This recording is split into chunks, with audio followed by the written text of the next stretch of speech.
Hey everybody, welcome back. You're here just in time. It's the start of a Sunday stream. I don't know, is this the first full weekend we've done in a while? Certainly a while. I don't know about when the last time this year was, but Friday, Saturday, Sunday. There's a stream tomorrow and another stream the day after that. All streams, all the time. All Marvel Snap. Wait. Wrong game. Chat's ready. You guys are pogging out of your pants right now.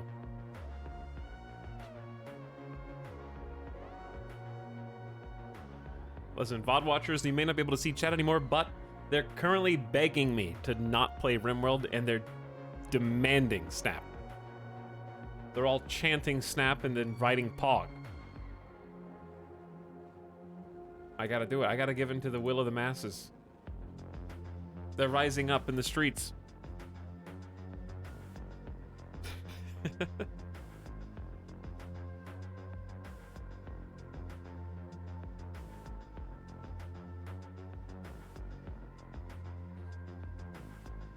Hey guys. What's up? Midas is sleeping? Well, he's gonna be. He's currently in, I don't know why he's in grumpy stance. He faces away when he's grumpy. But I don't know why. He just got a big meal. Maybe he's just tired.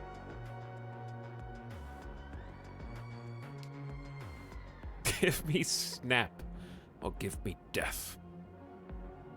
Let them eat Hearthstone. Ben Brode sends his regards. Callus, I'm actually liking Snap a lot. Okay, well there you go, Apatos. Straight from chat's definitely not paid chatter mouth. Oh no, chat, whatever you do, please, please don't make me play Snap before stream. Come on. We have so much to do. We're so busy. Streaming for 9 hours a day, every day. So busy, no time. Playing video games literally all day. Unacceptable.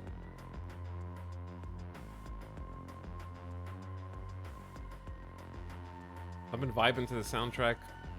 It's the Katana Zero soundtrack. If you want to listen to it yourself, it's very good.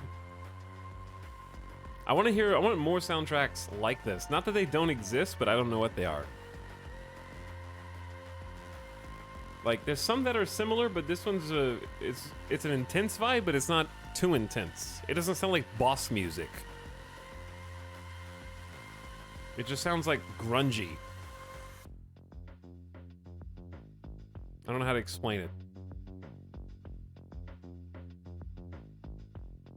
But it's a very, actually, long soundtrack with a bunch of different artists who I'm hoping don't DMCA their songs when they're played because they're in a video game.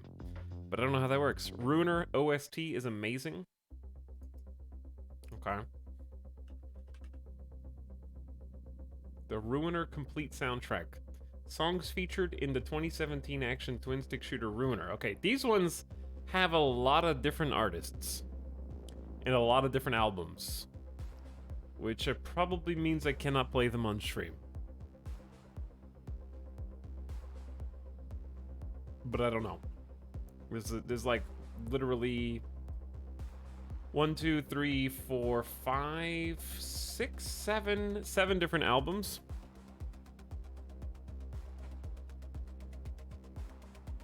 But I will take a listen to them for fun in my own time. How about that?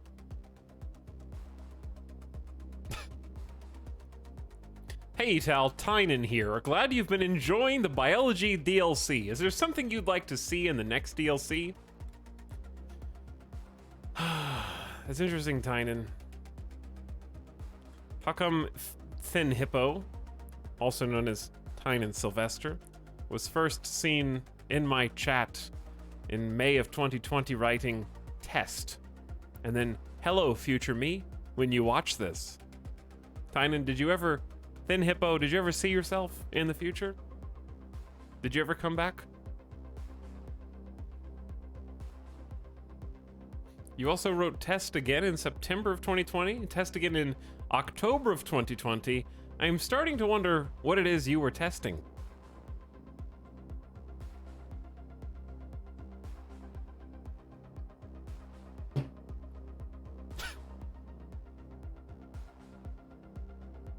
Chat, you guys have too much channel points.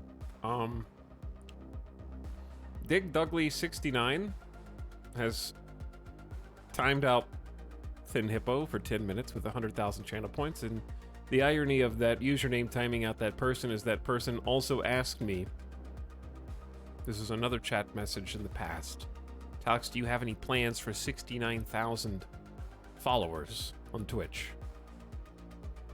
I do not, no. Maybe we can do something special. Only 2,000 followers away.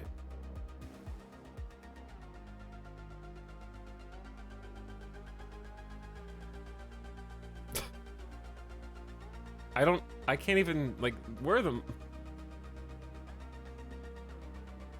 Mary Skipper says, is copying one of the meme messages instead of timing out the person who just is supposed to be timed out for 10 minutes.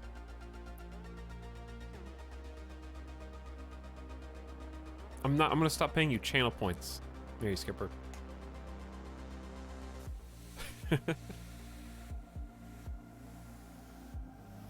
No more points for mods. But no, I don't know what we're gonna do at 69,000 followers. I have no idea. It's a ways away. It takes a long time to climb the follower ladder, to be honest. At this level of streaming, obviously, completely different experience in the like upper and lower echelons. But I'd say each individual stream is somewhere between like 20 and 50 followers a stream, maybe. Like I'd say it's really random. It's like 15 to 100, and anywhere in between. It also depends on how long you stream for, what hours you stream for, and time of day and all that.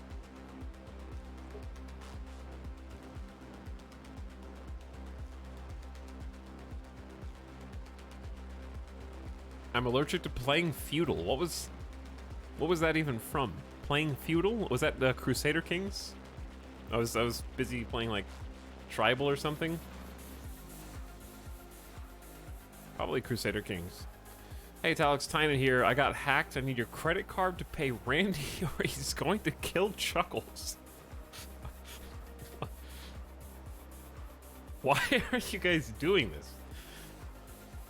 Megwar says, oh snap, thank you for 28 months of sub. Thanks for coming back, Megwar. Kino Kunai says, sponsored Snap stream. No, the developers of Snap don't even know that I exist. I don't think. I think the people that they're sponsoring are people that, like, Ben Brode is personally aware of. Who have done content with Blizzard in the past. Obviously, it's not Blizzard now, but I feel like that's probably their outreach list. Wait, so they're just making me work for free, basically.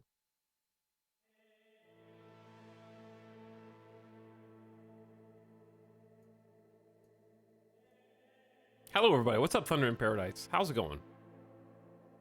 So what chat's saying is you guys want a non-sponsored Snap stream right now. Hello, I'm John Stark Marvel, and I'd like to sponsor you. Chat wants to sponsor me? You guys are already at, oh god, 1,953 out of 2,000 sub points. You've already sponsored me. I'm gonna have to sponsor a new camera soon. I actually, like, I'm not looking at you. My liege, a new sub for your collection. I'm kind of looking at you, but I'm looking at the... Guys, being a sub's not so bad. Get that guy! I'm actually looking at the camera. I know it looks like I'm looking at you, but I'm looking at the camera. Are there any, like, photography nuts? That's not the word. Like cinephile. What's the photographer? No, not photographer. What's like someone who likes photography but isn't a photographer? Like you can be a cinephile without being a director.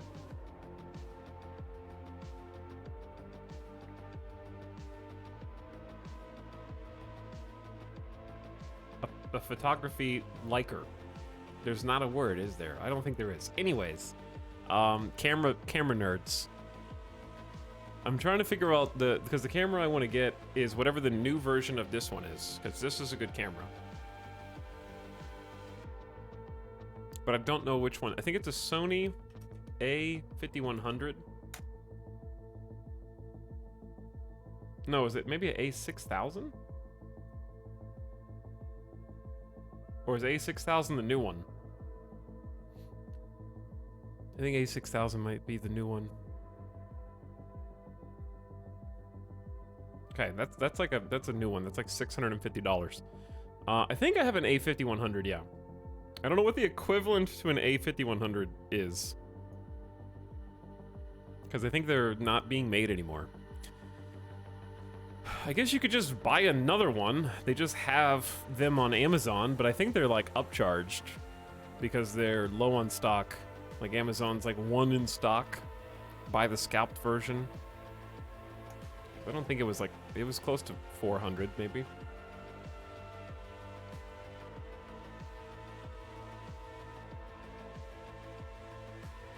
See, like the camera that this is, the reason why it's so good is because it's fairly light. And it has interchangeable lenses. So I know you can't see what's behind you, but there's a wall behind you, and it's got a desk mount that goes and holds the camera over the monitor. So like a heavy DSLR, it's not really possible because it's just too heavy. There's a camera on your phone, that's true.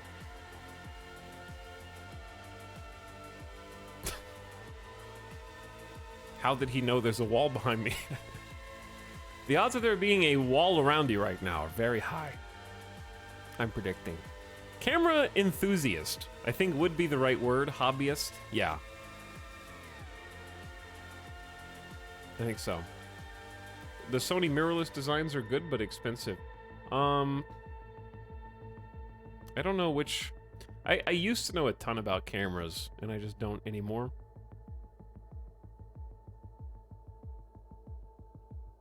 What's nice about this particular one, and it's difficult to find, is one that doesn't overheat, because these cameras, as you might imagine, are actually made for photography in mind, but I am using them for permanent video for sometimes up to 9-10 hours.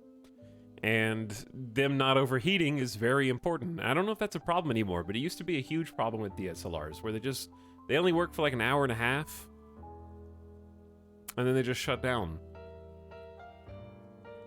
Get too spicy. Why upgrade cameras? It's not up.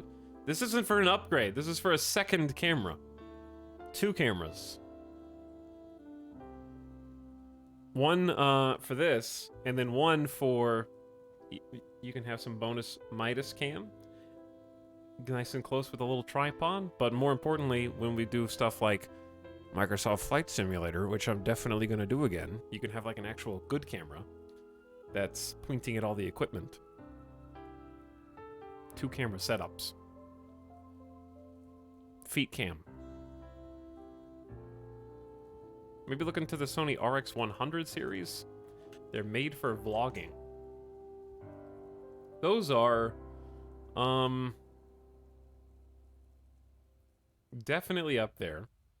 There's like, they seem to run the range from like $300 to like $1,000. I honestly might just, I don't know if this image is more camera or lens. Because I want to get one that's in the same bracket so that the 2 images don't look like completely different white balancing, completely different depth of field, and so on. Plain Pog. The 2 things I want, my dreams, are to get a second camera for Flight Sim, but the key is I need that new graphics card, and I keep trying. I'm following like a couple of accounts on Twitter that post anytime that 4090s come back into stock, and I have been within 15 seconds of one of those notifications, and still, it's just someone grabs it. It's maybe a bot that's grabbing it from the notification or something.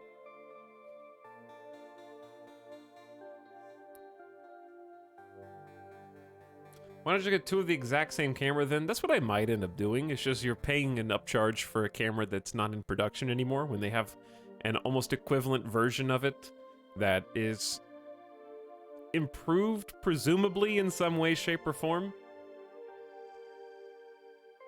But yeah, if I could get a 4090 and I can grab a new camera, I want to do Flight Sim again for sure. 100%. Hey, what's up, Raiders? Welcome, Vin. I told them not to pee on the floor again.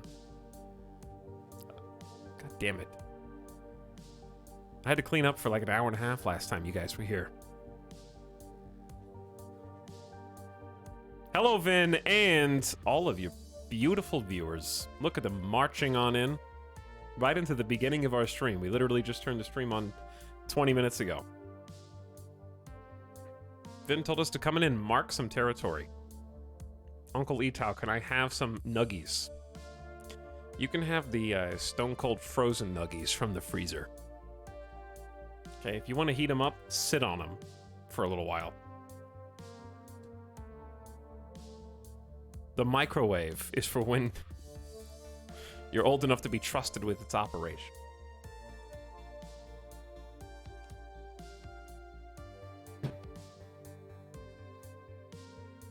Anyway, thanks so much for the kind raid, and I hope you guys are. I don't know what you were doing before. You're gonna get the double shout out because I like the new Twitch shout out command, but it doesn't tell me what you were playing. I know you can tell me what you were playing, but I don't trust you. So, Nightbot is the only trustworthy one in here. If you're in chat, you're automatically untrustworthy. Your last scene playing just chatting. Never mind. That could have been anything. That could have even been what I'm doing right now, even though I'm under a completely different category.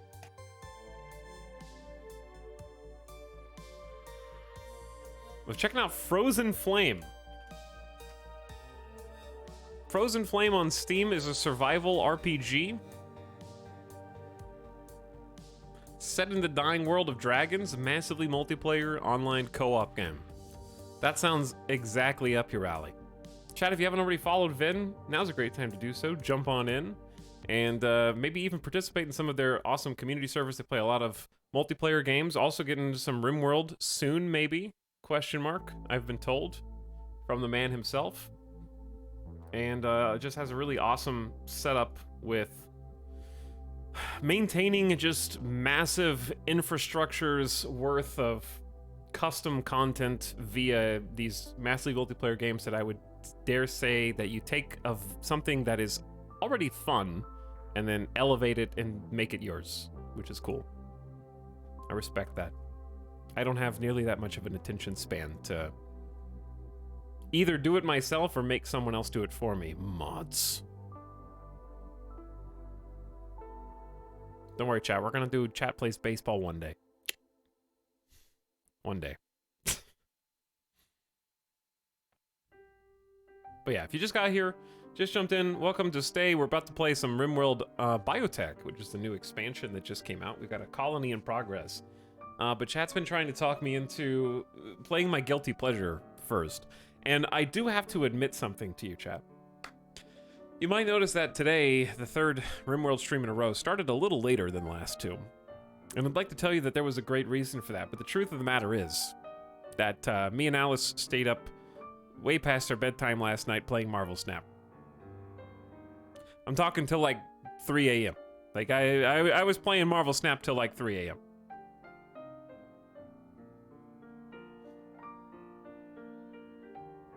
And so I went to bed really late.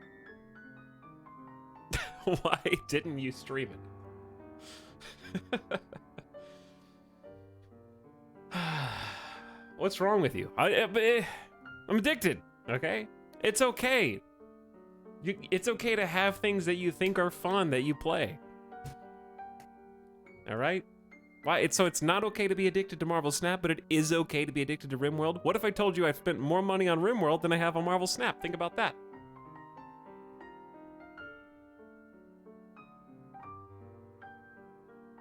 Bargaining addict. So far. Chat's like, streaming a game that you have spent 4 times as much money on and spent 2,500 hours in? That's fine. Game that you just downloaded and you found a little source of joy in your life because you never play mobile games, but you finally found one mobile game that you like? Bad. Bad. This is how it begins. No fun.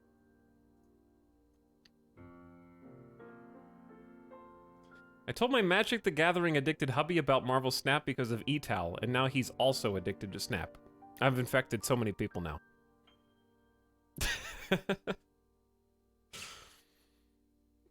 But yeah, I'm not saying I'm not going to play one game before the stream. Just one. Just one win. I'm having fun with Shop Titans right now and not spending money on it. I haven't heard of that one, but I'm also tempted to, like, once I get bored of Snap, I'm going to install Hearthstone again. Because I have heard that Battlegrounds is actually amazing. He's playing Marvel Snap under the desk right now. 1 hour of tomato time. I would never play a game off stream without that content and withhold that content from stream. Never would do it, Vin. Here's the thing, Marvel Snap for me is not really content because I acknowledge that the PC desktop app is terrible. Like, it really is. It's really fun on iPad, though. I don't like playing it on PC. But I'm gonna do it anyways, because I'm addicted. Alright, we're gonna do... Chat. We're gonna do just one game. Skullgar gifting 5 community subs. Thank you so much, Skullgar. I appreciate it. Welcome, Firthster, Mr. Peanut, Jonawiya, Aprilise, and Bird Bard. Lingonberry Punch has also given us up to Big Diz, who's back for 9. Taco Tyler, hello. Thanks for 17 months, and welcome back, Vin. I love that Vin's like, hey, everybody, go say hi to Uncle Etal. He's playing the new vampire and robot mechanoid baby-making RimWorld DLC. And I'm like, actually. Surprise. Hold on, listen, we're gonna...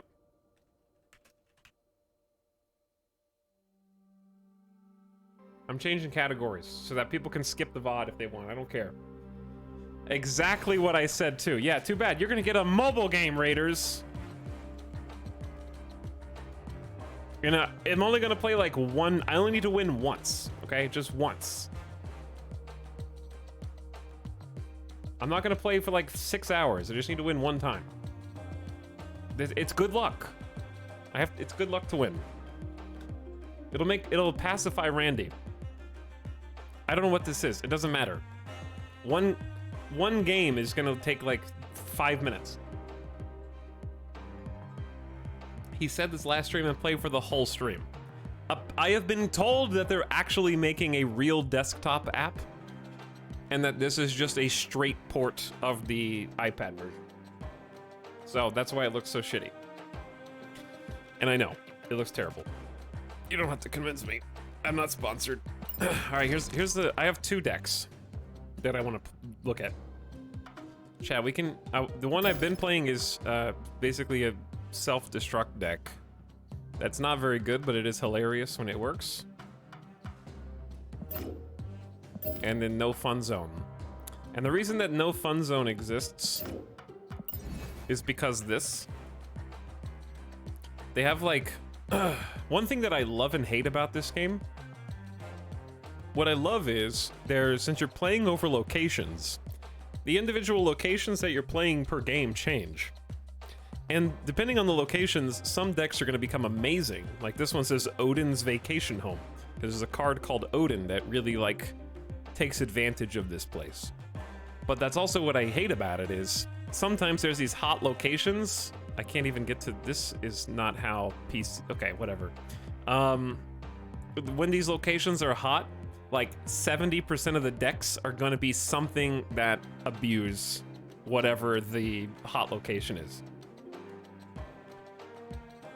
But when they change, it makes you play with cards that you don't ordinarily play with.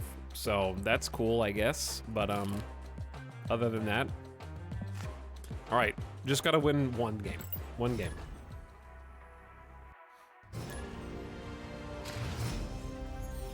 You don't have to know what's going on. It's just this is more for me than you. Add 2 raptors on each side of this location. Okay. Here's what you need to know, chat. Whoever has the highest numbers wins, like, on the location. So I have 2, they have 2. You only have to win 2 out of 3 locations. That's it. I don't have a turn 1 play, because I don't have any 1-cost cards.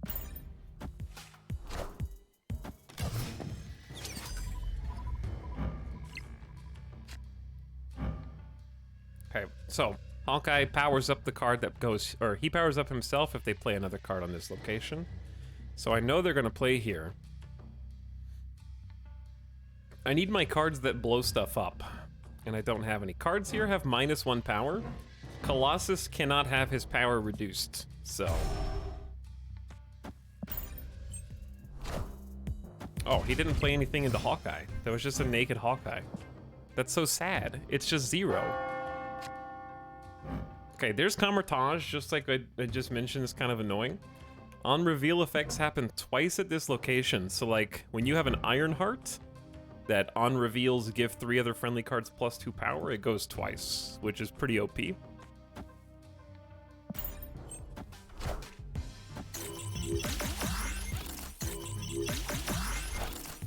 Pretty OP. My reveal deck is broken with Camertage showing up all the time. Yeah, the reveal decks are super broken right now. Okay, so I got 4 mana, and I got 2 2-cost cards. So what I'm gonna do is pop down Forge, which is also on reveal. Give the next card you play +2 power. Double it up. And then the next card that I play is gonna be Wolverine. Okay. So he's gonna power up Wolverine. Twice. Snap now. Okay. I'm snapping. I'm snapping. More cubes.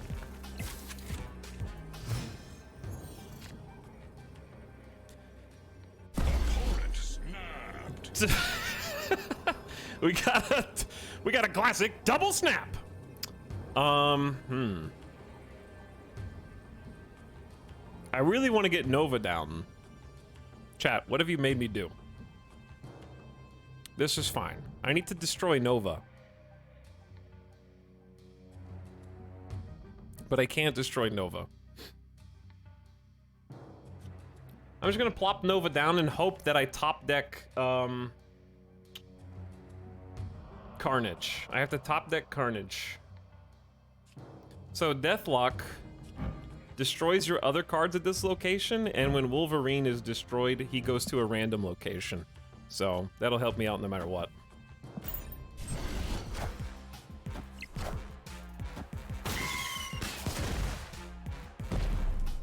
Obligatory joke about how this RimWorld DLC is so different from the base game. It is very different from the base game. I just killed Angel, which is hilarious. Enough said, bub. Enough said, bub. Is this the final turn? Okay, this is the final turn. On reveal, afflict all enemy cards here with -1 power. That Gamora has 17 power.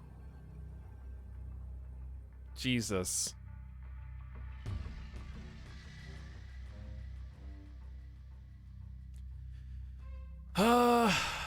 This is stinky, chat. This is gonna be 8 cubes down the drain in a second. I'm about to lose. Because I'm winning 2 locations, but I'm only winning by 3 and 4, and he's winning this one by 12. So if I Spider-Woman here, I only have 11 power, because Spider-Woman is gonna reduce their power by 4, bringing them down to 13, and then we're gonna go up to 12. But I can Squirrel Girl to tie? I'm not gonna retreat. No retreat. Squirrels everywhere. Oh no. What is that card?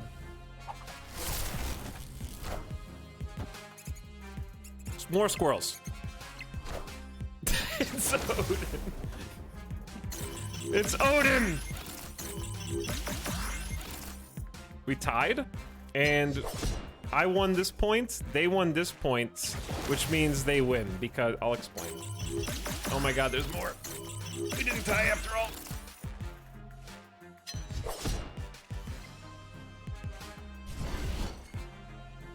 Please do something else. It would be embarrassing if someone walked in on me watching this. You're on Twitch. It's too late for you. Do you understand? Like, if you went to any of your coworkers and were like, hey, did you catch the RimWorld Biotech yesterday? They'd be like, what the fuck did you just say?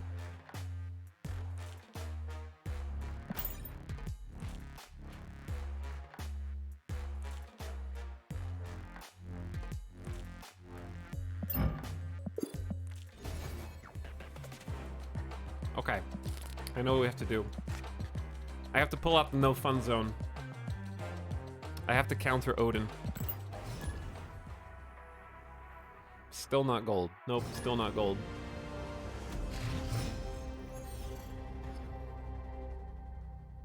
I like the duality of chat. The duality of chat. This game looks amazing. Next person. This is cheap Gwent. Chat, I have some bad news for you. Okay? I played 100% completion run of The Witcher 3. Okay? I played 100% run of The Witcher 3. I did Gwent. I played actual Gwent, like the card game they released. I played Gwent Witcher Stories. Okay? And Gwent is the biggest, like, everybody thought they liked it, but it actually sucked card game that's ever been made in a video game. Like, it was kind of fun in The Witcher 3. It was a little fun for, like, an hour. Did you play Thronebreaker? Thronebreaker was the best version of Gwent, I think. It was the best version. But it had one thing that made me not get addicted to it, and that's the human element. I wanted to play against someone else.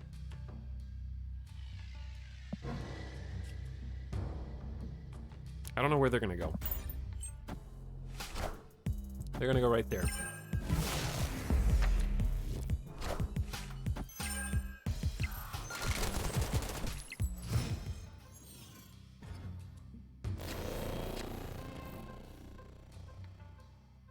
Same. Talking about Gwent, cards played here have a 25% chance to be destroyed. Like, Gwent was a nice side game that everyone was like, give us a real game, give us actual Gwent, we love Gwent. And they're like, fine, we're gonna spend 3 years making Gwent. And then it came out and people were just like, I forgot, actually. I thought that Gwent was something else.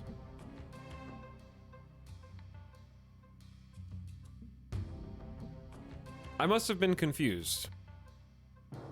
All right, where do I'm gonna Cosmo and block all unrevealed effects at the peak. Gwent was too easily solved in Witcher 3. Basically, yeah. It was too easily solved. You get to a point where you literally will never lose a game of Gwent again, ever. And you still have to play 36 games of Gwent to complete the collection. This is tough because Namor gets bonus power if it's your only card here, but cards played here have a 25% chance to be destroyed. So...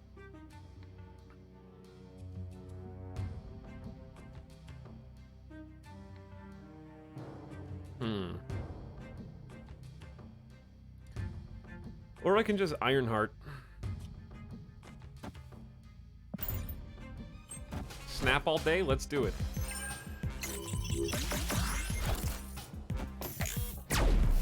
They deleted one!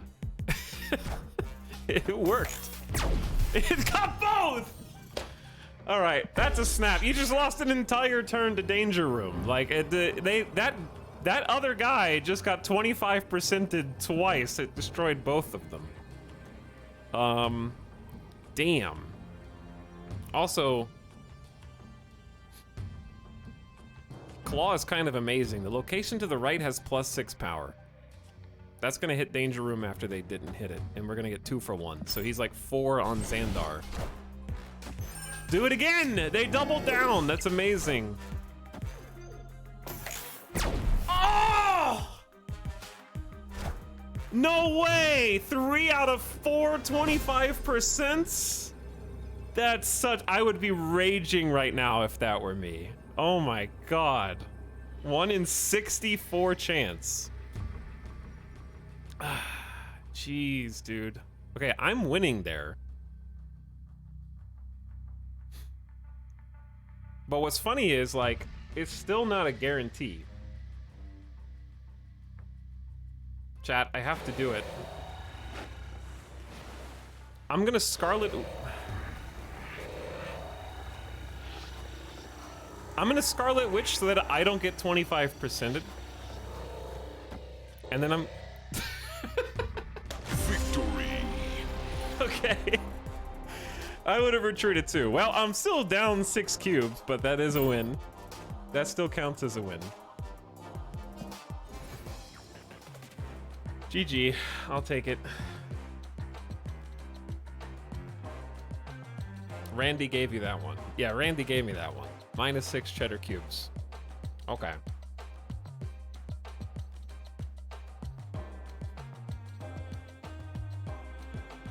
One more. You telling me you played all night, but you're still the same rank? Yeah, actually, no, it was miserable last night. I forgot to clarify. The reason why I stayed up till 3+ a.m. playing this game is because I was like just sitting there seething. I was just like angry playing. I was just like, Odin, you bitch! Like every single game, I was just losing to Odin. And I was just scrolling cards because I just had to keep playing because I was like, I gotta win like more than one. Because it was like win one, lose one, win one, lose one, win one, lose one, tilt queue. I was rage queuing. I want to try this Snap game, but I'm not allowed to play internet games. It's understandable on Jay. Very few are. It's too dangerous. Is there ELO? I mean, there's a rank system, yeah. This is the rank system. So the game just came out the day before yesterday, chat. So like one person is higher than Diamond right now, probably. There's not been enough physical time to climb the ladder. Rank 37 Andy. The game just released. Do you know how many games you have to play? This isn't one game per pip. Each of these pips is 10 cubes. This is 10, 20, 30, 40, 50, 60, 70, 80, 90, 100, over 100 cubes. It is if you double snap every single time. I'm rank 1. I appreciate you showing this because when you first said snap, I thought you meant Snapchat, to be honest. That's fair. I'm scared to ask if you have to buy cubes. No, you can't buy ranked. This is your like who you queue against rank. Every game is automatically ranked, so I assume ELO is baked in. The part that you buy is the battle pass and the like skipping the battle pass, which is hilarious, okay? Because this is I bought the $10 battle pass or whatever, and it's just unlocking up to rank 50 is when you get the last thing. But the funny part is you can like pay to skip the battle pass, thereby invalidating its entire existence. So like if you want to skip to level 50, just unlock 17 levels for 2,500 gold. It's easy. How much is 2,500 gold? Don't worry about it. $35 to just, we gotta buy the battle pass for 10 and then skip it again. But anyway, it's actually like not that bad microtransaction wise because the game's really fun.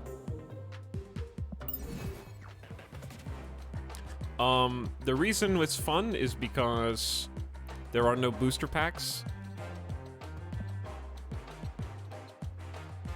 And basically once you get to a certain, like, this is how you unlock cards. So you unlock one card at a time. The reason why you only get one at a time is because decks are only 12 cards. So it's very small decks, very fast 6-round games. Some of them are 7, but that's RNG. And some of them are 4. They have like a location that ends the game after 4 ranks.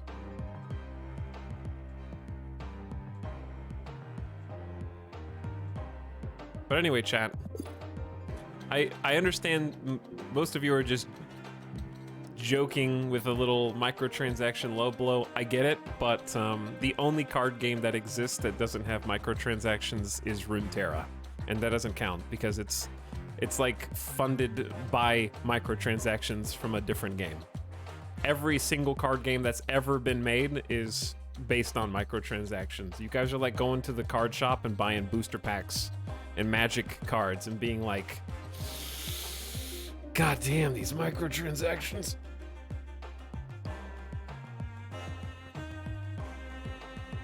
It's a card game. This part of it. Except in this one, the reason I like it is because, like I said, there's no booster packs. Once you get to this stage, the card that I unlock here is actually random. And as you progress, you're playing against people. There are 3 separate pools of cards. There's somewhere around like 1,000 cards total, but you play against all the other newbies in pool 1. So everyone plays with the same set. And then once you get to pool 2, you only play against people who have pool 2. So you will never, like as a newbie, you'll play against people who have more cards than you in pool 1. But when I pull this card at rank 214, someone else that got to rank 214 might have pulled a card that I don't have either. So then when I graduate, the way that you graduate to pool 2 is by completing your collection of pool 1. So if I say, here's my unowned cards. All the gray ones, once I collect the rest of the gray ones, I get to move on to pool 2. And then that's a different like set of cards, and I'll play against those people.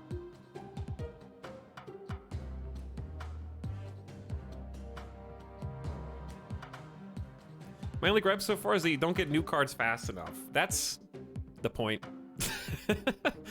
That's the point.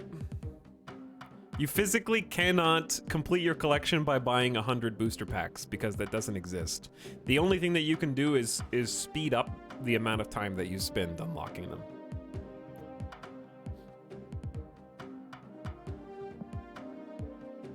But at this stage, the stage that I've gotten to, there's really not that many, like... The only reason why I have these gray ones is because they've gotten into my hand with a random effect. Like, it was a board effect that was like, draw a random card. Draw a random card! But I've never seen anyone actually play these against me. So, like, the board states that let you draw random cards, let you draw outside the pool. Temporarily. I think there's a Thanos somewhere here, but Thanos has been played against me, but... Oh, there he is. You actually can't put Thanos. I think he has to come via a board effect. You can't actually have him in your deck. Or someone played it against you, yeah. Like, these were all just randoms that were put in by the board state. So it's just play more. Yeah, you play more and you get to the bottleneck. Like, this is the bottleneck. This blue number right here, I only have 75 credits. You can't unlock more cards without credits. And the only way that you can unlock cards is by playing with them. So you actually have to play with every single card.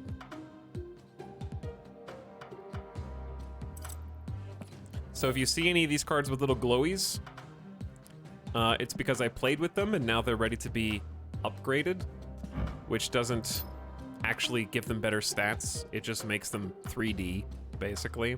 But they get you collection level, and then the collection level raises your rank here, and that's how you get new cards.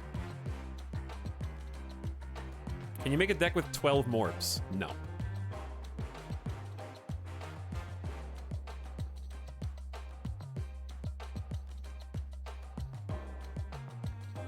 The deck options never really open up once you get new cards. There are like 8 total archetypes in this game. Yeah, 8's a lot for a card game. As somebody who played hundreds or thousands of hours of Arena, That's why I only played limited. Because if you're playing ranked anything, you're only gonna have a few meta decks. That's just card games. Hundreds or thousands of hours, chat. Not hundreds of thousands.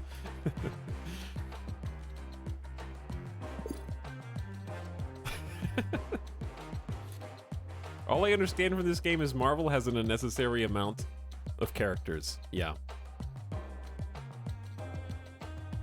Compared to Magic and Yu-Gi-Oh, 8 meta decks is low. Yu-Gi-Oh, I don't know. Yu-Gi-Oh's a shit show, to be perfectly honest. But I played ranked Magic, and there were not more than 8 meta decks.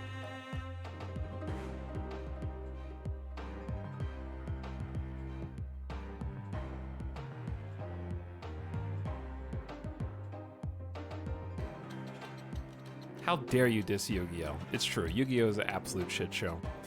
All right, one more game for good luck. Tomato time is almost over.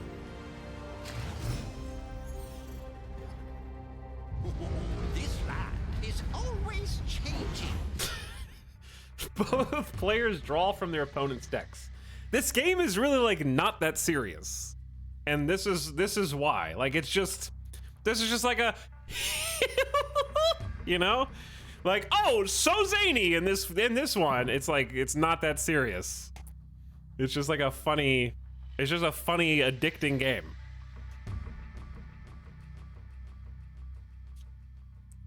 What do you think? I need to like predict where my opponent is gonna play to buff Rocket. Where are they gonna play, chat? Are they gonna play here or are they gonna play here? They didn't have a card, they were just waiting for me.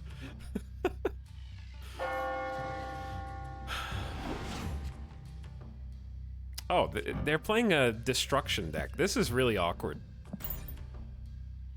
I don't have a turn 2 play. I'm just drawing from their deck now.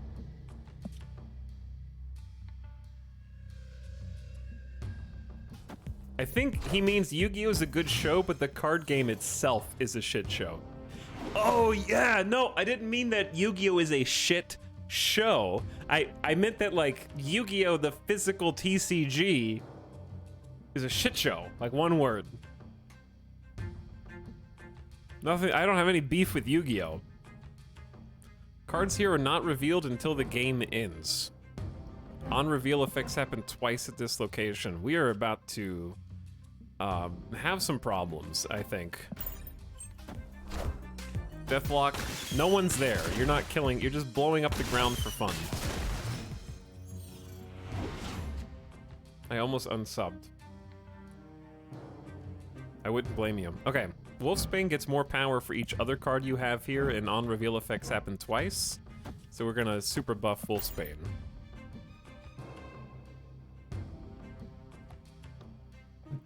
Oh man, I love Killboxes in Snap. Deathlock is a Killbox, Arch. Saved yourself a twit longer. I got their Ironheart. I don't know what they're drawing from me.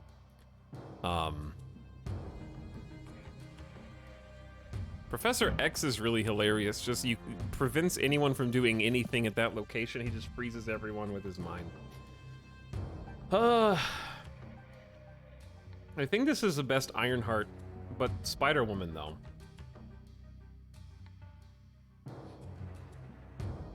This is a bit of a pickle. We only have one turn left after this, and I don't know what I'm gonna draw next.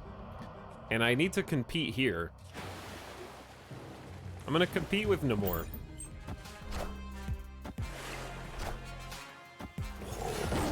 White, okay. Maybe we just skip Dark Dimension.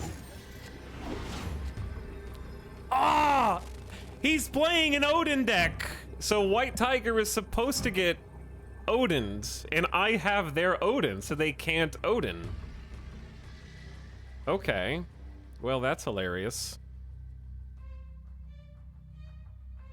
I'm a little spooky. It's a little spooky over here what's going on. So here's what we're gonna do.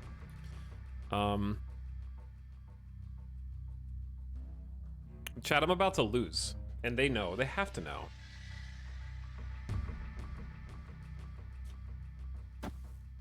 But they're losing there, so I need to move Nightcrawler over. Yeah, I think I just straight up probably lose. We have to actually, yeah. Hang on. Undo. Nightcrawler. Abandoned ship.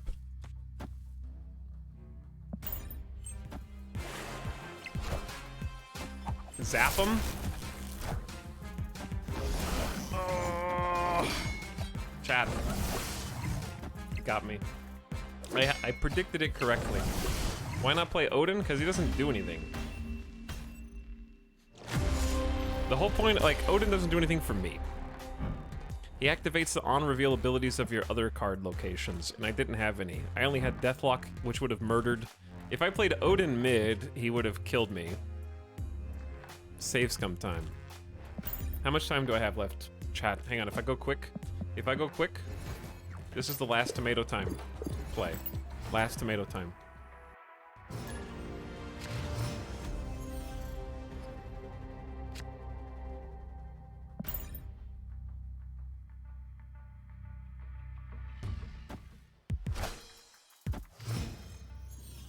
You have 5 crazy minutes. It's okay, I can do it. I can do it in 5 crazy minutes.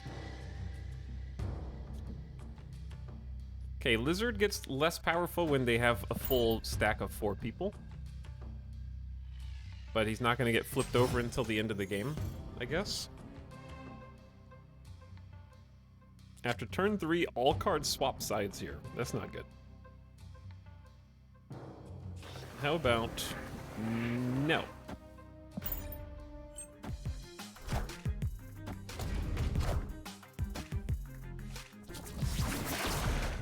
You can't play cards here after turn 4. This is a fantastic Jessica Jones. She gets more powerful if you don't play any cards next to her on the next turn, so she'll become an 8 power.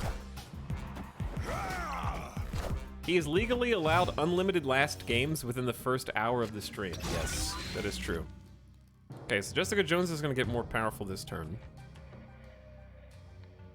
They want to take advantage of the on-reveal effects here, and so do we. So Star-Lord predicts that my opponent's going to play a card on this tile, and then gets more powerful, and then Ironheart gives 3 other friendly cards plus 2 power. So both of those will happen twice at this spot. Okay, predicted correctly.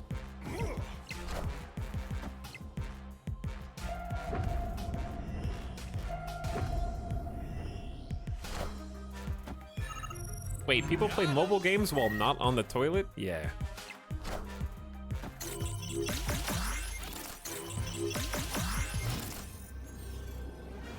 All right, there's America Chavez. She only shows up on turn 6 and not before. I think this is a fantastic Claw. Claw is only 4 power, which isn't that much, but he gives 6 power to a location to his right, so we compete here and we compete there a little bit. Oh, snap. I'm snapping, chat. I don't care, win or lose, this is the last one. This is the last one. Oh! I am. What's his first card? What's his first one? I have 9. Oh! Okay, I win. Victory.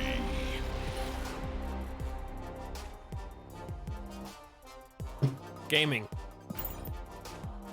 Back to 38, chat. Okay, tomato's done. Tomato time's done. I'm out.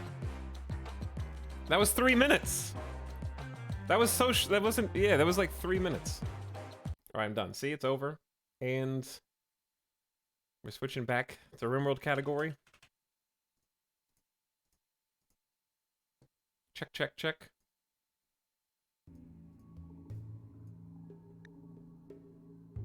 Behold, the biggest webcam for RimWorld gamers you've ever seen.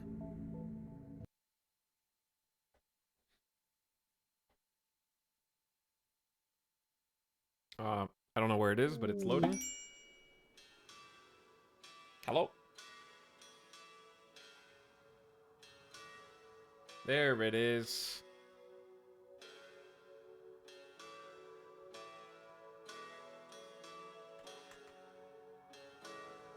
Somewhere over here. Okay, looking good. And guess what, chat? Unpause before an hour into the stream. Ah, just like that. On time.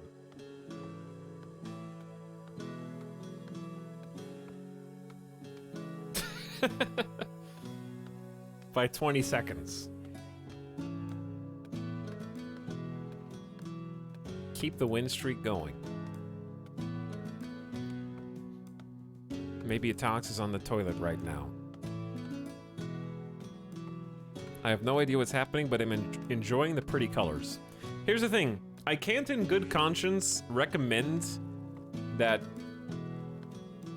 It's hard for me to be like, hey chat, listen, I understand your reservations, but just... I don't know how it would play on the phone. But yeah, it's hard for me to be like, you should give it a try. Because I know how I feel. Like, I know that I'm addicted, okay? And I choose to be. It's okay. God, I've been wanting to play a card game again for so long. And it's just simple, dumb fun. But it's actually really good. I just don't know how it plays on phone. I'm playing it on iPad right now. I'm like this because I want to be. Exactly. You know, like, when you go to McDonald's and you're like, should I get the grilled chicken sandwich and a side of apples? You're like, no, I'm at McDonald's. Give me 2 Quarter Pounders with cheese. I want some nuggies. I want an apple pie and a hash brown for fun. And a large fries. That's how I am right now with Marvel Snap. Okay, I know where I am. I know that I'm in McDonald's right now. And I came here on purpose.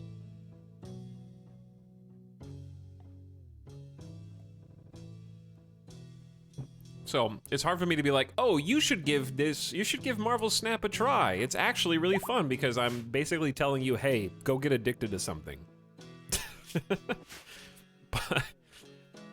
But it's not a sponsorship. I actually am, like, straight up addicted to it now. Like, when I was eating lunch today, I was eating a sandwich.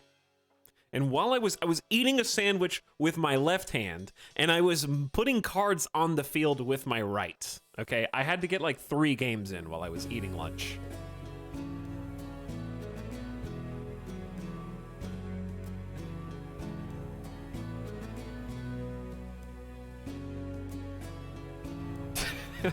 That's how Nick Fury feels every day.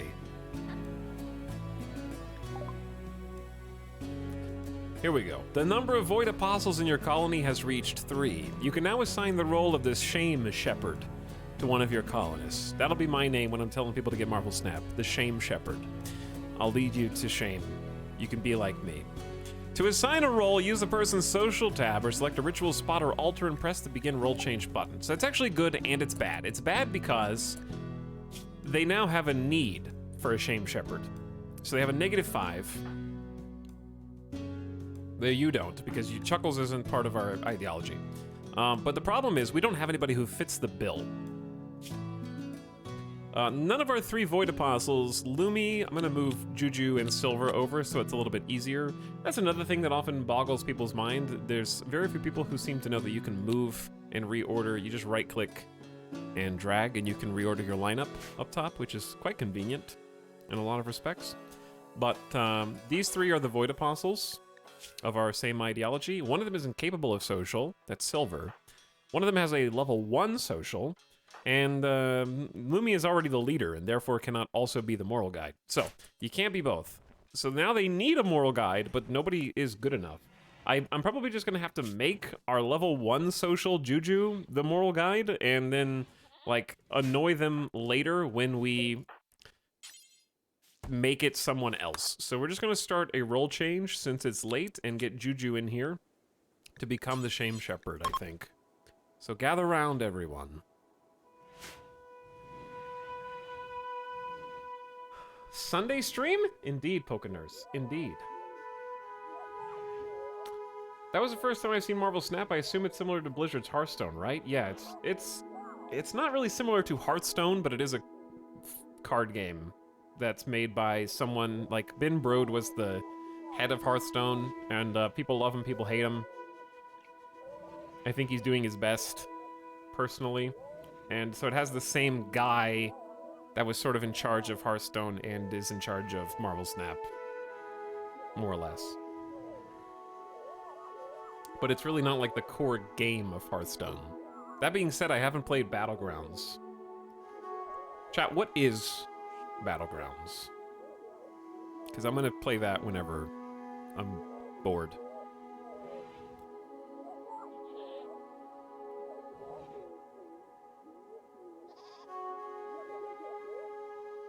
It's like auto chess, auto battler. Auto battler's cool. But yeah, I think Snap's a little different in that you're not actually fighting the other heroes, you're more like controlling locations. Okay, so Juju famously lost a leg after we imprisoned them for being a cannibal. And while they were sitting in their prison, now turned into bedroom for the head of the colony, Lumi, they might have gotten a little angry and gone berserk, banged on the door, and had to be beat into submission so that we could tell them the error of their cannibalistic ways. And as a result, Lumi may have bashed their leg off with a club. So, they have just a single leg now, and I'd like to eventually give them a surgery for a peg leg, which we could do with the medicine that we have, little though it is. I have 1 regular medicine and 3 Glitterworld meds. And we're not gonna have prosthetics for a little while yet. And even just a peg leg, I think, goes a long way. So left leg, peg leg. Let them have the good quality medicine and the best quality bed. So I'm gonna try and just watch that. So the last thing we did last night was hunt these muffalo because we needed meals. So we have the food. That's already happened. That's good to go. TFT was really fun. I actually never got in on the auto chess stuff. Chat, who needs, I mean, I guess this is the recap from yesterday. I'll check the quests in a minute. The recap is we've made some significant progress. It's hard to recap something when it feels like I just never stopped streaming because we've just gone Friday, Saturday, Sunday. Today does not feel like a Sunday to me. It feels like a Friday. So my sense of time is very skewed. But like the first stream and the second stream have blended in my mind at this point. I think what we did yesterday was we dug a little deeper into our little mountain and we carved out a tiny steel butcher room, which keeps the dirt and the uncleanliness separate from where we're cooking. Having a separate butcher table room is always a great idea so that you're not accidentally infecting your cooked meals with food poisoning. And there's a new tool that's in 1.4 that you can hold Alt, left Alt, on any tile and just look at it. And you can even see that the room in here is very dirty, minus 1.25, because the kitchen, or the butcher table itself, is just stinky and disgusting. So very dirty versus clean. So you don't want a very dirty room. And the Muffalo is not really helping with the ugliness of the room too. I did play Super Auto Pets. That's the closest to Auto Battler that I've gotten, but yeah, Super Auto Pets was the closest one. So over here, this is supposed to be a prison, but right now we have some visitors, Price and Pool. Hutch was one of those visitors as well.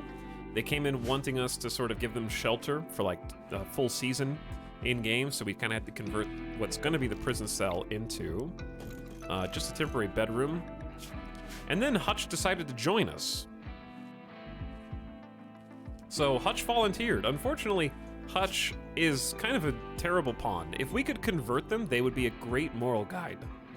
But they'll serve as a backup cook and a crafter in training. So that's gonna be their role. But we had to take them because we are charitable. We are consider charity essential, and turning them away when they offered to join our colony basically is a sin as far as we're concerned. So we basically just had to take them in order to preserve our fragile minds. So Lumi's got her own bedroom now. She should be extremely comfy. This place is so cushy. Yeah, you have your own bedroom. Nobody else does. We made a research room which Pool is currently occupying, Double Fireball Intellectual. You might notice that we've got a work-in-progress battery room. So let's go ahead and allow the other 2 batteries to go up, because electricity was one of the biggest things that we did yesterday in step with creating our first stockpile room, where the new shelves have just been an immaculate change to 1.4 that have totally, I think, changed the dynamic of RimWorld base building from now on. So this is also doubling as a production room for us. We've been carving up a ton of stone in order to facilitate what's going to be a massive building project, which is both good and bad. It's bad because our colony wealth is at all-time highs, but we do have the most people that we've ever had to defend our colony, and some new weapons that we get to test out. We got an electric tailoring bench, which has been doing a fabulous job. We've actually graduated our naked brutality, losing is fun colony to t-shirts and pants. And with an electric smithy, we have invented helmets. So after Lumi tragically was caught by a stray bullet from a machine pistol, literally 1 bullet hit Lumi in a firefight in the northernmost portion of our map, and it grazed their brain. So Lumi is suffering permanent brain damage at 70% consciousness, manipulation, moving, talking, and eating from now on, and is still trying to maintain their position as leader of the colony, our hero. Lumi decided that as a result of that accident and the tragedy that resulted from it, that helmets would be mandatory for all colonists from this point on. So we've gone through the effort of making, we've got, what, 5 helmets? And I think it wouldn't be wrong to make another one after we've caught up. We're also making a warhammer and some plate armor. We made our first longsword, which we've given to Chuckles, who is no longer bedridden, but actually has been up and at 'em, has grown up, and is now a 13-year-old colonist who is capable of doing all of the labor tasks that everybody else is throughout the colony. We started by sending Chuckles into the mines. The second they were able to do anything as a little kid, they healed from their paralytic abasia and became a pyromaniac at 13 years old. So,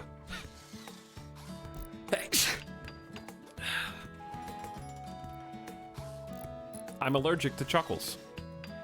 That's nothing else for it.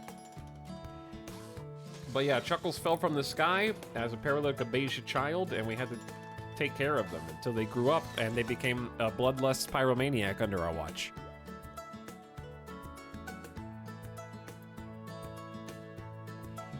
Just sitting in bed 24 hours a day for 2 full seasons, watching the fire burning in front of you, seeing people come in and get slaughtered by your caretaker, will do that to you.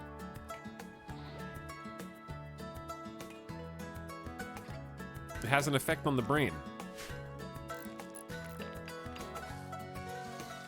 I don't know what this song is, but it's a jam. Is this P music? But yes, Chuckles is actually a huge contributor to the colony, is now our best builder. Construction 9 is the highest we've got, and is single-handedly responsible for taking our colony to the next level right now. You'll notice that we're getting a perimeter wall built up, and that perimeter wall is going to act as a line of defense. There's impids and all sorts of people who use fire aggressively. We're trying to protect our crops. We're trying to protect our wooden shelter. We're trying to protect our shelves, which someone asked how you can access them. I think you can access shelves from whatever direction that you happen to be in, if I'm not mistaken. Oh, it should be anywhere. It's good. Give me 1 sec.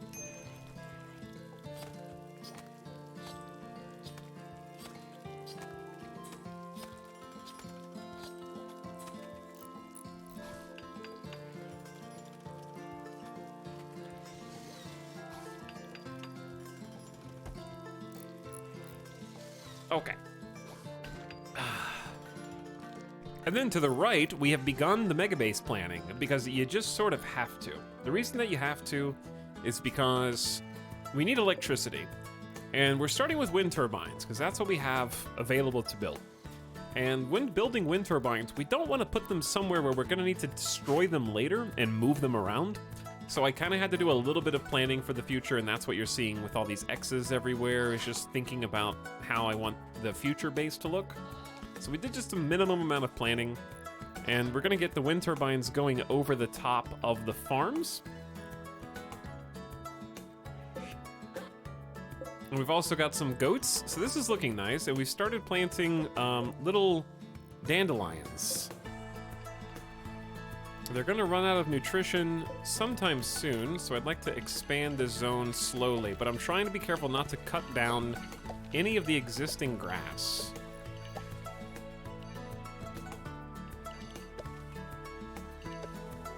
And hopefully they don't cut the stuff that's next to it, because I want them to be able to eat the grass.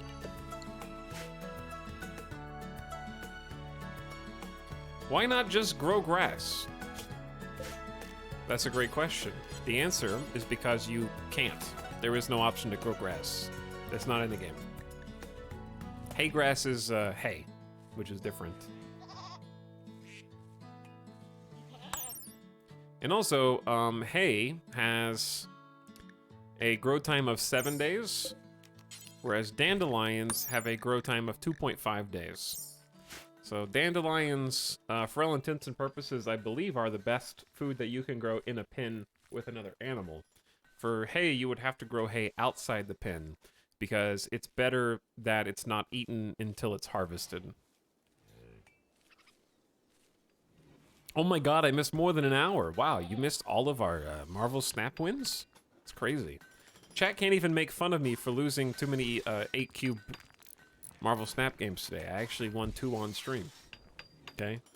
I'm earning my reputation back.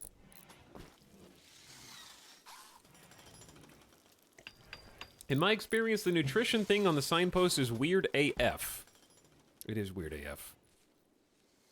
How many did you lose last night? I didn't. I actually climbed, because yesterday, you might remember, I told you guys how far down the ladder I fell. Well, last night I was just sort of breaking even, and I didn't go to sleep until 3 a.m. because I had to climb at least to 38. So I ended the night back at 38, and I think I started the day yesterday at rank 39, fell to 36 on stream, and then climbed back to 38. But you guys have already missed all the Marvel Snap talk.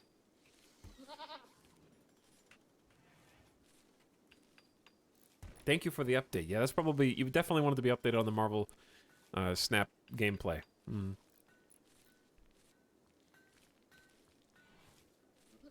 Alex, I've noticed the players on the weekend are much better. You might be right. I actually don't think that players are much better right now. Here's what I... Like, Marvel Snap does this thing where they create hot zones. So you're playing over locations, and the locations have differing effects. Typically, they're all random. But right now, they're doing the, like, Camertage or whatever, where it doubles all the effects of certain cards that are on reveal. So I think everyone's just playing Odin decks, and they're just dominating. Because that just synergizes so well. Because I only basically lose to Odin decks. So I think once that hot zone changes, then it'll get easier too.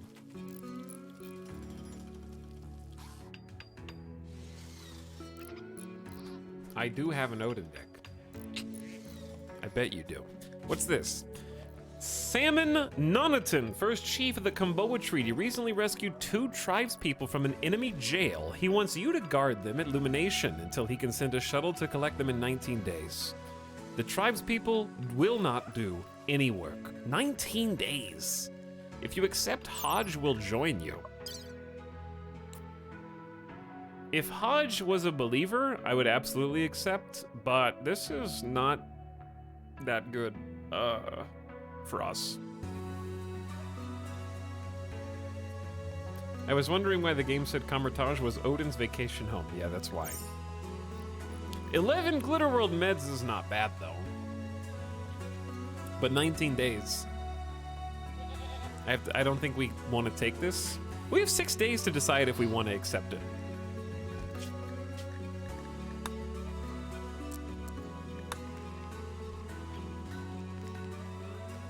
Okay.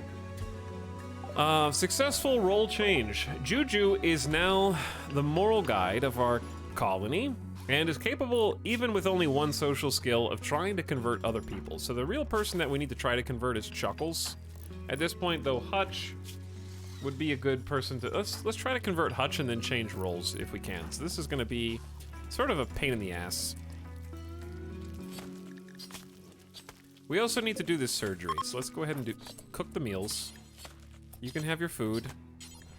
We're gonna go ahead and bring Lumi. Who's the best doctor? Lumi is currently, unfortunately, the best doctor. But yeah, Juju's just gonna go hop in bed. And we're gonna try our hand at an operation.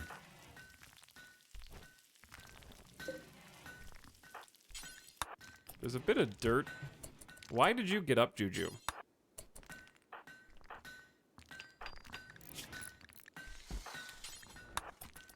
Where is the good quality medicine? Why are we taking heal root? It says that we have 1 medicine. Oh, you need 2 medicine to do a surgery. Can you use 1 heal root and 1 regular medicine? Is that a thing? I don't think that's a thing.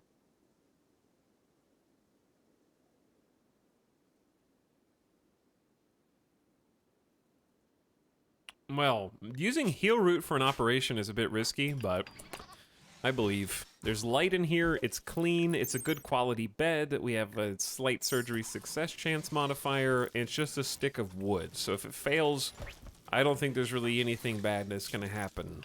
Because we're not losing a very precious prosthetic or something. We're just trying to... The reason I'm saving the glitter world is because we need it in case somebody gets in, like, the plague or some sort of disease. There you go, peg leg. Okay, Juju will be able to walk a little bit better. That's going from 0% efficiency on that leglet to 60% efficiency on that leg. So it is a bit of a night and day difference. So they have a net loss of just, what, 20% overall efficiency or something? So it's not too bad. Now, the thing about building a fortification wall around the outside of your colony is that building with walls produce a good amount of value and raise wealth. So just the more building you do, the more construction you do. Like, I didn't intend to build 3 wind turbines. It sort of just happened. And there's also a need to clear some trees, which they can now be auto-cleared. We just have to turn on auto cut. Oak trees, poplar, and witchwood trees are on by default. So I don't know if this is a new feature, but I certainly never clicked it before. You can toggle that on and customize what is automatically cut around your wind turbines to make sure they're not obstructed. Chuckles got a second battery in for us so we can stockpile some more energy when the times are good, so that when there's no wind like now, they can have a little bit more buffer time before they drain, because we're still using the smithy, the tailoring bench, and we have our very first electric stove, so all that stuff's fantastic. We've got about 17 meals. We just burned through a whole bunch of buffalo meat. And we're expecting a rice harvest and a potato harvest imminently. So we can actually possibly make fine meals. Lumi's already way up here north and has the great bow. So I say we just go ahead and do a little bit of hunting while we're up here. I see a couple boars. So let's do some manual hunting. Old-fashioned style. Lumi's a little bit slow now with the 70% move speed, which is sad. So if we get raided up here, Lumi's kind of dead. We just gotta pop that smoke screen, pop the chunks, and then pray. Ooh, good shot. That was max range, too. All right, that's 1 kill. I also need to get the Extoria up, so let me get the Extoria up real quick. Cap those frames, chat.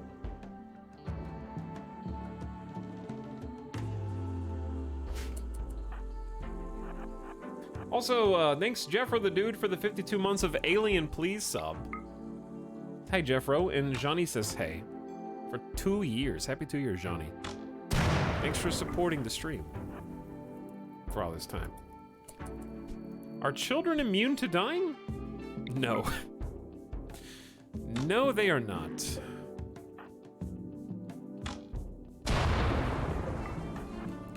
And, why do you have to eat without a table? Just do it. And I think that that fact is going to prevent some people from being able to want to play Biotech, and I think that's totally reasonable. If that's something that turns you off from the DLC, I think that there's nothing wrong with that. RimWorld is still a fantastic game with vanilla and royalty and ideology. Or even just vanilla, because 1.4 is, I think, the best that RimWorld has been baseline.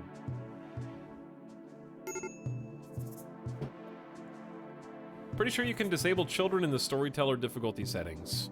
Okay, well, that's also a case. You can do all the biotech stuff without that too.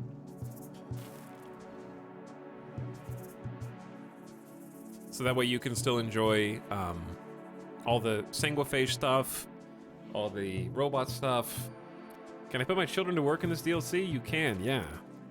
Basically, as soon as they, the older they get, the more jobs they're able to do. So we had Chuckles digging steel in the mines when he was like 11 years old, I think.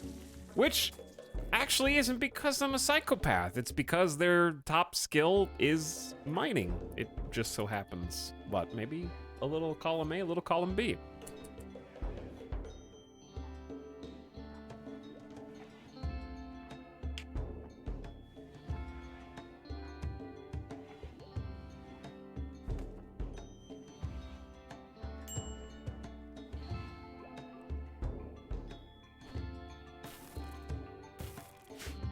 But yeah, as far as like the mechanics themselves go, I really enjoyed, like, we've gotten to experience only a little bit of sort of the growth mechanics, and the aging is like 400% accelerated age 0 to 13, and then at that point they become able to do all just regular work. They're just gonna have terrible stats. So Chuckles had like 1 and 2 skill level in everything, and gets to like work from the ground up as construction and mining. But if you actually have like a good education system, they have access to awesome classrooms, lots of entertainment, toys, and the ability to learn, you can actually make some pretty powerful colonists, from what I can see.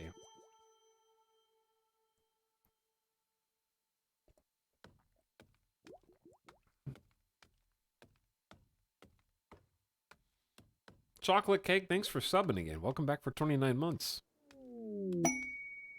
Appreciate the sub. Fire foam. Construct fire foam poppers, automatic fire safety devices, which spread fire retardant foam in response to encroaching flames. Next in queue, the solar panel. Okay, here's what I'm curious about. Where do you make the cool new fire foam stuff? Because I feel like I saw the fire foam. Where is it? Up here? Make fire foam pop packs, fire foam shells, and fire foam poppers. So do we make these at a machining table, or do we make them somewhere else? Like, I gotta look around and actually see where they go. Are these like, I don't think they would be smithy.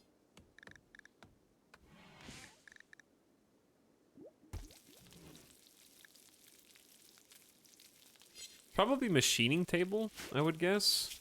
Because I doubt that, I know that you can build fire foam poppers just regularly. But I'm talking about the other specialties. Like, I guess maybe security has? No.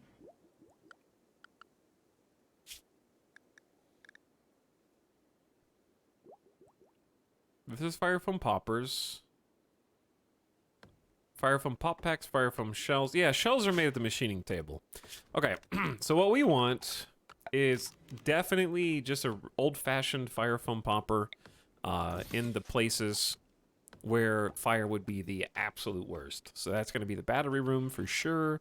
That's going to be also in the stockpile and storage room. Hold that thought.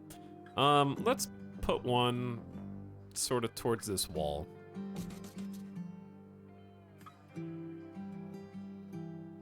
The problem with fire foam poppers is I believe they're fairly ugly.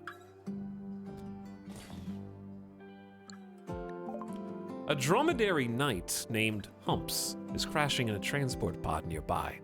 If he survives the impact, he'll be badly wounded. Humps is from Vebium.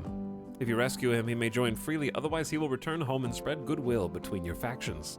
You can also capture him for recruitment or slavery purposes, but this will anger his faction. This is a charity incident. If you turn Humps away, believers with charitable beliefs will be unhappy. Humps is in a relationship with Juju. Okay. Well. Let's rescue Humps. Humps has got a stab and a scratch, and is bleeding out right now. Humps is also a doctor. A tough, quick-sleeping misogynist.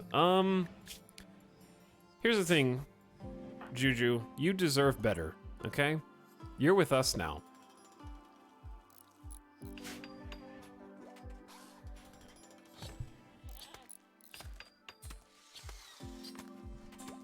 This is like the 4th or 5th transport pod. I've never seen so many transport pods in a single run, to be perfectly honest.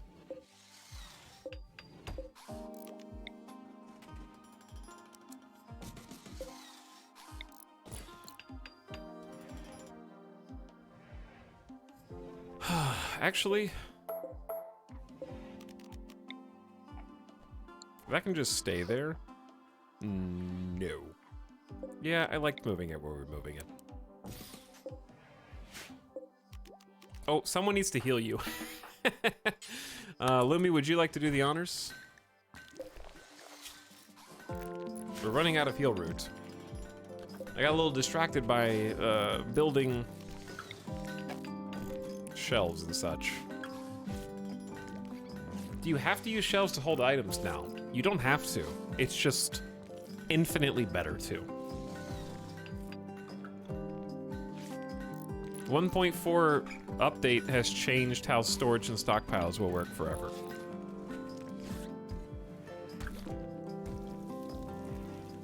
Like, not only do shelves prevent the deterioration of items, so you can build shelves outside and put things on them, and they'll never deteriorate, unless they're destroyed or burned or something. But now they hold 6 stacks of items. So a single shelf is capable of holding a mix of 1, 2, 3, 4, 5, 6 stacks in 2 tiles of space. This is part of the free update. And what that means is not only are your stockpile rooms going to be completely changed, but your freezers are going to be completely changed. So you're actually going to be able to make compact freezers that don't take up the entire map. You're going to be able to make production rooms that can actually hold all the materials that are relevant to them, like your drug production rooms that have all the ingredients and the drugs there. You're going to be able to have like clothing racks, armor racks, weapon racks, all of that stuff. It's honestly probably the biggest single change.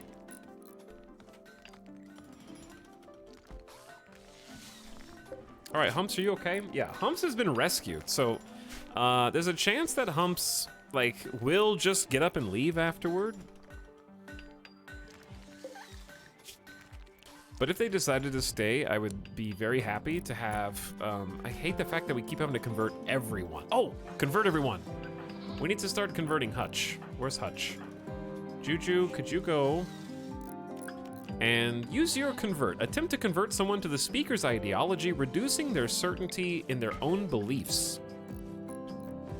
They're not very good at social skills, and Juju's gonna have a hard time actually catching up. The peg leg is helping some, though. We reduced you from 85 to 79%. That's not very good. It'd be better to just arrest you, because that will go on a long cooldown. That's on a 3-day cooldown. In 3 days, they will just naturally gain that 6% back per day, so that's just not gonna work. How are you displaying the weapons the pawns have under their icons? I used to do it with mods, but in 1.4 you just have to go to interface and then always display weapon portraits, and you might want to look around because all the settings have changed. They've updated the options.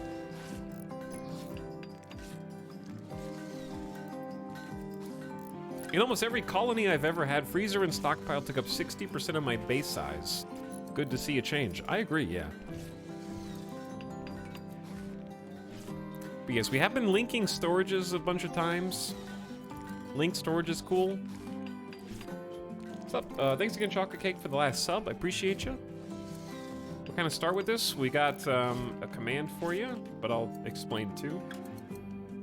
We're playing Randy Random, Losing is Fun on Naked Brutality. So I decided to go with one of the quote-unquote vanilla starts. As I thought that the two new starts, there's two new scenarios with the expansion pack that I think are really cool. The Mechanitor and the single phase start, but I kind of wanted to just do a good old-fashioned Naked Brutality and see... Hello? What the hell? Skill trainer? Medical skill trainer? Red has contacted you. You helped her in desperate circumstances. Since then, Red's gotten back on her feet, and she wants to reward you for your help. She's sending you a medical trainer. Yo, that's pretty sweet.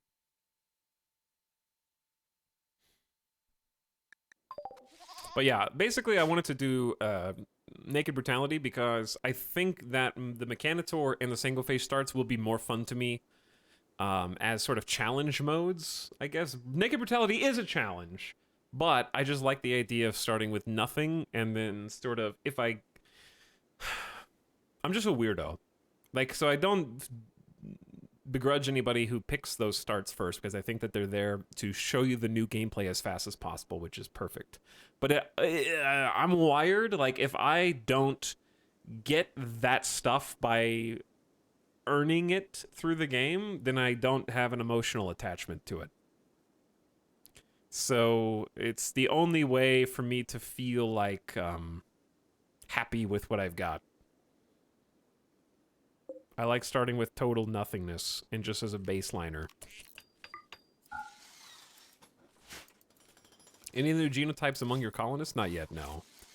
We just have all baseliners. But we have a big mishmash. We actually only have 5 colonists. 2 of them are just visiting.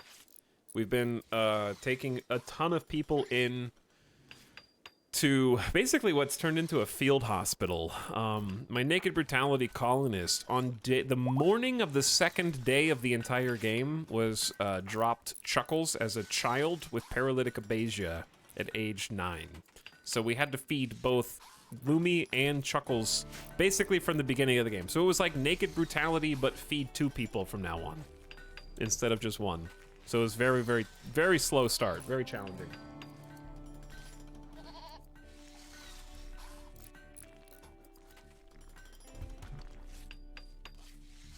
I was here when there were 3 downed and Lumi was thriving. Lumi was thriving. Okay. I'm scared to fast forward because Randy has been very silent. We had a super front-loaded start in this game. Because not only did Chuckles crash land, we had 7 raids almost back-to-back on the first stream day. We had a few raids yesterday. We've had about 5 drop pods of incapacitated people, maybe 6 now that Humps is here. I'm losing count. There's just so many. We've been taking care of everyone because we have charity essentials. So we basically have to do every quest that comes up that would constitute charity. So Hospitality for Allies is actually hilariously not a charity quest. And I don't know if I can feed 2 tribe people in a jail for 19 days. Because I don't really want Hodge to join the colony. It's just not a good pawn. I might do it for the 11 Glitterworld medicine, but that's just a lot of wealth for nothing. So I don't really want to do that quest. Did you try the xenotype editor? I did look at it, and I was like, wow, that's a lot of xenotypes. And then I was like, I'm overwhelmed. I'm just going to make a baseliner and worry about that later. But yeah, Randy's been very quiet. The last... Like I said, we were super front-loaded, so it's we actually had this time of peace and prosperity to actually build, and you can see wealth has surged. So what we ought to do with our 704 wood is now that the perimeter wall is getting fixed, we actually have a little bit of defense for the first time. I think we should build some traps. I love corner traps. on the edges of the walls.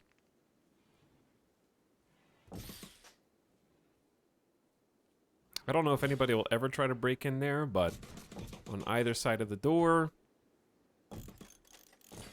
And then these chunks are blocking a little bit, but it's actually fine because these are just extra pieces of wall, so it's not blocking anything important. He forgot about the medical trainer. I didn't forget about the medical trainer. They just haven't hauled it in yet. I also don't have... I guess I could give it to Juju. Because Juju is the only fireball doctor we've got. So it's a safe pick right now. But...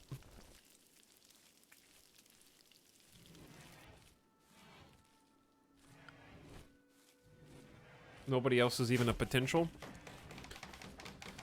Yeah, I'm just gonna have Juju use it.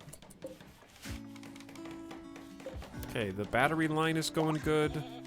We can actually start building stuff internally. I want to focus on security a little bit.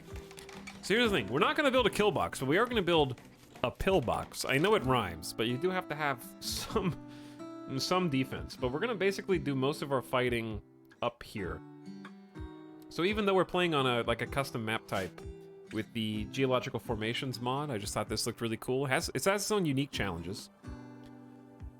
People can spawn anywhere here, basically. This water is walkable, so they can actually spawn in the water over here. So they don't have to come down the land.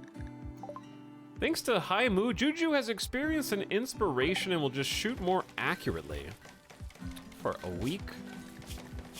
And also just went to a level 10 medical with that skill trainer. That was a huge gift. That was awesome. But anyway, typically we would build a kill box right here that would lead to the rest of the base, but when I say typically, I mean if you were playing RimWorld. But we're just going to build like a defensive fortification here that has some barricades and or sandbags and some pillars to hide behind. And we're just going to try to take most of our fights out here and just shoot out. And then occasionally we're going to have to go get them, because the things that tend to end my colonies are actually mech clusters. So I'm really curious how that's going to change with the new DLC, because there's so many new combat mechs that I'm not really sure what to expect from the AI at this stage. Okay, Lumi is very, very sad. Awful barracks. I know. That's because you should be sleeping in your own spot. Oh no, did I just kick him out? Or is he going to go over there? This is going to be for Lumi. You can go to bed. Okay, Juju, what are you up to? Cleaning dirt? Not feeling too bad. Silver was insulted directly and rebuffed by Lumi. Silver has been hitting on our colony leader for basically the entire duration of their stay in this colony. Okay, Lumi should be nice and cozy now. Chuckles needs to be converted. I don't know what the best way to convert anybody at this stage is without imprisoning them, and I want to have some sort of RP reason before I just imprison. Like, at least the two people I imprisoned to convert were cannibals, so that made sense. But we're actually getting close to fluid ideology reformation, so we'll get to add a new meme and possibly change some other things depending on... I want to try to pick RP choices based on the things that happen and transpire in our game.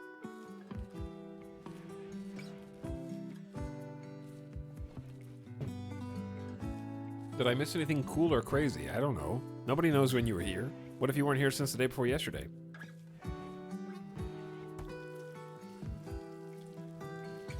Is the convert ritual better than using the religious skill? In this case, maybe, but we still only have...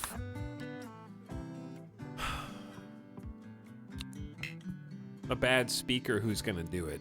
And it can actually make them even less likely to join you. So... 63% expected quality. I heard somebody say that they fixed the ability for you to do both of these back to back, but I don't know. That doesn't seem to be the case. I'm going to give it a try, and hopefully it doesn't, like, double down their position. We also need to do this. Oh, perfect idea. Perfect idea. Shelves. Shelves are always the perfect idea, chat.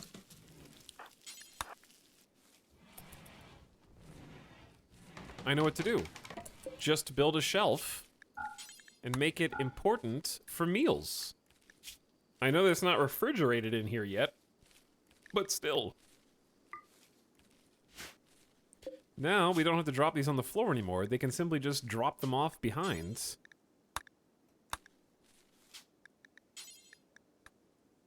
Is it already on Take the Best Stockpile and there just wasn't one? Maybe. Okay, well, there's a place to haul now. Shelves solve everything. I love kitchen shelf. Me too. Macho Man, thanks for 14 months. Appreciate this up. Chat, you guys are close. Actually, you're not. You're less close than you were at the start of stream. I remember saying that we were less than 50 subs away. You lost progress. I don't know how. I promise I didn't change the number. This is just Twitch. That's just integrated. It went down. It's gonna go down a lot, actually, soon, because there's been a lot of gift subs, which is very kind. I appreciate. Chuckles, you have a lot of work to do. So I'm scared to queue anything else up, because they're just doing a decent job. We have our first ever potato harvest. We went from hunting every single day, day in and day out, to actually having a good 240 potatoes, 227 rice. We're gonna need a stockpile for food that we presently do not have. And I think I have just the idea.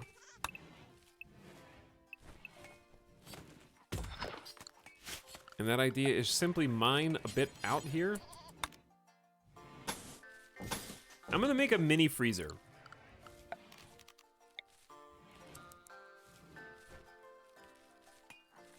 Wrong way. Make sure the cool is facing inside. And we're gonna create a little chimney stack. But I'm gonna forbid production of these for now. And the chimney stack basically exists. We gotta move. This is like a rock. I want to make the stonecutter's bill a little lighter.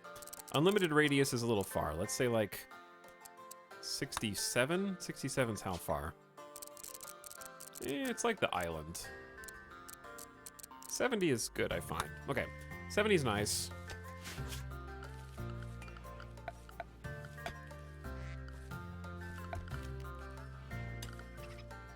Okay, thinking.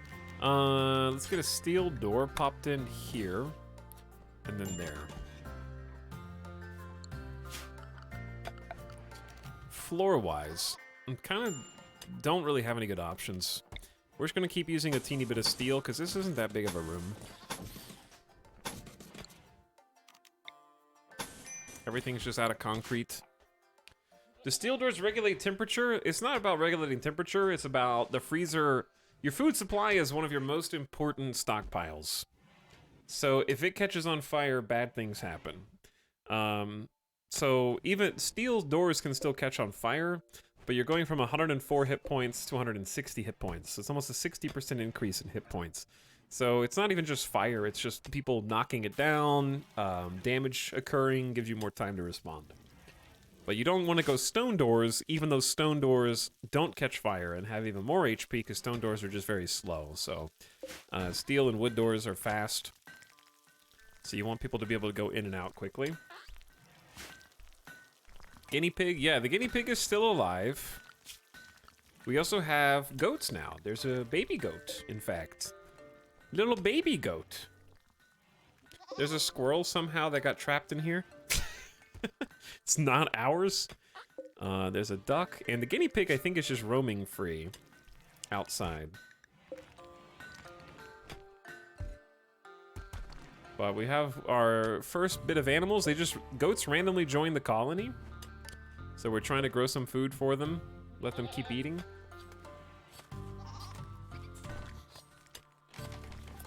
Okay, so Lumi's feeling a little better now. Rice harvest is coming along nicely. And it's the 3rd of summer, so what I'd like to do is just switch this over to a second potato harvest. Just be more efficient for work and the amount of resources that we get out of it. We just wanted to grow rice to try to get fast veggies. Like, we're sitting on like 40 meals now, which is just too many. Because I have them cooking fine meals and simple meals.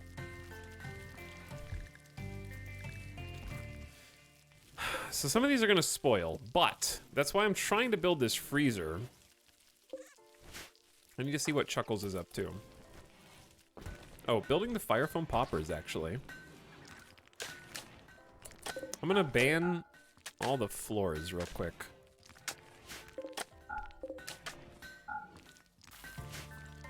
Chuckles, I need you to prioritize working on the limestone wall.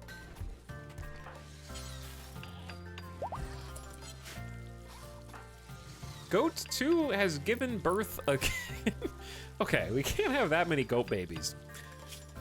Juju's moving around a little better with the peg leg. Failed to convert Hutch. It didn't work out.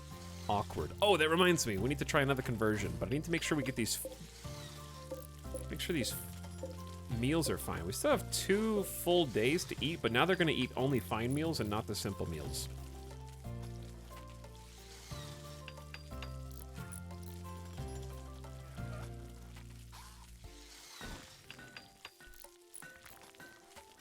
Can't wait to see what happens in the VOD later. Big Bad Baby Mouth, have a great day at work. People weren't joking when they said they'd unsub over Snap. And I'd do it again.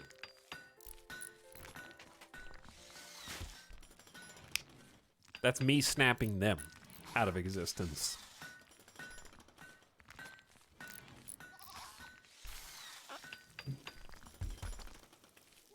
Not the other way around.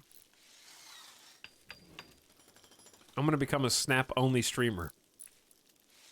Okay, here's the deal. If they actually made a proper desktop app that was widescreen, like Magic Arena, and it didn't look like pixelated, like non-anti-aliased low-res images, I would unironically do like at least a full stream of Snap, probably. Maybe a few. We would just sit here and do some Snap days. Juju is picking out on food. They're still thinking about how they failed to convert Hutch. Don't let it get to you. Your mood is so good considering that Snap. Okay, I can't say Snap anymore, but it's mental Snap.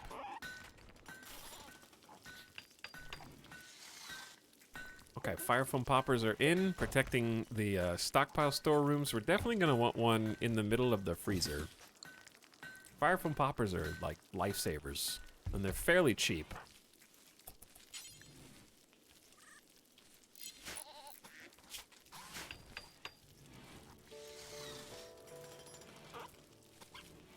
Okay, Chuckles, you're almost done with this cooler. We just need some steel. How much steel do we have left? We should have a ton. Where did it all go? Did we use it all? We had like 1,300. I built batteries. I built a cooler. I built 3 wind turbines. I see. Remember when I joked about not needing the steel that's in there? I feel like it's actually all gone. Okay, well.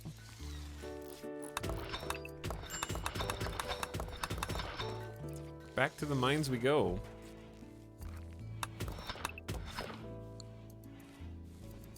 Unfortunately, that's also Chuckles' domain.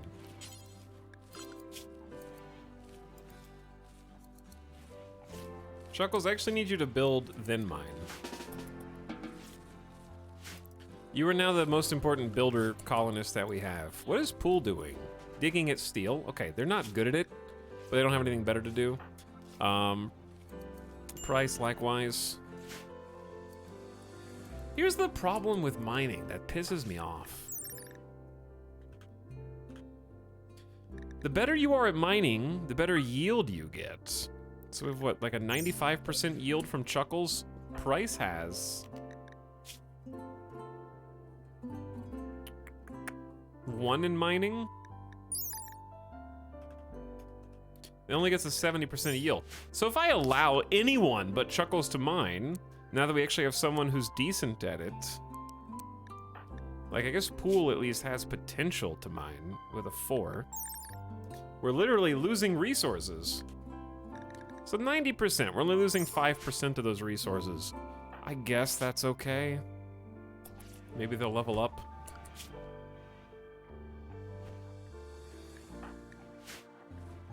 But yeah, you definitely don't want to go from 95% to 75% resources. Because you only have a finite amount of surface steel. Is there a win state in this game, or is colony demise the only end? There actually are multiple end states in this game, Rekov. The old school way to win is by going all the way down the research tree until you get to starship reactors in spaceflight. And then you have to build a spaceship, which is a very costly endeavor. And then once you activate it, it summons massive raids, and you have to protect the ship while it boots up, which takes a long time. And then fly away with however many colonists you can cram on board. Then you win. I've done that on stream. I don't really win very often. We've only won like maybe once or twice on stream because I end up losing somewhere down the road. But the other win conditions include Royal Ascent, which comes with the Royalty DLC. If you impress the Empire enough and rise to the rank of Count, you can appeal to the Green Imperium, in my case, to come rescue you, and you have to defend the High Stellarch when people come to try to kill him to get on their ship to go to the flotilla. Then there is Ship to the Stars, where if you can caravan all the way to Charlon Whitestone. Charlon Whitestone is an artificial intelligence that will lift you up off of the RimWorld, but you have to boot that ship up and protect it over a series of battles. And then Ideology added the Arconexus, which is a way to build your colony wealth to like 250,000 wealth or something like that. I don't remember. What's the number, chat? And then you sell your colony to someone. You sell it, and in exchange you get a piece of the Arconexus map, 350k. And you have to do that 3 times. It's basically New Game Plus. But it's very hard. I've really only beaten I haven't beaten those. I've gotten to Arconexus Part 2 on Losing is Fun.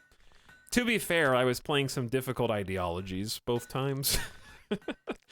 One of them was nudists, so I was playing with no armor. And the other time, I was playing as... Chat, what was the other one we got to Arconexus Part 2 with? And then died.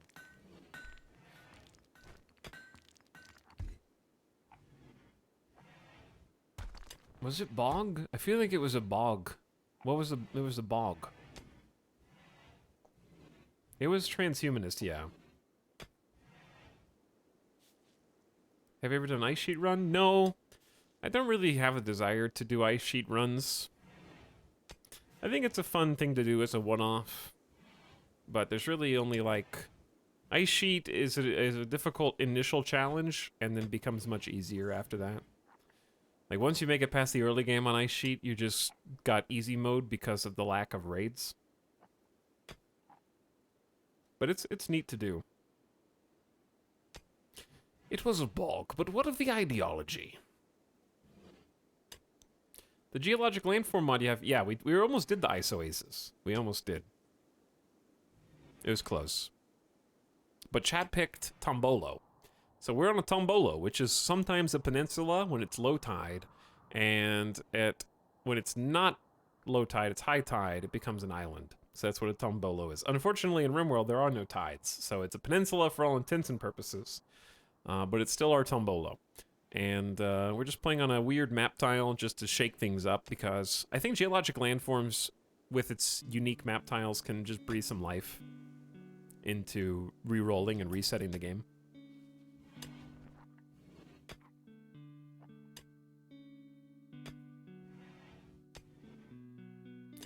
Okay, but yeah, Randy's been way too quiet. I have tried to...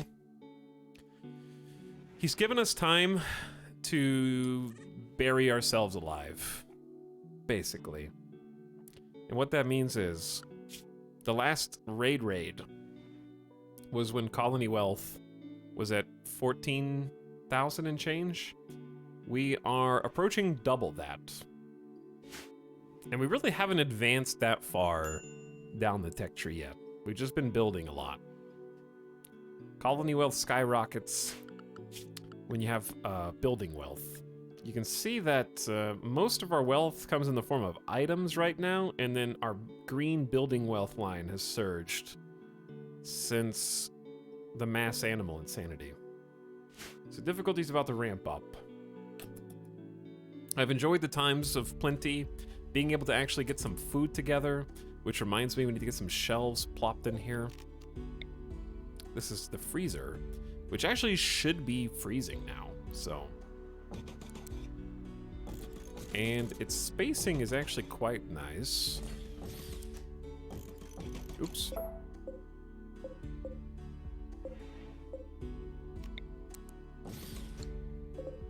Okay, and we're gonna link the shelves together on this side. And this side is gonna be mostly food ingredients. So like lots of raw food, baby food, hemogen packs is not really food, but if you get any, sure, blood packs are in the game now.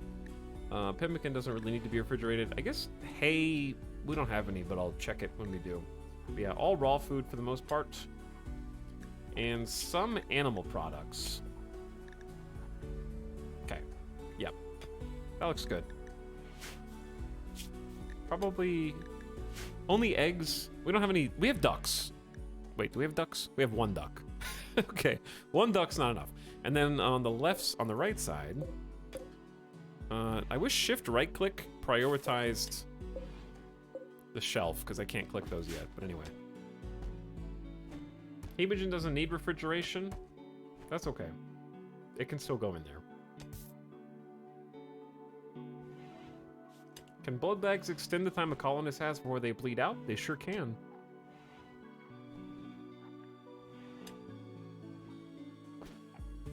You forgot to remove rotten. That's okay, because meat and food doesn't rot the way... Like, it won't... It will just rot and disappear. It won't be a leftover. So they will never be possible to store rotten food. Because we don't have corpses.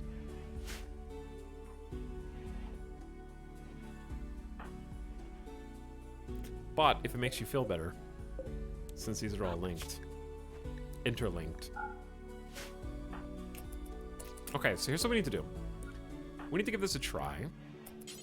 We're gonna try a conversion ritual and see if we can convert Hutch. Or at least, like, move them towards conversion, because it's still pretty far away. Hutch is a double fireball social, and even though they're abrasive, they would make a really good moral guide. Does he know the cooler's set to 70? Yes, I do, Clive. There's no food in there yet, though. Chad, do you guys have anything else you want to add about the freezer that hasn't been built yet? With no food or items in it whatsoever? Okay.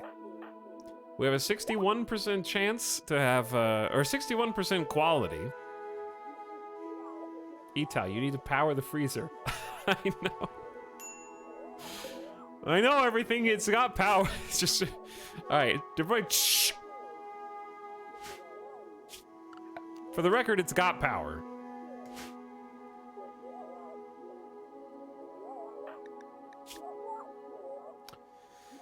Okay, Juju, you have a 1 social skill. You're abrasive and extremely neurotic. You're nervous, you're crass, you rub people the wrong way. I don't perceive this as going well. I don't know what you're saying here. You're probably saying that Hutch, I know that you believe in individualism, but now I want you to conform to my way of thinking. And I need you to preach, the rifle of freedom is not going to save you anymore, Hutch. We aspire to a higher power. It actually was effective. That actually was super effective. The conversion ritual was effective. The speech not only delivered solid arguments and visibly swayed the convertee's thoughts, but kept the crowd entertained as well. It's just one of those circumstances where someone fails so spectacularly that they end up bringing the audience back around. You know? You just lean into it. Just nervous, awkward, sweating bullets up there on the stage, but somehow you get the audience on your side just because of the sheer cringe that you bring to the table, and they just laugh along with you instead of at you at that point. And they're like, damn it, I can't help but be endeared by this person's sheer tenacity and grit. We actually not only had a super successful conversion attempt, but everybody who attended gains +3 mood for 6 days, and we just gained our final development points. So if whenever we want, we can actually do a reformation of the Void Apostles and add a meme to it. So we don't have to use that immediately, but if we did, what would we even do? So that was like flawless. We now have access to high impact memes if we wanted to add one. So these are just now on the table for us from ideology. So we started with Guilty, and we're playing Charity Essential with this is totally custom ideology. Physical love is considered horrible right now. However, has Lumi softened on that point at all? Lumi does have 2 friends. Our moral guide is lover is here. Cannot romance. Already Juju's lover. We got a romance button now. I don't know if I'm willing. I don't know if anything's happened in the game that would merit RP-wise changing that. Pain is currently idealized. To experience nerve-singeing pain is a mark of morality. I'm trying to factor in the permanent gunshot brain injury from Lumi. Juju sort of getting arrested and forcefully converted and then losing a leg and then getting a peg leg back. Silver might be making it worse. That's true. Silver has been repeatedly hitting on Lumi, and that's probably not going to change their stance on where love is in their version of the ideology right now. Out of the hot, we don't have to do a high impact meme. We didn't give in to the cannibals, so I don't think we need that. I don't think blind sight fits in yet. Nudism doesn't fit in yet. We've been chopping down so many trees. We are sort of tunneling, but there's really not that many things we can do for tunneling right now. We haven't embraced darkness.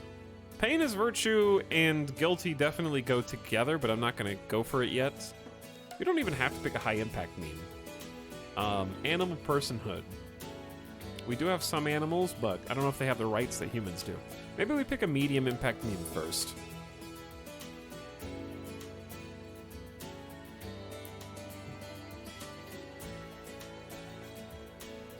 I think since we've been converting cannibalists, I'm gonna go with the RP is that we started with an open mind, but after seeing the horrific actions of the other fates and their constant desire to eat human flesh even at the expense of the colony that is keeping them alive and rescued them, we ended up arresting them and then forcefully converting them. I might just change to proselytizer, spread our beliefs, and then change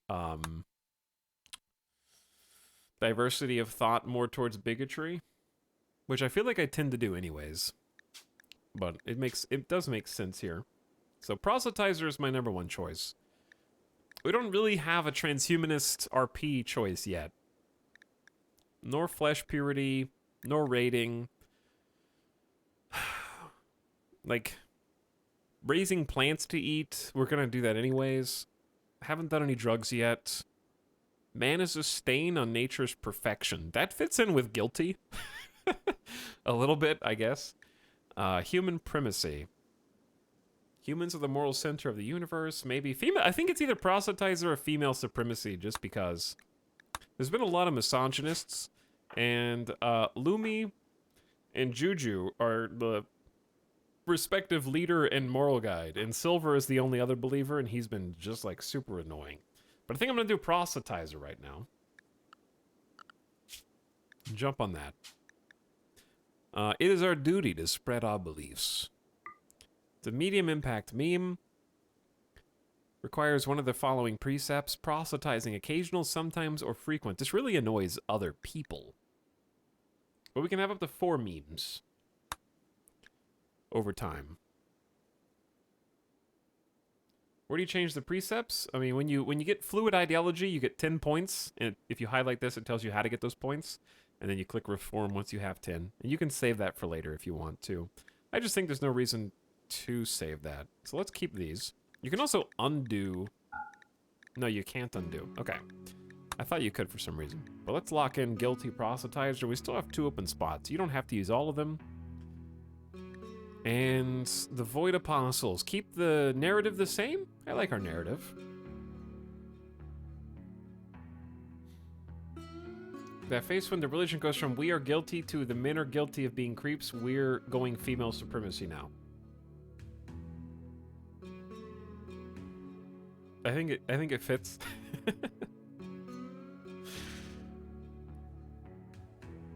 Just because we're guilty doesn't mean that we don't want to become guiltier. You know? Save some space. To one-up yourself later. Okay, proselytizing is currently occasional, which is our new one. Those who know the truth should try to bring it to others when appropriate. 300% chance to try and spread your ideology. You get development points when you convert a new member, when you obtain a relic, or when pilgrims visit your relic. So getting a relic would actually be very important to us. Now, if we do sometimes, that ups it to 500% chance to spread it. And then frequent makes it basically 700% chance. Those who know the truth have a duty to always spread it and drive out other beliefs. I think we start lower on this and then work our way up for RP. Because I don't know why we would go from 0 to 100. So I'm going to say either occasional or sometimes. I would say occasional, but since we literally force converted 2 cannibals, sometimes it seems fair. At least occasional. Because we're going to get 2 more reformations at least. Okay, and then we need to, let's just start low with occasional. 300% chance to spread. That also means we annoy other people less. Diversity of thought is going towards from appreciated to neutral. Other beliefs are neither approved nor disapproved. 700% proselytizing is honestly hilarious to see how abused visitors get by colonists spreading the good word. Hi, yes, we're happy to take care of you here in our hospital, but have you committed any sins lately? The God of Atonement, Linelux, would like to have a word with you, my dear. Yes, you are a captive audience with your paralytic Abasia in your bed. I will sit by your side and teach you what you need to know. Execution still horrible if innocent. Slavery disapproved. Everybody clothed.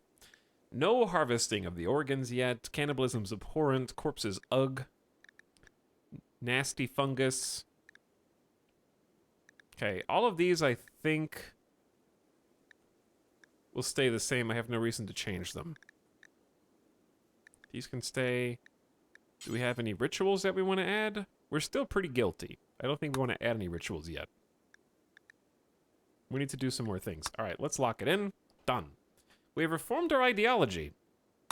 Check, check. We're now also proselytizers. Which means we're going to need, I guess, a new screenshot, aren't we? Here is your time to take the screenshot of the top piece.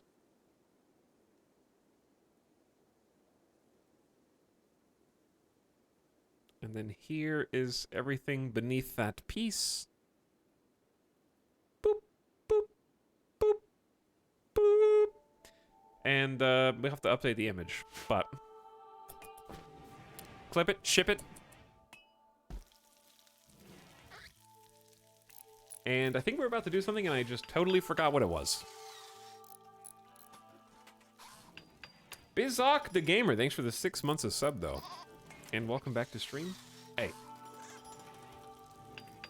Chuckles, you're doing great. Though I'd like you to do great by working on these shelves. We also need, we've already used like 300 wood. If there are any trees inside this base, we should just get those first. Can never have enough lumber right now. That was an excellent quality shelf. You know what, Chuckles? You've been doing so good.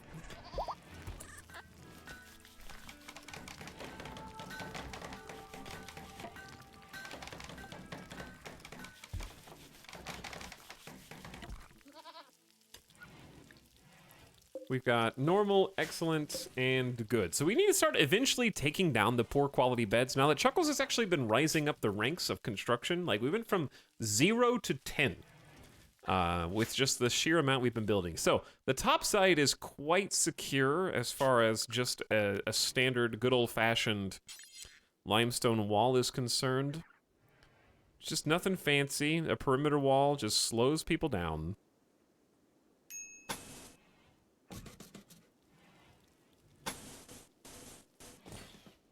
We're just trying to limit the amount of access that people have to the colony right now.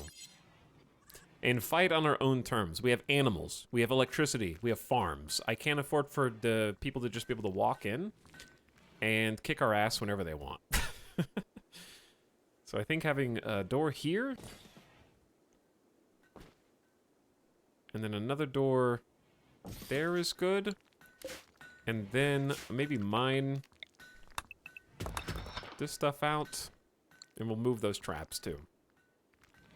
And then we can we're gonna need to deconstruct a lot of these walls in order to actually build the proper base buildings that we want here. But just do a nice, good perimeter fence. And then I would like to clear a path up here. Because here's the thing, we have a steam geyser in an interesting position. I'm going to go ahead and plant a little bit of future-proofing. So we want a 6x6. That's how big the geothermal generator is going to be. And then I believe we did like a little bit of this. How did we do this on this side? Oh, no, it actually is the other way around. No, it's not. You did it right. Okay, I did it right. Let them keep building and doing their thing.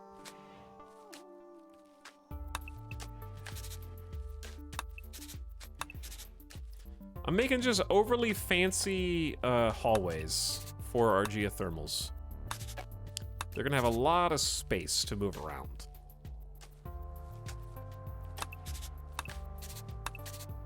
I'm just kind of planning ahead of time. That way I don't accidentally build something over the top of this when I'm gonna have to just deconstruct it again in the future.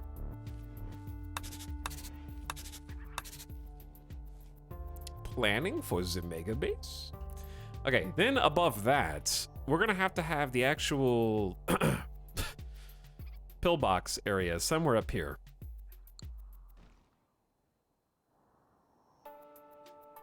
And I'm a little scared to build it yet, because it's just going to take so long to get up there. What we may end up doing is just mining a little bit of this. Oh, dude, there's jade. Look at all that jade.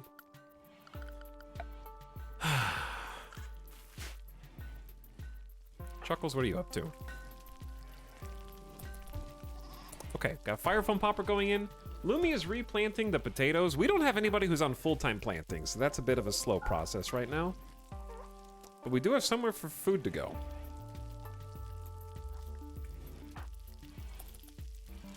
And we've started cooking fine meals, which I'm very happy by.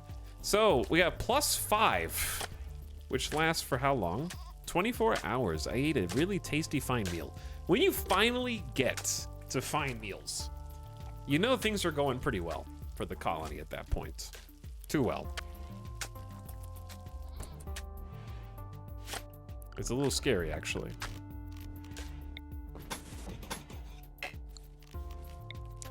Now, we have to keep hunting in order to keep making fine meals, but we have like 12 right now. Just that free +5 goes such a long way every single day. Like, moods are just great. We're countering ugly environment. We're countering mediocre barracks. Is Chuckles the player heir, like in Crusader Kings? May as well be.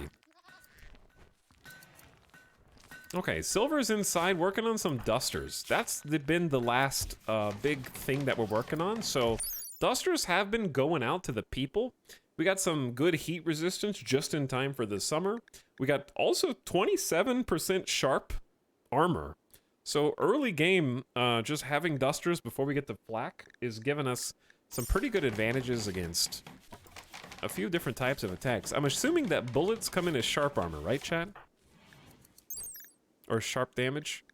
Blunt damage is primarily clubs, warhammers, fists, rocks.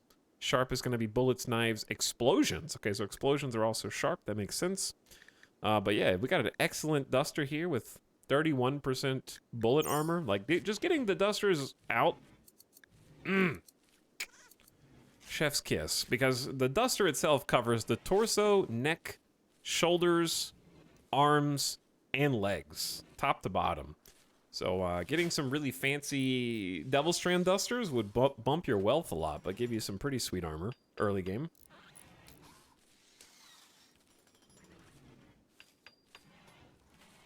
Do we have a royal title yet? We actually do, but it's not passable. We can actually make Chuckles a proper heir once we get a higher tier role. Freezer? Oh, there's only 60 potatoes. What we need to do is get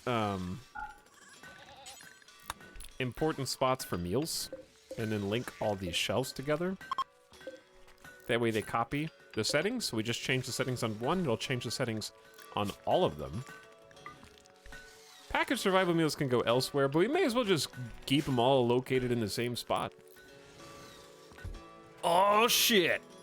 Ambiguous amphibian raid! That's a monster raid. We in here. Let's go! We in! Oh my god, they're slipping through the cracks right now. What's up, raiders?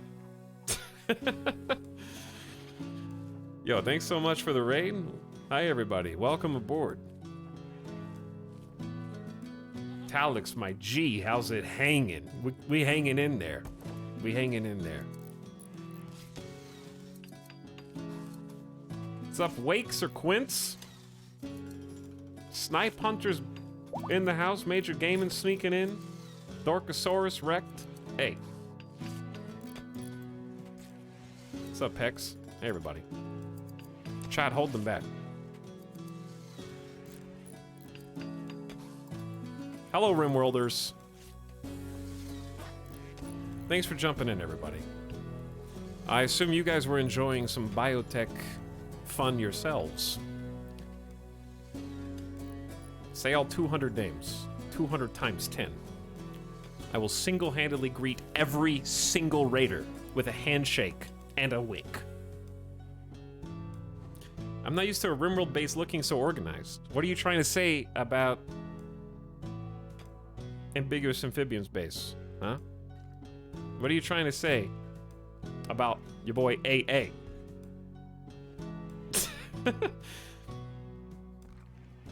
What's your theme? I'll give you guys the tour. We started on the day before yesterday, like everybody else did. That's not new, but we're playing Randy Random. Losing is fun. And I started with a Naked Brutality run. We're playing with a modded map. It's basically just a different tile. So this is, if it looks a little funky, that's because it is. We're playing with the Geologic Formations mod, but I'm playing, the rest of the mods are basically just vanilla adjacent. There's nothing else. So we're playing on a Tombolo right now, which is interesting because it has a lot of strengths and a lot of weaknesses. The strengths are enemies are only able to spawn up here, basically. The weaknesses are that also means all of my food only spawns up there. So we have to chase alpacas and yaks up to the edge of the map, which is a huge pain in the ass because they just run off the map when we're hunting them.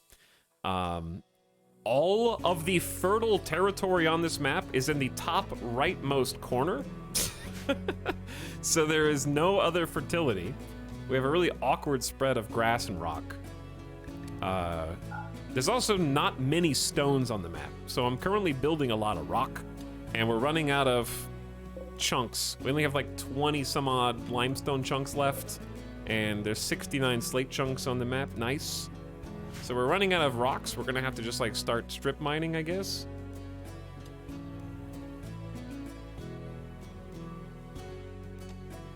But our theme is, I want to start Naked Brutality and just see what happens.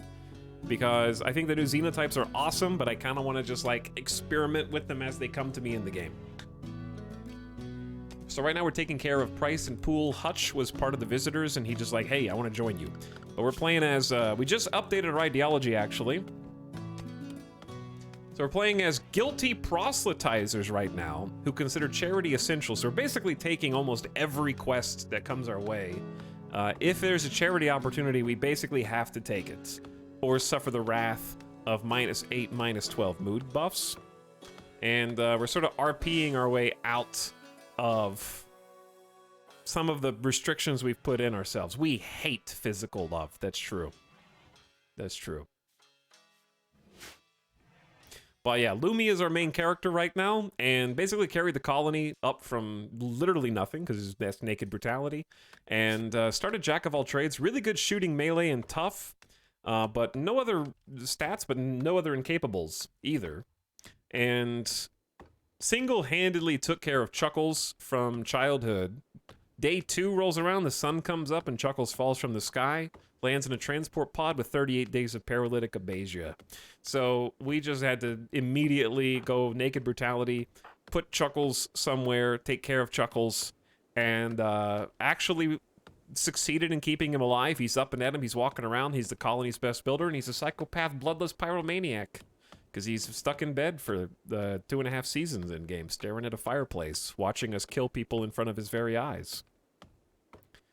But then Lumi caught a stray bullet from a machine pistol and has a permanent gunshot injury. So our main character has 70% consciousness, moving, manipulation, talking, and eating right now. But we've been able to carve out a little spot for ourselves in peace times. Randy hit us with 7 raids on day 1, where we had basically nothing, just some RNG on our side. And we've had a bunch of transport pods. I've been taking care of every single transport pod that drops. We even took care of some enemy raider transport pods that dropped. And there's been a little peace and quiet recently on Randy losing his fun while he lets us accumulate wealth. Our wealth has skyrocketed, and I'm expecting destruction any second now. So we've just been using this opportunity to get a little bit of a old-fashioned fortification wall. Nothing against people that do choose to play with them, but my personal self-imposed challenge is no kill boxes. I've never enjoyed building them or watching them, so I just sort of avoid them. Pillboxes, totally okay. We're gonna build pillboxes. We may kill people while in pillboxes, but that doesn't make them kill boxes. But yeah, I think that I understand why they're so popular, because it's interesting to try to come up with like a puzzle-type solution to incoming raids. What's the difference? Do you really want to know?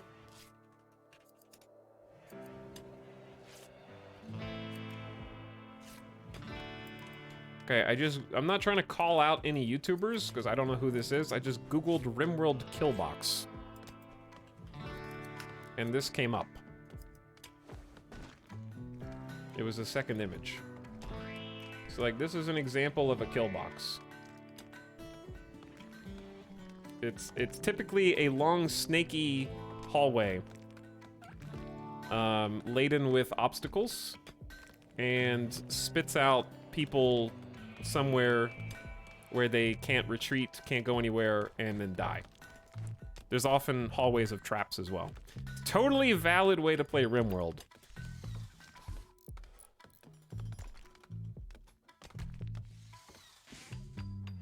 I have no opinion on that Killbox chat. I don't play with them, so I don't know what's good and what's bad. I don't know the meta. Okay. What are your feelings on 3-wide hallways? I love 3-wide hallways. Look at this 3-wide walkway that I'm making right here between my farms.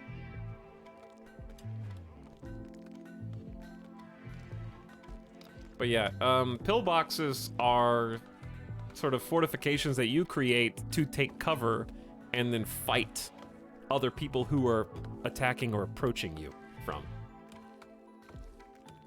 What's your fight style then? I kind of wing it, but I'm ultimately gonna make like, I call them fighting floors, which is kind of a lame name, but basically just like a series of combination walls, sandboxes, and barricades, and just try and either strategically position my people, and then I like to get eventually some people with jump packs and melee, and just get some strong Warhammer soldiers to go out and fight and do a lot of flanking. Now, a lot of flanking is going to be tough on this map because there's not really anywhere to go. Legally distinct.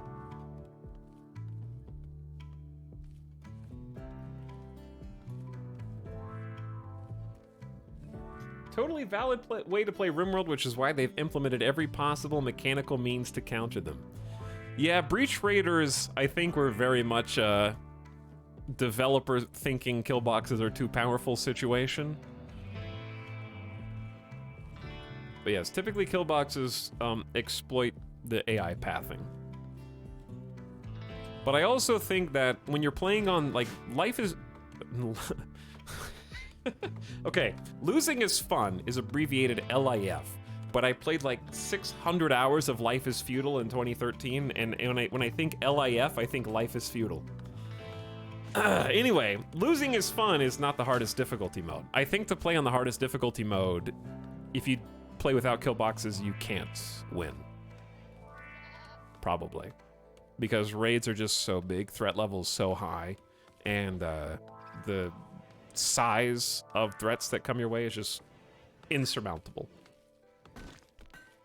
So I think to play at the highest level, you do have to use as many different advantages as you have available.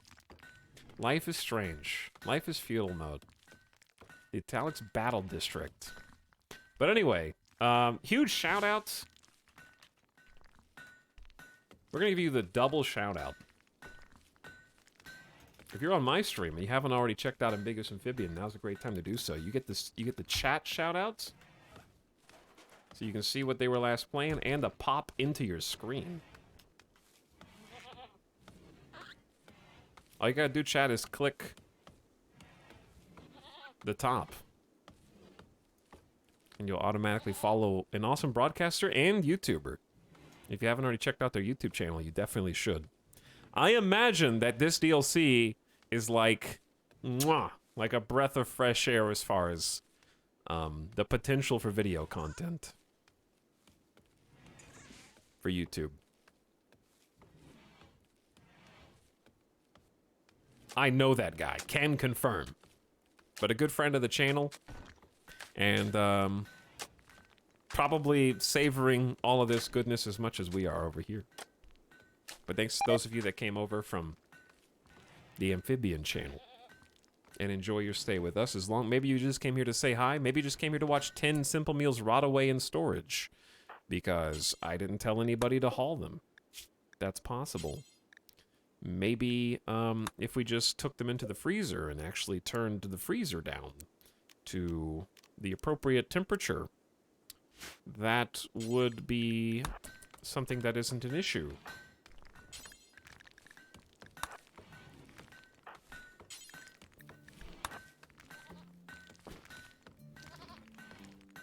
I wandered over from your YouTube days. My YouTube days are long behind me.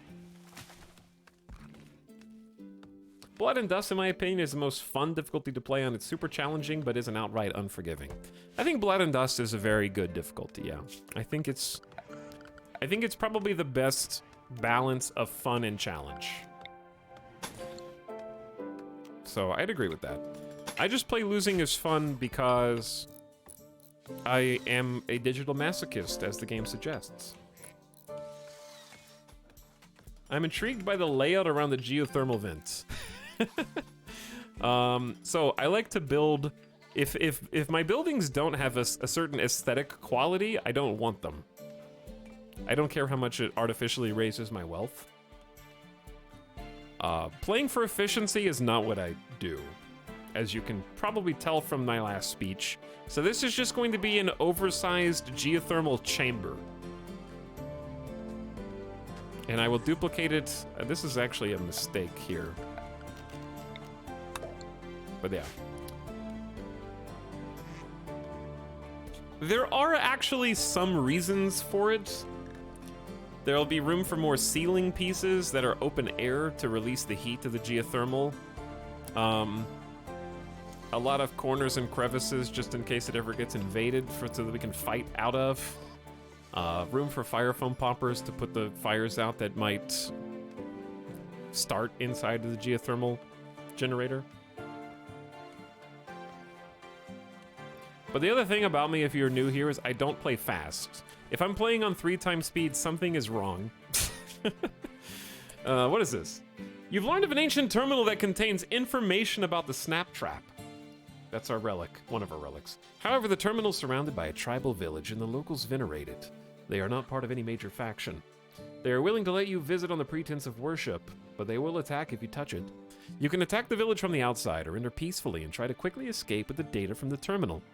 Beware, if you spend over 10 hours in the village or build anything near it, the locals will attack and call reinforcements. The Marvel Snap Trap.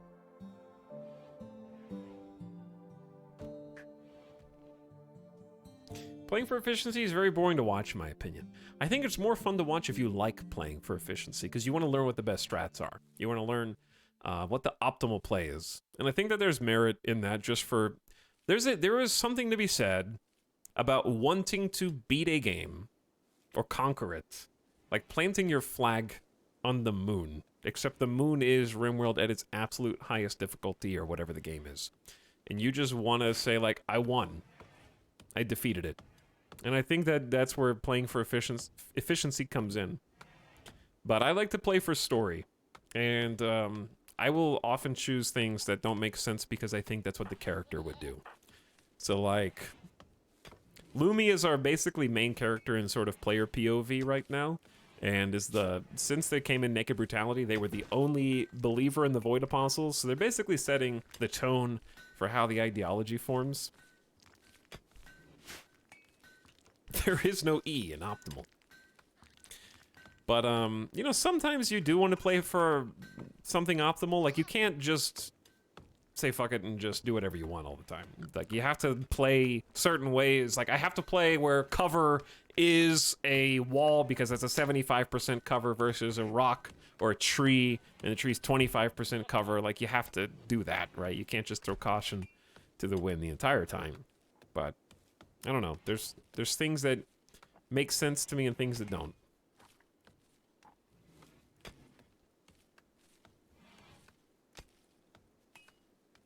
Definitely did not take the 3 metagaming traits for Chuckles.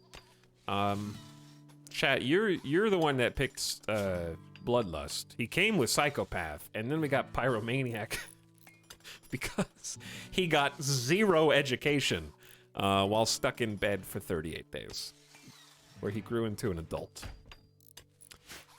So that was all him. I'm curious if we finished the Duster bill. We have not, no. So who's missing a Duster right now? Chuckles got one. We got a good quality one for you. Hutch needs one. And did Pools steal ours? No, that one was theirs. 10... I actually do have the temperature set to 22. The temperature in here is 46 and still going down. The meal's rotted anyways.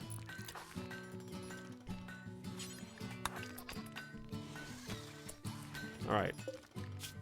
So all we need to do is unpause these meals. Why are they still rotting? I took them in there as fast as I could, chat. I think it's just... Is one thermostat not enough to bring this down under 30? It's 92 outside, and it's like 40 degrees.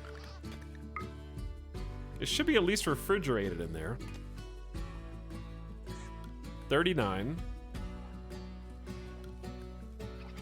37. Maybe if nobody opens the door?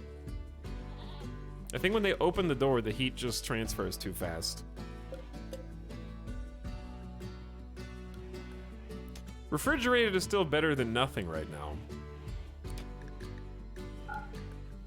I've never made such a tiny freezer, so I didn't know how many coolers I would need. I usually make coolers that are about this big and put 8 coolers in there. But the thing is, I don't want to waste steel and components because this is just a temporary base. So I'm actually just fine with refrigerated right now. Because we probably won't be cooking too much more than we can eat anyways. And the raw, like, veg is gonna last for 1.2 years. Temporary base. Can't you just move the coolers? No, you have to deconstruct them. You get partial refund. And I believe when Ideology came out, they actually nerfed the amount of resources that you get from deconstruction, so it's really tragic. I think you only get... You used to get 75% of your resources back. Now you get 50, and if it gets destroyed, you get 25% of your resources back. But anyway, right now, I just need some food to stay cool. This is supposed to be long-term because we only have 2 farms. We've been living paycheck to paycheck on food for the entire game. This is the first potato harvest of the entire game. So what I need is just a door so that they can easily access delivering the food to the shelves, and then this door here so that the kitchen staff can go over, grab it, and then go over.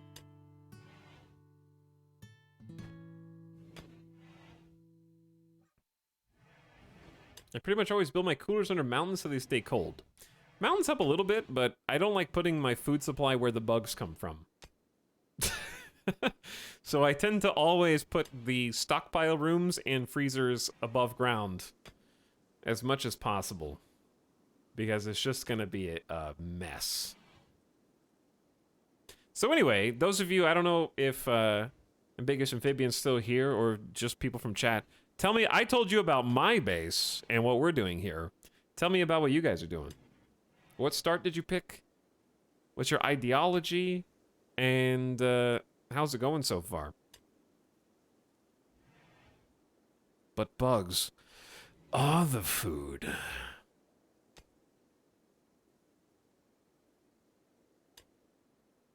Mechanitor Sea Ice. Ooh, spicy. Baseliners with Supremacy Raider Tunneler. Ah, wow. I've actually never done Raider before, but Mechanitor sounds fun. Stilvin, I was asking what Ambiguous Amphibian was doing, but I appreciate that your start is a classic start with 2 mech clusters around your base. Good luck. Struggling in sea ice at the moment. Rich Explorer. Rich Explorer is fun. At least you get a charge rifle, but it's still really tough. By the way, thanks for the gift subs. Jam and Ben gifting a sub to Ambiguous Amphibian himself, and Just Confused back for 20 months. What's up, Fluffy Panda? Says, in celebration of the new RimWorld expansion, happy colonies to all for 58 months. Happy colonies to all indeed.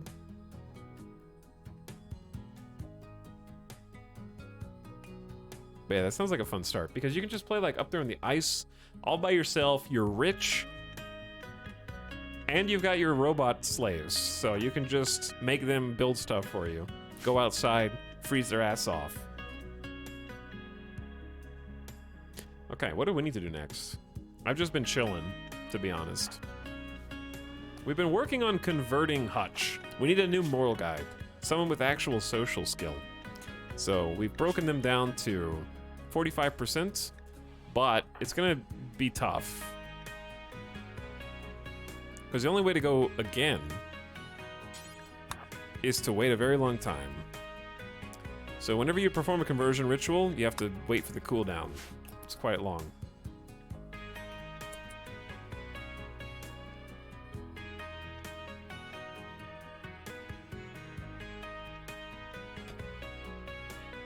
Gothic Basher says, currently playing a cannibal colony. My son just decided to go wild and I'm struggling to tame him. I don't have the right food. Well, you're a cannibal colony.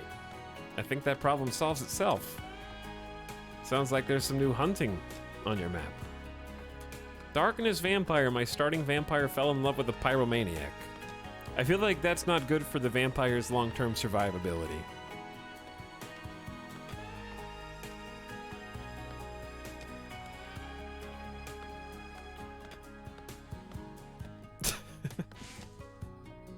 People arrive. No kill boxes, people leave. No crashers either.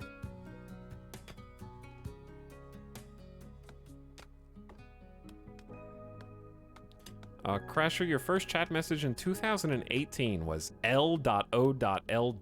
All caps. Something was super funny then.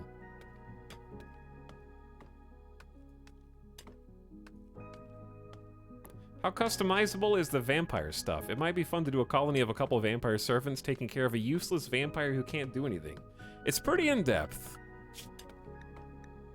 Because you've got all the death rests buildings. There's 6 buildings here. And you've got blood bags. And you've got, you know, the obvious, like, capturing people just to siphon their blood every so often to keep them going. You can make them tech vampires. You can make them royal vampires. Vampirism is actually a combination of like 12 genes, so you can pick and choose everything. Yeah, it's just part of the genetic modification. Like the gene modding itself is pretty sick. Okay, pin not enclosed. I know. We're trying to deconstruct all that. How is Pools mining? Okay, it actually leveled up, so we shouldn't be losing. We're only losing we're losing 8% of each yield, so I think that's fine. I dug this just so that we could get in here and haul the rest of this steel. Now I want to do some hunting so we can go make some fine meals again. I don't like auto hunting right now because Lumi just takes too long. But Lumi is also our only... It's not good having your best hunter also be basically your only crop grower. I might just have Pool take over for a bit. Because, yeah, we definitely need to get the potatoes planted first.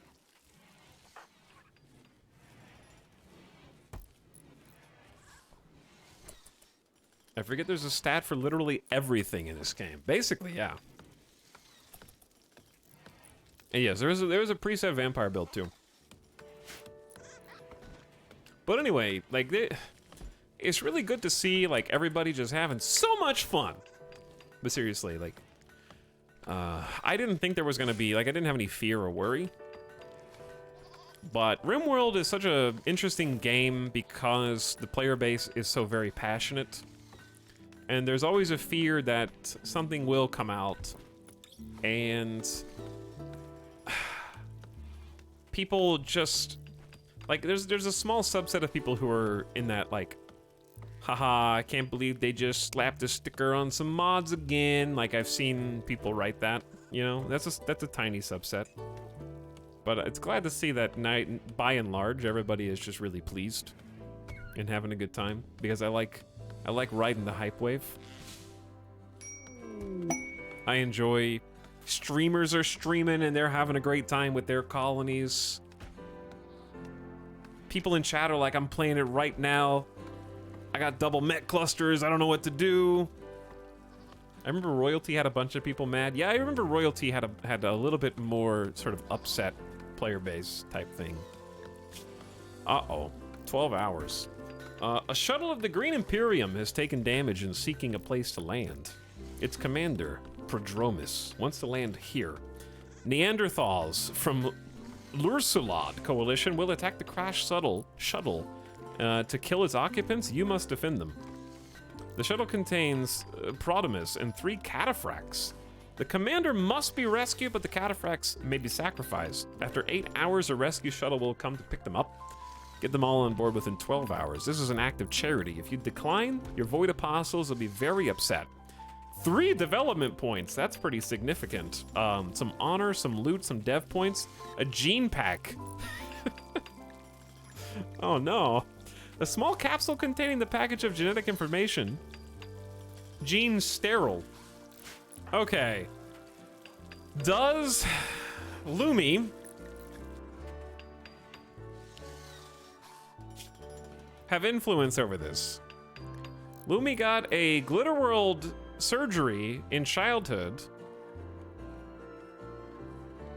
and is a trans woman now. It's an all-encompassing surgery in childhood, actually part of her backstory, but then decided, you know what? I want to be a woman, but I don't want the babies. So got an implanted IUD. So I'm wondering if the implanted IUD... I'm trying to reason, like, I'm gonna force sterilize everyone! Babies are a plague! Look what they become! Chuckles is a psychopath, bloodlust pyromaniac that I had to raise myself. I need to protect everyone else from Chuckles.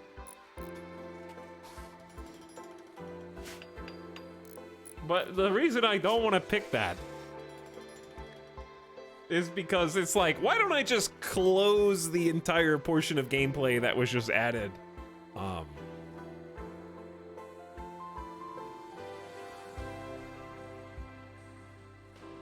Why don't we just stop babies from existing in this DLC? You do get one Glitter World med.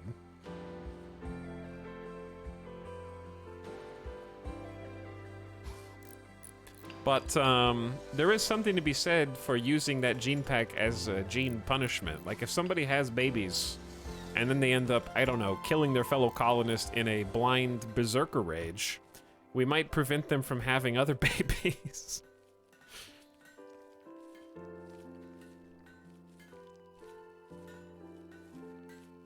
I don't even know if you can store gene packs currently. Didn't the blog post say it needs a specific tech?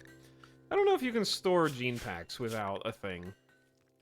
I like that Anjay probably already knows the answer to this question, but is trying to ask it in such a way as to not sound like backseating. Okay, because there is a gene processor and gene extractor, and we have a gene bank. Create xenogerms which can be implanted in a person to genetically modify them. Is there a way to just look at... Oh no, what did I just undo? I wish you could like... Oh, you can. The building can store gene packs and make them usable.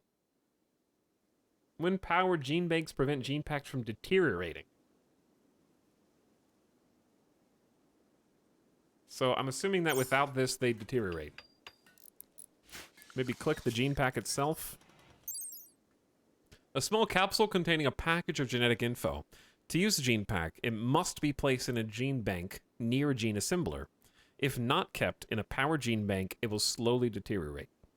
I guess it depends on how slowly. Because, like, the xenogenetic bank is really not that far. We can just research it sort of now if we wanted to. So, I don't think it's that big. What were we researching a second ago? Ah, solar panels. Okay, solar panels, and then I'm thinking maybe machining, but we'll come back to that. I say we just take the one that gives us honor. Because we already have Lumi as a yeoman. So let's just get Lumi some more honor.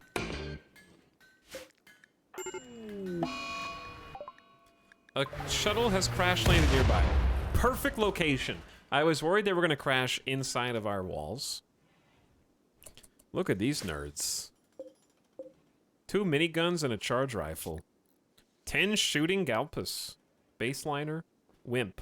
Oh, not my top choice in soldier to protect me.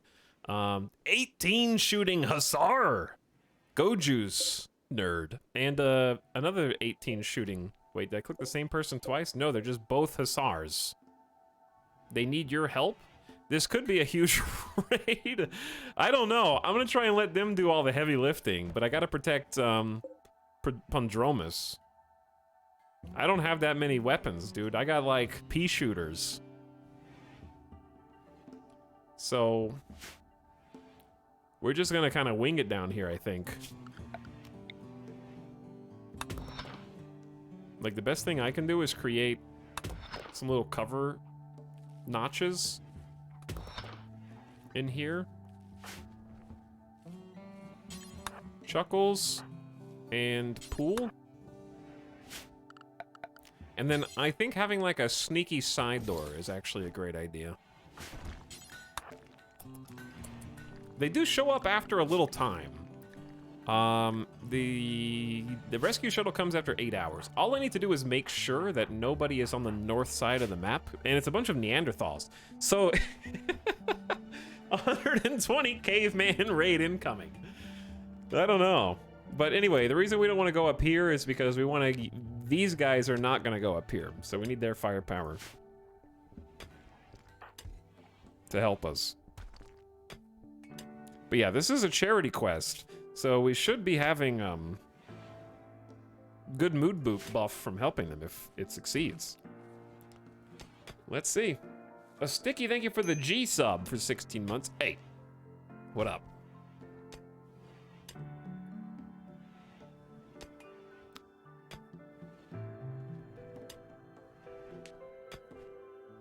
Here's the thing, though.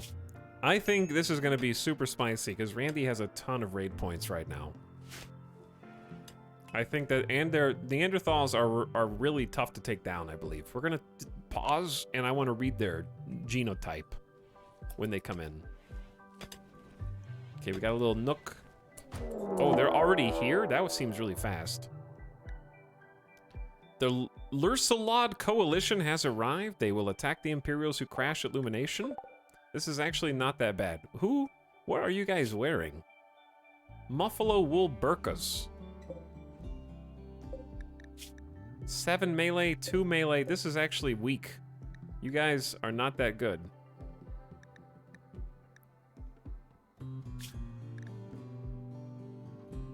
They are wearing green screens. Okay, here we go. So what first impressions so far of what, Bill Buttlicker 69? The new DLC?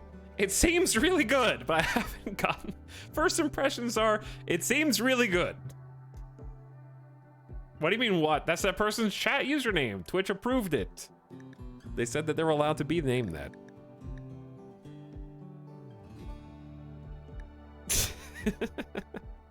Okay, they're very slow.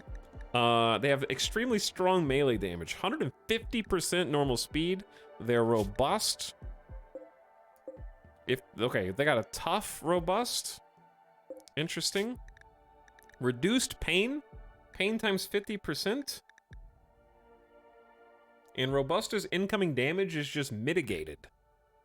Okay, that's very cool. Have you seen the Hussars genes? I have. We looked at the Hussars. We almost took a Hussar into our colony, but they're just crazy. But that's not you. Okay, we need to get everybody out here.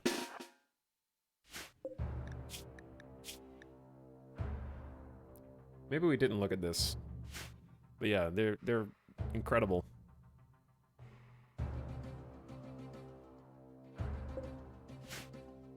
Well, we'll get some target practice in, which has got to count for something. So,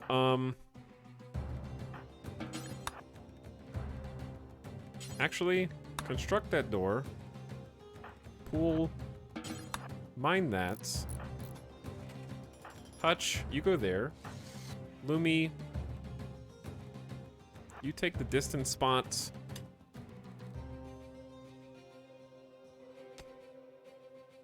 Juju, you back him up. Like the big guy. Silver's gonna go even further back. And then Price doesn't have a weapon right now. But Price, you can haul the wood. When you get Chuckles back up here. Alright, they're incoming. Pool is still just digging away.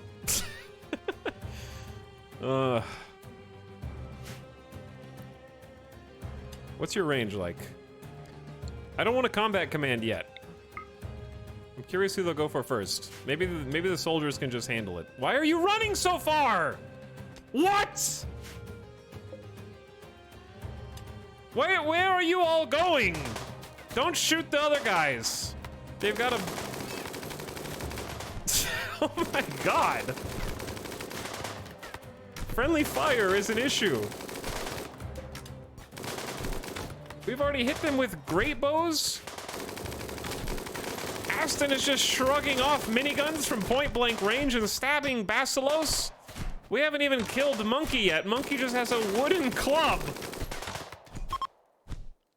Apparently the raiders are fleeing, but not before both of the Hussars very nearly died.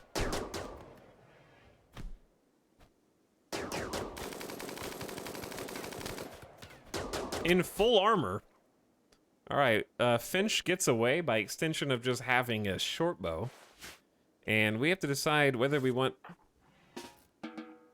to heal Monkey dead in 2 hours. Their right leg was cut off. I'm gonna say probably not. The slow learner Slowpoke who can't move. How many of these shots were mine, though? We got a great bow torso, great bow left arm, great bow left leg. This masterwork great bow, by the way. So we landed at least 3 shots on Monkey. I don't know if anybody else actually hit them. We didn't do any friendly fire. Yeah, I think that the Neanderthals probably would have killed us if they weren't here.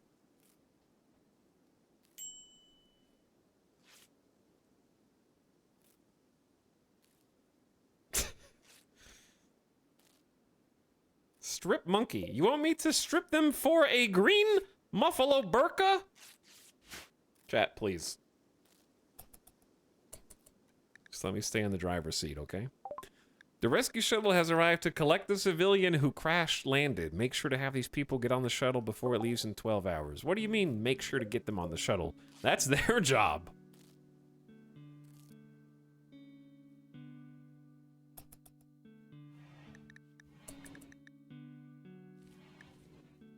Okay, we do have to bury them, though, because rot stink is a thing now. And I don't have an incinerator yet because we just got electricity and we still have torch lamps throughout the base.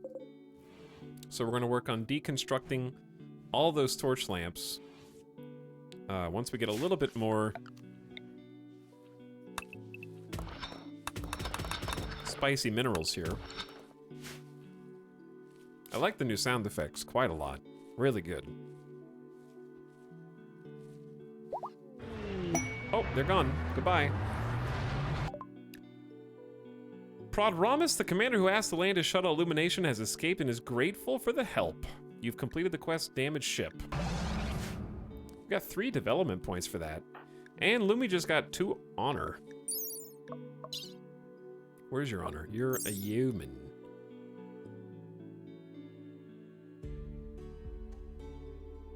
So, you need 6 honor to get to Acolyte. 13 total, right? Why does this still say Yeoman 3? Oh, we got 3 out of 6. Okay. 3 out of 6. Can you take apart the broken ship? You totally can, yeah. We've also got a bunch of ship chunks over here that have a fair amount of component potential with some chunks up here. Much the same. I don't want to do this hospitality for allies because I don't want to take care of people for 19 days. For 11 Glitter World meds of wealth. That being said, Glitter World meds, we don't have any meds. I'm gonna try and harvest some heal root. Oh! Price, thanks you for allowing her to stay Illumination for 18 days. It's already over! She is moving on with her people and won't forget what you've done. Pool and Price are gone.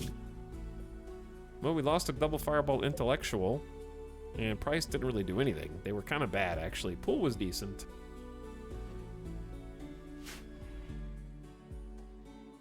You should get Chuckles to the rank of Knight so we can call him Sir Chuckles the Psychopath.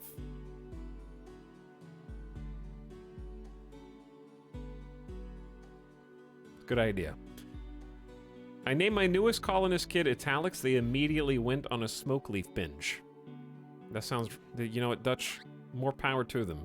Okay? That's what you get for leaving it lying around. And not putting it on a higher shelf.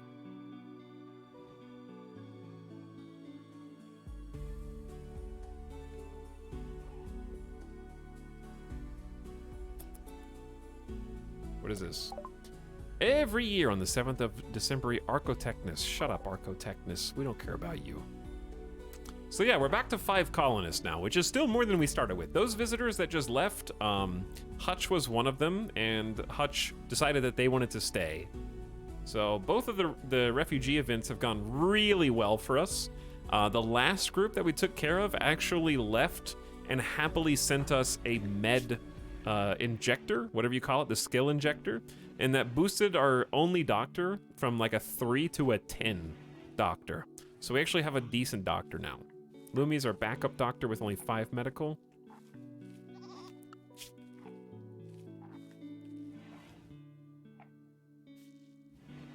There's no other quests that... I guess you can accept information about the venerated machine. It's just info.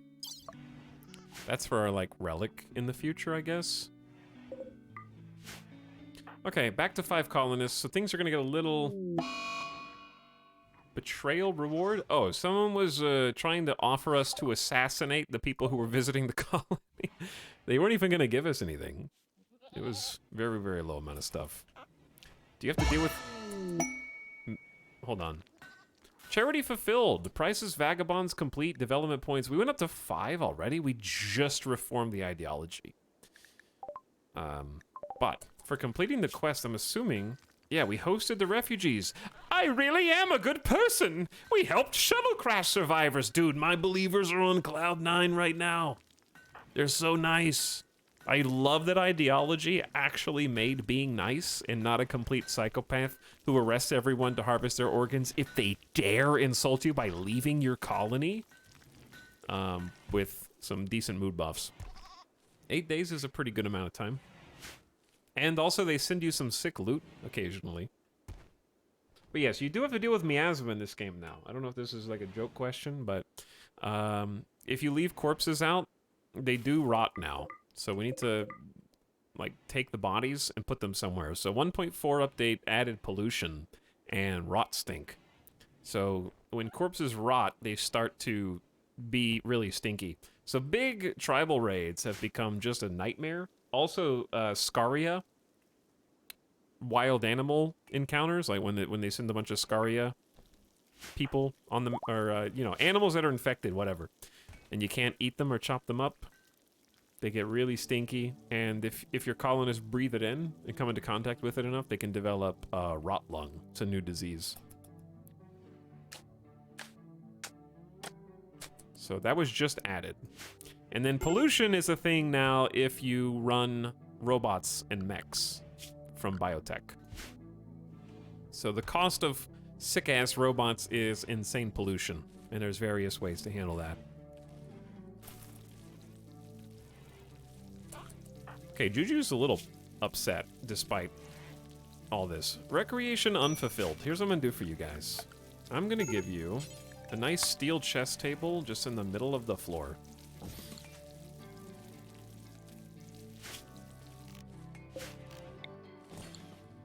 We're also going to start destroying poor quality beds because Chuckles ought to be good enough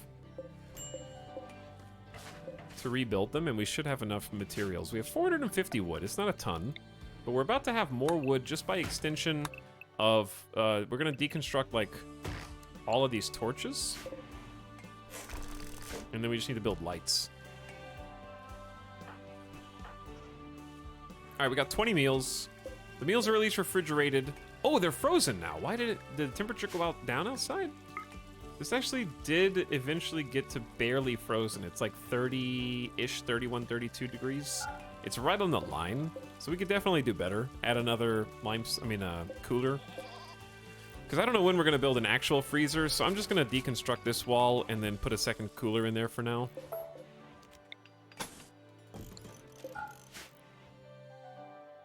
Don't you need 2 stools for chess? You do, but they actually often play by themselves, and 1 stool's enough.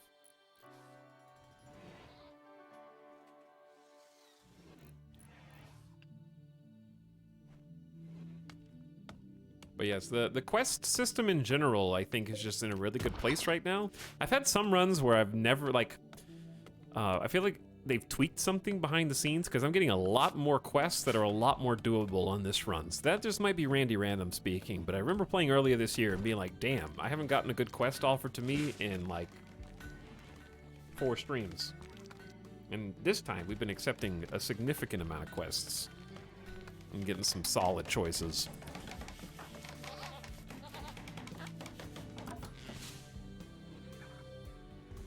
Okay, Chuckles is using a large portion of the wood for some wooden spike traps. These are just not intended to stop a raid. They're intended to stop stragglers. So occasionally what happens, if you're not using a kill box and you've got your complete base surrounded, raiders will often just choose a random place to come in. If you want them to come into a certain place, you can just give them a door and they'll usually pathfind through the open door. But in this case, I'm just going to keep it locked in. Because you never know where you're gonna get drop potted. Because here's the thing, chat. The other interesting tidbit from playing on a weird custom map, the number of places that drop pod raids can land no longer include anything here, anything here, anything here. They would be pushed inland. So drop pods will magically happen very close to our base if they don't happen up in the top portion. Because they just won't be able to land in the ocean. So this is gonna make some spicy potential for drop pods to land here, and I don't want to leave any doors open.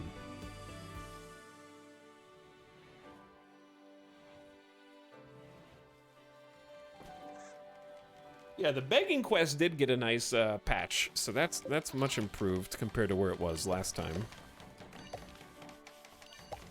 Now people will actually ask you for reasonable amount of resources, which is very nice. Silver and Juju. What is Juju doing? Cleaning dirt. Let me see what Juju's work schedule looks like. Because Juju is supposed to be cleaning, then hauling, whereas Hutch is hauling, then cleaning if he's not crafting. And we need to get Hutch to train crafting, because they do have potential, and having 2 crafters is nice. So I'm wondering if we just make Silver more of a tailor. I mean, a smith. And then try and make Hutch start training with clothes. Because we should be making a lot of clothes. I need to get you guys some dusters. And then, what else? So there's a heavy bandolier. So the heavy bandolier is a new item that actually makes your ranged cooldown faster. So you get to shoot faster. But it takes the outer layer. So the outer layer, I believe, is the duster layer. Yeah, so you can't have a duster and a bandolier at the same time, which is super unfortunate. I really wouldn't mind in the future having, I wouldn't mind having an extra slot for people. Like, I know we have a utility slot. Maybe they just thought a bandolier in the utility slot is too OP, because I feel like a bandolier is a utility and not an outer layer of clothes.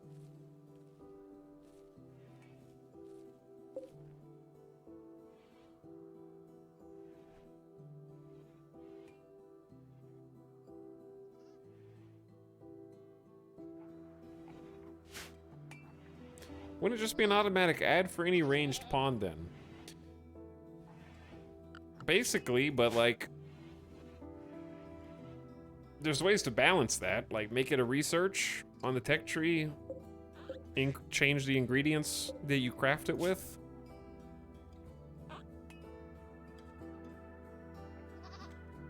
Make it slow the pawn down because they're carrying extra ammo. There's plenty of ways to balance that. It's just like right now, maybe I'm just naive and I don't recognize the power of the bandolier, but like I'm never going to wear a bandolier instead of outer layer of armor.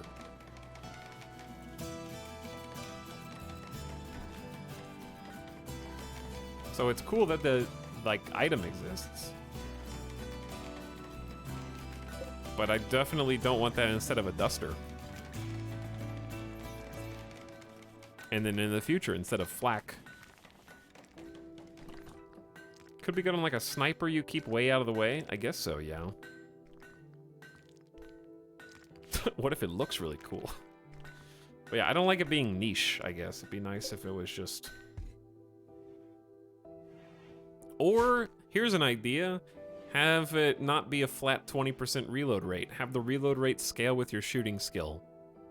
So, have it be a utility slot bandolier, and if you're a level 1 shooter, you get a 1% reload speed. If you're a level 20 shooter, you get the 20% reload speed. Because you're a level 20 shooter, you're gonna be like John Wick reloading.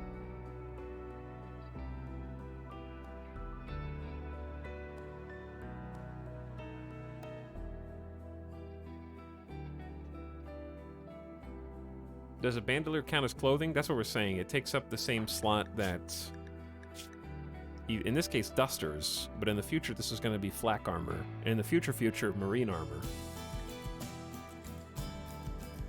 The reload thing is for nudists. Yeah, but that's weird. Only naked people are allowed to reload their guns faster with no penalties.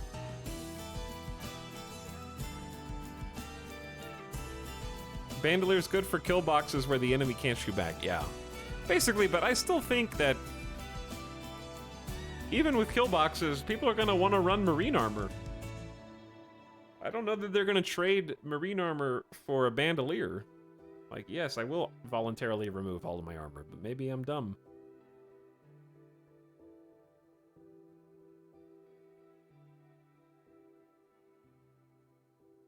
Flak vest is middle. You're right. Flak vest is middle, but the meta is still Devil Strand dusters instead of flak vests. Because the reason Devil Strand dusters are so good is they're extremely high armor value and the sheer amount of the body they cover. They're basically better than flak jackets.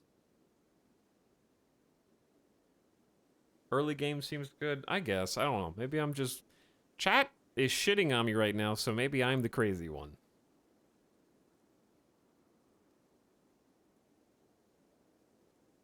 Like, now, if you just have a bunch... Like, a nudist colony of Wookiees, that's basically what it is, right? You're just all naked and you all have bandoliers.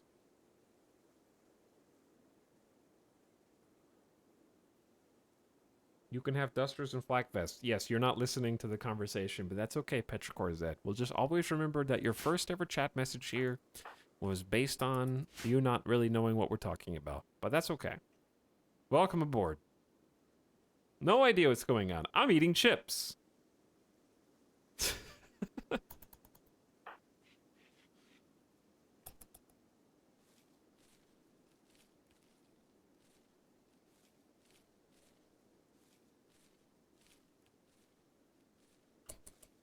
Okay, basically right now, right, it's early game.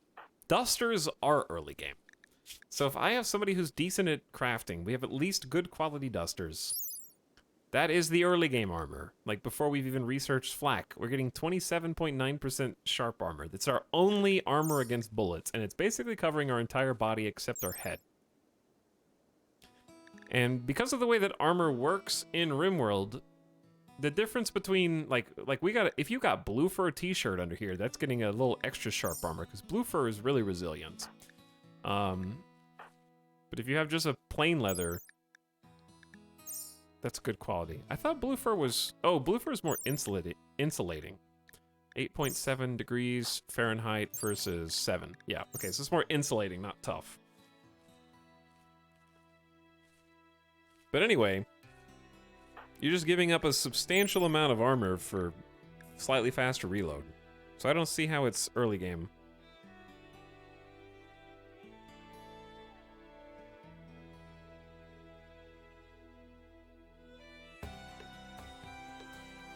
I think heavy fur is a tough one, yeah. But either way, I'm just saying, like, this is an excellent quality one. This 31.6% bullet armor. That's a lot!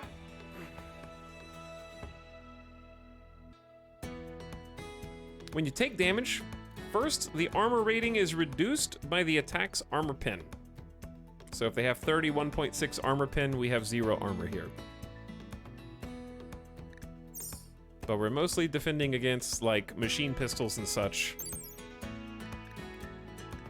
Which is like 13% at the early game. So it'll reduce this number by 13%. Don't forget, we also have other armor, like the shirt. So our combined torso armor is like 18.6 plus 31.6 is like 50. So it's like 50 being reduced by 13. It's like 37. And then half of that factors into the random roll 0 to 100 to see if it damages you.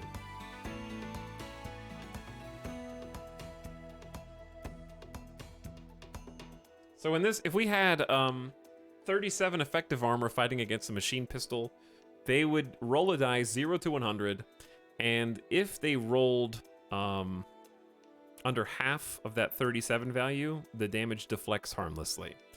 If the number is over half, but not higher than the armor rating, so if they rolled a 1 to a 37 in that case, we would reduce the incoming damage by half and change it to blunt damage instead of sharp. So that's how you get bruises from bullets. And then, would it reduce both the armors? I guess that's a good question. I don't think it... Would it? Or would it reduce your overall torso armor value?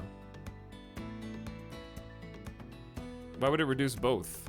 Because you're wearing layers. It would hit the outer layer first.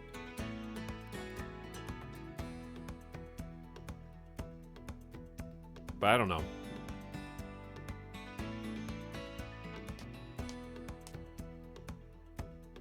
Talks is armor minus weapon armor penetration divided by 2 and its chance to block. Yeah, but we're talking about whether both layers are... do you take the sum of the armor from both layers, or do they both get checked against the armor pin of the weapons?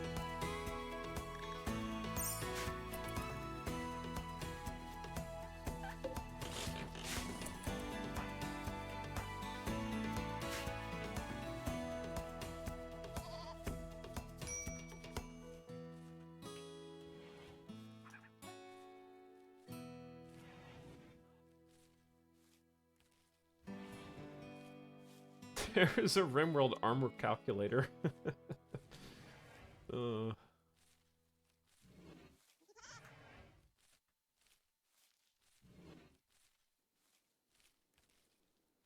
Okay, chat, here's the wiki. Layers are used to determine the order in which armor calculations are performed. The outermost layer of armor applies first, and then progresses through the layers until the attack is stopped, or there are no more layers. So it doesn't check both simultaneously. It checks the outer, then the under layer.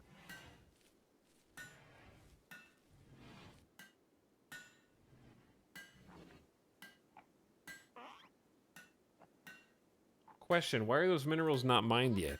The first reason is because, one thing you should never do is mine shit you can't use. So if you see jade, don't let your eyes light up and just mine it all. Because the second you mine it and put it in your base, you just increased your wealth, and Randy Random wins. If you see a bunch of plasteel, don't mine it and put it in your base, because if you do, you're just added to your wealth and Randy Random wins. Try and use what you need. Question, why isn't the mega base finished?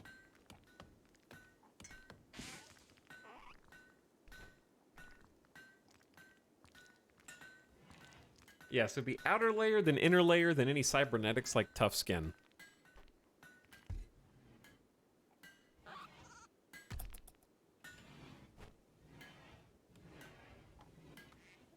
Oh, nice. The hamster is still alive. The hamster is still alive. Let me see what everybody's up to. Lumi's going and chopping down trees because we were running a little bit low on wood. We've been building some spike traps around the outer edges. Juju is still working on burying the bodies. We definitely have the grave. We're trying to stop the rot stink. They've only been dead for a day and a half. They spoil in 1.1 days. We're gonna need to go hunt and get some more food because... Oh, actually, there's a small potato harvest that's gonna be ready over here. But yeah, I want to take Lumi after this tree and then go hunt manually. Because we... Oh, there's a mecha sloth. Okay, we will not be hunting manually. A pack of man-hunting red foxes have entered the area. Driven insane by the disease known as Scaria, they will roam the region and hunt for humanoid flesh.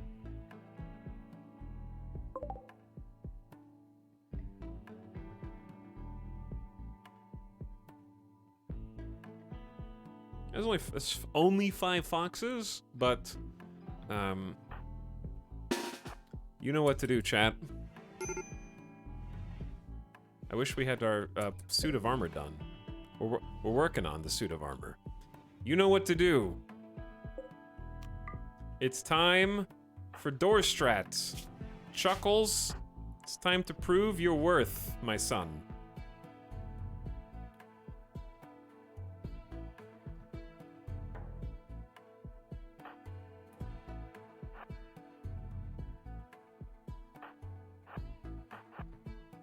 We're not gonna get a ton of value out of the grape bow here.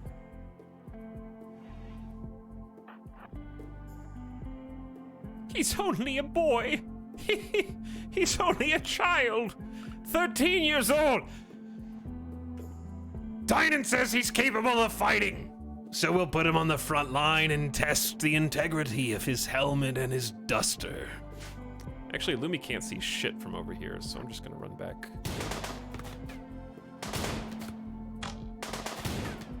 Okay. One down. Okay. It ran through the trap. 2 down. We have some terrible shooters. Chuckles, you're gonna be fine. Good job, Chuckles. Okay, we need to hunt these because we don't want them to get back up. How much are you bleeding, Chuckles? Woo! They bit you in the neck! Okay, yeah, go rest in the good quality bed. Juju needs to start holding, heal root.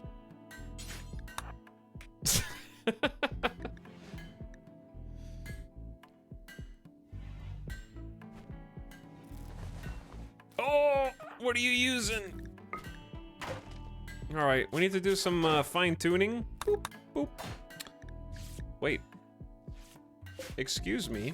This is what I was afraid of. How are you already up?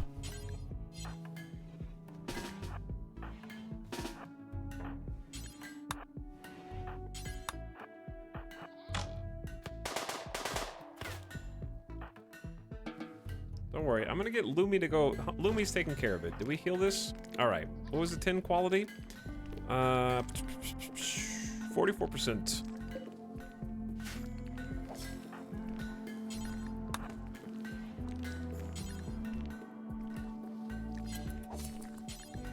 Why are you putting them in here? God, the Scaria stink. Well, I've got a special spot for all my Scaria corpses to go, the dumping stockpile. Just throw them in the ocean!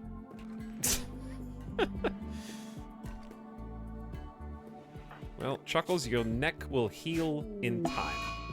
Juju is picking out on food because your barracks are mediocre. I'm working on it, okay? I haven't had time to make you all fancy individual bedrooms.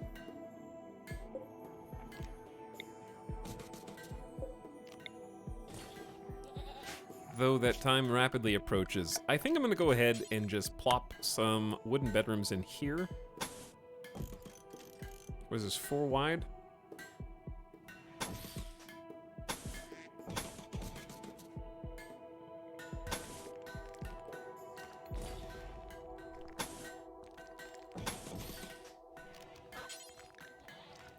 I guess wooden doors are fine for now. These are just supposed to be, like, I just need them to go somewhere to get...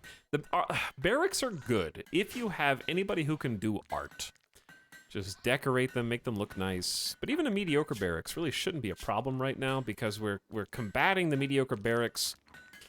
Hopefully with good quality beds, so good comfort can make that go away. Keeping it clean, of course, is nice. And then a little art to prettify things.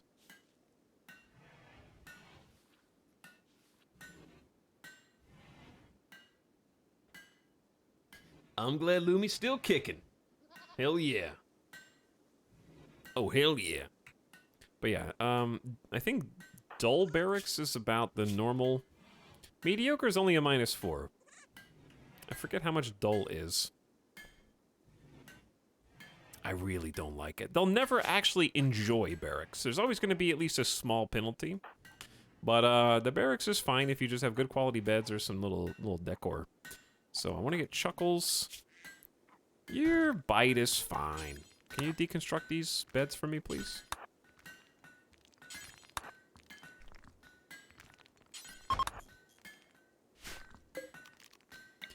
And I will rebuild them.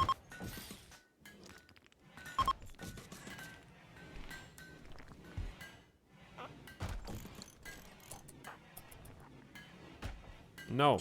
Wake up. Go get the wood.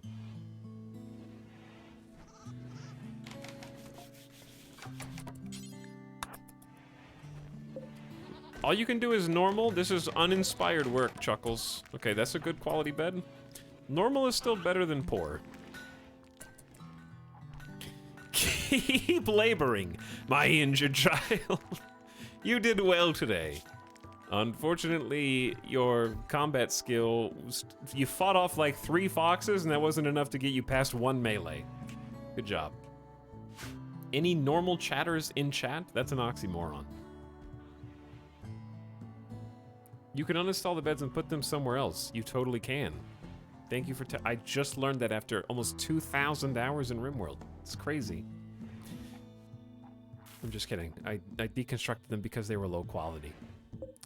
The reason you do that is because the higher quality bed, the more comfortable they get, and also some other factors such as immunity and surgery success chance. Mostly comfort. So comfort here is 0.84 for a good quality bed. I don't have a poor one to compare it to, but 0.75 for normal. But that's the difference in being extremely comfortable, which is a +8. Place is so cushy. And I think like a +5 or 6 for just a normal bed. Did you finally get someone with a construction higher than 5? Yes, you're looking at him. Chuckles is the colony's premier architect.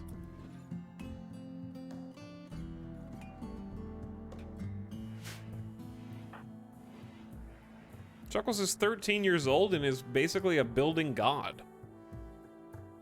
And is also responsible for basically mining all of our materials. So we really need some more variety in terms of how many colonists and what type of colonists we have. This is probably going to become a bedroom as well. I need to think about moving the actual colony buildings somewhere else in the future. But maybe I say screw it and just make them a better barracks. Let's give them a potted plant. It's getting a little congested in here, I do have to say.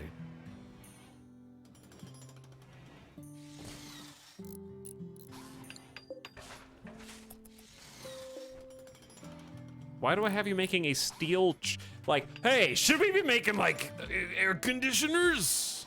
Should we be making heaters? How about a steel chess table instead? That's what's really important right now.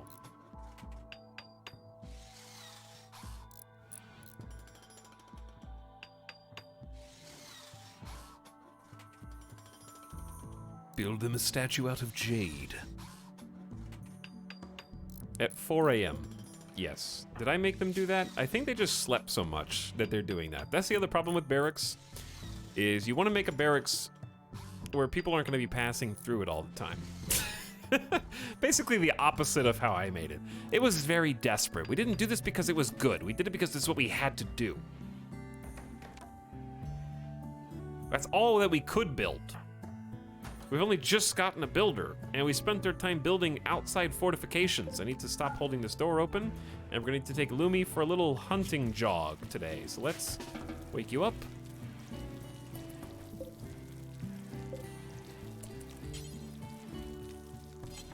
What's the difference in these two things? A daylily is 18 beauty, 18 outdoor beauty. A rose is 14 and 14. Is there anything that makes a rose better? Its lifespan is 7.5 days. 4.5. Oh, the roses last longer. Okay.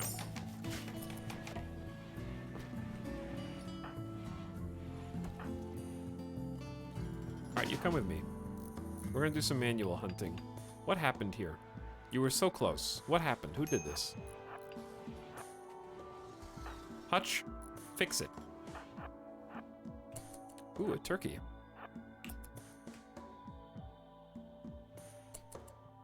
I really like the way in this DLC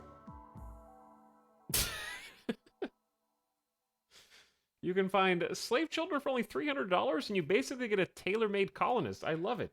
Well, they're not slaves anymore because when you release them, when they join your colony, and you did a good service for a kid in need, you help them. Now they're helping you out of the goodness of their heart. Turkey? Did you know great bows are less accurate from this distance?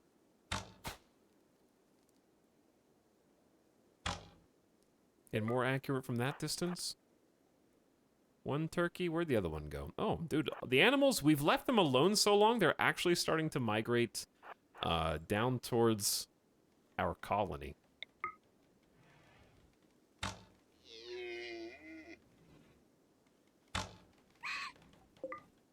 Masterwork great bows are really something.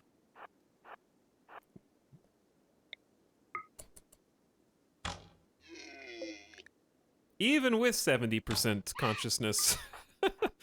Well, I'm glad that that permanent brain injury didn't make you any worse a shot, apparently.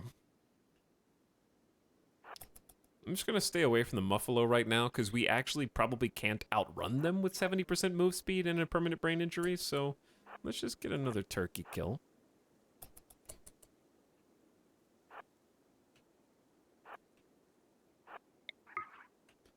Purchasing them just gives money to the slavers and encourages them to keep slaving. Remember, chat, when looking for new children, adopt, don't shop. Wow. What is the actual morally correct thing to do in this situation?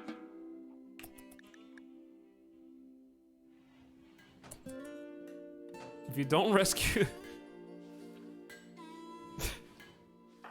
Okay, we're gonna have... What do you mean there's no accessible spot to haul them? What's this? Oh, Juju, you don't have to be restricted close to home anymore.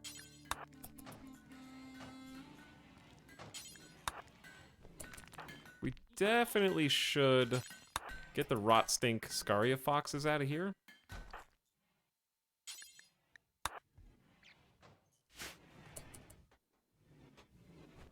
Kill the slavers.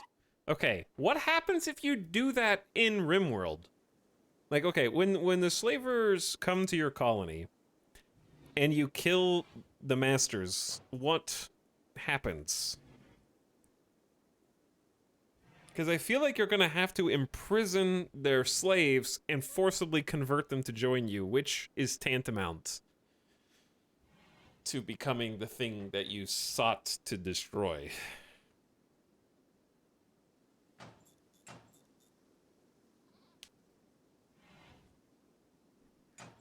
I'm trying to help you! I'm trying to help you! Just let me help you!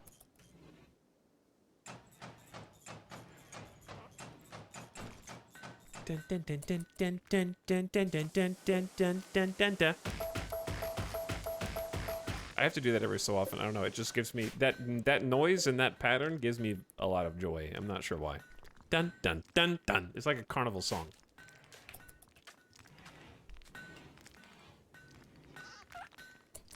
Okay, we destroyed all the things. There's no lights in here anymore.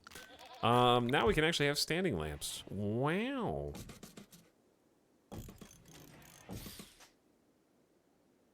Wait, I guess we only need like one standing lamp in the middle of the floor. But you guys need a lamp, you need a lamp, you need a lamp. My workers definitely need a lamp.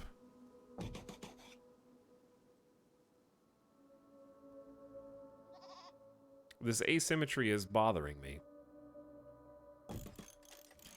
Don't worry about it. And the classroom needs a lamp. We need to fix this. I love that the batteries are just caked in steel.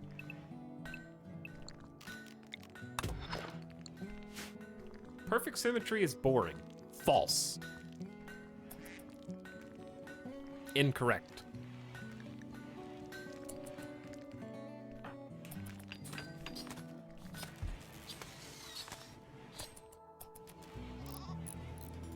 Okay, the great thing about having actual lights, no more burning infinite amounts of wood just to be able to see where we're going.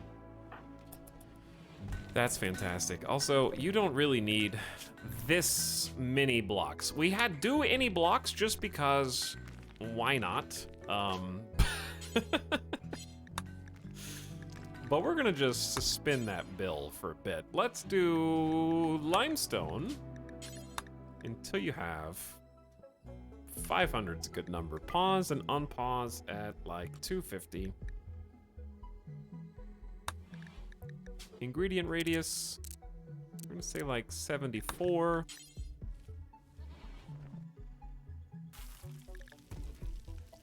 How about... Well, you've got way too much slate.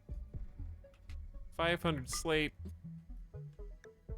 Pause and unpause at 250. I don't think there's really any marble or granite, is there? Not yet.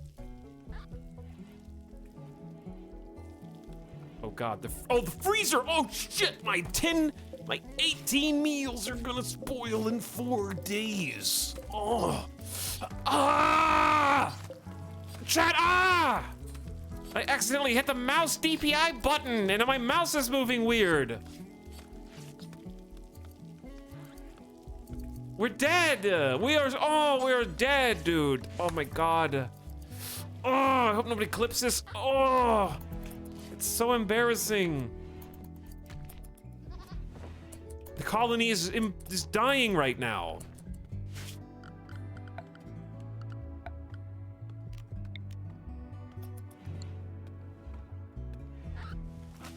Quick, hurry, Chuckles, or I'm gonna throw you back into the transport pod you landed in and send you back to your parents.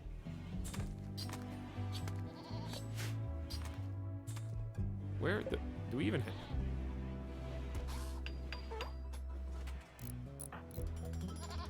Chuckles is actually the only person building this base. Hey, Tynan, how come you can link shelves but you can't link coolers, huh? Checkmate. Wait, no. Knight to M4. Checkmate.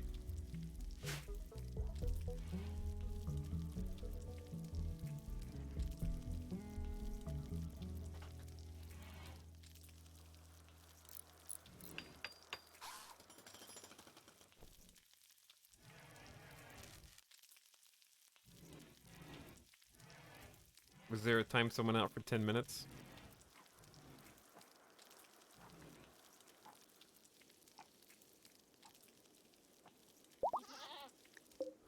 How many goats did we start with? 3?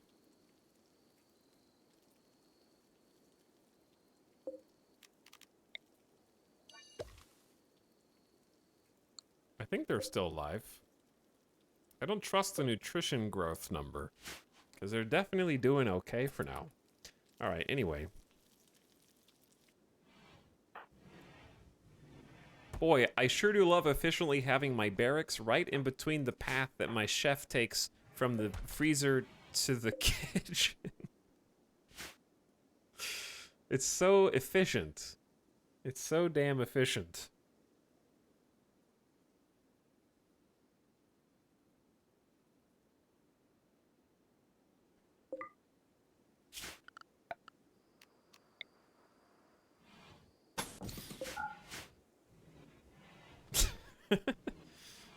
What's the maximum bonus from getting woken up? -3. It's not that bad. Mediocre barracks is -4. Why is it so? It's hot. It's 82 indoors. All right, you guys want even more coolers? I can do that. You know what? That's because I'm gonna practice. Always buy components. Those are the rule. ABC, chat. Always buy components. You know the drill.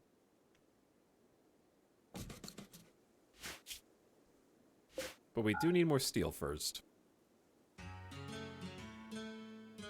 Stock's going up.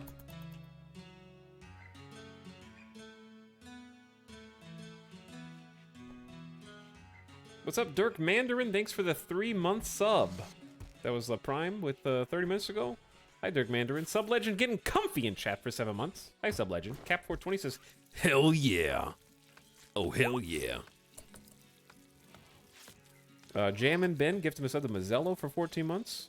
Welcome back. And then Concormus Star with the tier 2 sub. I didn't hear it. Was there a noise? Thanks, Concormus Star. Boo, I like the 2-hour character creator. What? Are you watching the first VOD? What is going on?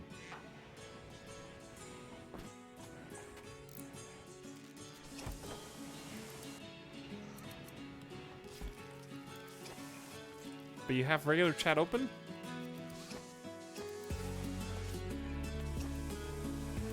Okay, Chuckles. Really? Really, Chuckles? Are you gonna go dig up 1 piece of steel Take that one piece of steel, put it somewhere, and then leave it? And then treat yourself to a fine meal? You deserve that? Quite comfortable. Ate a fine meal. You guys are a little too cushy. Randy is taking note. Randy's watching you.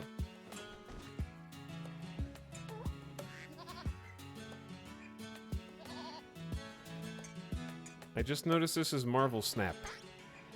It would be pretty funny if I did not successfully change the category earlier. I think someone would have mentioned it by now.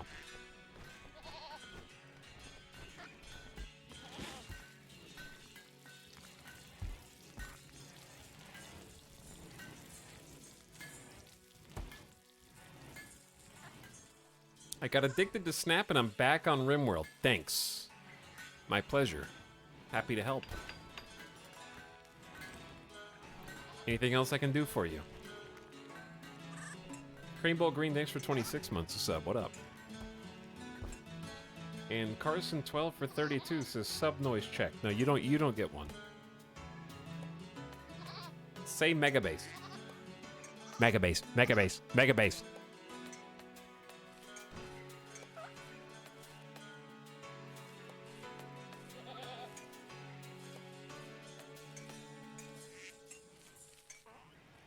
Monkas.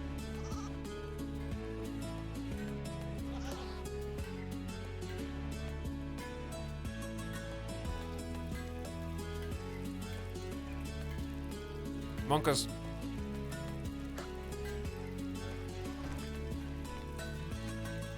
What does Lumi do? Oh, we actually get a potato harvest over here. Chat, I need more. This actual base is too big for 5 colonists. It was perfect when we had visitors. But now there's too many jobs to do. For people who are as bad as my colonists are.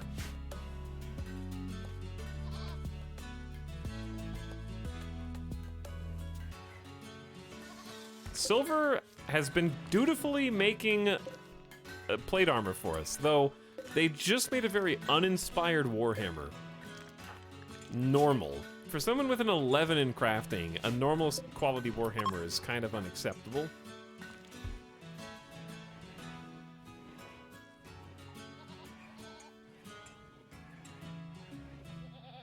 Okay, I want to do something in chat. Alright? We're going to call this the first time chatter lurker reveal yourself. I want to see the chat filled with people who've never chatted in here before. I want to see the first time chat notification.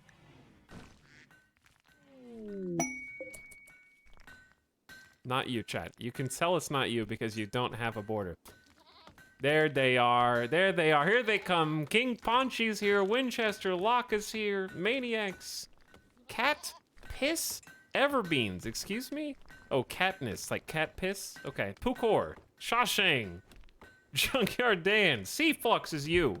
Onyx Watch Me. Field of Flowers. Krusty Pie. Megatron Flowers. Bulkier Havoc. Go back in your hole. This is not my first time. It absolutely is. Cold Trimester. What's up, Norcent?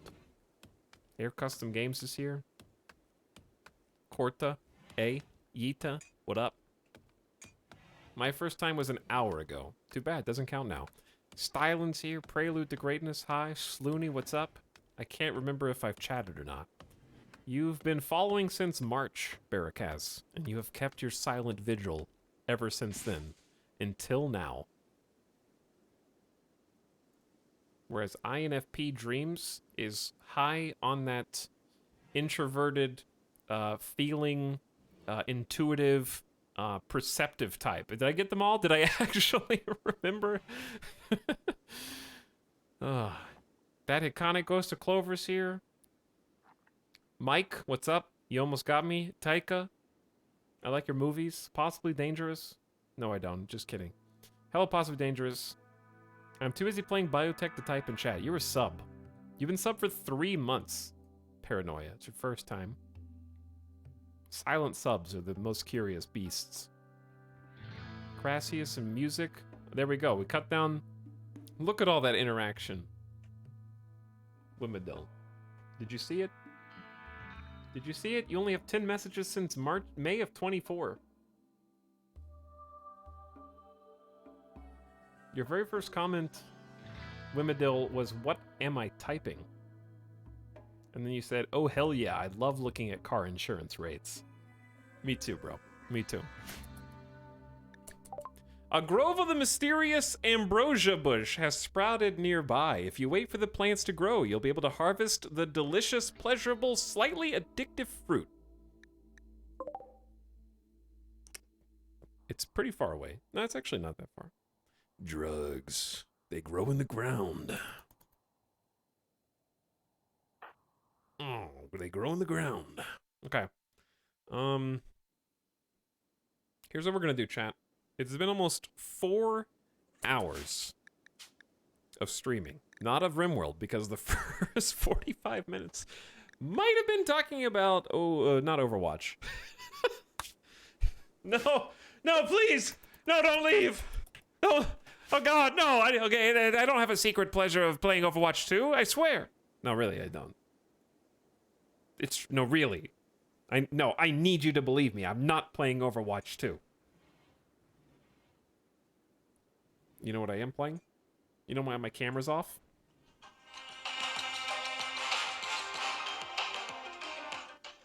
I'm just kidding. I'm just kidding.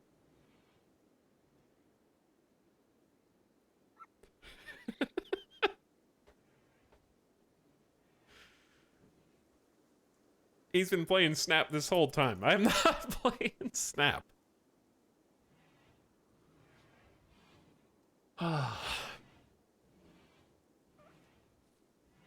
Look, I'll prove it.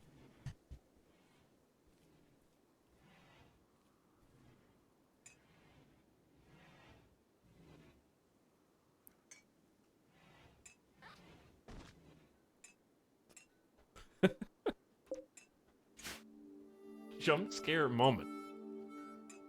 That actually made me jump. Good. Okay, but anyways, Midas, listen, here you go. You guys can have a little bit of Midas as a treat.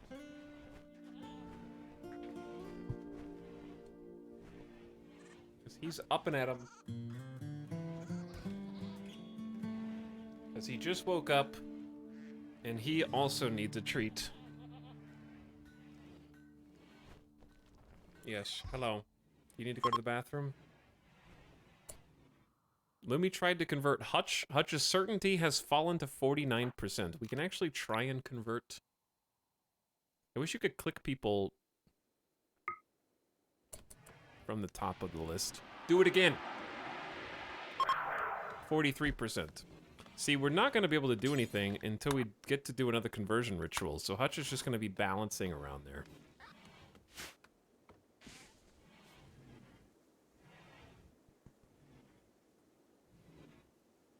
Hutch is not a happy camper.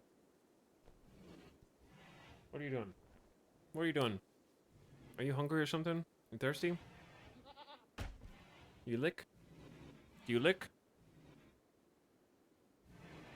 Ooh, excellent plate armor. Chuckles is going to be using that.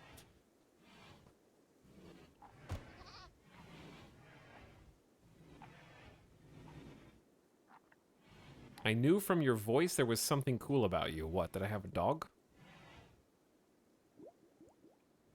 I mean, I am pretty cool. I won 4 cubes earlier in a Marvel Snap game before the stream. That's pretty sweet. So even with everything that's going on, like they've just been kind of working this whole time. We don't have any idle colonists. Silver is on the research binge, still trying to get solar panels, because we're finally caught up on bills. Everybody has a helmet.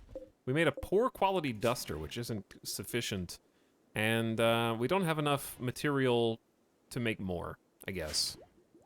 So maybe the little hunting with Lumi would be good, but we're not even done. Like planting, we need someone who's actually good at planting, and this is not them.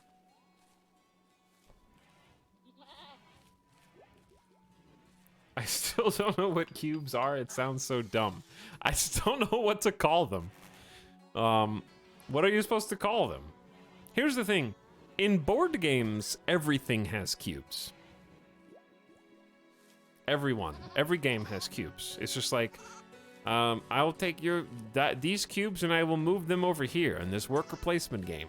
And it's always so weird. Cubes and meeples. Make them plant until they're good. That's basically what's happening. They got a level 6 skill with no passion. I want some traders to come by.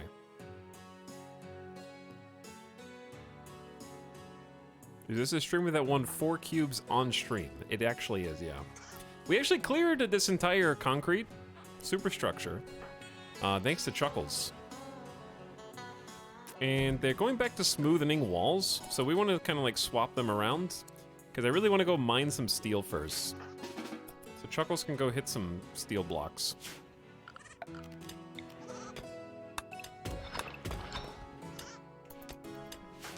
I'm gonna help you out.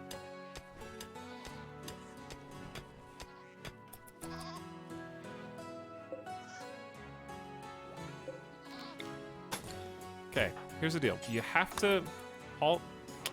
Don't haul the steel. I just need you to make one wall. And then they can mine that without accidentally leading raiders directly into the battery room. The battery room, as you might imagine, is probably the most important thing that they can do right now. Like this is the MVP room. I got fire foam poppers. I think another fire foam popper. Chat, every classroom should come equipped with fire protection. The fire foam popper doesn't have a spawn here. You can play chess against a fire foam popper. Fire foam poppers, I believe, are considered ugly, so it's difficult to put in a barracks because they'll just think it's even uglier. But yeah, let's make a save. Is there a story for the Central American flags in the background? I was playing Microsoft Flight Simulator for hundreds of hours, and I tried to fly around the world, but it turns out the world's really big. And we started in Las Vegas, where I live, and we flew in real time through South America, and I got a flag from every country that I landed in. And I'm gonna go back to Microsoft Flight Sim one day. You'll see, chat. We gotta get the Midas cam. So we gotta go to the southern tip of South America and then join up to Antarctica, which is like an 18-hour flight. It's like 3 flights. That's honestly, I think, the thing that stopped me. Is I was like, how the hell am I gonna do the Antarctic to go around the world? I wanted to see every continent. We're just gonna play Marvel Snap in the plane on autopilot.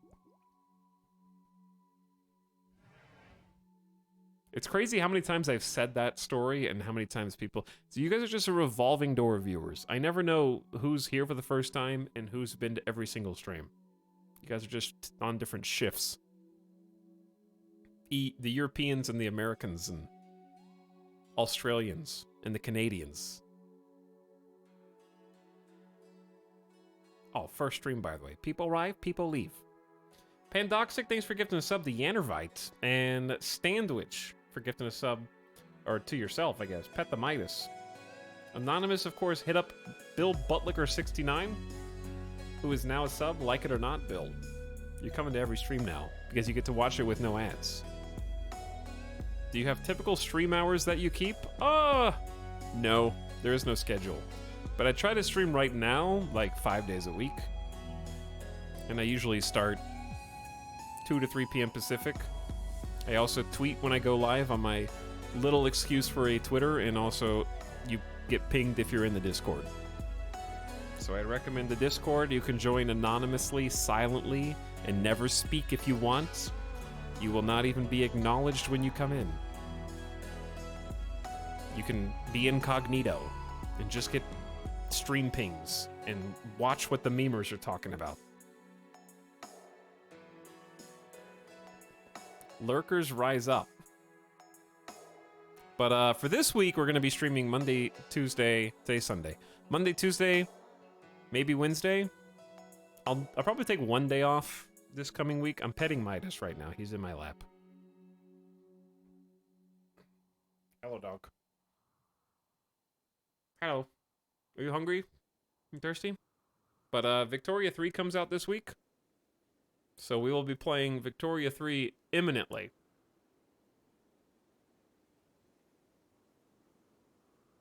Possibly as early as tomorrow. And then, of course, we'll be playing basically RimWorld and Victoria 3 all week, ideally.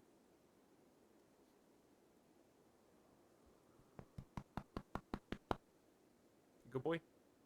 Are you good boy? Okay, chat. The music's over, so here's what we're gonna do. I'm gonna leave the game unpaused. It'll auto-pause if a raid happens. You guys watch Chuckles while they sleep and make sure nothing bad happens to them. Okay? I gotta take my dog outside and give him some snacks. So follow Chuckles around. Make sure that he's sleeping and isn't doing anything he's not supposed to be in the middle of the night. But yeah, I'm gonna go grab a snack. You guys keep an eye on the colony. I'll be back in like 6 minutes, okay? This is my first break of the stream, 4 hours in. And thanks all the new viewers for watching and all the new follows too. I appreciate you. I'll let you know when I'm back. BRB.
Whew. Hey, what up? Yeah. Yeah. Sorry about the wait. There was an unexpected accident. There was a bit of a mess. Some animals got into some water-containing food cans and maybe spilled them all over the floor. So I had to do some cleaning.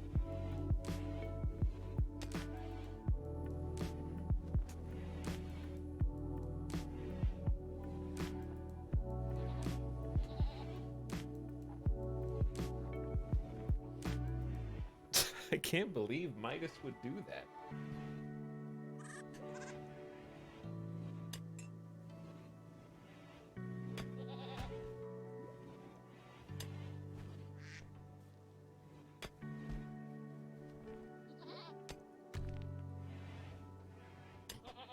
Okay. Whew, we're back.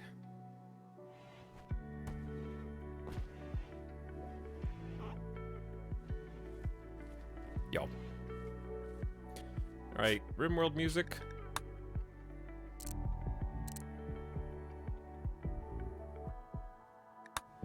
How is the colony? Price contacted you 5 days ago. You helped her in desperate circumstances. Since then, she's gotten back on her feet, and she wants to reward you for helping her. She sent you Death Rest Capacity Serum.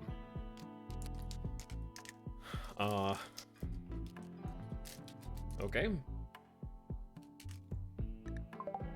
Oop, we're...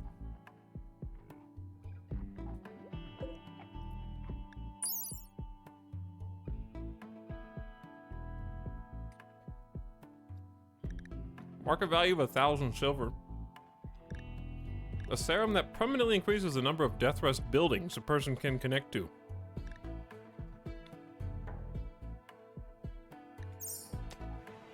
Okay. We need more shelves. Oh my god, look at all of this, the slate.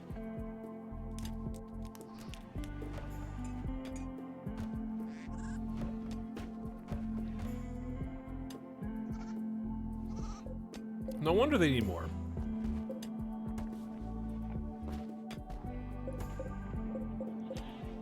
Okay, hold on. We're just gonna make these accept blocks and make these not. What are you eating? I'm eating a Nature Valley cashew bar as a snack.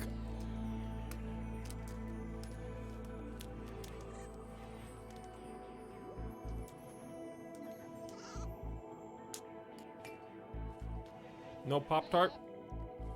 I do have some Pop-Tarts.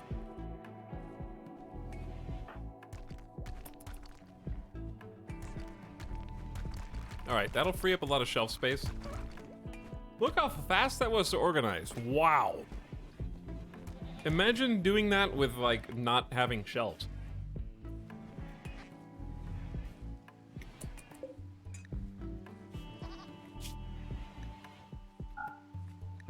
This was supposed to be for clothes.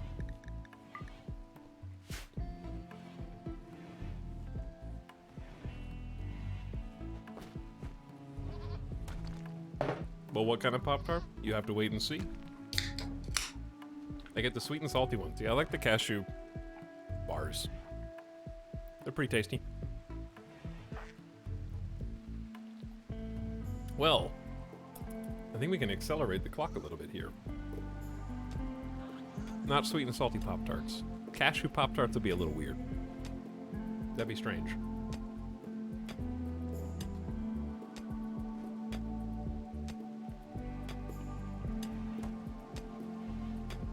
But anyways, thanks for waiting, chat. Hope you had a nice break. Thanks for taking care of the colony for me while I was gone. I don't like only having one person who builds and the same person is in charge of mining. That's like a bit of a difficult position to be in.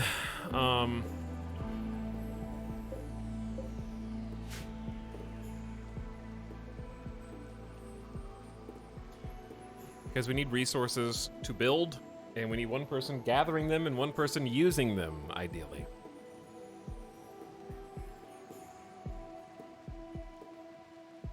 So, I've only got one suit of armor because we only have one person who's really doing melee.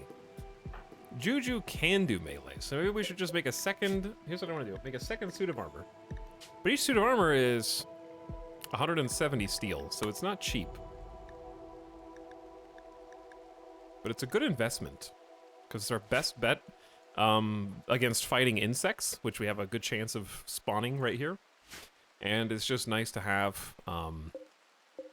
as our only early source of armor anyways, we get 85% sharp armor. It's going to block a lot. Now, it slows us down, and it doesn't do well in cold.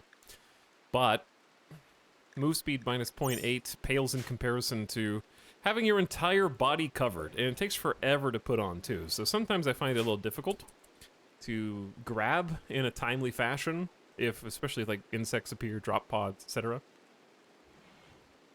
Do you need all the RimWorld DLC to download the newest DLC? No. You can get whichever DLC you want, and you can turn on or off whichever DLC you want. They do work together, though. Like, they work perfectly compatibly. So, like, we're using the Ideology DLC with Royalty.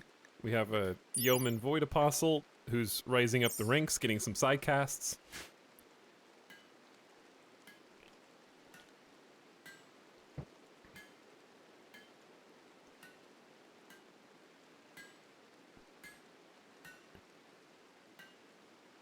But anyway, yeah, just if you want to skip straight to Biotech, you totally can. But they're all totally compatible with one another.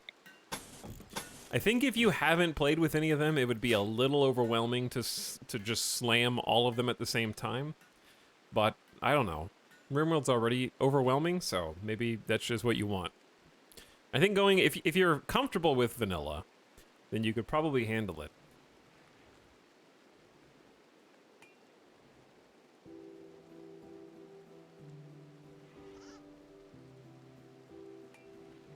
But I would say in general, they each add, like, ideology adds so much to contemplate. And there's so many different combinations of playstyles from this. So, just all of the different needs that you have to take care of. RimWorld at its core is about balancing this menu.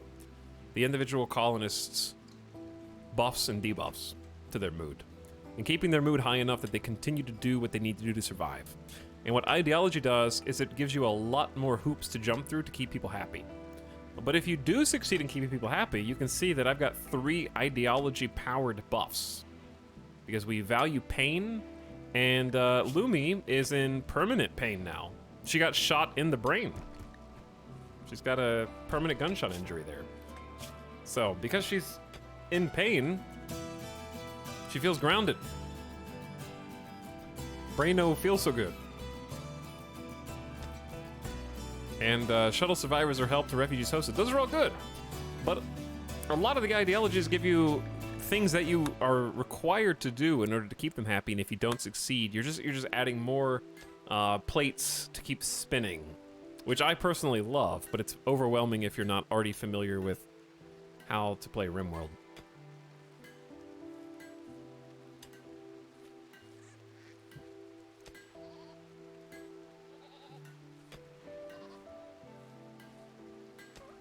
I'm pretty new. I had like 50 hours in vanilla going into biotech, so I skipped the others, and it's pretty confusing. Yeah.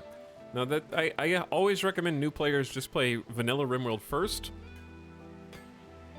and once you get comfortable, or once you feel like, I might need to add some mods to spice this up, then you can just sort of enable one or more of the DLCs. Because what Ideology does, I think Ideology especially is made for semi-veteran players because it just refreshes the core experience in ways that I don't know if a brand new player would be able to appreciate as much. Because a lot of them are things that you need to almost self-impose restrictions on yourself, like making charity essential. Oh, cool. Now I have to take all the quests that come up where charity is on the table. That's extra challenge. Colonists are basically banned from love, so if they have a little fun in their bedroom, they're going to feel incredibly guilty about it and hurt their mood. You might choose to be a cannibal. Now you got to find human meat all the time. Like, it actually is all about sort of changing the core way that you play the game. Royalty doesn't get a lot of love. I think Royalty is a good DLC, though. I just think that, like, I've been very outspoken on the fact that I wish Psi-Focus and Meditation would be revamped a little bit. But I do like the idea of the Psi-Casts. I think that they fit into the world really nicely. The extra quests do give some fun and useful rewards. And the Royals themselves are just another faction to either trade with, or you got mech clusters in there. But yeah, I would say out of the three, I would rank Royalty the lowest, but I definitely think it's essential for any RimWorld veteran.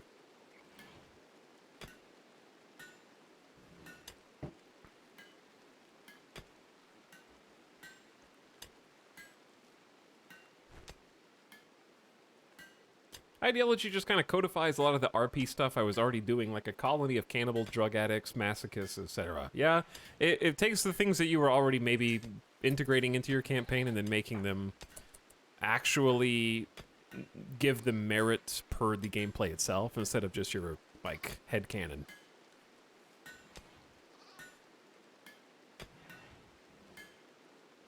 Hutch is AFK right now. His only skills are social, crafting, animals, and cooking. And we're trying to convert them into the actual moral guide, but we have to get them off of libertism, which is the individualist ideology. It's a pretty baseline one, so at least it's not one of the awful ones. So their needs aren't super complex. They love the diverse thoughts. God, that's keeping their mood so good right now. Plays well with others. So here's what we need to do. We need to zone, remove roof area. This is my little freezer, and it's actually 22 degrees, as I want it to be. We might just pop that down to 20, or 18 even, just to have a little buffer in case we get, like, a disconnect via solar flare or something. But what I like to do with my coolers is make sure you create a no roof zone right behind them, and then build a little limestone wall. Because limestone walls are about 465 HP, but if a raider gets in here, they're going to go straight through the cooler, which is only 100 HP. They're just going to bypass the wall entirely. So by creating a no roof area, you got a little chimney. The heat spits out of the cooler and goes up into the air, and then you've got an outer limestone wall protecting the cooler, so you're still getting the benefit of the freezer on the inside.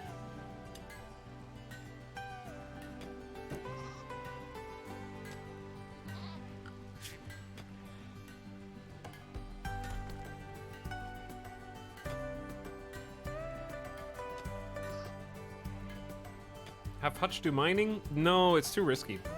Hutch has a 0 skill in mining and no passion, so he's learning at 30% of normal speed. And since we're playing in a Tombolo, even though we have a fair few resources right now, Tombolo is a modded geographic formation, by the way.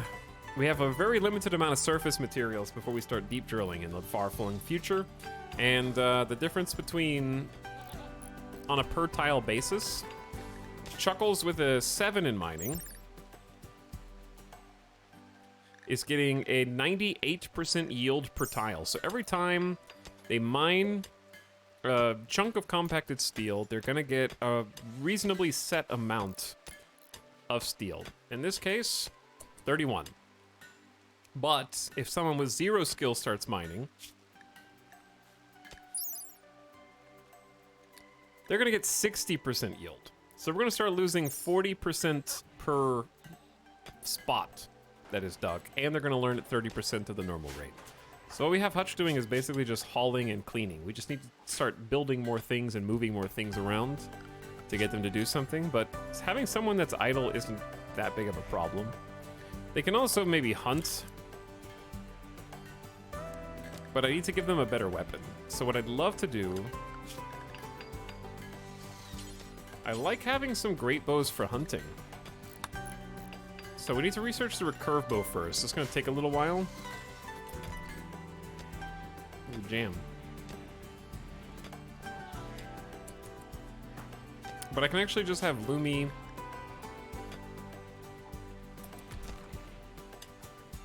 maybe just drop the Masterwork Great Bow. Because Hutch has only a... Okay. I thought you had a shooting skill. You don't. Never mind. That's a terrible idea. You just don't do anything good, Hutch.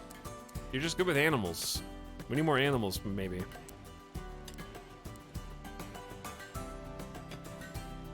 You can cook, it's just you're not good at it. Hutch is gonna become the moral guide. That's basically it.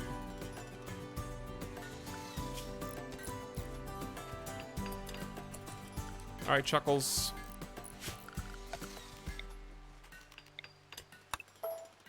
I'll have you mine a little bit more and then go back to construction. Is Chuckles actually good at anything now? Chuckles is amazing. What do you mean? Pandoxic, thanks for the gifts of the Androvite earlier, by the way. I think I saw you, but just in case. Juju also needs more things to do, but our people are just like, they're set. They've got 30 meals.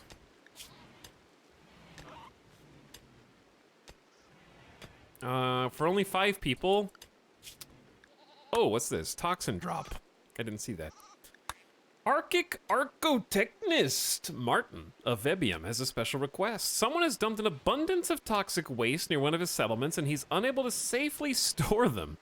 If you accept, Martin will deliver 131 toxic waste packs by transport pod. You can accept this for a pig nose gene pack. Okay. Go tame animals? Maybe. Maybe tame some animals would be... But that uses some food. As long as we have extra food, that's fine. Just tame animals and then kill them? That's so mean.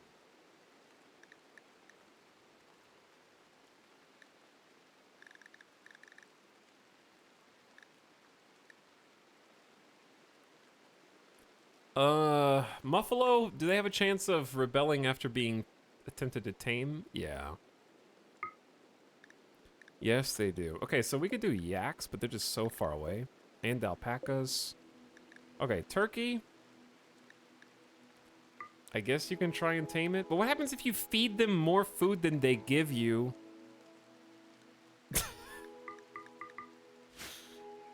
I don't know. I guess it's training.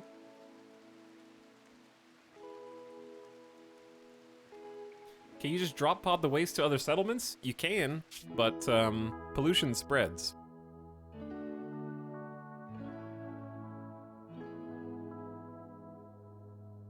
So like this is all polluted. And there's areas that are more or less polluted than others. Like look at this one. All that. Chuck it into the ocean. I don't know what happens if you chuck it into the ocean. I'm not sure.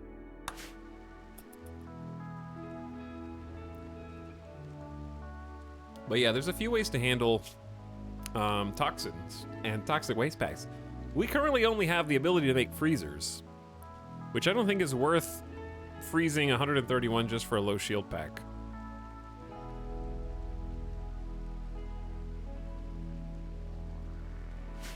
So I'm not gonna mess with that right now. For a pig nose gene pack. Thank you, Lumi, for helping fortify the interior of our little battery room. What we're gonna do underneath it is get some pave tile.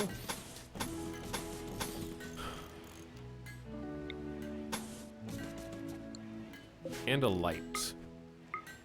Oh, you can change regular lights to dark light bulbs. Oh, that's so good. There were like 2 different types of light before. And it was so annoying to accidentally build the wrong one. Like, it was actually so obnoxious. So much better.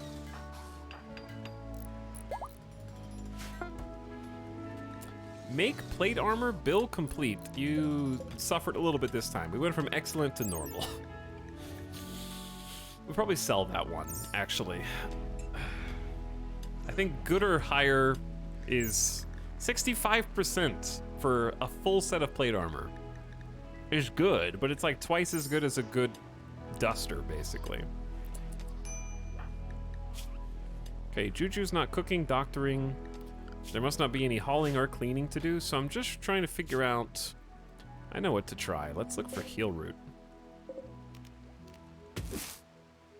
Harvest some, and maybe... Are the berry bushes in season? 36 berry bushes. Let's just do like 26. Harvest those. Chuckles is improving, chat. The double fireball passion. What's the utility of the interrupts near the battery system? When I make the other 3 batteries, I'll have 2 battery grids. So if the battery were touching the wall, and the wall has a conduit, you would never be able to disconnect the batteries. So my goal is to fill one set of batteries, disconnect them, fill the other set of batteries, and then if there is a event that drains and discharges my batteries violently, I have a backup grid to turn on. And I don't have to recharge. And then I can passively recharge.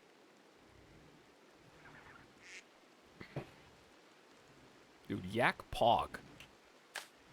I haven't played the new update yet, but the shelves look very nice to have. The shelves are the best update, the best part of 1.4. We were watching Avic play last night after we raided, and I think he says something like, I don't want to say that I would have paid for an update that was just the shelves to vanilla. But he kind of implied that he'd think about it, or might do. And I kind of agree. Because now that I've seen the shelves in action, the way that stockpile storage worked before, like, I'm never going back. And I know there were a bunch of storage mods, but I think the storage mods sort of overcomplicated things.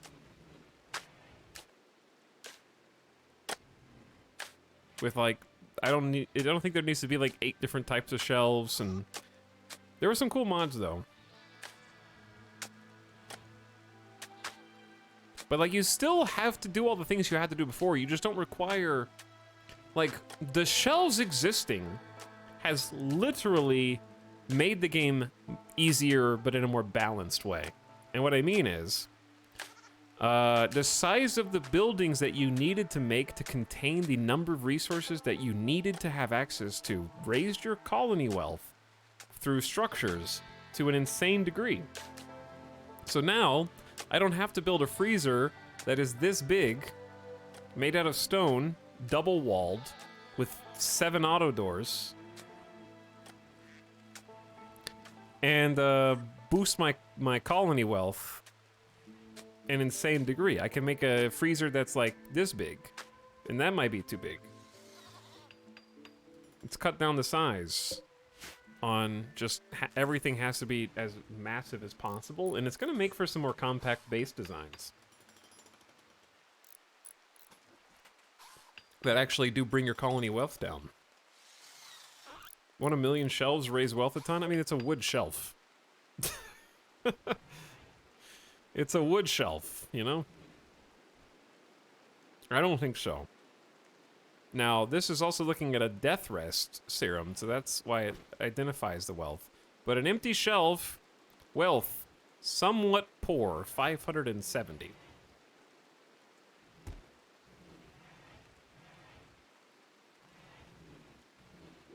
But that's also the wealth of my kitchen as a whole, right?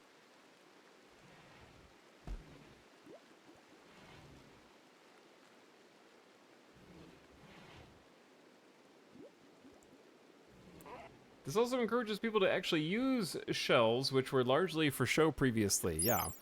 I mean, the market value is 32. I don't know how much that translates to colony wealth. But it's not worth that much. Can you make shelves out of gold? Probably. I believe so.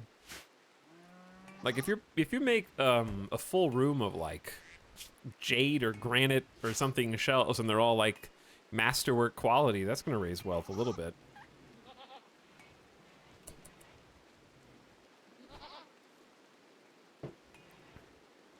I think built buildings are half price, so $16. Okay. So buildings that you build are worth half of their value to the wealth calculator.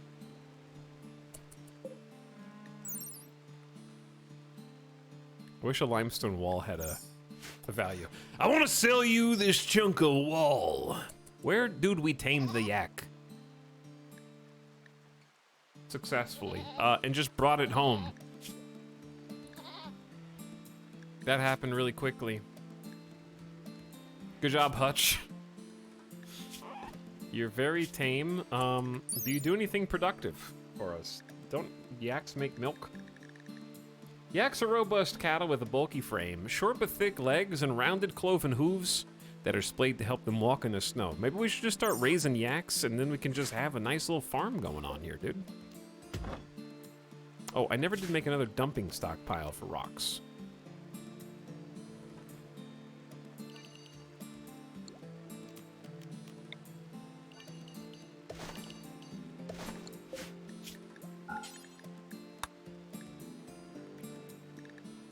Okay, that's for all chunks. There you go. No more slate, please. Haul some limestone in, though, if you want. Hi, Talix. Just stopping by real quick to say hi, show support. Hope you're enjoying the game. Support noted. He hates this game. He prefers Marvel Snap.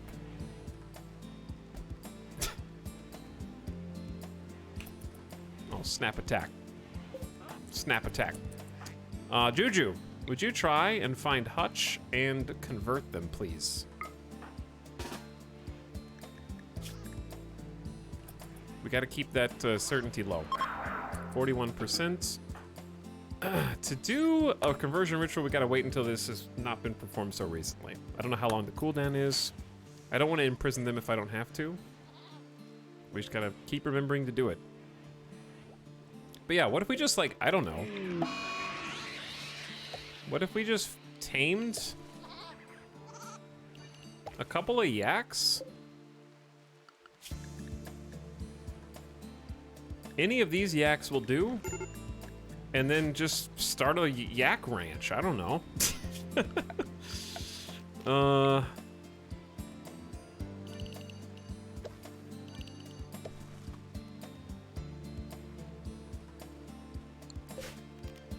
I'm gonna plant dandelions here too. Yak ranch on the Tombolo.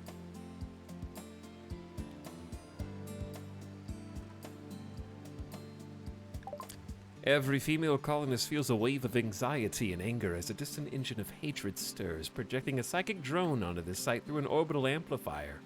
For a few days, some people's moods will be quite a bit worse. Yeah, that's a -12 for you.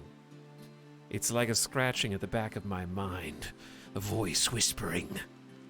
I can only make out a few words and I don't like them. Lumi is also upset. Juju's also upset by failing to convert Hutch. I also just realized that their lover left the map. We healed Juju's lover, and they just left. They're like, peace, just checking on you. I know I just drop-potted in here, but I'm out. I know people don't like DLC features that require other DLC, but new ideology memes that interact with specific genetic traits would be cool. Like vampires. Yeah, I think so too. I think they have the potential to either do that via mods or do that via like some kind of free passive update to past content. I'm not sure how much they want to do that versus just starting on the next DLC. Vance Lightning, thanks for subbing. Appreciate the 10-month sub. Welcome back with Prime. Yo. There's a mod for that. There's always a mod for that. But no, I think they said they started on Ideology roughly 2 weeks after... Sorry, they started on Biotech roughly 2 weeks after Ideology released. Based on the timeline they said for how long they've been developing Ideology. They were like, oh, 15 months of work or something. Tiny wants the DLC to be completely independent. I think so, but I think there's room for expanding a little bit, because I don't think it would take much with the ideology system already there to just make a couple officially balanced. Like, here's 3 extra memes, and then the rest just kind of takes care of itself.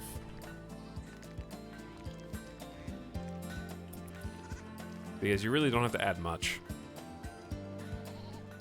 Because the memes themselves are very, like, contained. It's the combination of memes that makes things interesting. Chuckles has experienced an inspiration and will just move faster for the next 8 days. Gotta go fast. Okay, Chuckles, you're just smoothing walls, which is fine. But what if I allowed you... I think another thing we need to do in the mid-game is get pathing. Like, having some quick throughput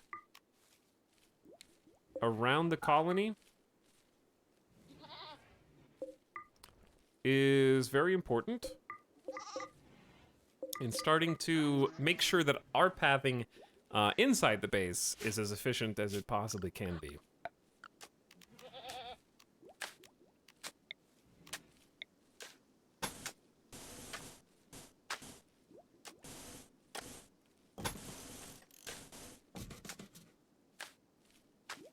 He thinks he's in the mid-game. When you're starting Naked Brutality, the mid-game line changes. I would say that anything after fully securing the borders of your base is mid-game. And mid-game is just happens to be the biggest portion of the game. Because we've checked every early game box. We have self-sufficient food. We have electricity, we have lights, we have heat, we have a border wall, and we've gone from literally naked to fully clothed.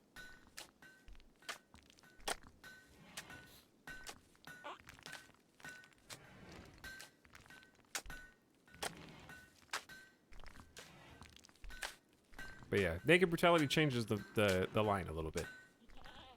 Because this is just sort of beginning of the game for Crash Landed.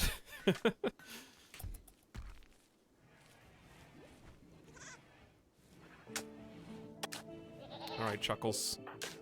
The reason why this is so important is because walk speed is so important. So walk speed just on regular dirt, 87%. It's not that slow. However, when you have other tiles that they have to like step over, going from 80%, 87% to 100% is a big deal. And it's less of a big deal on this map. There's some maps where there's like certain types of terrain that makes your walk speed even slower. It's especially bad on sand, which is 76%, so it's going to be much better against sand.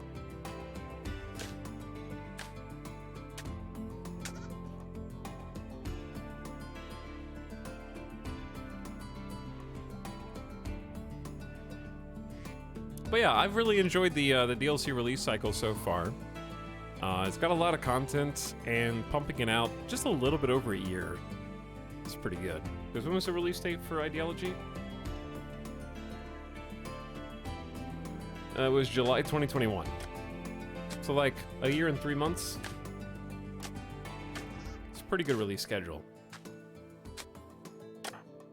Hutch's Holland Rocks. Yeah, I gave you something to do.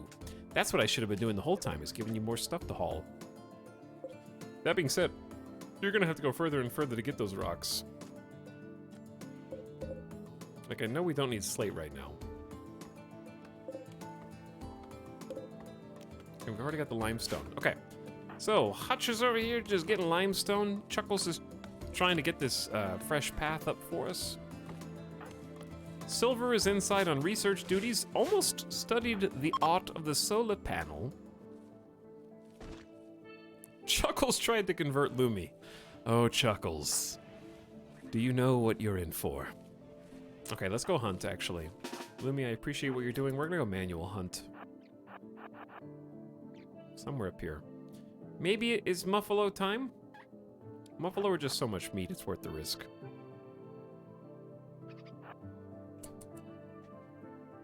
bought RimWorld today because of italics. I tried doing naked brutality like my favorite streamer and got killed by a lynx before I had 2 pawns. If you're new to RimWorld, do not play naked brutality. Play Crash Landed. It's my other favorite scenario. Learn how to play on Crash Landed.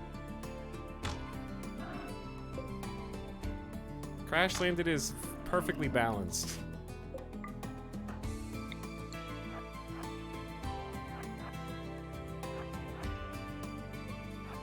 You can't tell me what to do. I played Dwarf Fortress. Dwarf Fortress players have a complex. Also, it's 10% chance. A muffalo is attacking after being harmed. It'll calm down after it goes to sleep. Dwarf Fortress players be like, my game's so hard. Don't tell me how to play RimWorld. And what they don't know is their game is actually easy as hell. It's just inscrutable that you have to have a Rosetta Stone to understand what you're looking at. Okay?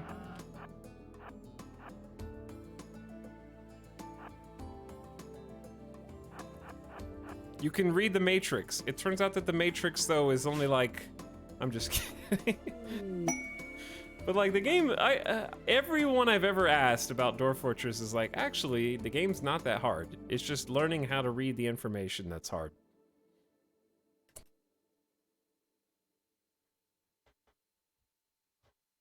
I don't think you play Dwarf Fortress for a challenge. You play Dwarf Fortress for the amazing stories that come out of it. Cut his mic.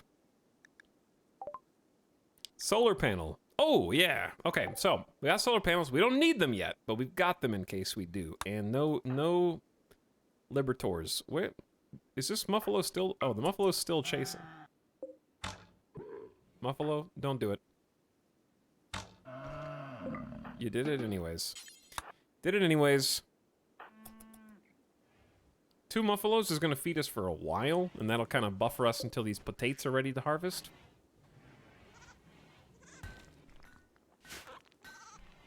Dwarf Fortress is much more a story generator, like the difficulty is just whatever you intend on doing.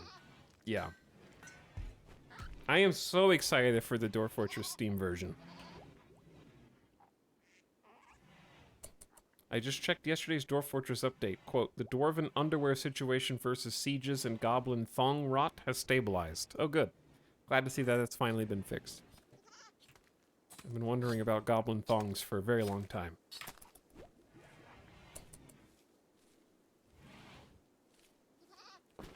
Chat says same. Catatonic Fox, you've been wondering about that too?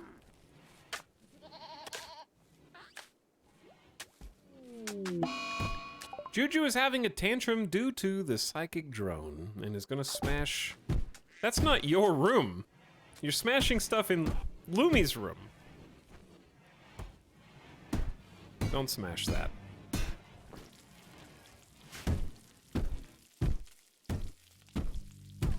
Lumi is also just not having a good time. Conversion resentment. Someone... Oh, Chuckles? I hate being proselytized. Oh, interesting. You just need to proselytize harder.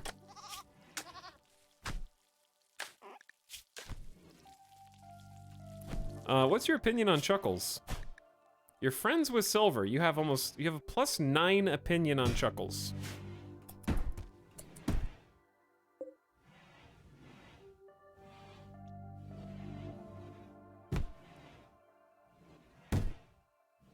Is it better to have individual rooms for colonists, or is it fine to just have a barracks like you do? My barracks is just... I like barracks gameplay, but this is a bad barracks. Let's put it like that. Barracks is totally legit if you do it right. I had to build this because I only had 1 colonist, and I was just desperate to fit everything into 1 room at the beginning. Because it was just Lumi taking care of Chuckles when they had paralytic abasia. And it kind of outgrew us.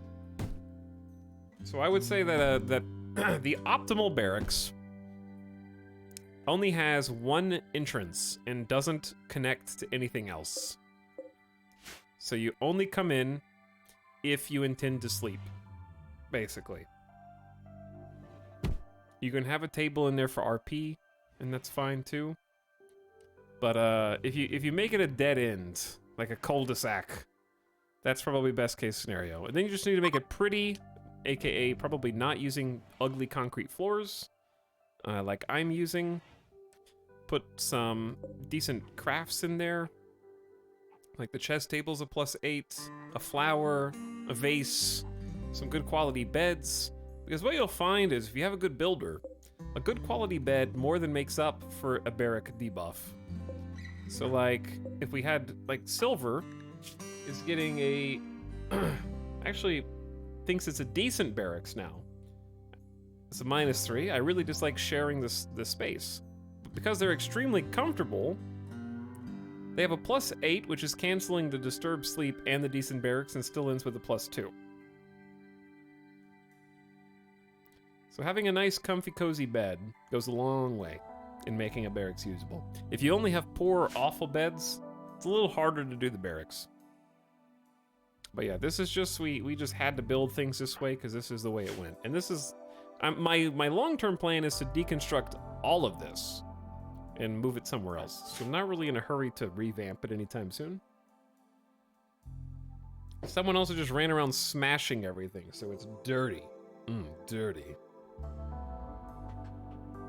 I wonder if there's an ideology that removes a barracks debuff. There actually is an ideology that makes them just not care how they sleep. If you pick the, like, nature memes, you can get rough living, and rough living lets you sleep in basically any conditions, even outside, with no penalty. I think that, did nature lovers still get a barracks penalty, though? But rough living is very strong.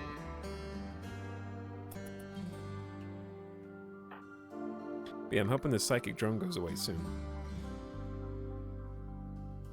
The other thing that barracks do is that individual bedrooms can raise colony wealth pretty significantly. They're good to have, but by the time I start going for 5x5 bedrooms, Randy's gonna be going like, yes. 5x5 bedrooms made out of limestone with excellent quality beds, masterwork, side tables, and dressers. Ooh, yeah. So barracks do cut down on the individualized wealth.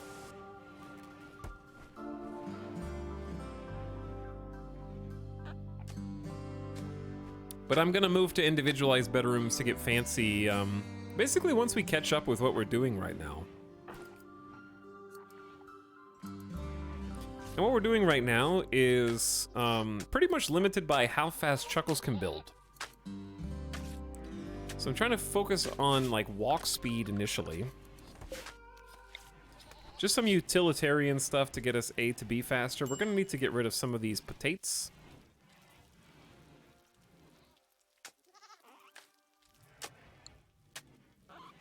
And I'd also like to maybe continue this up in. This is gonna look a little strange. Cause yeah, I wanna go down here through the potato fields. So those potato fields aren't gonna like continue too much longer. We're gonna get like one more harvest out of them and then we're gonna prevent sowing, at least on this one.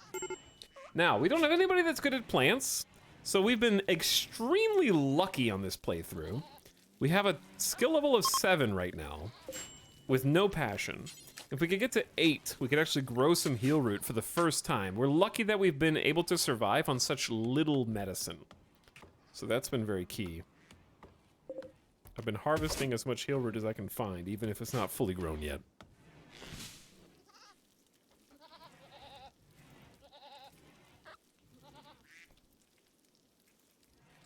Tuna Man, thanks for 31 months, by the way. What up, Tuna Man? How's it going? How many goats is too many goats?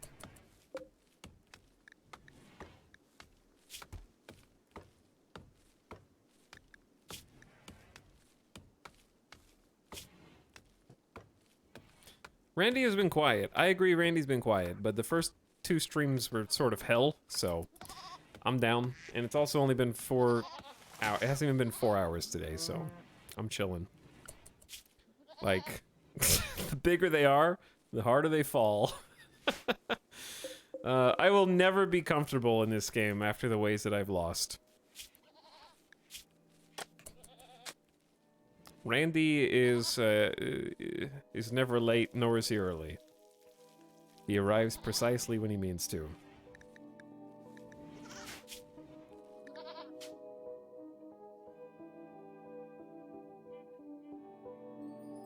Especially when our best weapon is still a great bow. At least we have a helmet now. For all the good it does us. Okay, for goats. I want to have at most 2 male adults. Unlimited baby. If we can keep them alive. I would say 2 female adults. Okay, we probably can't have more than 4 babies of each. That's gonna be way too many. There's gonna be 4, 8, 9, 10, that's 12 goats for such a small pin.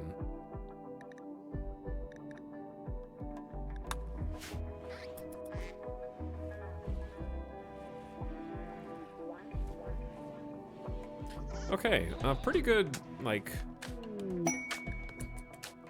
A Muffalo has become tame and is now designated as Muffalo 1. Muffalo used to be some incredible haulers in their heyday. Now, I don't even think you can tame Muffalo.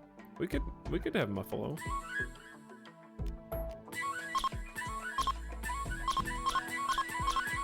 Sorry, that's just a crazy noise.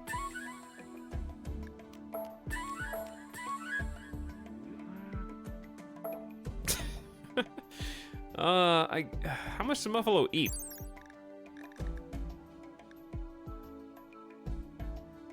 $2.4. How much do yaks eat?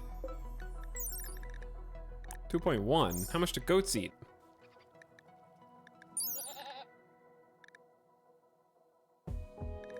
Where did that number go? 0.75. But they also provide a lot more meat. I do want to go ahead and start building this. And that'll be Chuckle's domain. Ooh.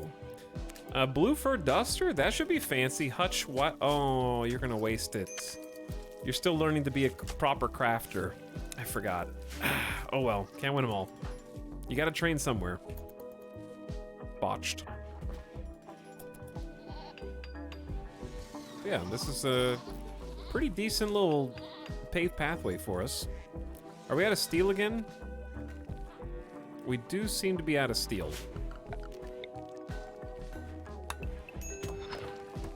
No, it's over here. Okay, we're good. What do we got? Vamps or biotech people? Baseliners, baby! We ranching this run? We actually are doing some ranching. This Muffalo is gonna eat us out of house and home, though. Because we need to have somebody actually come in here and plant.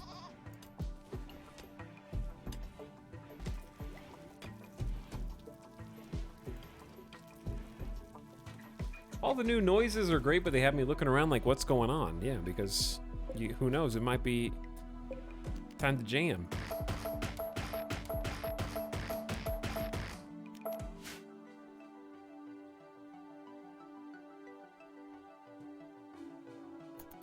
At any point, just by surprise. God, where's the traders been? I just looked at these shelves and it's like all these tribal wear, like poor quality clothes that we need to get rid of. We're laden with slate. I don't know what to do with it all. We're gonna use some of it on the fences, but it's not really much. It's like 1 slate per fence. It just takes a while. An eclipse just began.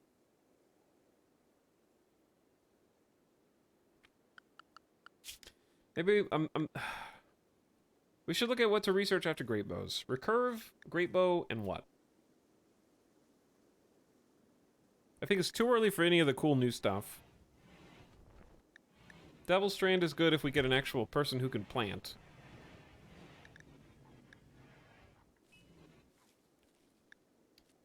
We don't need to be tree planting right now. We don't need tube TVs. We don't have any silver. Auto doors too fancy. Microelectronics a bit too early. We have solar panels and haven't built them yet. Biofuel refining is useful, but we need more colonists to do jobs like that all the time because we can't even cut down the trees. We just need more colonists. We need Randy to wake up a little bit. I hate to say, but it's true. He's been so active. He's just given us some free time. And he's definitely the you don't know what you have till it's gone storyteller, you know? You never think you're gonna miss Randy. Then one day you wake up and you go, wow, where is he?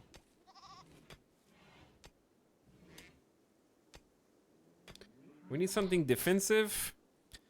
I kind of agree, but the direction that I have to take it, I think the truth is we're not going to be building this steam geyser for a very long time.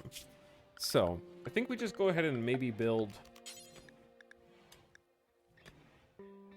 Slate has less HP than limestone, but we have so much more slate than we have limestone. So we should save slate for something, I mean limestone for something else. Slate's fairly weak.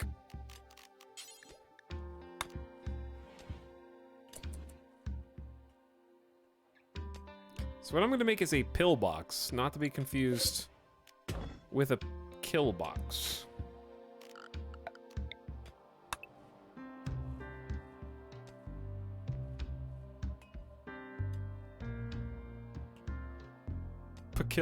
Killbox. Okay. Do I want it to be attached to this? Maybe.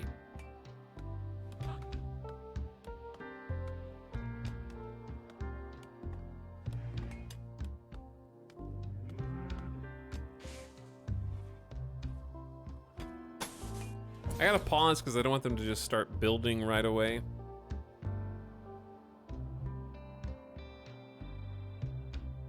Or do I want it to be its own independent entity? I don't really like it being attached. We have a new yak? Oh, I'm just taming everybody. Okay. So here's what I want to do.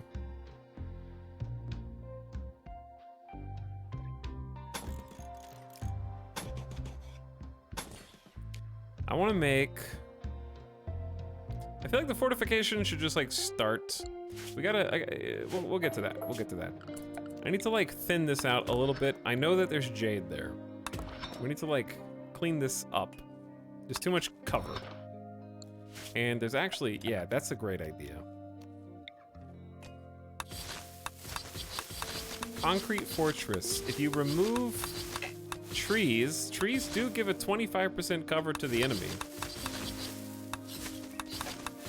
So just systematically cutting down any potential cover they might have is good.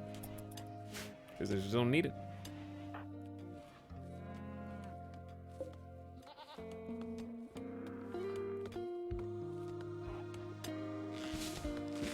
Mega base senses are tingling.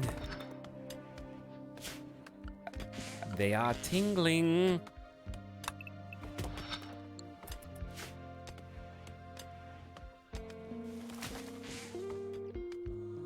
I'm gonna watch House of Dragon. Is that still on? How many episodes is it?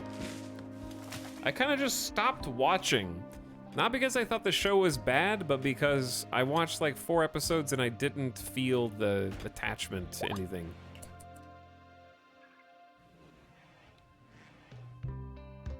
Season finale was tonight. Oh, okay.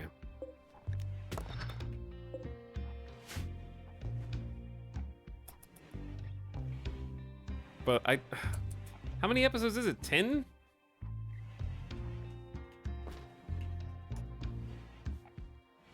I guess it's 10.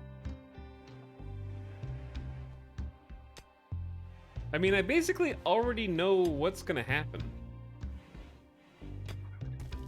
And I haven't even read any spoilers.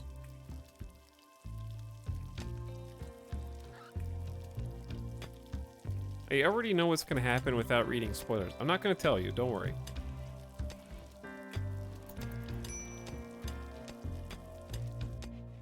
And I don't think it's because it's badly written or anything. How many yaks do we have in one pin? Okay, Chuckles, no more mining for a bit. Go build. Whatever happened to the offer to take someone's toxic waste? I ignored it. Imagine needing to tactically cut down trees. All of mine are burning because of a dry thunderstorm. Weirdly, there's not that much grass on this tile. I think it's just because even though we're a temperate forest, since we are attached to an ocean tile, I have another mod that's like we're using the biome mod and the, not agricultural, geological formation. So I think there's not that much grass because we're so close to a beach, it hybridized both the biomes. I heard they made the rain less likely with wildfires. Everyone keeps saying that, but nobody can show me the patch notes where it says that.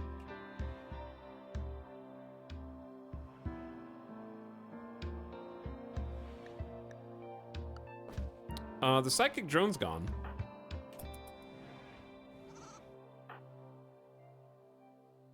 Stealth nerf, maybe. Pepe laugh, he doesn't know. Anecdotal evidence, literally my entire map burned down and no rain. See, I was watching another streamer and they didn't hear that thing that chat just said about, oh, they nerfed the rain raining when the fire gets too big. And they were like, oh yeah. And also, but guys, I don't know if you knew this, but when the fire does this and that, rain automatically queues up after a certain amount of time. And someone in chat was like, they changed that. It doesn't do that anymore. And then you know what? It started raining. And the chatter was just like, huh? I don't know. He was watching Quill 18. I was, damn it! I was watching Quill, okay? Why do you have to call me out? Okay, I'm trying to protect the anonymity of the people that I'm watching so that I'm not, because it's,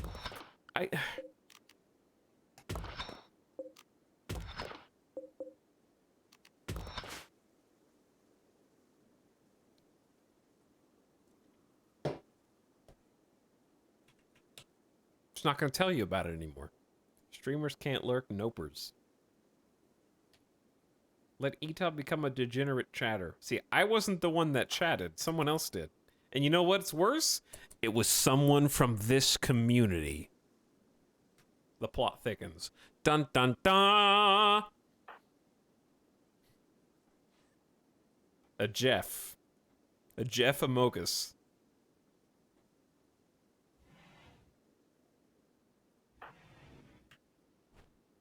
He's calling from inside the house. Uh-huh. It's true. Juju, wait. Oh, you just reminded me something, Juju. You are doctor. Start keeping herbal medicine with you. In your pocket. Why are we helping this yak? We're treating the yak's asthma with heel root. Okay. I'm sorry, yak, but I'm thinking that maybe you just don't have what it takes to be with us anymore.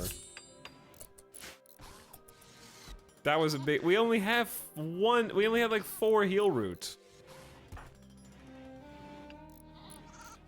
I can't believe nobody's idle. I was about to complain about still being at 5 colonists, but then I remembered how fortunate we are to be at 5 colonists after starting with naked brutality.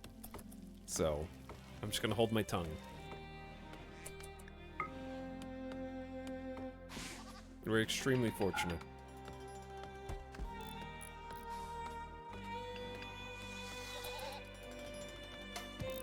But we need meat anyways, and the animals are starting to not have enough. There's too many animals in such a small area.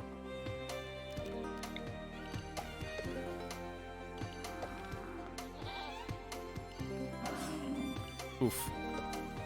Sorry, yak.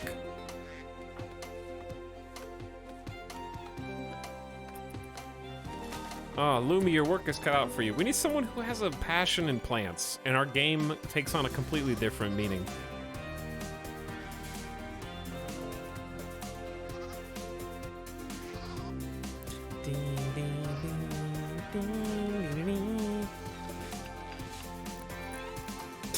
Jamming right now. By the way, Nico FM, thanks for 7 months of slub. Hi, Nico. And Shadowlight says 4 years already. Time goes by fast. It does. Happy 4 years. Welcome back for one more. Let's start over. Year 5.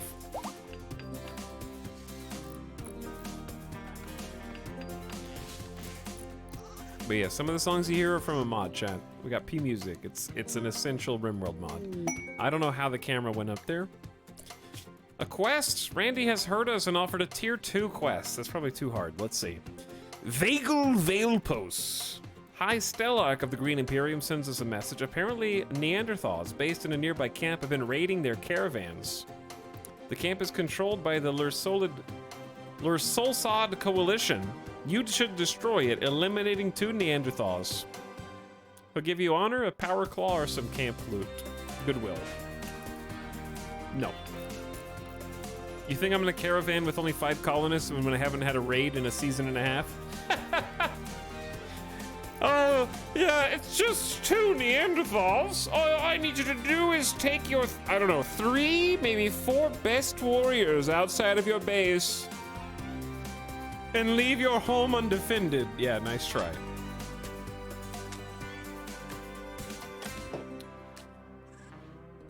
Absolutely not.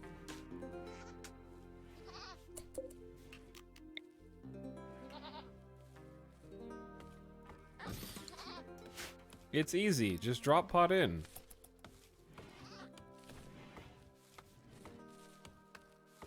Piece of cake.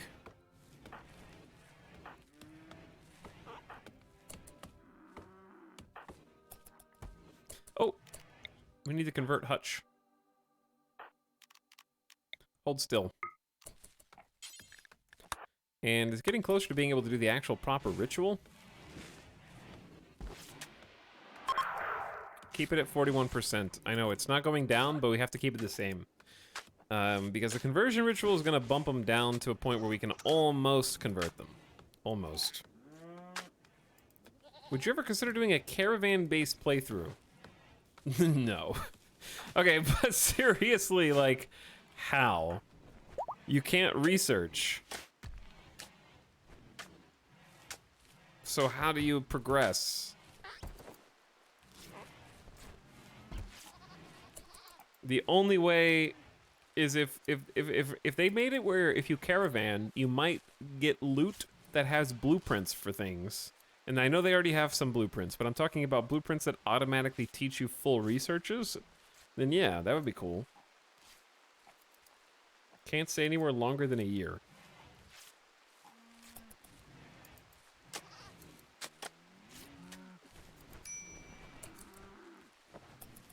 But yes, I'm not sure that anybody, I'm obviously exaggerating, but I'm not sure that anybody has done the caravan ending in RimWorld without using a mod to support them. Okay, you'd have to wait until late game and then have as many supplies as you can possibly gather up. And then just wait. What's the caravan ending? The caravan ending is the AI, Charlon Whitestone.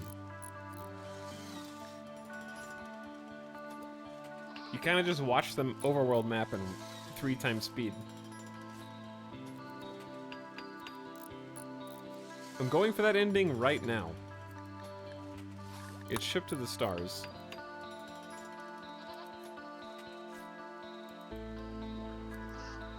So we jump to the landed ship. The landed ship is here. So we have to caravan there from, God, I don't even know where our colony is. It's like a light blue, but everything's blue. Oh, we're here. Okay, so I'm here. I have to caravan all the way up here past the Arctic North. It's over here. Where the hell am I again? Okay, so it's actually faster if we can go from here this way, all the way over, up, and there.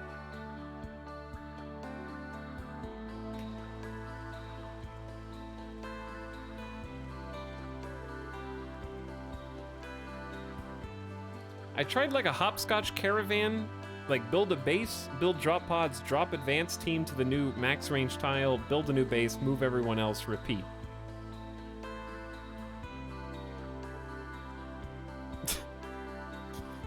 Okay, if I ever like play so much RimWorld that I get bored, I'll try that. I'll try like the caravan ending. I'm more concerned with beating Arconexes after all this time. I can't even beat Arconexes right now. Colony 2 on Arconexes just beats me up every single time.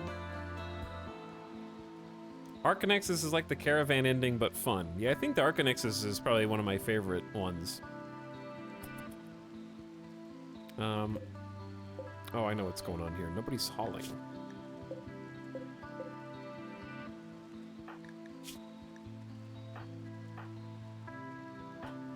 I feel like I'm being negligent and not watching them enough to make sure that they're doing micromanaging, but I feel like almost comfortable at this point that until Randy does something, we just continue on this trajectory until something changes. What I want to do is change who's where. So like this, the pin marker, I want to ban goats.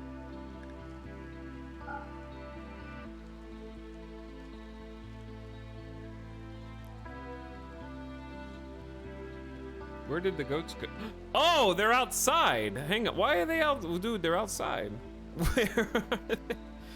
Are you guys okay? Ban goats and ban muffalo. Who's in charge of this? Because of the fence. They moved them over to the other side. Okay, they were all in here and they split them up. Okay, yeah, I didn't intend for anybody to be taken up there yet. I thought they were all still inside this.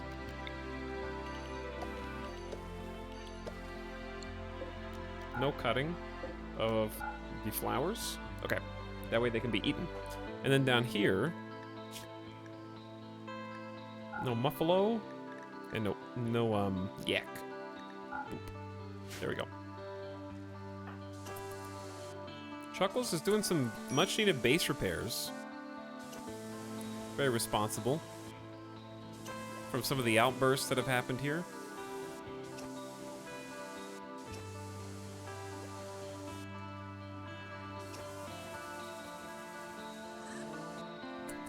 Okay, someone haul slag.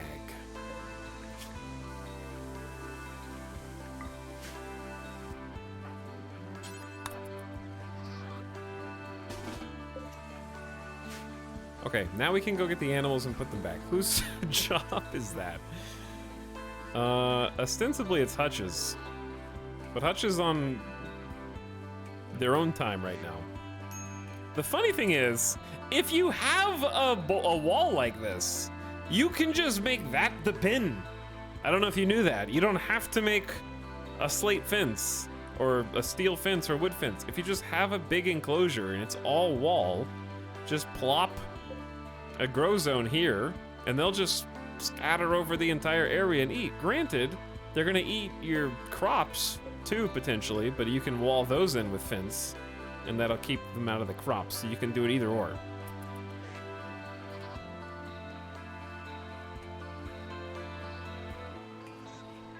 You can beat this game? Dude, you can beat this? Okay, that's actually a good point, chat. How many of you that have said you've beaten the caravan ending did it on a 100% world gen?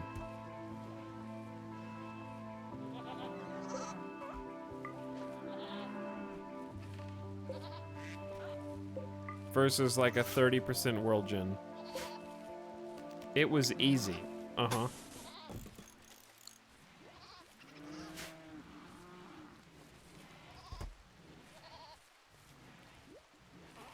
I tried to, I think 100% World Gen was a mistake. I have an embarrassing amount of hours and have never beaten this game. I honestly think it's easier than building the ship. I've done it, but I spent like a whole year making packaged survival meals, and it was before like 15 days of raids were added. It still sucked. Yeah, in the past, chat, all you had to do was get there. And the ship's just like, hey, welcome aboard. yaks, you guys can come on in, find yourself a room, continue making love on the dandelions, and just have yourself a good old time while we blast you off to space. And then Tynan was like, I took that personally. And then they added a whole bunch of raids back to back to back that you have to survive now.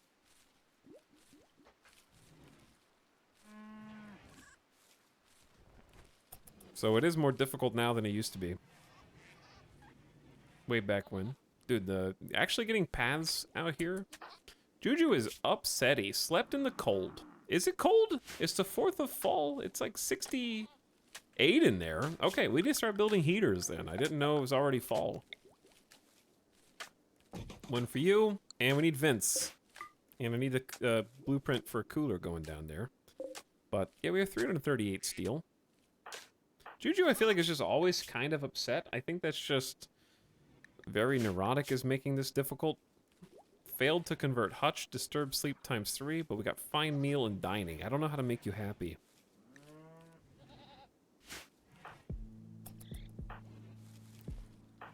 And we've actually got some potates for the winter this time, so that's gonna be nice.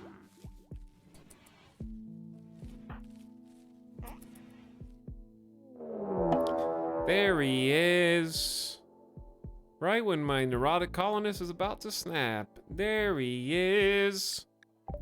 A group of fire-breathing imps from Fodanch have arrived nearby. They are attacking immediately, and they are unusually clever with their tactics. They'll avoid your turret's field of fire and notice some of your traps. Oh.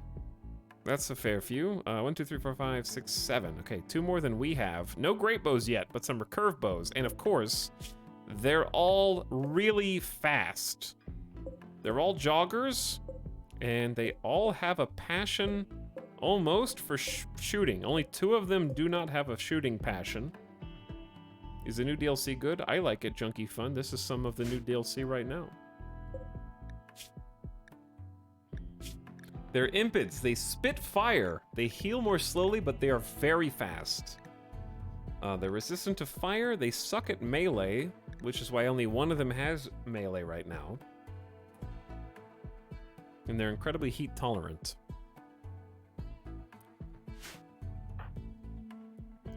Okay. Juju, I don't know how to make you have a better time at this moment. I also am going to be penalized for not having my little fighting area accounted for. What I probably want to do, see, chat, oh no, there's a secret entrance. They can burn it down from the side. Helm's Deep over here. Everything is made out of fireproof limestone wall, except for this. Of course.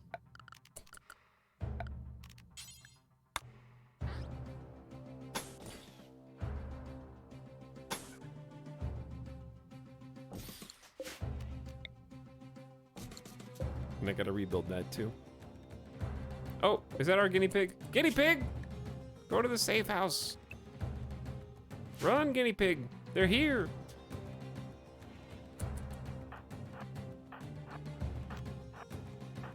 So what I typically do when I don't have anything to fight with, let them step on some traps first, okay?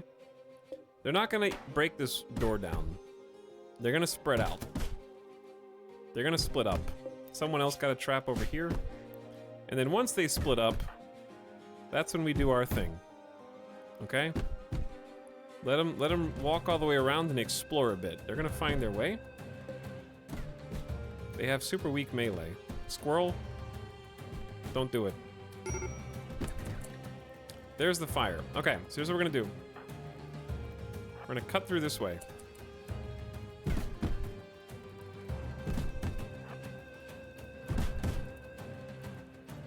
Because those limestone walls will hold for a bit.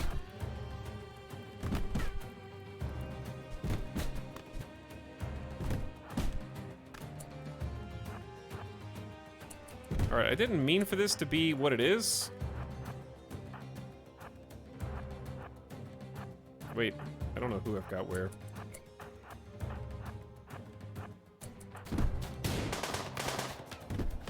Didn't mean for this to go the way it goes, but that's... They didn't get the full attack off! Okay, wow! Who did that?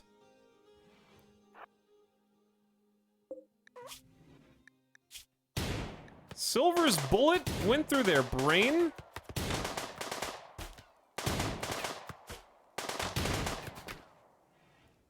Oh my god.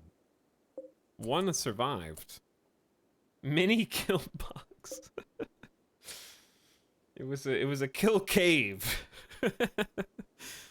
Through the torso, machine pistol. They got okay. One of them is actually still alive. Longsword through the torso will also do that.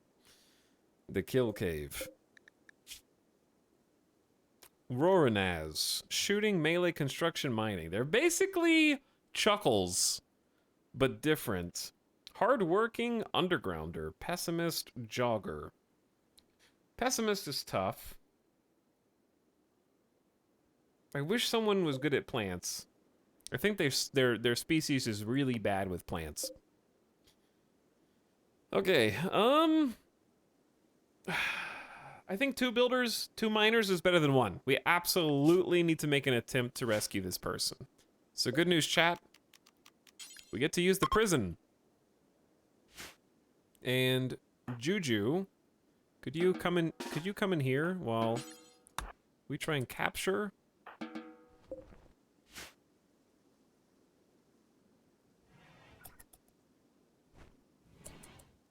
And we 9 heal root. Don't mind if I do. Some food. And let's also unforbid.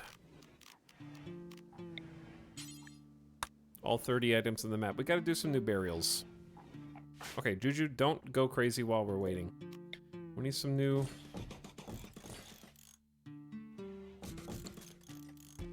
spots. Okay. Step 1, convert the prisoner. They are not loyal to their old faction. The Bakken Leaf, they're at 75%. Okay, we need to just check this. They're still bleeding. I don't want to use any more heal root than I have to. I think that's enough. Especially with 10 medical skill.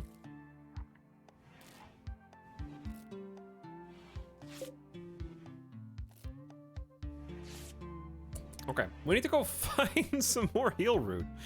I need traders! I could trade for heal root now. Nobody's here. We do have a Garanland seed, but nobody to prune it, so that's also a waste. Where the heck? We might have harvested all of the, Dude, where the heck is the heal root? There isn't anymore, it's gone. Isn't Chuckles pyromaniac? He's gonna be besties with the fire breather. He is gonna be besties with the fire breather.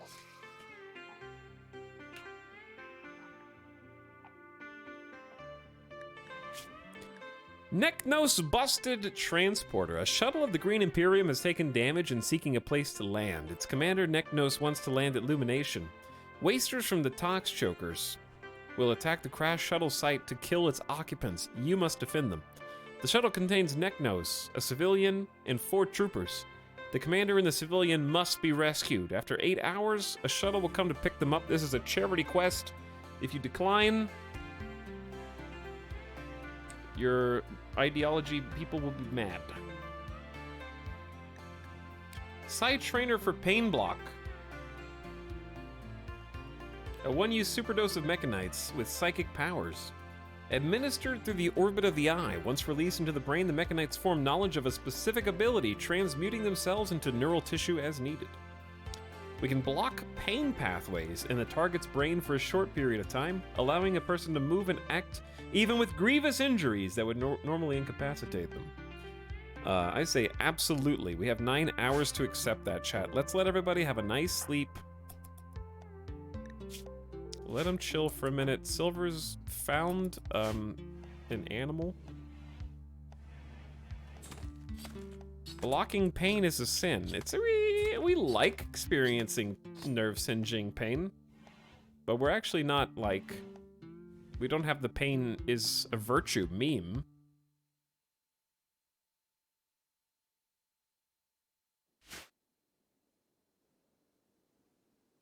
So, I don't know.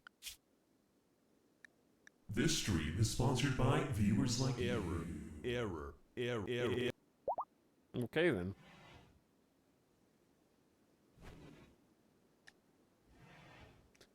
But just think how much more pain you'll be in after fighting while already under immense pain. That's true, yeah.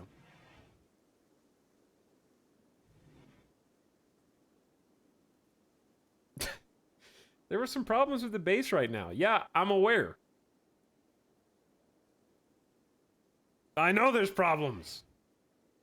We're a little preoccupied, okay? Hold on.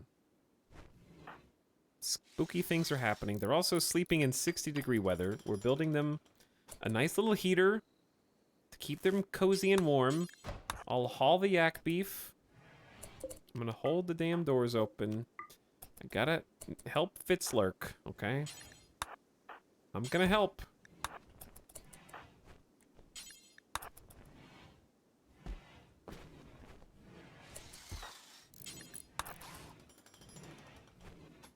There. Is that better? Wait, they took it into here. This is preferred. Oh, these are all preferred too. Hold on. This is important. Not better.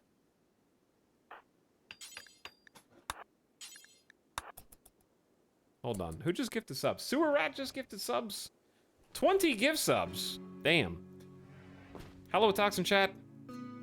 Whole RimWorld streams in a row? I think you meant 3, but yes. I'll never finish the VODs. Can't wait for the Vicky stream, though. What's up, Sewer Rat? Thanks for the 20 gift subs. Very nice of you. 2-0.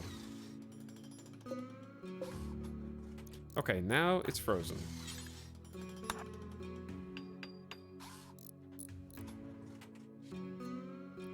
I'd like to submit a formal complaint. My bedroom's too close to the death cave, and I worry someone's going to light me on fire while I sleep. It's not really anything we need to worry about anymore, okay? But what's up, courtesy of Sewer Rat, USS Defiant, Soybean Enraged Ham, Spoonsler. Does this name verify? Welcome back. X4Me is a first-time slub. 21-monther Ratitude. Spoontatoes here. Coat Mick is back. Hey, enjoy. Thanks for the subs. Chat, you lost some progress at the beginning of the day, but you gained some back now.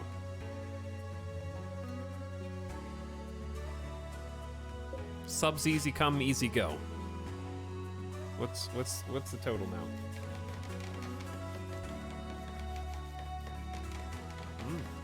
Spicy. Dodged easy. Keep dodging. But I do appreciate all the gift subs and all the support through the RimWorld streams, chat, because I'm having just as much fun as you guys are with all this new content. This is just reinvigorating my love for a game I've already played so much. Most played game on Steam. My most streamed game. It's got a lot going for it. Now with Biotech. So if you ask me what I think about Biotech, it is just breathing new life into something that I already very passionate about. It's good times.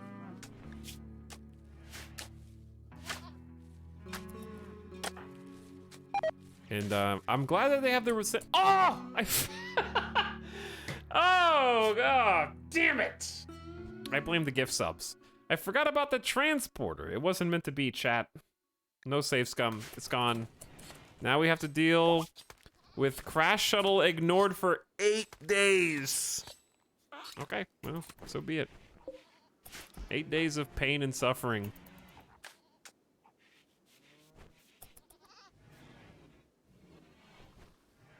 Oof. I forgot to accept the Crash Shuttle. I was talking about how much I liked the game, and then it does this to me right in front. Guinea pig's still in the safe house, by the way. You don't like the guinea pig being inside the house? What's wrong with you? Chuckles, can you build this, please? We can now make recurve bows an effective, inexpensive ranged weapon. We're doing that so that we can get to great bows, so I can give more people the potential to hunt. Great bows are fantastic for hunting. Back when Ideology came out, the game was actually changed so that bow and arrow kills on animals give you more meat.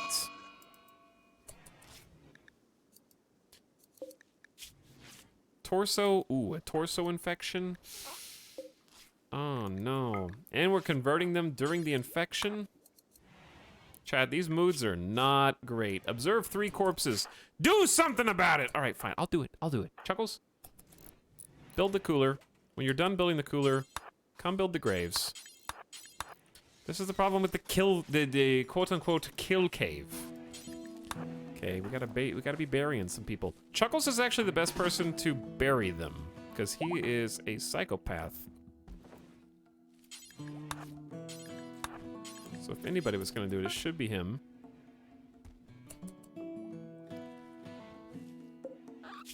Okay, we did attend. We did some treatment. Goodbye to the rest of our medicine, just to try to get a new colonist. Chuckles is unaffected by what he sees on the ground. Chuckles do this, Chuckles do that. Yeah, Chuckles needs to do some more work. It's true.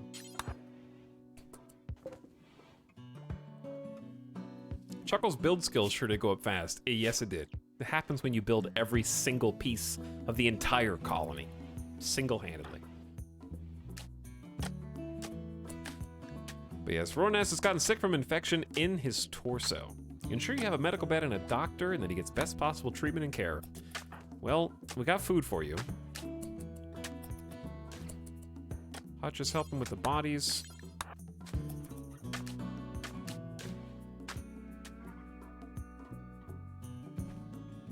Hutch, you've already seen the corpses. We may as well get the last one. Yep, I know they're stinky and gross. Can't wait till I get an incinerator. Chuckles was a very good investment. I agree, yeah. Goodbye, imps. Extreme break risk, I know. Slept outside. Why did you sleep? Oh.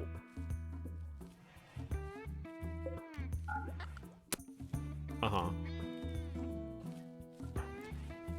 This is the I'm like, that's why you slept in the cold. Ah.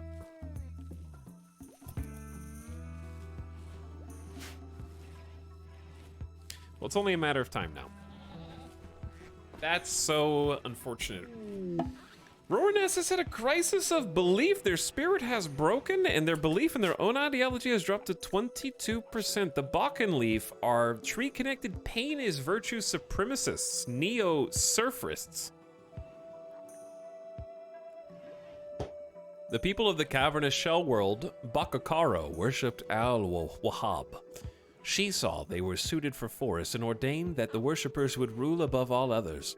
A greedy mine hypervisor felled many forests for his farms and factories, and the neo-surface wept for the murdered trees.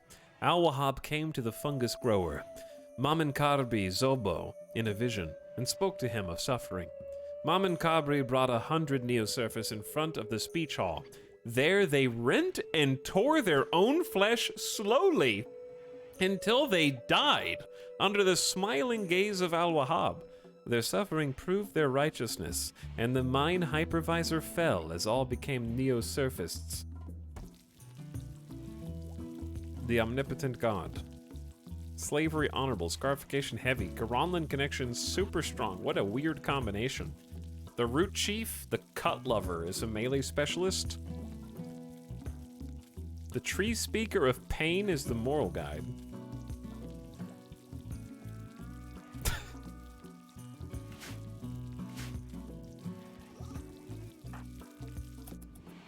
Thank you for cooking, Juju. I appreciate this. Have a nice fine meal, make yourself feel better, and maybe have a sleep. Or go have some recreation time. I'm sorry for ignoring the crash shuttle. Here's the thing. Why do they go out for rec time to make themselves happier, but they get darkness debuff from being in the dark that brings their mood down? Isn't that counterintuitive to recreation time? They shouldn't be draining mood on recreation time.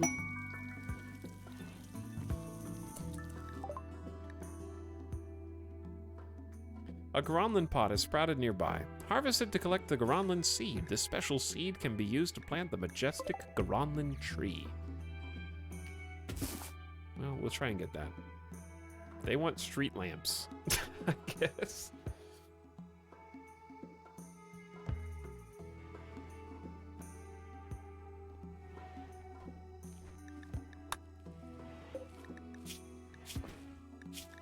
Okay, infection's looking pretty good. I need Juju to just get back inside.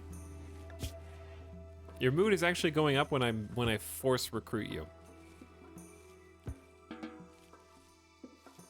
Now go to bed and I'm gonna make this your bed because you will be much more comfortable.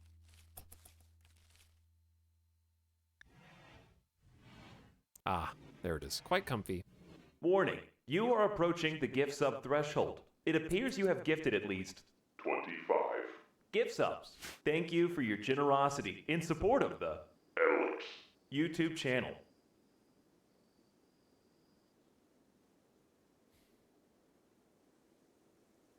Not the gift sub threshold. No, good subs. 30 new slubs.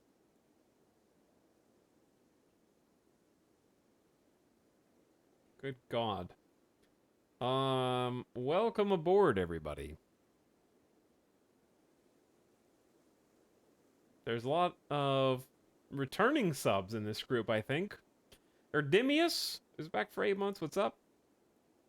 Hello, first-timers. Joris.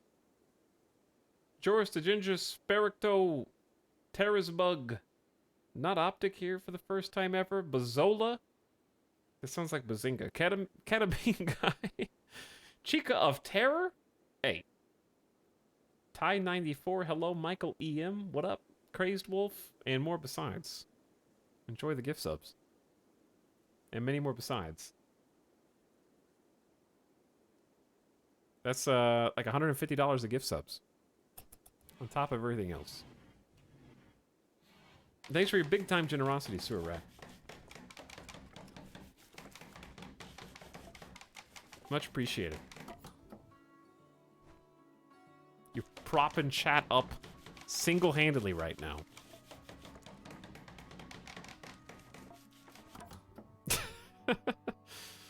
Anonymous Gifter is gifting 10 gift subs, and I gotta check my notifications because I don't know why they don't fire for anonymity. I don't know why there's not a sound effect, actually. Something's broken. This stream is sponsored by viewers like you. Error. Okay, we'll just play that one twice.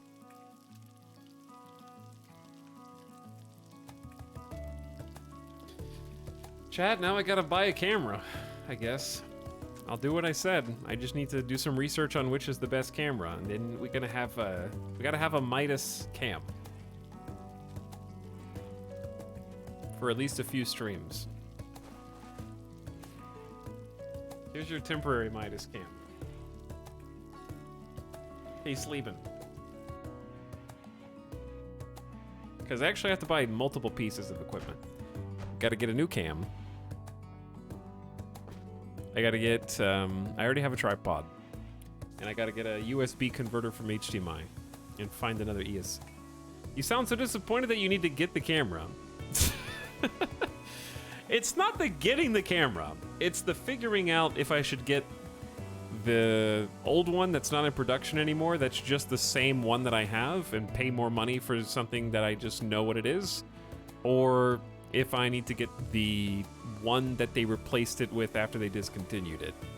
Because my fear is I want to get the one that they replaced it with, but it's going to be different somehow. But you would hope that if they replaced it, it's better now. But yeah, I'm either going to get the A5100 or the A6000, because the A5100 is just really good cam. The A5100 is like $500 now. And then the Elgato stick is like $100, I think.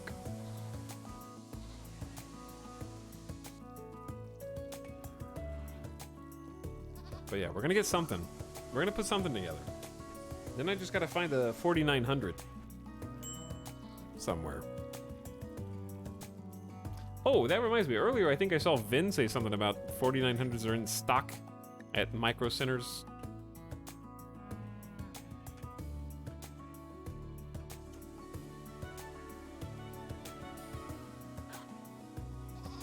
Did you guys know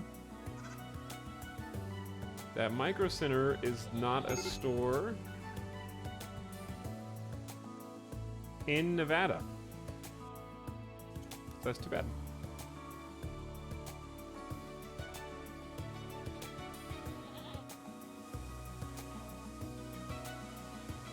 We only get Best Buy.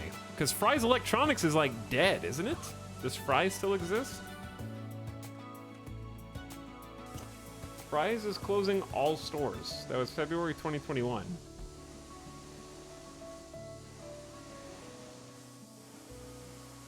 Fry's to close all locations, including Las Vegas stores. Rip Fry's. I actually got some pretty good stuff from Fry's. But it was such a funky mess of a store. It really was. Dude, Juju, I'm so sorry I ignored the crash shuttles. Like, I overslept, okay, in the game. Like, in-game lore. They were sleeping when the call went out.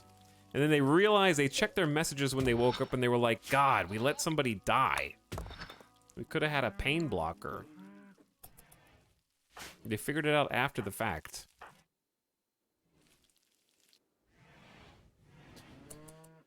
What's Chuckles doing? Really, everything that we do kind of centers around what Chuckles is doing right now. I know what we need to do. Regulate temperature throughout the base via some vents. Okay, the door's in an awkward spot. This is just gonna have to... These are inverted on either side. I know, that's annoying. And this air is really not gonna get back here in a convenient way. What's their temperature? It is 53 degrees all the way back there. Yikes.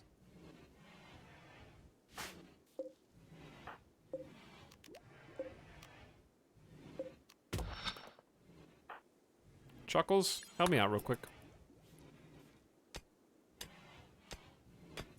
They're gonna try to possibly... Wait, they might try to escape. Hold on. Build the limestone wall first. And then they might burn us down, I don't know.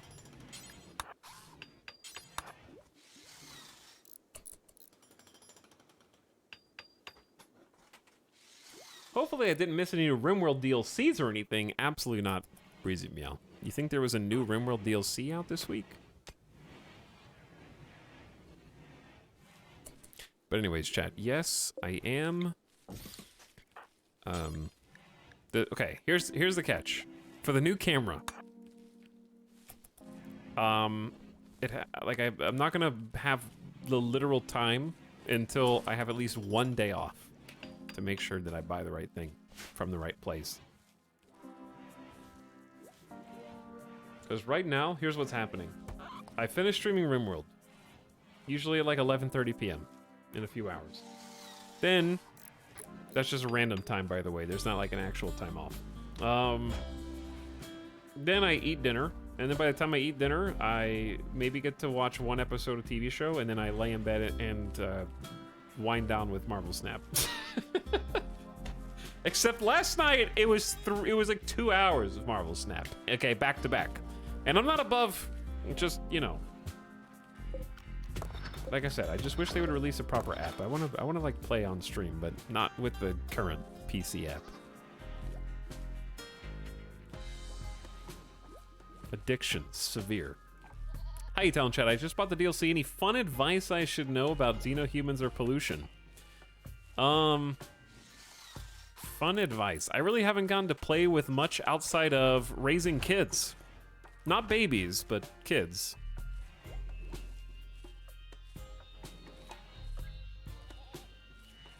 So, I don't know if I have any advice. Most of it would just be 1.4 advice. Raising. I protected Chuckles. I am turning kids off. That's fair. We were talking about that earlier. The new DLC does have a way to disable storyteller settings based on your own preferences. But in our game, we were able to... I don't know how much you've seen of this stream.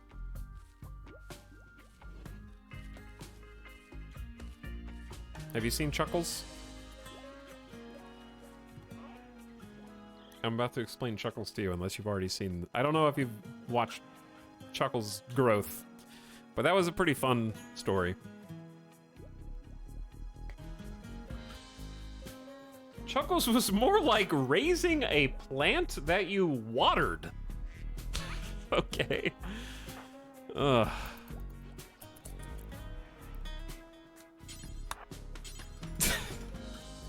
Have you ever tried to raise a plant in real life? They always, like, they're trying to die, okay? Kids are the same way. They're like, what happens if I walk over the edge of this roof? What happens if I stick my whole hand on the stovetop? What if but there's a spinning fan with metal blades. What if I try and stop it? Okay, everyone's trying to find ways that you have to protect them from themselves. Chuckles was the same way.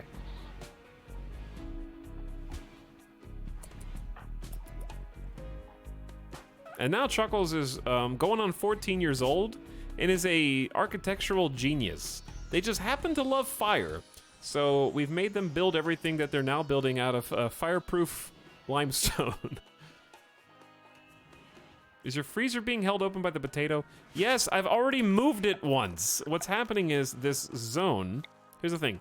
These zones are deleted now. We're not planting potatoes here anymore. We're planting potatoes only here. But they harvest it here, and then it falls into the door. Okay, I'm gonna let the guinea pig go. Animals out. Actually, the animals can just go wherever they want. They're unrestricted now. I would say the home area at worst.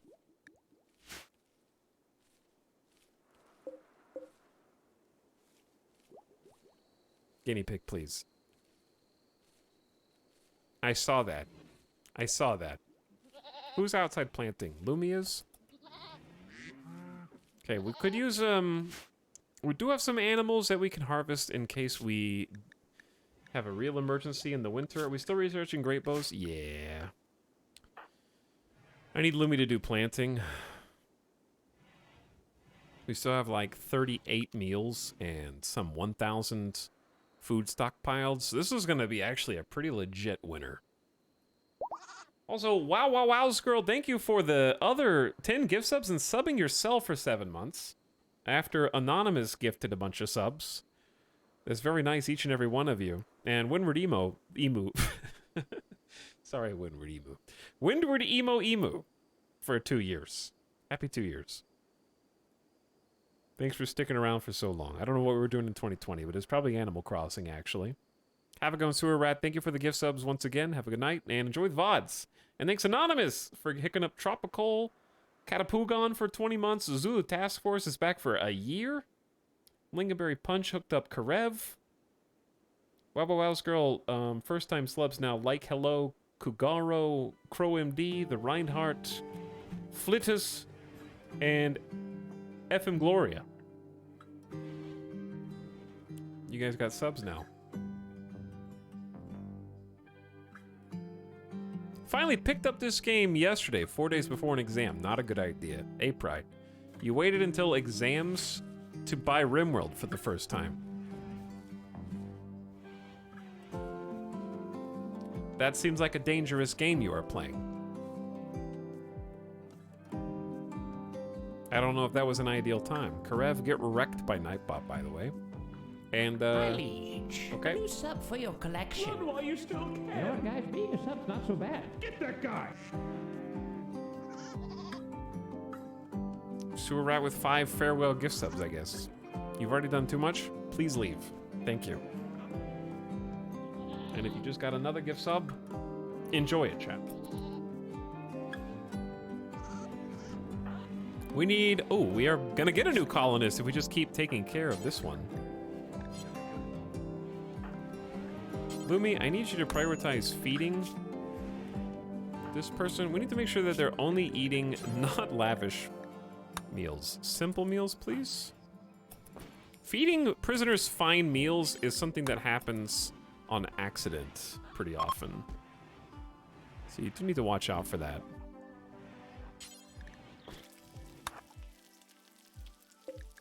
And then we need to work on conversion. Oh, conversion!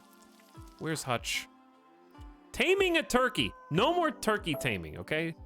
Hutch, you're done. Let's convert you.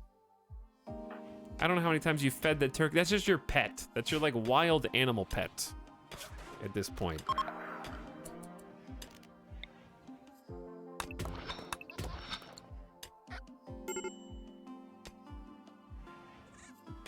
I thought about getting RimWorld, but personally I'd have to get all the DLCs off the start.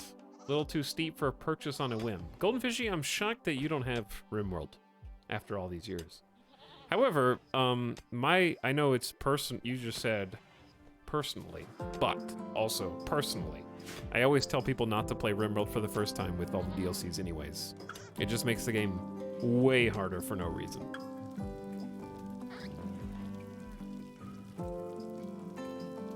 So, just getting RimWorld by itself is a fantastic place to start. We need to haul these potatoes. Hutch. I don't know if we have anywhere to haul. Might just, unlink those two. And then link these ones.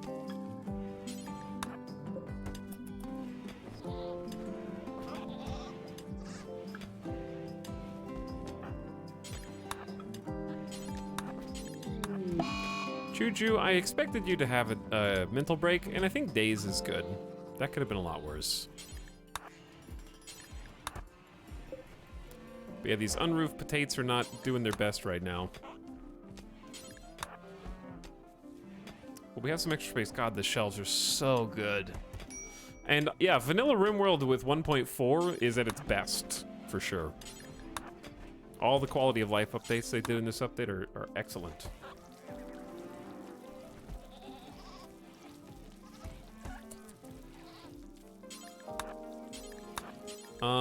If we don't get all of them, it's fine, because we just upped our food stockpile to close to 2,000. This is the best we've done preparing for winter, so I'm really happy with the fields.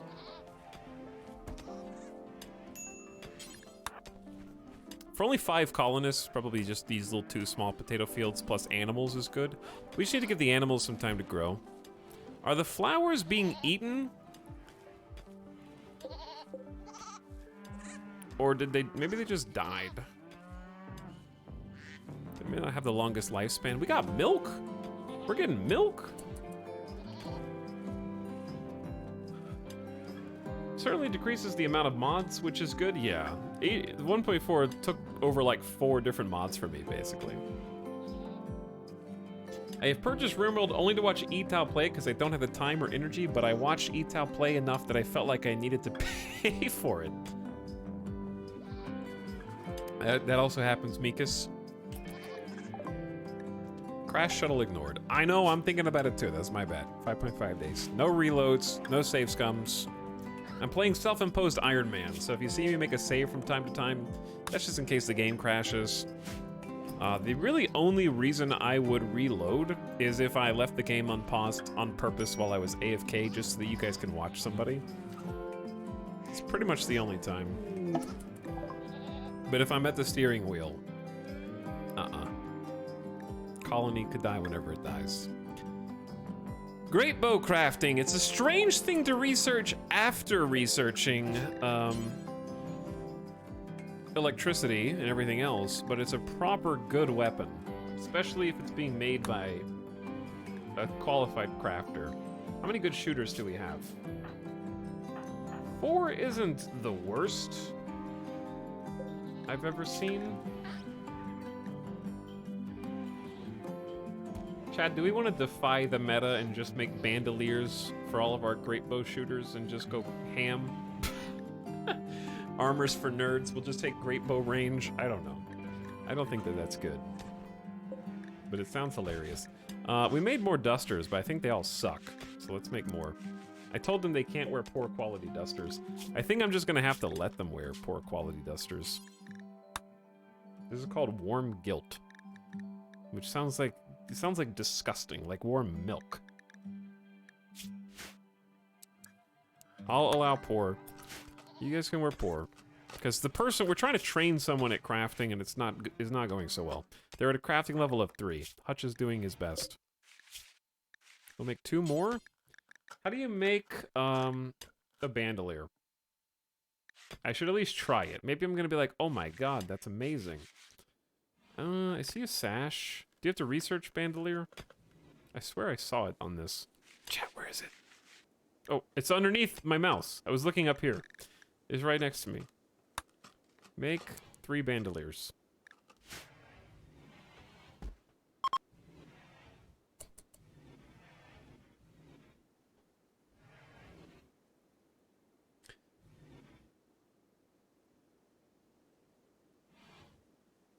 Spec button, yeah, the shells are vanilla now. Do bandoliers work with peeless? You're asking the important questions. I just started a naked brutality with a pawn who can't firefight. May your wooden bases survive the imp onslaught. Good luck.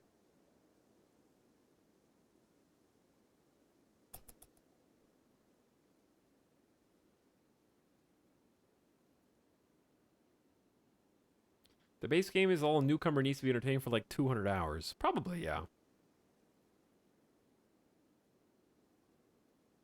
There's a ton of content in the base game. I think, yeah, most of my fun from ideology just comes from like being sort of done with the base game and then finding that I have tons of new things to do. Because it just sort of makes everything that you were doing before have a different sheen, a different luster. What happened to the ship chunk? There was a ship chunk out here, and now it's gone. We might consider deconstructing these, because we have been using... We only have 1 component left. All right, see, now that we're out of components, now I will deconstruct the ship chunks. So that's a good time. Roranaz is also fully healed, and we're still converting you. I'm going to wake up and go ahead and convert you since it's off of cooldown. We're trying to... Converting them doesn't make them join our colony. It just makes them sort of understand that their ideology is false and that ours is the only true belief system that you could possibly have. Become a void apostle. We will show you why charity is essential, but physical love is horrible. And a little pain never hurt anyone. So the benefit of Roranaz is basically having another builder. Not only a builder, but global work speed up 20%, hard worker is great. Pessimist is bad, permanent -6 is not great. And they like being underground, which is going to be tough out here. But if we can keep them on the mining trek, that's okay, because they like that too. And they're going to be a decent shot. Impids are not good at melee, so giving them something ranged is perfectly acceptable as well.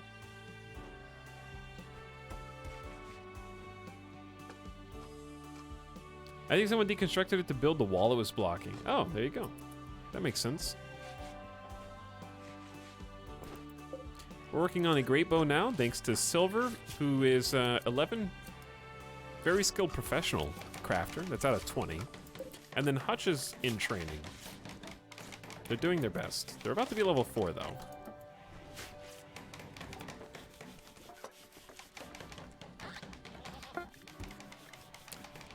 Wow, okay, so how many great bows did you just make?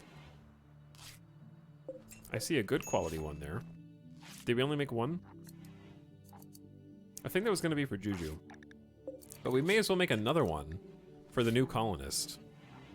Because I think 3 great bows with 3 good shooters is going to be really solid.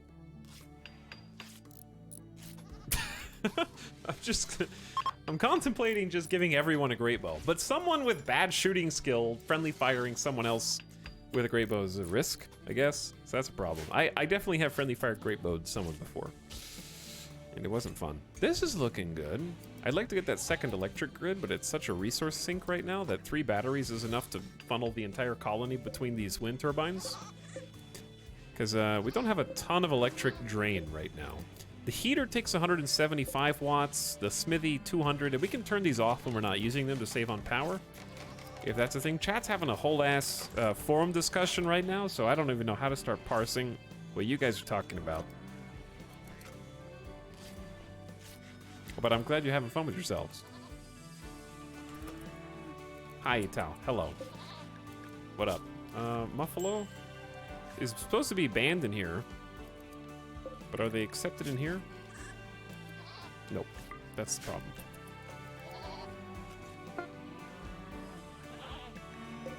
Great Bow 2, the sequel. Excellent! Okay, that's not as good as Masterwork, but it is good. So my Masterwork Great Bow has 21 damage per shot. 19% armor pen. And an excellent one has 17 damage per shot, 15% armor pen. So it's still good.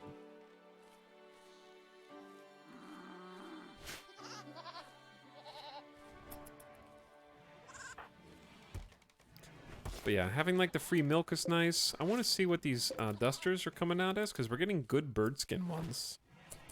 That was another poor quality. Hutch, please. I need you to get... You just got it to level 4. I need you to do better. But at least they're all wearing a duster now. Talix animal pin question. Do animals prefer eating hay over live plants? There is no preference. Their preference is nutrition value. So Muffalo has a max nutrition of 2.4. This is the amount of nutrition it takes for their gas tank of food to go from empty to full. They need 2.4 nutrition. So really what you're looking at is the nutrition value of the individual foods themselves.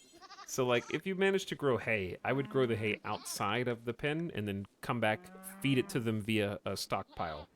Like have someone haul the hay to feed them. Because the hay is 0.3 nutrition. So if you just math that out, they need like 8-ish hay per feeding from 0 to full, but each spot of hay grows 15 harvest yield.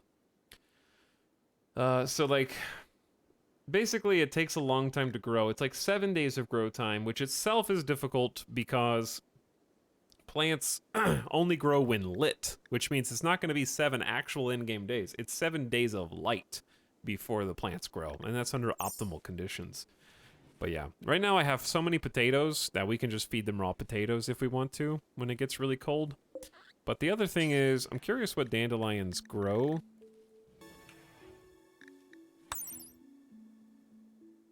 Temperature is about 32 degrees Fahrenheit.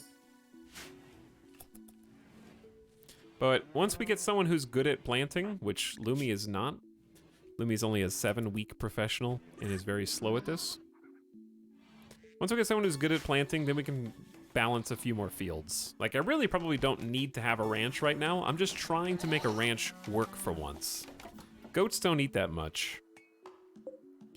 And we're going to eat some of the yaks, probably for the winter.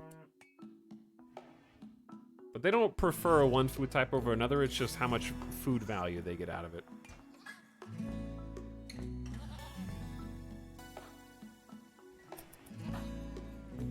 So Lumi, well, you're not doing anything. Why don't we go do some hunting, because we don't have that much meat. And another Muffalo goes a long way. Plus you get blue fur, which is good for warmth. Maybe we get a cold snap.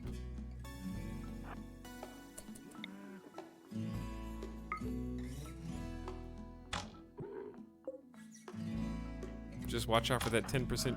Oh, that's the wrong one, Lumi. But that's also the wrong one. Let's just shoot that one now, since that seems to be your preference. Tox, is that dandelions in your animal enclosure? Yeah. Which is a little tough for me because we don't have a good crop grower, so it's time consuming, but they grow really quick. That, you can't carry both Muffalo.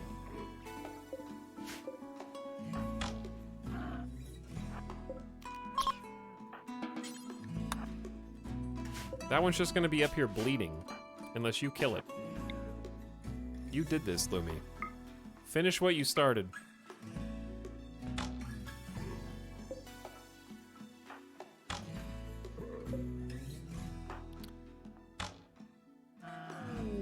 Really? You're in the middle of the ocean, Muffalo. Now you're gonna turn around and be pissed? It's too late for that. Don't take that from, oh, just leave the meal, I don't care. I started a naked brutality run and didn't notice the colonist I chose couldn't cook at all. You're gonna be eating berries for a while. And raw meat. It's time to change that ideology. Raw food is tasty now. Maybe just build, if you can't cook, okay, seriously, if you can't cook, oh, you did naked brutality. If you're a good builder, naked brutality can still make nutrient paste dispensers. So if you're good at mining and building, you can go make a quick 125 steel 3 component nutrient paste dispenser. You only have to mine around 4 steel tiles and like 1 to 2 component tiles, and then just eat nutrient paste. And if you can't build and you can't mine and you can't cook, then you picked a really shitty starting colonist. Silver is on an insulting spree. He will wander around, randomly insulting others. This happened because of poor mood. The final straw was crash shuttle ignored. Silver. There was one thing I cannot abide. You cannot badmouth Chuckles.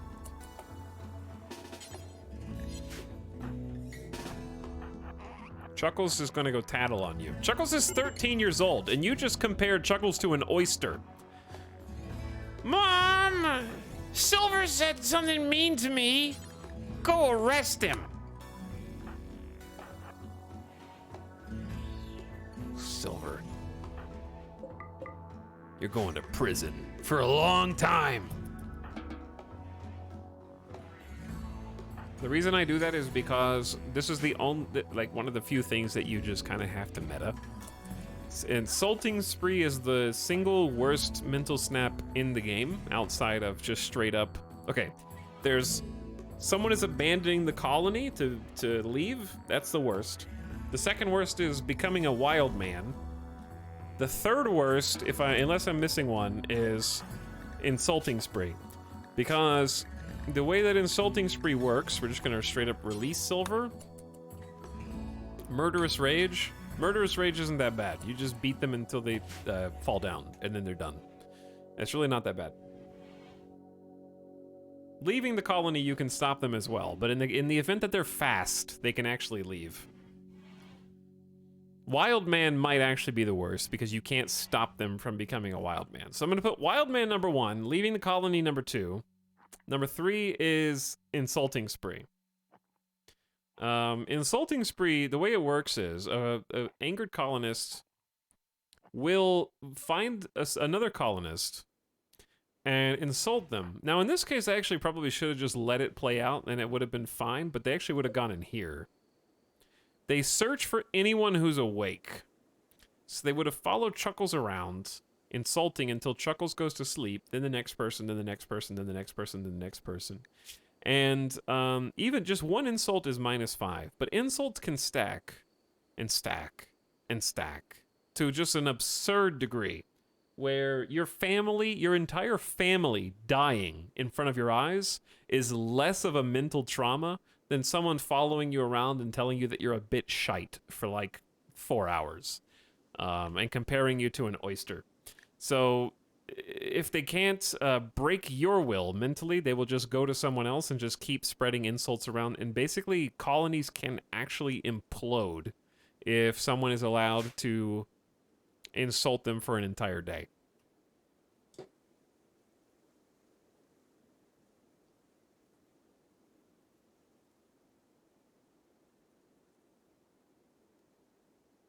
I hate oysters! Because sometimes your colonist is already like teetering on the brink of a snap, and 1 or 2 insults will just push him over the edge. Had 15 stacks of insult earlier on a pawn because I wasn't paying attention, yeah. I've seen insult to ×8, which I believe is a -40. It gets way up there. Way up there.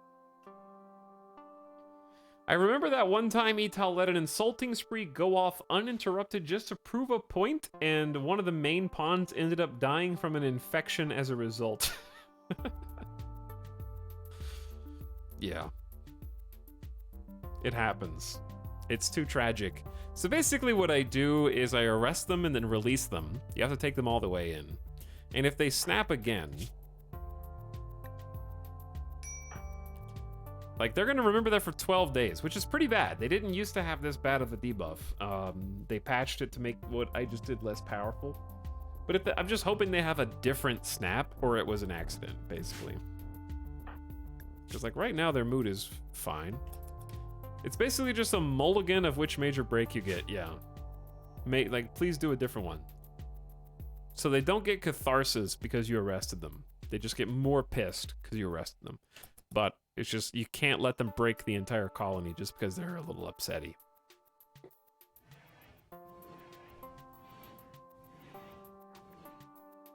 How have we not finished converting? Are you hungry? You are hungry. We're gonna try and convert you, bring you some food. I feel like Lumi's not doing her jobs as frequently as I would like. Well, the conversion happened.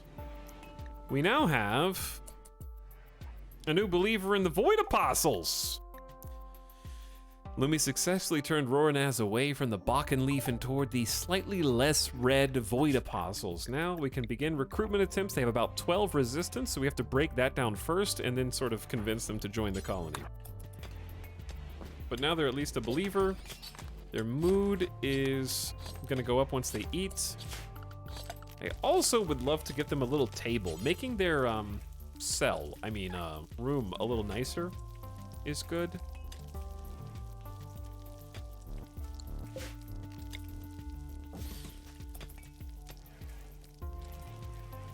Interlinked. Cells. Interlinked. Okay. Interesting.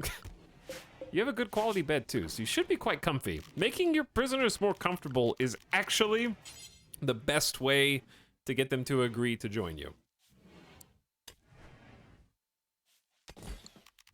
Because the fewer mental snaps they have, and the better condition they're in, the more they're like, oh, this actually is a pretty nice place. What if I just didn't read that and then timed you out again? Your pal Slumpy, you've become shoot on sight.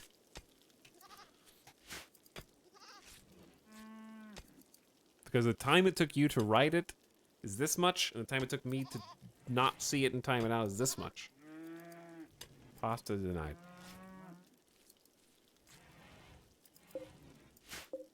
Flatly denied.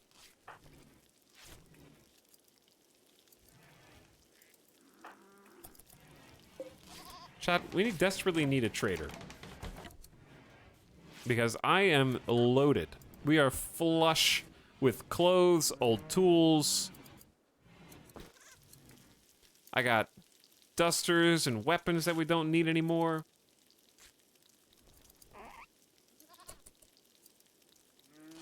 Not a traitor, a trader. I never understood why people give their prisoners tiny holes to live in when they're trying to recruit them. Make no mistake, it's still pretty tiny in here, but now they got a table, a chair, no more 8 without table. My rival Jacoan died. Did we kill your rival? That's good. They like being underground. They're a little pain, but they like it. Led by Neo Surface. Well, yeah, I guess. You don't like your leader, because we're not your leader yet. Alright, what quest expires in 15 hours? Raider Outpost? No thanks. Bow surround sound system. Got it. Good one. I'm right there. Very loud. I unironically have Bose headphones, I think. No, yeah, I do. Look. You want to see this? What does that say? What does that say?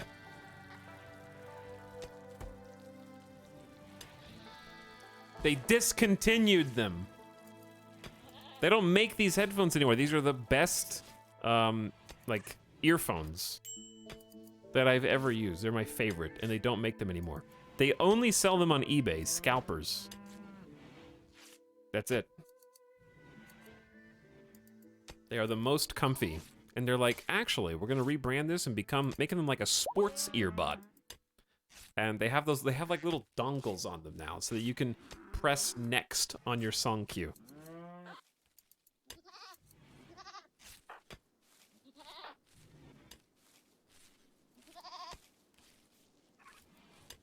They're $300 plus now. Damn right they are, Jeetle. That's a great first time chat. They used to be... How much were they when you got them? They were $100. And I have had only 2 pairs of these for the last 10 years. These ones are like 3 years old. 3 or 4 years old. I'm coming back to RimWorld because of the DLC. Does anyone know the mods that basically got replaced? There's a few from 1.4. Shelves! You got shelves, you got overlay for temperature. You've got weapons displayed under your pawns. You have to turn that on with the UI. And there's at least 1 or 2 more.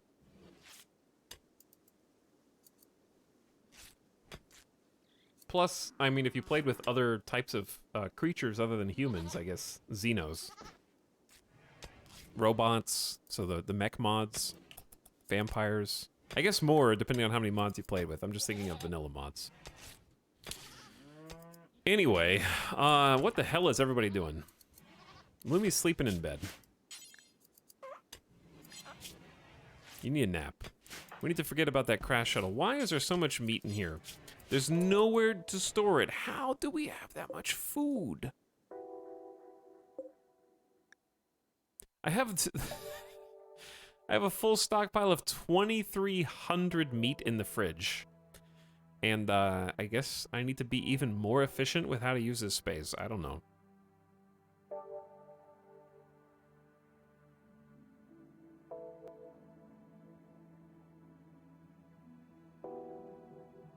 Muffalos do be meaty. They do be meaty, yeah. There's probably a slightly better way to do this, but...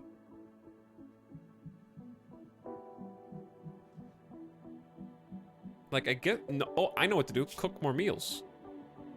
Just cook more meals. Use the resources. 50 meals.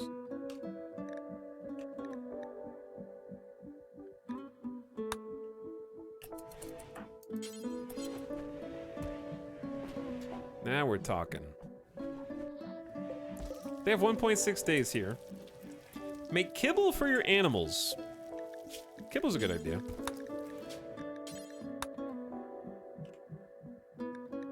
I don't know if 250 is enough, but it's not going to last them through winter. Bill complete to make dusters. I see good, I see poor, I see normal, poor. Hutch, are you getting any better? Level 4? Almost halfway to 5?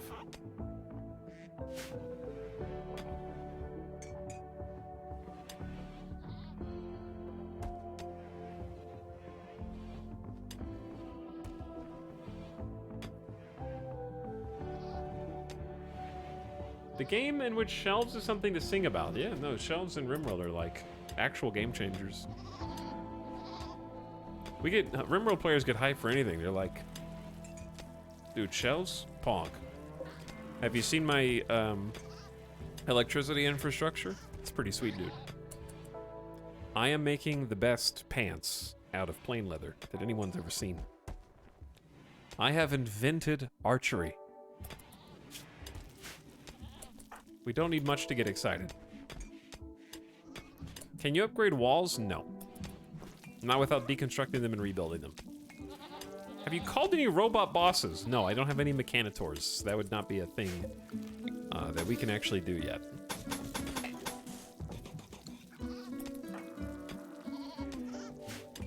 Is that an excellent bandolier? That is an excellent bandolier, which actually has armor. Wait a second, this changes everything. It's still only 10%, but what does it cover? The torso. Oh, never mind. It doesn't even cover your arms or shoulders. Anyway, this allows quick access to bullets, grenades, arrows, or whatever the user needs, reducing their weapon ranged cooldown. Due to its bulk, so bulky carrying all those arrows on my bandolier, It cannot be worn under other clothing. It doesn't cover the body, so it can be worn by nudists and Edakeen. Okay, well, dusters are so out, and bandoliers are so in, dude. Looking like a that bandolier looks like a book sash, like I'm you know going to class. What is it called? What are the little packs called?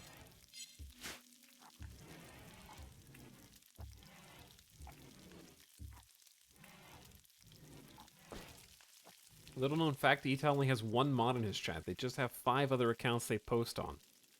That way chat thinks their eyes are on them and they can't get away. You think this is a panopticon? Chat is just so good and nice and well behaved that they don't need to be modded. And they're just so happy. They mod themselves by timing each other out with channel points. Did you see that more planning got updated? Oh my god. More planning got updated? Why didn't you say that earlier? Why did you guys wait 6.5 hours to say that?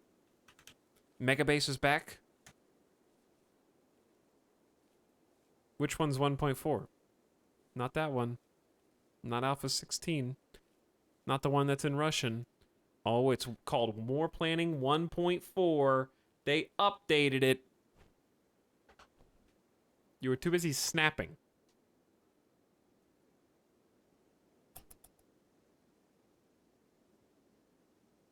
I don't need to reset it right now. We're not we got plenty of things to do. We're not doing any more research at the moment. Is that okay? Who's researching? It's basically silver.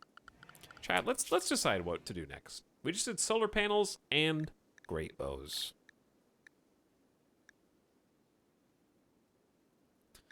It would be I don't know if we need the tox generator, but it would be pretty cool. I want to see new content. We don't have anybody good for planting, so that's all out. How about machining? Machining is fabulous. Because we can do machining, and then that leads...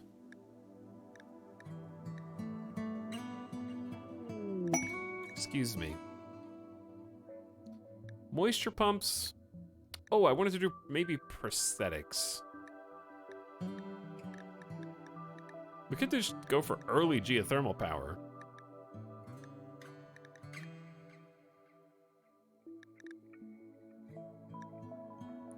We need Roomba. I guess we could just get bots.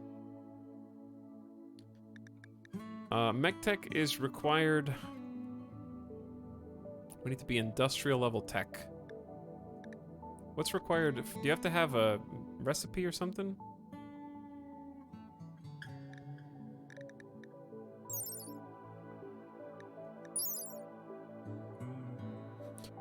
This is going to be a whole thing. But yeah, some service robots might actually be what we need, to be honest. But we're going to need more electricity for that. We do have solar panels researched. We're going to need a lot of steel and mining. Okay, let's come back to that. Let's just go ahead and do machining tables first, because that's just a good thing to have. Once Roranaz sort of joins the colony down to 11.6 resistance, let me see. Their will is 2.8. How much the prisoner is determined not to submit? Ah, that's for enslaved. They're only going down by 0.4 per conversion attempt. So it's going to take a little while. They can do that like once or like a couple times a day.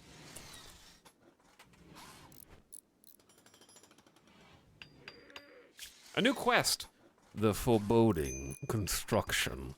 A mysterious message has arrived. It seems it was transmitted by a machine persona that refuses to name itself. The message asks you to build a very specific monument, 11 by 15 in size. It requires these resources, around 876 blocks. And if you complete this within 15 days, you will receive rewards. We don't even have to protect it. We can get a Psylink neuroformer. We can press a device over our eyes and restructure part of the brain and basically get psychic powers. Or a Bang, the Gatherer, a naturally evolved human with no major significant genetic modifications. But what they do have is 12 double fireball plants, but they're an undergrounder? Oh, the irony. This is exactly what we need in the colony. A Gatherer. Ah, that could make the whole colony better. Okay. 11 by 15. Show me. Show me how big 11 by 15 is.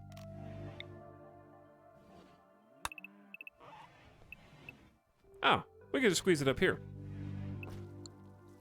Or down here.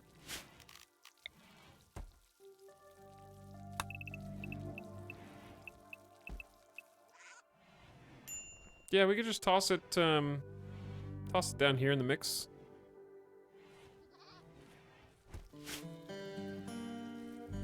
It's just easier to build it in the base, and then we can deconstruct it for resources.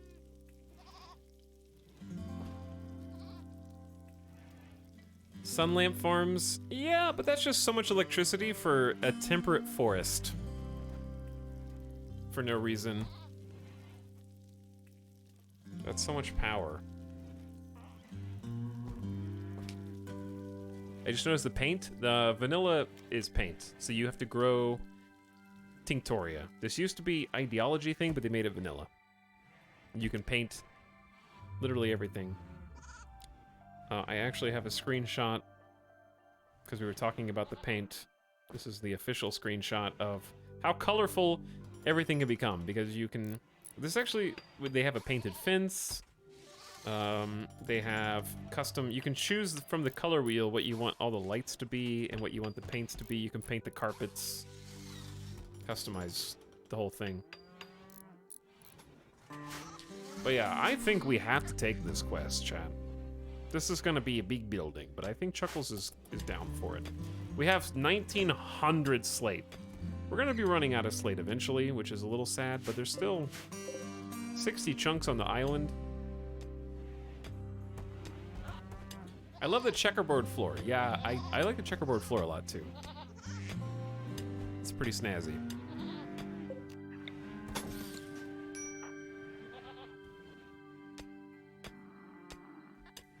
Okay, Lumi, dude, we definitely made the kibble.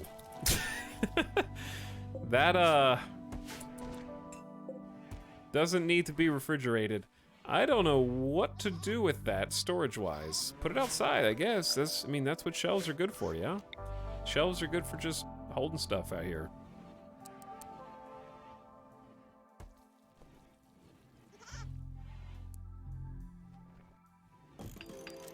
Now, if the weather gets bad, we're gonna need to have them an indoor barn to go in, which makes things sort of difficult.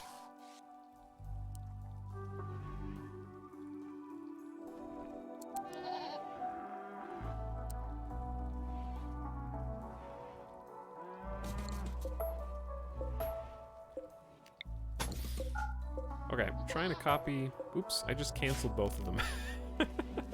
Wrong buttons. Why is O copy and not C for copy? C is cancel. All right, that makes sense, I guess. God, we gotta plant so many flowers.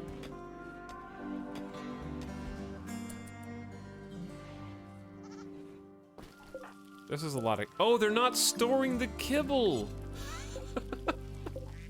Because there's no stockpile. So we just have all the kibble. We just have all the kibble. They just made 500 kibble. Maybe more. And because there was nowhere to put it, so they're like, oh, the bill's not done. We don't have any kibble in stockpile storage.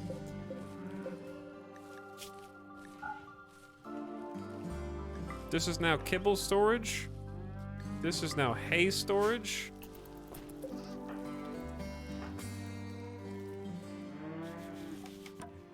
And we're gonna link.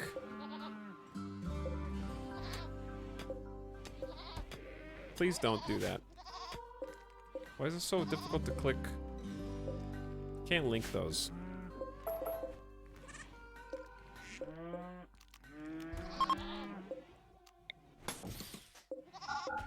Okay, whatever. Haul the kibble, please.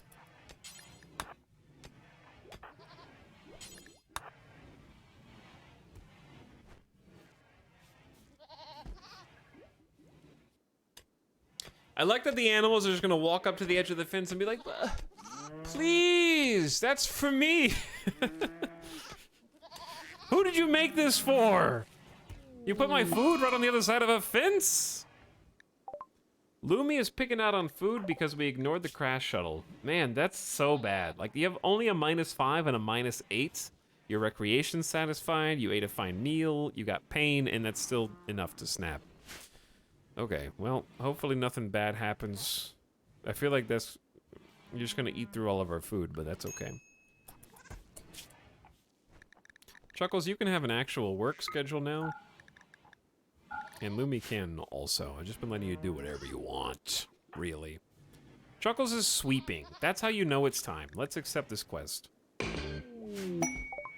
Transport pod with our monument marker has arrived. Okay, this monument marker needs to be installed. It comes with a preset direction.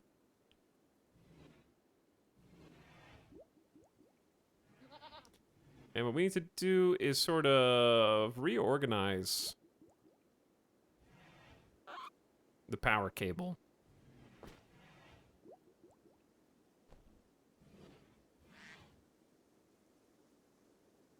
Okay, that's good. Well, okay, I gotta move the power conduit first, fair enough.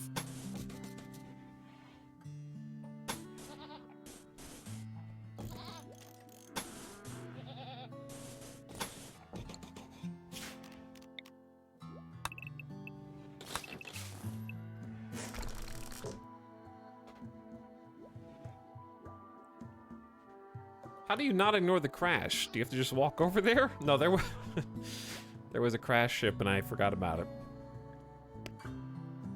And I didn't let the people land. This is a different crash ship. Why did you write that twice, Tronzorb?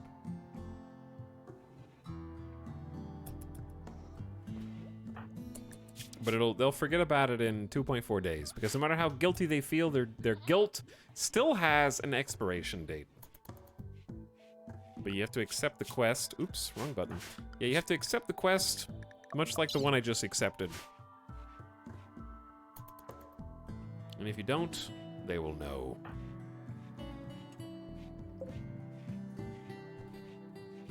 But yeah, this is actually gonna be a good sync of all the slate we've got. And it'll free up some of our indoor stockpile space.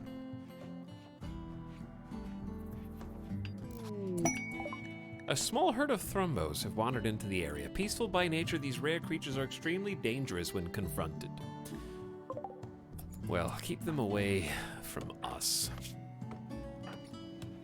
Juju, I would like you to go use the excellent great bow.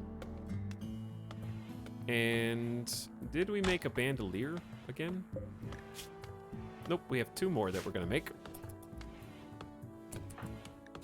And then Silver has 4 shooting, which is the next best. I don't know if great bows, I think another machine pistol is fine. The machine pistols are decent when you use them at really close range.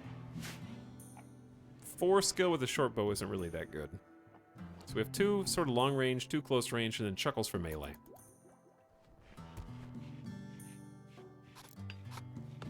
There you go, Chuckles. You're doing fantastic.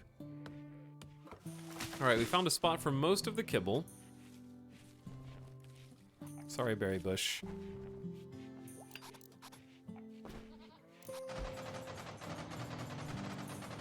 Okay, you gotta build this really quick. There's not a lot of time.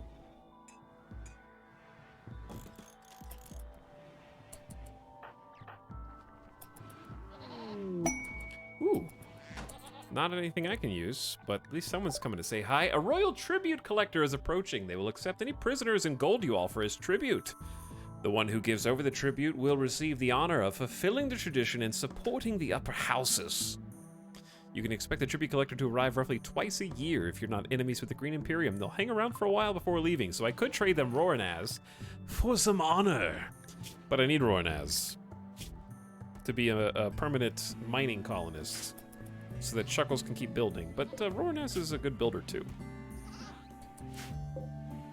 So here's the thing, Chuckles. We're gonna make slate walls and wood doors and wood columns and wood tables and slate flagstone, okay? What you need to do is place the blueprints for slate blocks. Wait, I screwed this up.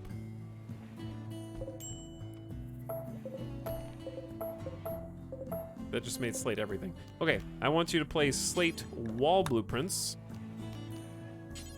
wood door blueprints, wood table blueprints, wood column blueprints, and slate floor blueprints. Okay, and then Chuckles is just gonna go to town.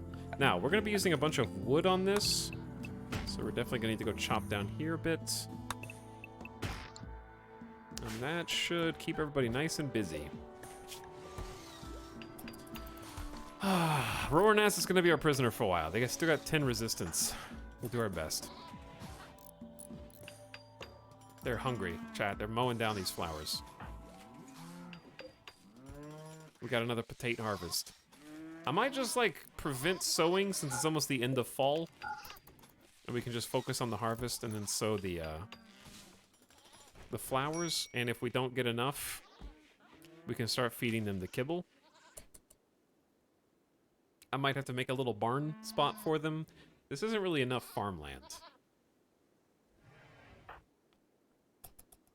I also kind of want to see what they have to offer.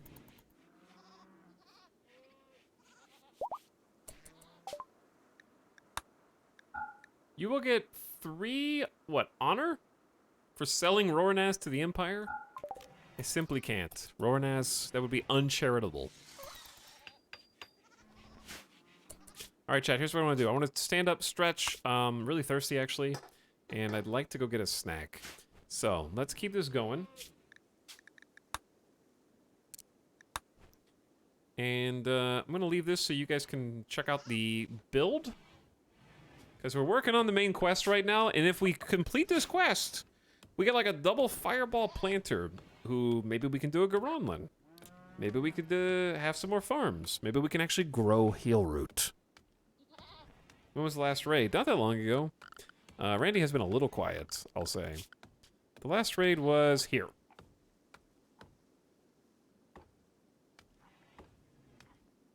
This is about 6 days ago.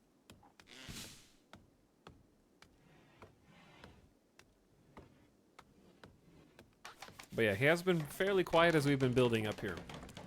Alright, give me a few minutes. Listen to this, and when I return, hopefully we get a brand new 6th colonist, and we'll keep on plugging away. We're researching machining tables right now. We probably need to think about maybe turning some of these tables off. Toggle some power.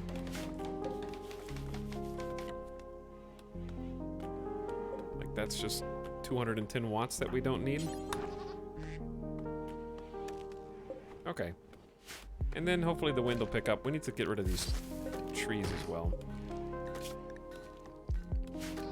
Yeah, the auto cut is questionable.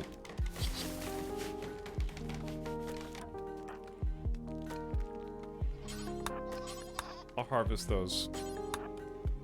Alright. Hang tight, chat. Thanks for hanging out tonight. Appreciate you. BRB.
What up?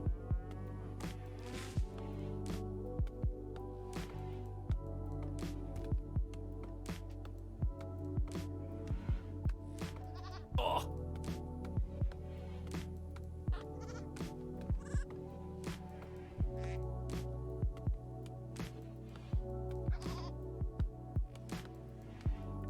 Okay. I need to do more stretches. die gamer death.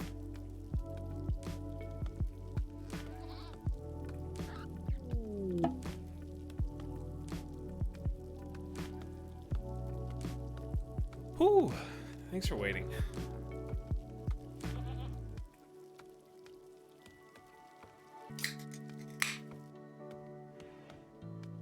Now, where are we? Hey, see, there's tables. Interesting choice.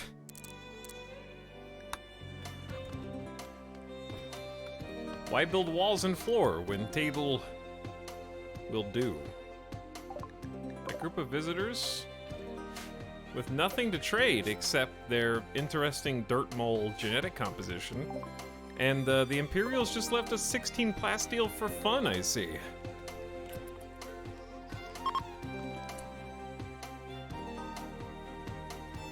Chuckles beat the shit out of Hutch. What? Okay. Oh no, did they get tended with heel root? Oh boy.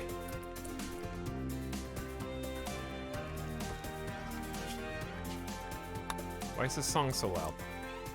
9.2% volume, please.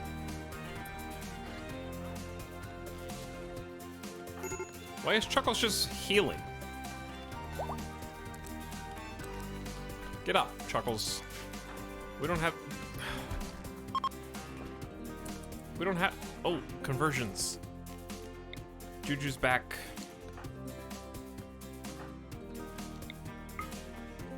When can we do the conversion ritual? It's time! Now we can do it! We don't have like a proper ritual room yet. One day we will. 34% certainty. Wow, we must be proselytizing Hutch because he was at like 48% certainty, so it actually is slowly eating away. We're trying to get Hutch over first. Juju, you're doing a great job. Expected quality is only 42% because there's not as many people as there were last time. And this could actually backfire. This can actually backfire, chat.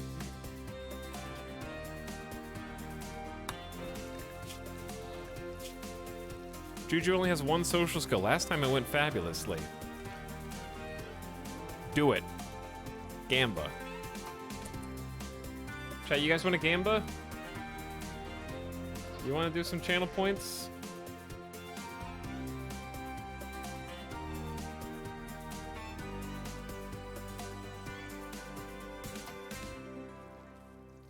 Okay, well, here's your chance.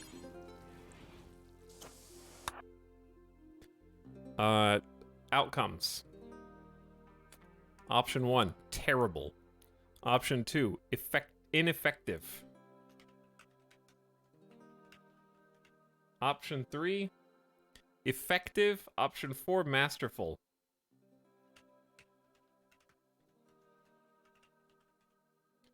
Survey says 9.3%.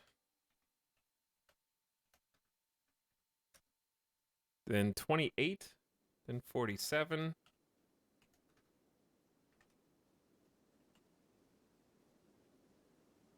Okay, and then finally 16% on masterful. Wow, that would be great. Okay, you have 2 minutes. Better tab back in and spend those channel points. You've been looking for an excuse to Gamba. This is that time.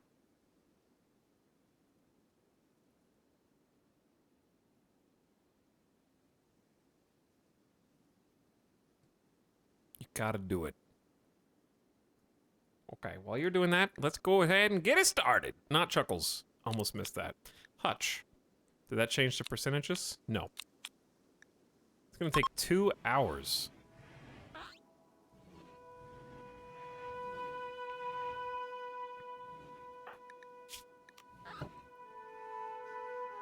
Hutch has taken their position lying down in the middle of the barracks floor, while Juju stands over them and describes mankind's history. And the false other beliefs. Hutch, do you remember when we took you and your friends in, even though you were just kids? You're 14 years old and you have the beard of a seasoned sailor. Puberty hit you like a truck, Hutch. And you know how even though you have absolutely no skills that we find essential or necessary in this colony, we have found one where you might be of service to us. Your ability to speak is uncanny. You are so convincing and utterly annoying to listen to. I know, you have a way with words.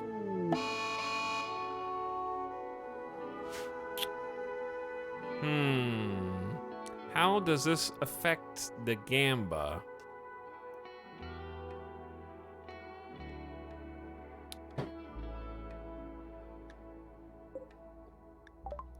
Chuckles is on a fire starting spree. He will wander around for a while, randomly starting fires. This happened because Pyromaniac. The show must go on! Chuckles, what are you... Don't burn the tree down. Okay. Meanwhile, everyone ignore that. That's just Chuckles being Chuckles. As I was saying, Hutch, we need you to be the moral guide! It was effective! 1 extra development point. Yes! The conversion ritual was effective. The speech not only delivered solid arguments and visibly swayed the convertees' thoughts, but also kept the crowd entertained as well. It was a 42% quality. We've gotten a free development point, and most importantly, Hutch, listen to the whole dude. What? You have 0% certainty in libertism. Well, why don't you believe what we believe, then? It's not even a 0.1, it's 0.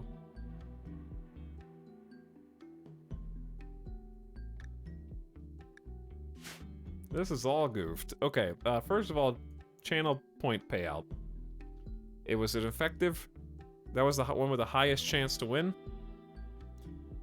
Artificer put in 120k and reaps 2.42 return on investment. 2.42 times.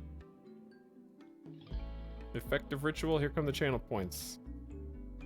Enjoy your riches and wealth.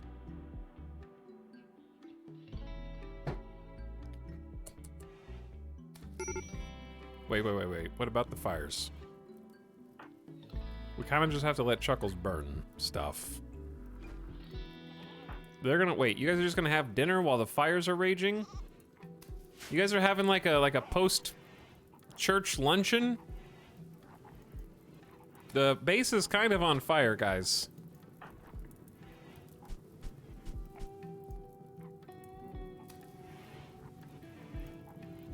Yeah, actually, why is that one-piece wooden wall? Because we smooth everything else.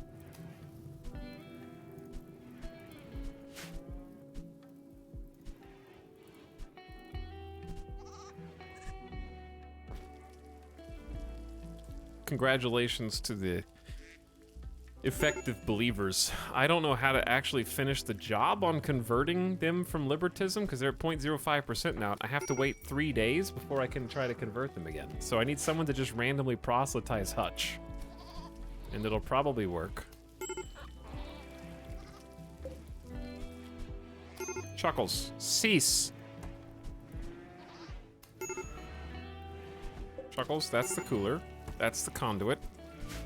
You're also supposed to be the one building this entire structure.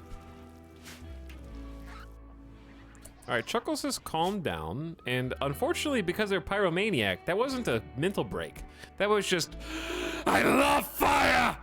No catharsis, no extra mood bonus, just like, yeah, no, I tried to burn some shit for fun. It was a good time.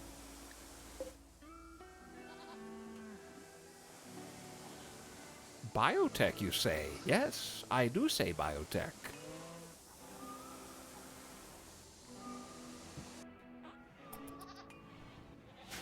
I do indeed. Alright, Chuckles is back to work, actually. Juju is pissed. Mediocre barracks. Failed to convert... Dude! You just did this! This is a second fire starting spree within 3 hours! How? This isn't even random anymore.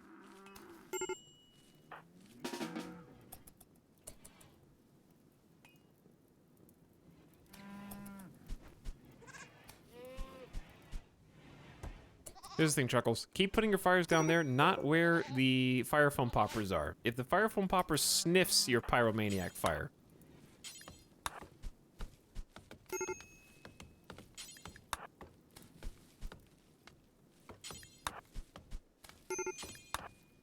Please stop.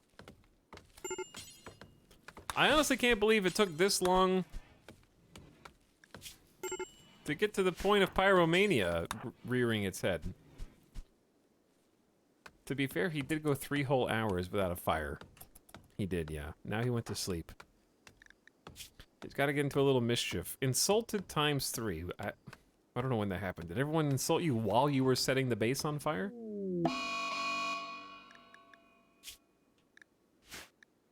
A freak localized flash storm is striking a small area with lightning.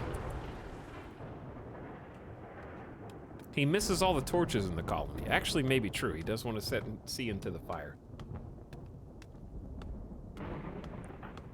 Juju, why are you trying to cut this down? You know you can just go to sleep, right? It's sleepy time. Why are you doing this?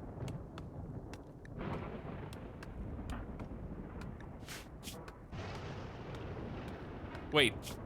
When did this happen? Wait, what? Oh, no, it's the same thing. Sorry, I'm dumb. Ah! Juju, just go to bed. I'm sleepy. I'm gonna go smash everything in my room, which is actually everyone's room, and I'm gonna wake them up.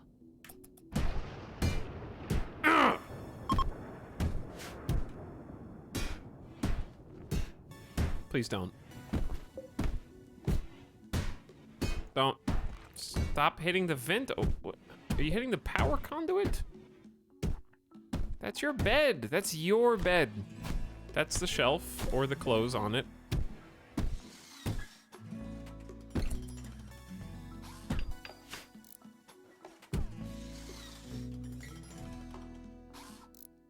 I started lurking early this morning with AVE. Who raised this channel? Who rated this channel?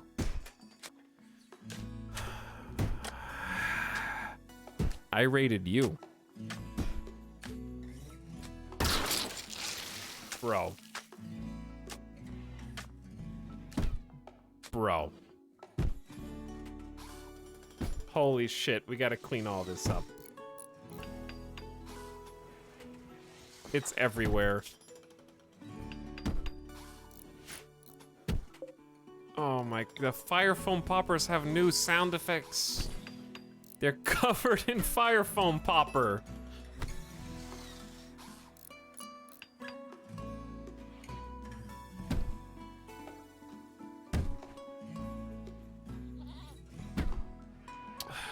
This is a very long tantrum.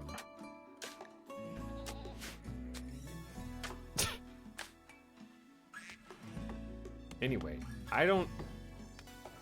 there were 2 raids today, and neither of them were named AVE, so I'm not sure how you got here, random chatter, but now you live here, and you cannot escape.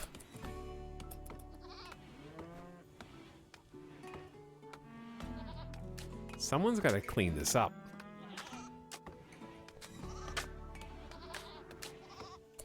That's what happens when you prohibit your colony from making love. Physical love is horrible. Yeah, they get a little pent up in this colony. You're right.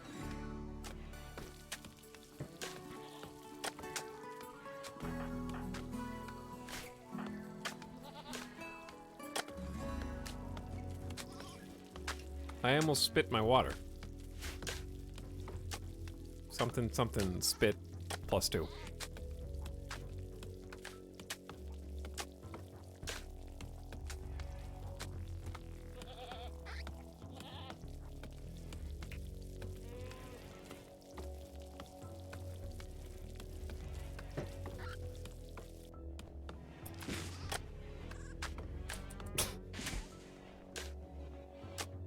Vin said I'm both proud and ashamed of that joke.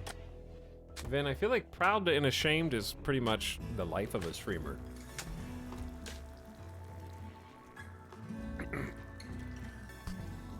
Prideful shame is, I think, the exact emotion I feel anytime someone asks me what I do for a living as an adult.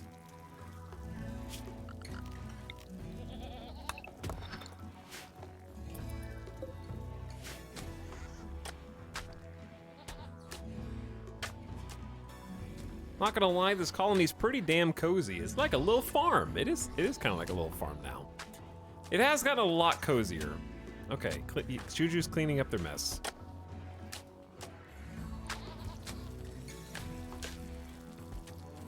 You did do it. And you almost broke everything else in here. I do love the new fire foam though. And I want to make some more fire foam poppers, like the little pocket packs.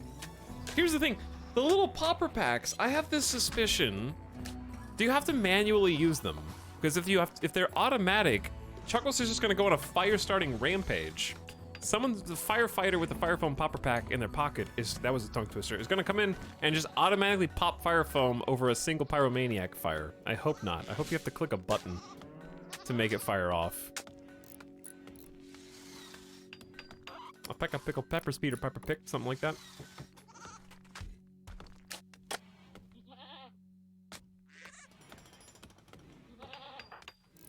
Say that 5 times fast. That 5 times fast. Or did you mean that? That was 6 times.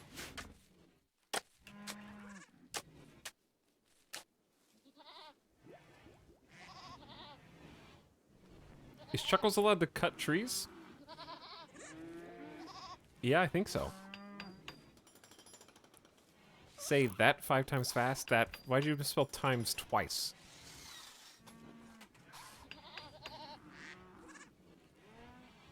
Is autocorrect even helping?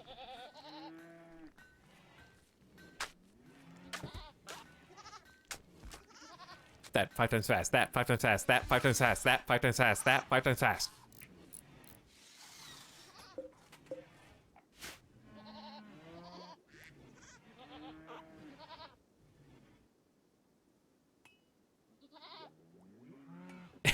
Interlinked. Interlinked. How many days do we have left to build this thing? Okay, we got 12 days. We're doing pretty good. Cells within cells. Cells interlinked within cells.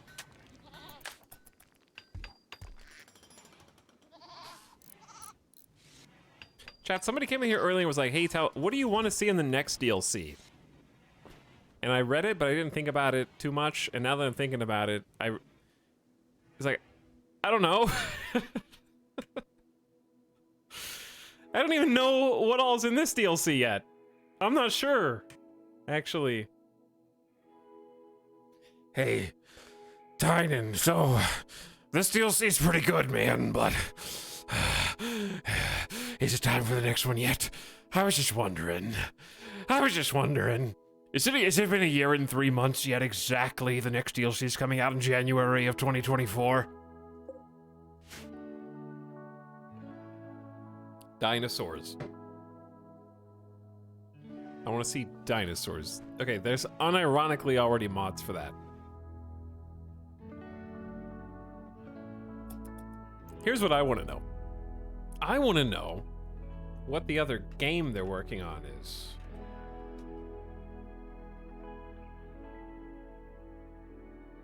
Unless did I just make this up, or did I remember reading that they're doing something else?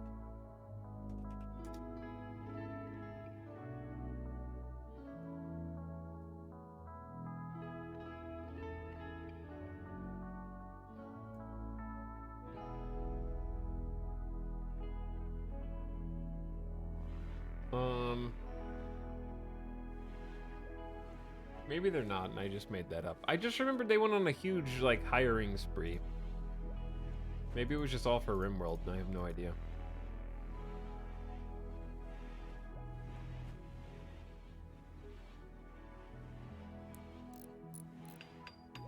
But there were like, I feel like there were like half a dozen jobs that they hired for last year or something. Maybe it was just all for this.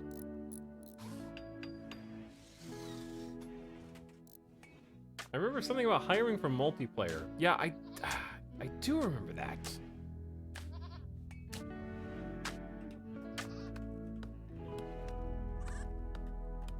I'm looking this up. Okay, August of 2021.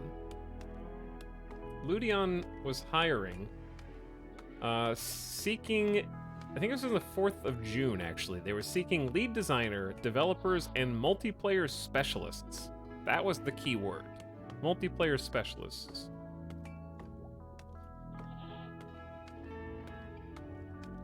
So I have no idea. RimWorld MMO. Chat. Think about it, okay? RimWorld with one whole planet where every colony is actually inhabited by another player. And you're allowed to invade them as long as they have also been online within the last 5 minutes. But you can't attack anybody unless you match their elo, which is going to be, of course, tied to your wealth. So if you have 200,000, I don't know, I'm just...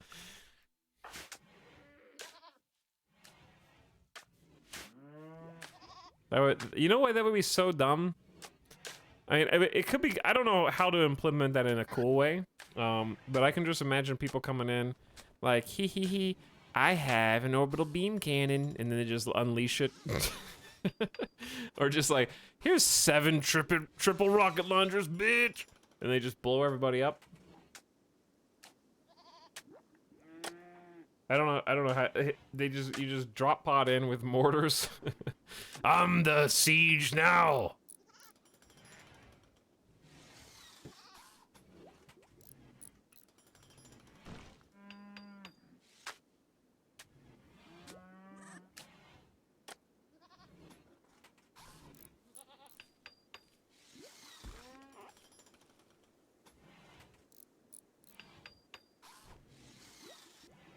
But anyways, chat says there's already a mod. RimWorld MMO mod exists. Chat, there's no PvP in the RimWorld MMO mod.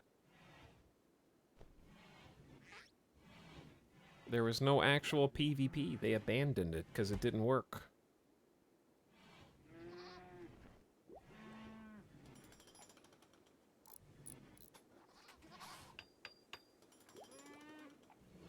And you have to play on a single, you have to play on a server. I have no idea how many max players there are.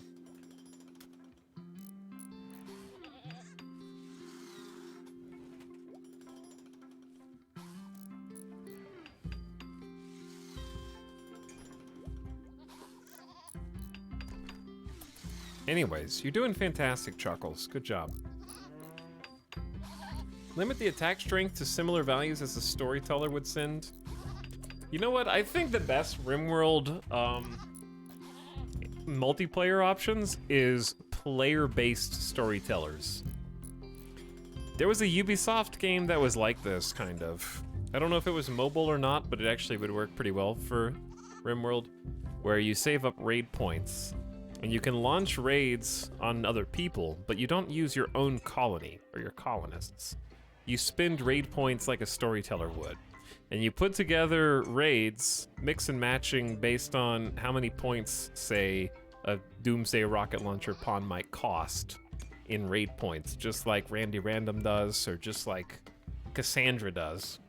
And then, when you've got your raid assembled in a menu, kind of summoning them with points, you send them, and then the AI attacks. You don't actually control the raid. You just, like, choose how many and who to send and like where to attack from, and then watch as the AI attacks the colony that you're sending it to. Tetris PvP. I didn't get to play the Tetris 99 game. That was the Twitch integration mod stream. That, but much crazier, yes.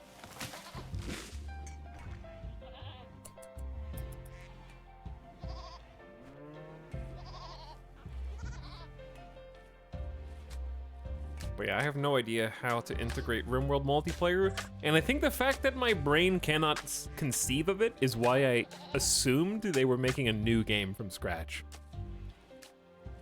It's like, oh, they're hiring a bunch of multiplayer specialists. Can't be RimWorld. Maybe I just need to dream a little bigger, you know? Maybe they're just gonna surprise me. Yak 3 miscarried due to starvation. We can sort of fix that.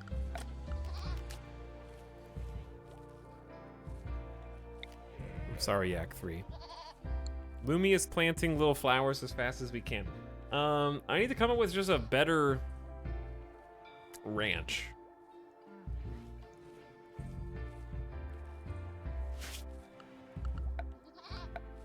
What if we just made the tiniest of barn shelters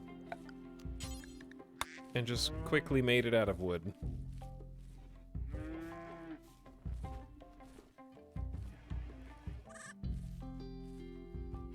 Because I don't want to deconstruct the fence, because I guess it doesn't hurt to deconstruct the fence.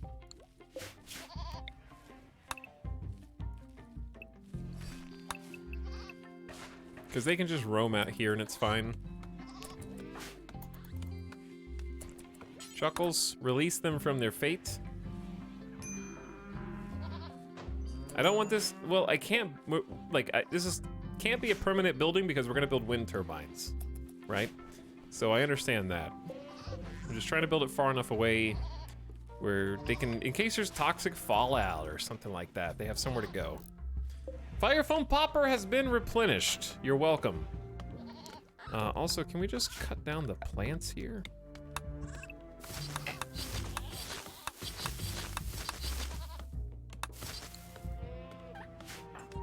Lumi's the one who should probably be helping with that.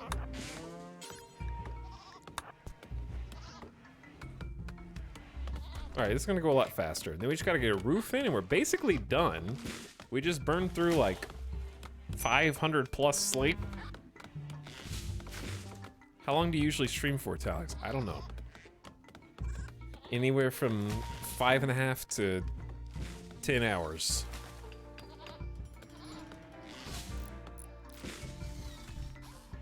Till I get tired. Because we're also streaming tomorrow.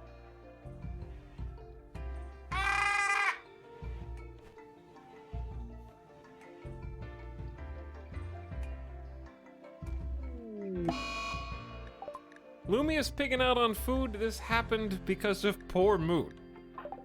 Lumi, why are you so sad? You're not even thinking about the people we left behind. You're just sort of sleepy, I guess. I don't know. There's not really anything wrong with you. You pushed her to cut those trees. Her mood is fantastic. What do you mean? I think it was just bad luck. There's still a threshold even at 47% mood, so they can still snap even there. And that's fine.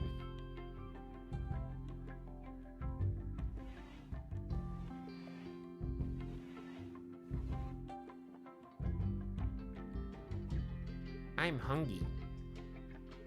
Most streams he tends around 5 hours. Promachian, go look at my VODs and see how many 5-hour streams you can find. Report back to me afterward. In the last 60 days.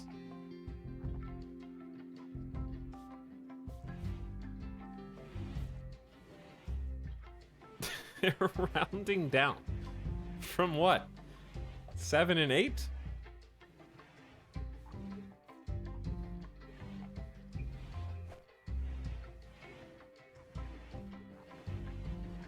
Chat, when was the last time you had Burger King and it was good?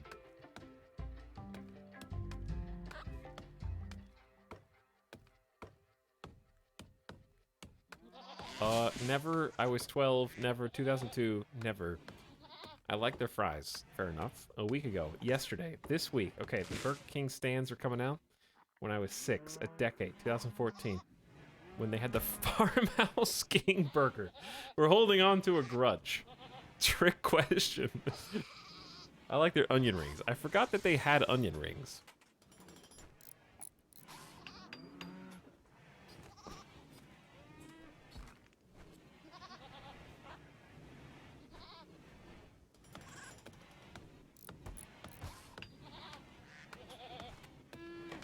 before they change their fries. So we got 2 different opinions on fries.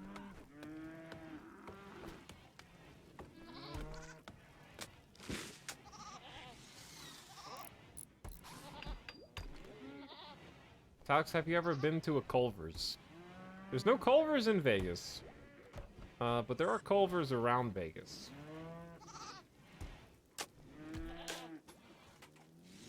There's a ton of Culver's in like Wisconsin and like Illinois. I don't think I've had it. We did it! We did it! I mean, when I say we, I mean Chuckles. Look at this. Gamer God is 13 years old and is a construction hero. Single-handedly built an entire monument for the Royals at 13. Foreboding construction complete. The best part about this quest, the reason why I took it, is because we don't even have to defend it. In fact, I know Randy's plan is to make this colony wealth go up. So, Chuckles, good job. That was a good learning build. Now what I want you to do is, yes, deconstruct the entire thing, unless these tables are good. Wow, poor quality tables. Excellent. Okay, we can keep the excellent tables, but tear the whole rest of it down. Like, literally all of it. We're gonna de-roof it first, don't worry.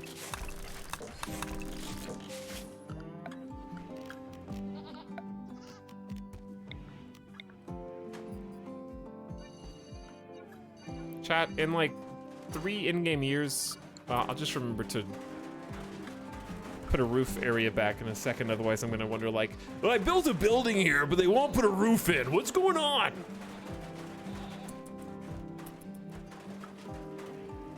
13 years old and the CEO of 5 different companies. He's a super genius. Randy has not sent us, like, here's the thing. Okay, it's one thing at a time. A gatherer named Abang, or Abong. Abang? Abang. Has joined the colony. Check this dude. Oh god, you're a country cultist. Why? Why did I get another cannibal? Also, Hutch. It's time to believe, Hutch. Hell yeah, brother.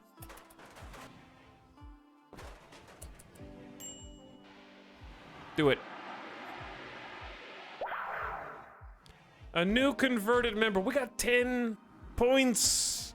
This is the fastest I've ever gone down the fluid ideology. Hutch is now a void apostle. And also the best speaker in the colony. The best possible moral guide. Okay, this is a big deal for a few reasons. Number 1, I gotta pause for a second. Let's go ahead and fix a bang. And they are just gonna... Hang on, let's make... Hutch is fairly useless. You are the switch flipper. Okay, a bang. No cooking. You grow crops. Oh my god, Lumi can finally retire from growing crops. It's so good. And also plant cutting, number 1. Constructing, number 2. We'll train you in that. Hauling, cleaning.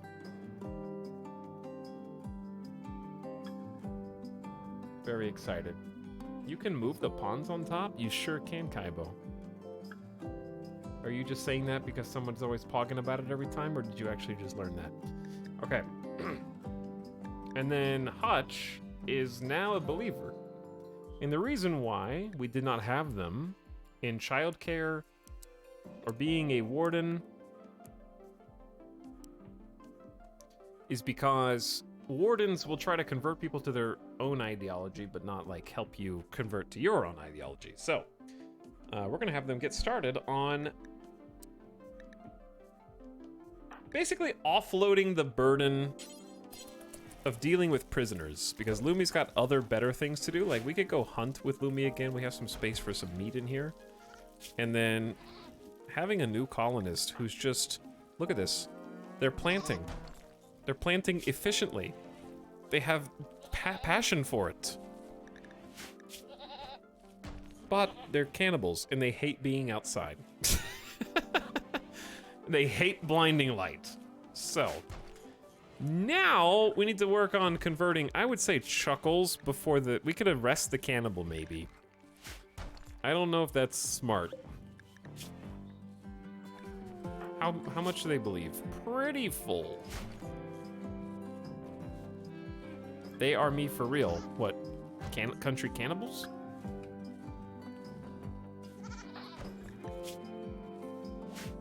They're a decent shot. Only 4. I don't think we have any more good guns.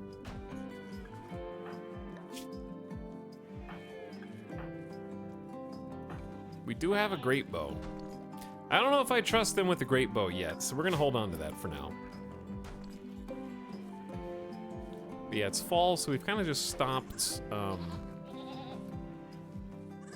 all the crop growing over here.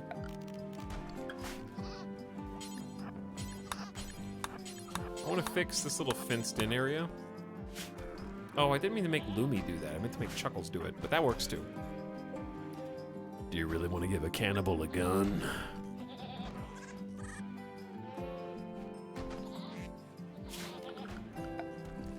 This is a game changer. We can plant heel root. It's just really cold. Maybe we should make like an indoor sun lamp farm. I don't know if we have enough electricity generation for that.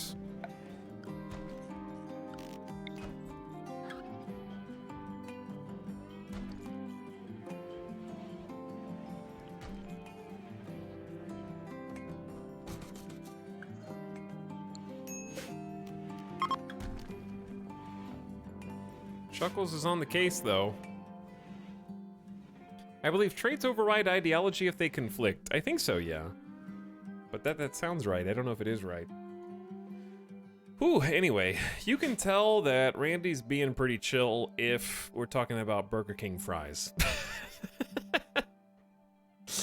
Here's the thing, though. Okay, yes, there can be times where not much is happening. However,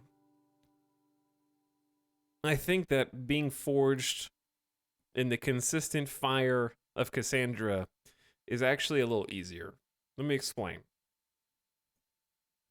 When Randy finally does awaken, he becomes the Shaquille O'Neal laser eyes, real shit meme, okay?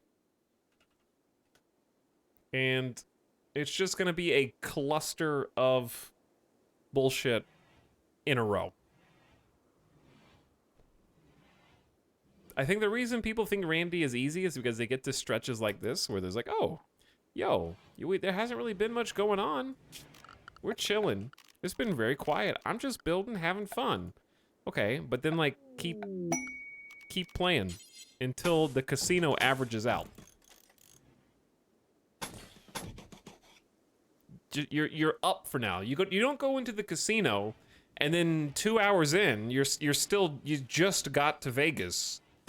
And they'd be like, oh shit, I hit 300 bucks. I won. I beat Vegas. It's like, no. You just have to stick around long enough. If you stay in the casino, then eventually the casino is gonna win.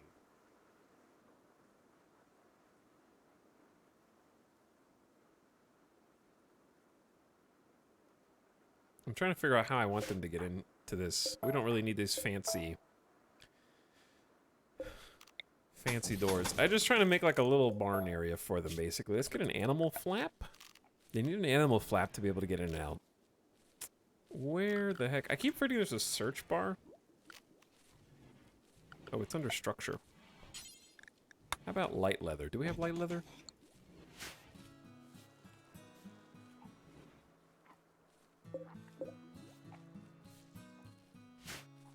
Like, if I stop playing right now, then yeah, it was pretty easy to get to this point, relatively. But I didn't win.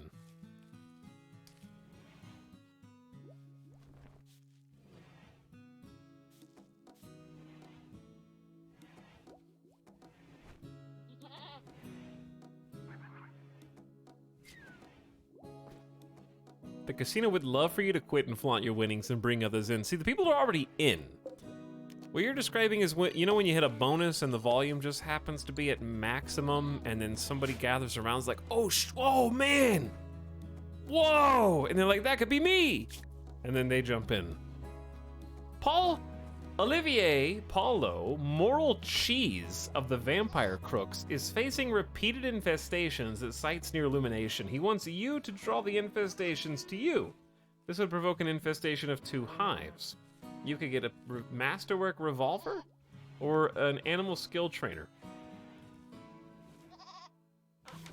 The casino would love for you to spend your winnings at the casino bar, restaurant, or hotel.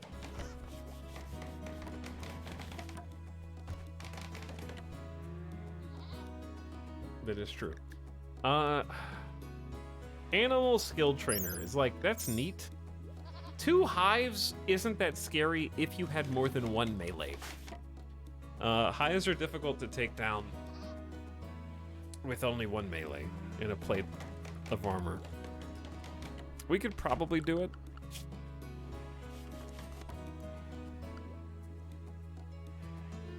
It's just all on Chuckles. And Chuckles has 1 melee skill. So I'm just saying. There's Chuckles and armor. And that's basically it. But is an animal skill trainer really worth it? I never use the animal skill trainers. Like, I just don't think it's worth the risk. If it were like anything else, maybe. Also, it's from my enemy. Animal starvation. Guys. We can just hold the door open. You guys can go out for a bit. Go eat some grass. Sorry, Goat 3. I apologize. Okay, why did I do this, you might be asking? Oh, we don't have hay. Okay, that's fine. We're gonna make just a little stockpile zone. And that stockpile zone is gonna be critical importance for kibble. Boop. And then we're just gonna have some little animal sleepy spots. Why is there a squirrel in here?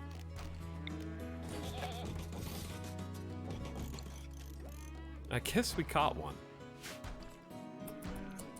Lumi is on cloud 9. Catharsis, recreation fully satisfied, high expectations, super comfy, fine meal, and effective conversions buffing everybody, and the dining room is now considered decent for some reason.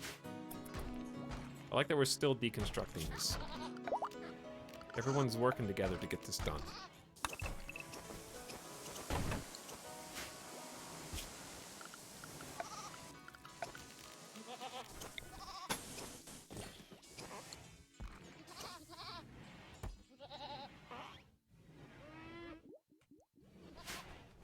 I'm so tired of all the gambling ads on TV now.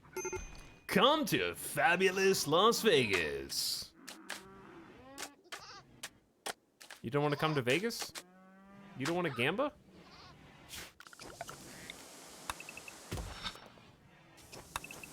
Who doesn't want to gamba? We do need components. No, we have 21. Where did we get to? Oh, we deconstructed the chip chunks for tons of components. Who's got tattered apparel? Oh, you've got plain leather tribal wear. Okay, so the electric tailoring bench. We can make pants, t-shirt, dusters. And we need the heavy bandolier too. We're fixing up the base after everyone's just been sort of going ham on it. God, we have 2 builders now, chat. This is a game changer. Lumi's helping too. All right, Lumi, let's go get some meat so we can make some more fine meals in a bit. Look at all this pork. Everywhere.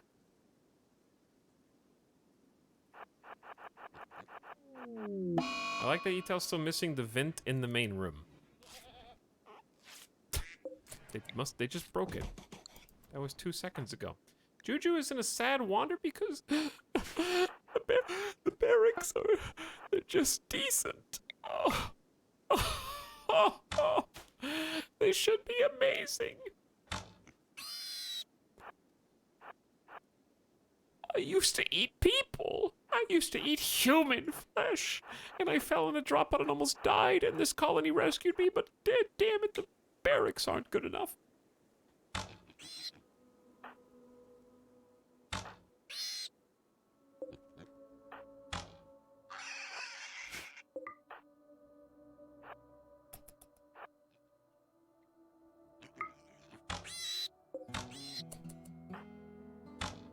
Look at this chat. We're testing the bandolier right now. Bandolier hunting is definitely amazing because, like, that's 20% faster great bow reload speed. Or is it just cooldown? Define. It is 20% off of ranged cooldown between bursts. Between bursts. That's not the same thing as shooting faster, I guess. What's the cooldown? 1.5 seconds. So it's only 20% off of 1.5 seconds instead of the aiming time. So that's not as good on the great bow, I guess.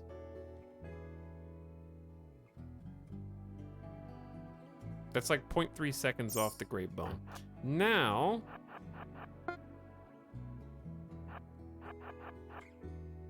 when you're comparing that to, say, the minigun or something with or a sniper rifle, that's when it's going to really shine. People are already furious about the bandolier being OP. I was just talking earlier about how the bandolier kind of sucks. But I think that who you're talking to and how they play will determine that. Because I feel like maybe bandolier is great for killboxes. Why didn't I make Lumi go get one of the bodies?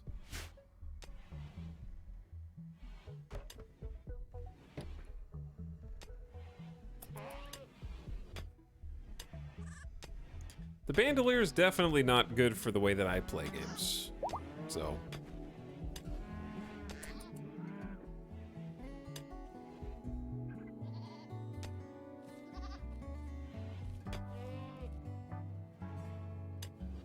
Bandolier versus Duster goes to the bandolier, but marine or plate armor is still a huge trade-off. I'm just not as convinced. Maybe I'll have to read somebody's spreadsheet on why that is. Because the bandolier's efficacy is based on the weapon you're holding.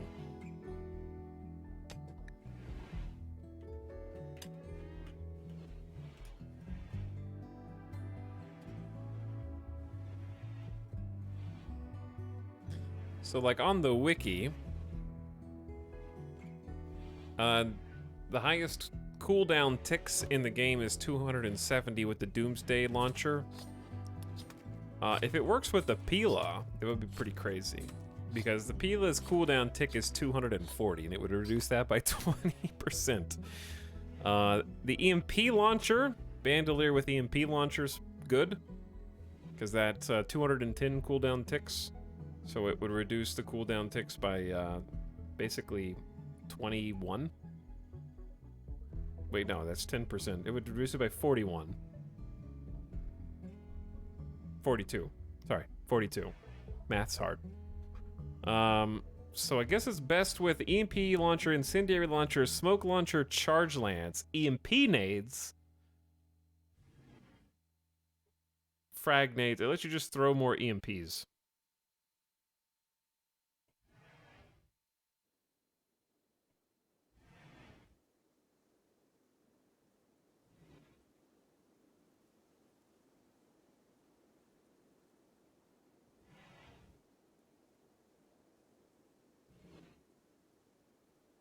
But anyways.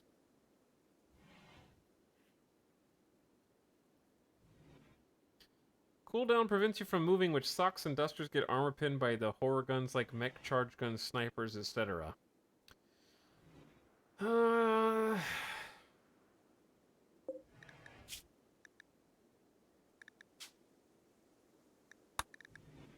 do you see, the stats on a particular type of clothing?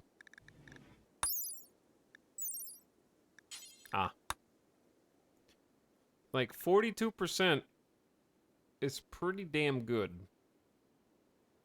for just a duster that covers your entire body except your head.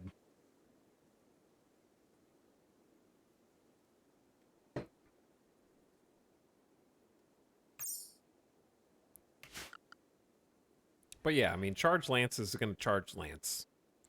But the thing is, if you're getting shot, here's the thing. Logically speaking, if the argument against the dusters is that obviously marine armor and such is better. But if it's the argument is if you get hit, the armor's not high enough. When you're getting hit wearing a bandolier, you don't have any armor. Except torso. And it's 13%.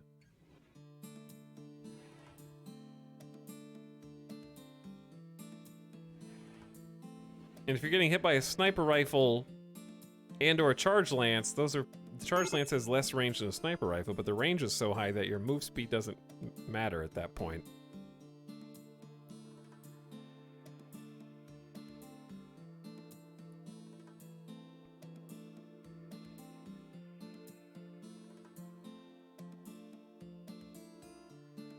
"42% armor only gives you a 27% chance to prevent a great bow arrow from blowing up your heart." That's true, but actually what you have to consider is that it has a 42% chance to turn it into blunt damage instead of sharp damage. The 27% is to negate it entirely, shrugging it off. This 42% chance to stop it from being sharp damage, which is pretty high compared to 0.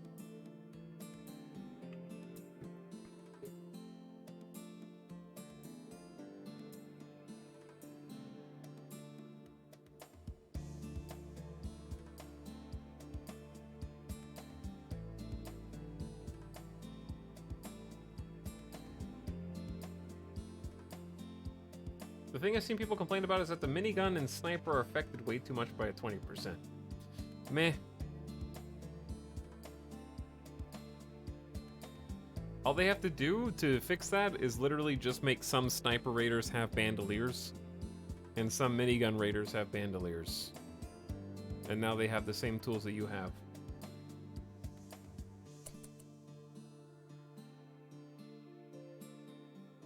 But yeah, okay, 27% includes both reduction chances after Great Bow's armor pin. That's fine. But yeah, like,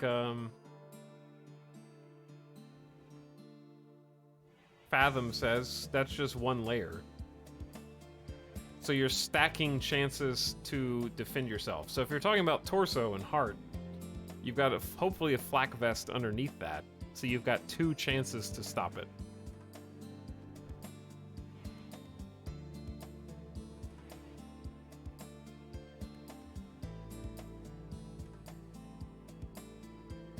But the other thing is, I believe the thing that I just looked at. Where duster? This would be a normal duster, so not even a higher quality one, right? Does this account for masterwork?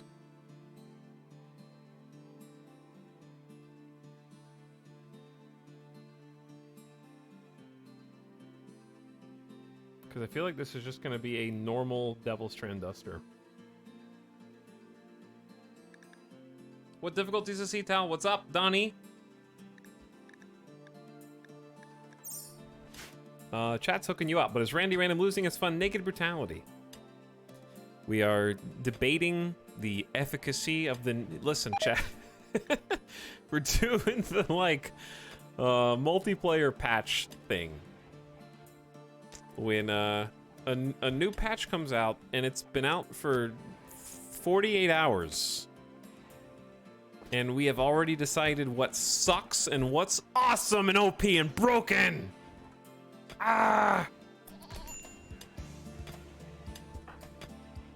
We have already extensively playtested these things and determined them to suck. OP, OP, OP, OP, OP, OP. OP.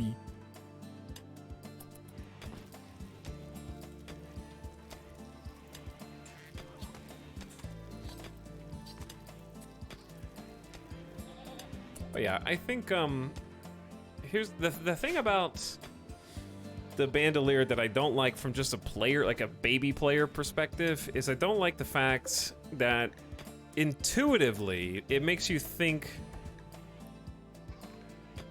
that you're gonna be shooting a gun 20% faster, but that's not true because of aiming time. And differentiating aiming time from cooldown time is just like a weird distinction to try to mentally make. And you literally, I don't want to have to consult the spreadsheet to find out the cooldown period of every weapon to find out when it's good and when it's bad. I guess. Because like a machine pistol, not okay. Like the aiming time is longer on some weapons than the cooldown tick time, right? Like the cooldown tick on EMP nades is 160, but it only takes 90 to aim. Whereas the sniper rifle takes 210 to aim, but only 138 cooldown ticks.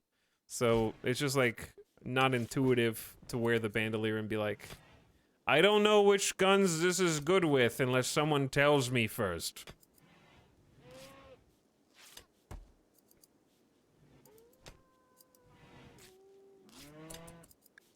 Juju, are you gonna be okay? You're good. Build machining tables to craft guns, grenades, flak armor, and to shred dead mechanoids for resources. Speaking of flak armor. It's gonna be sick.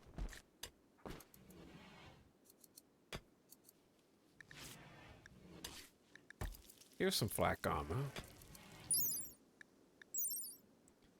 So, the flak vest is 100% sharp armor at normal craft quality, which doesn't mean you block everything, because a lot of things have very high armor pin.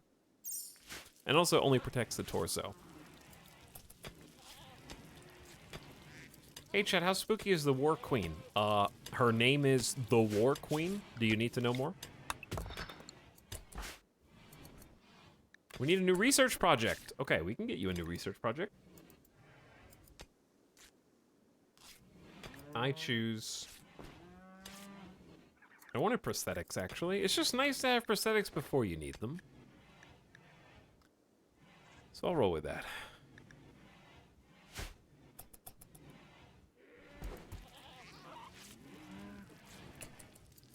No War Queen spoilers, please. No spoilers, please. DMs, Google.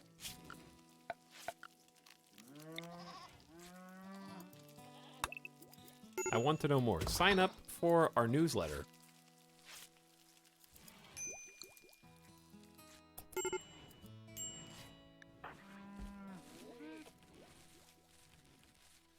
Okay, it's 42 degrees Fahrenheit. And it is the 2nd of winter, and things are just pretty chill. I should start actually doing Mega Base stuff. What I'm doing instead is accumulating resources. Because we burned through all of our steel, so we need steel. We only have 21 components. I'd like to get a few more of those. Finally starting to tap into some of these natural resources. I'll pump it. This is the song of progress!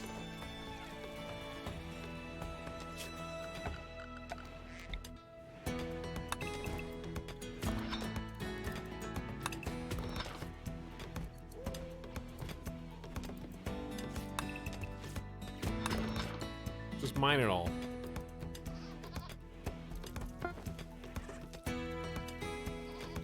Mega bases don't need to be so mega with all these shelves. It is true. A lot of stockpile. Consolidation. This is a freezer. This boggles my mind. That we fit 60 meals and 2,000 food and there's still shelf space. And this is a functional freezer. It just makes so much sense.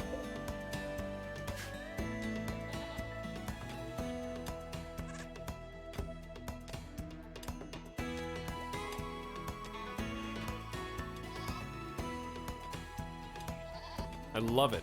And that's not even the expansion. An animal just died? Alright, wargs cannot exist this far over. We're gonna kill the warg and the lynx. They're gonna start hunting us.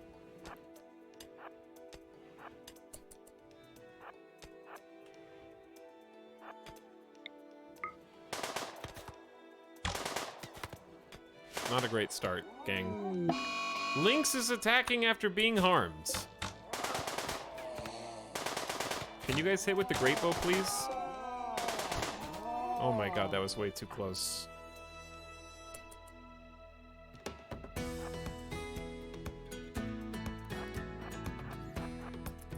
We whiffed every great bow shot.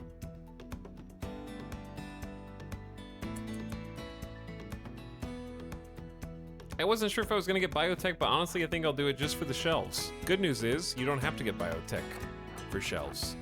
That's a 1.4 vanilla update. Available, you can just turn on RimWorld and that's what it'll look like.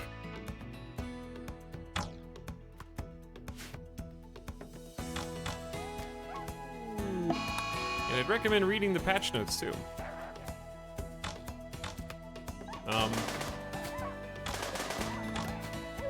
Good job, squad.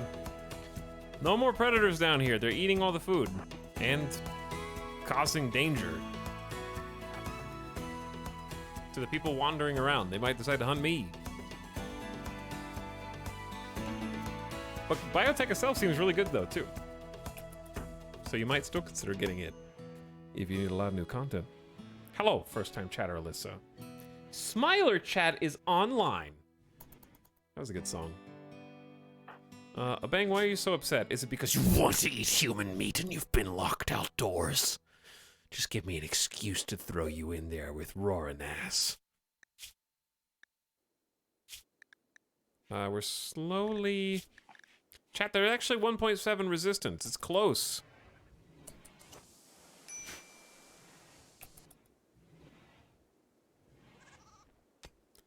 Are you gonna dismantle that shuttle?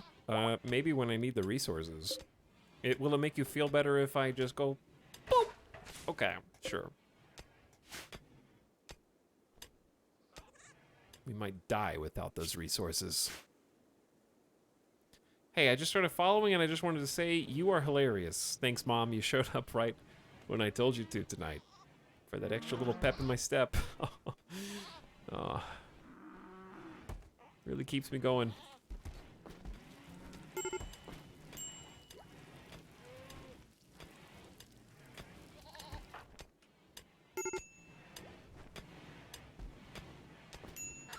Don't be too nice to him.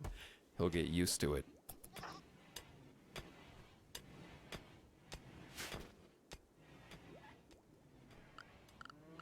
Okay. I want to start doing... Listen, I want to start doing more building. But right now, this is a fantastic... Just spend time mining things in preparation for big base. We might consider putting up some more shelves. Can't have enough of the things. What is this song? Is this P music?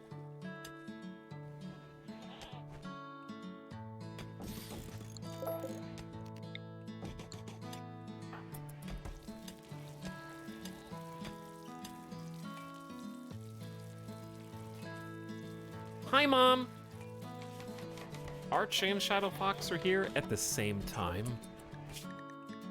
Dear God.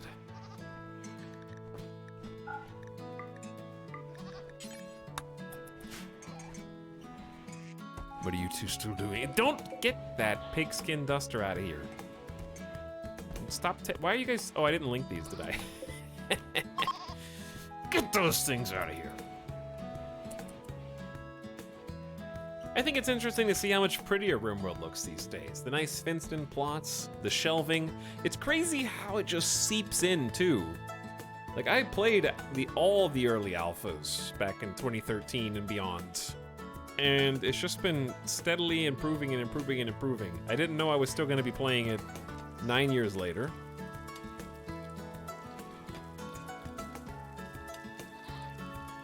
And it was just going to still be fun. Okay, Grandpa. All right, Grandpa.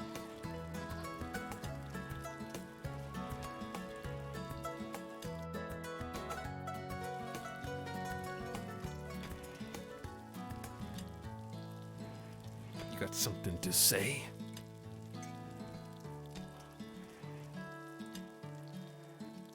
Oh, snap. Shadow Fox? Yeah, you play too? I didn't know. What's your favorite deck?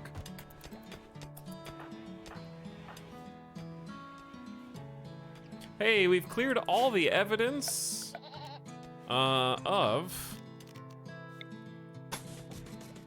the building that we were paid to build and then immediately destroyed after building it. I don't know why that was part of the agreement, but we could still take the animal skill trainer. Just gotta fight 2 hives. I just saw how many times we missed a single warg.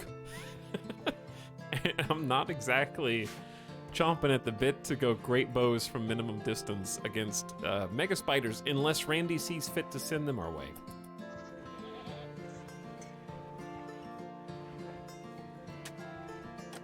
How are the other expansions? Are royalty and ideology worth getting to start, or just go vanilla first? If you're new to RimWorld, just play vanilla first.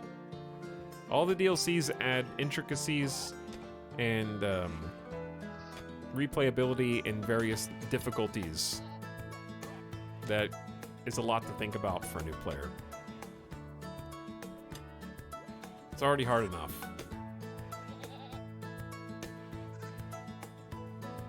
But the other ones are good. I like ideology a ton. In fact, we can reform our ideology whenever we want. Maybe. No, I need 12 points, sorry. It upped the price, which is good. I thought it was a little too fast. So that's nice. But yeah, I'd start with vanilla and then decide what you want. You either want to make your own custom weird religions that have their own pros and cons. Ideology is fantastic for roleplay as well. Because, like, you can technically make your colony super OP on purpose. Like, you can increase research speed. I made it so that we like to eat bug meat. I made it so we like to eat nutrient paste. But sometimes you have to kind of put some things... Ideology is also about making self-imposed restrictions, too. But it's hard to make those when you don't know how to play the game. And I like royalty as well. I haven't played enough Biotech to compare ideology and Biotech yet. But, of course, Biotech's got the gene manipulation, babies, and robots. But yeah, vanilla's a good starting point. Okay, we can put the goats back in their pen, I think. Chat, did we go from... How much? Where's the kibble? Oh, we have 254. Have they eaten that much kibble? Oh my god, these guys eat way too much. I'm gonna just... One of these does not belong. You too! Squirrel, you don't live here.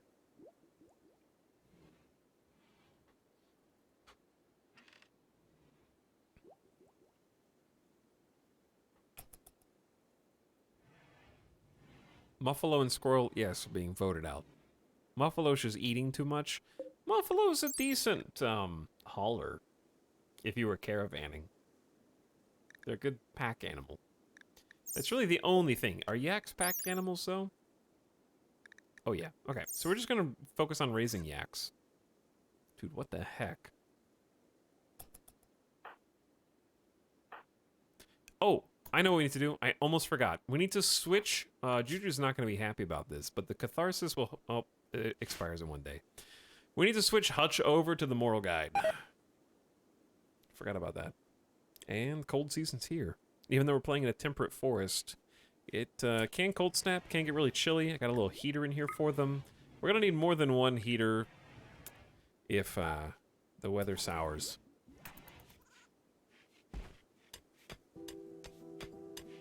Oh, now we're jamming.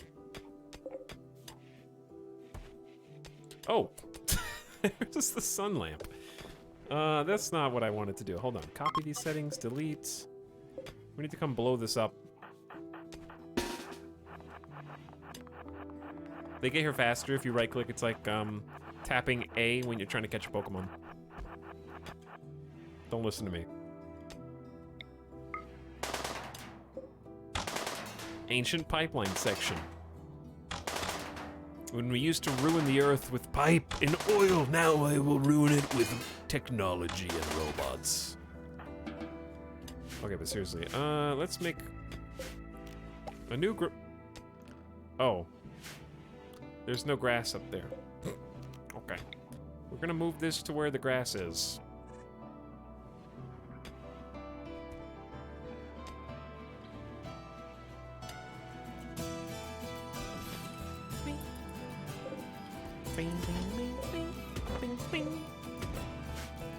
And I need a new dump zone for rocks.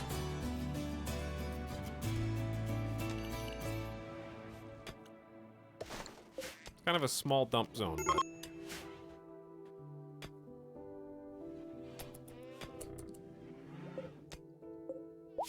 I should be able to make a smelter, and that can smelt the slag. Where are you gonna put it? I don't know. I haven't thought that far ahead. Why are you doing the Morgan Freeman, boy?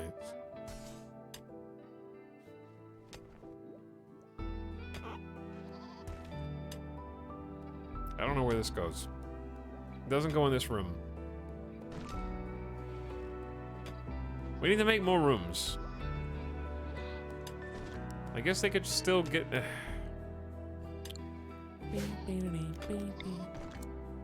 Just move these over.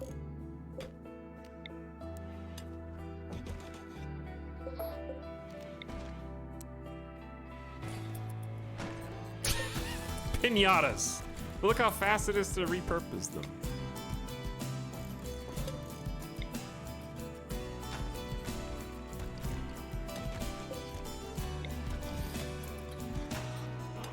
Oh god, they're so efficient.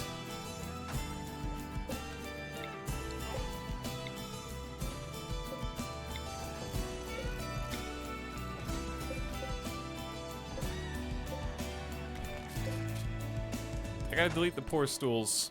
We can do better. We can definitely build better now. They should at least be comfy. Okay, we're doing a lot of reorganization, I know. There's a reason. Just gotta move stuff out of the way. Because there is a much more efficient way to do all this.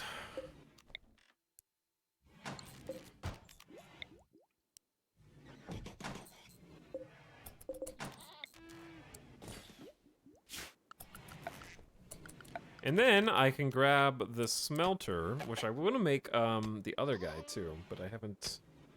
Ooh, we can actually do it here. No, we can't. That'll be sharing the same spot.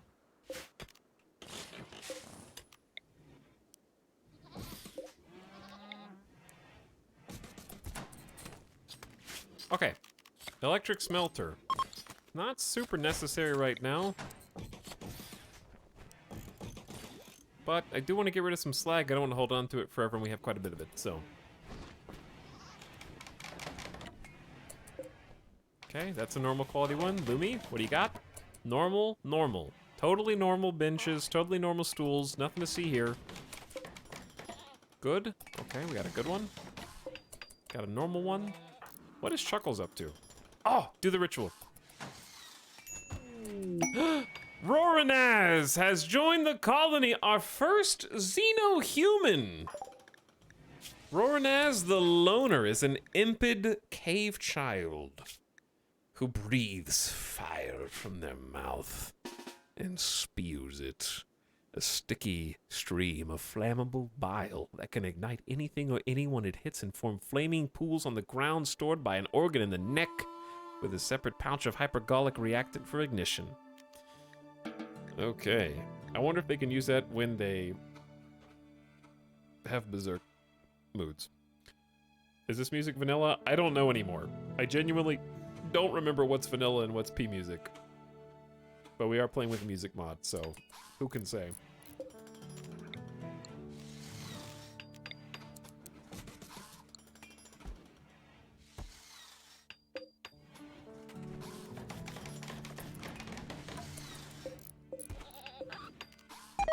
Okay, we're gonna link the settings together. Okay, Lumi, you're no longer in charge of construction. You do construction like maybe last. You haul and clean first. How about that? Let the people who are good at building build. You just wasted a bunch of resources for no reason. Sorry, Lumi. And you also have 70% consciousness. Talix loving this run, but kind of want to see your colony die, and you have to make a mech colony. Okay, what's up with the last part? And who's to say we're not going to make a mech colony in time? We've already been offered a death rest capacity serum to make vampires spooky.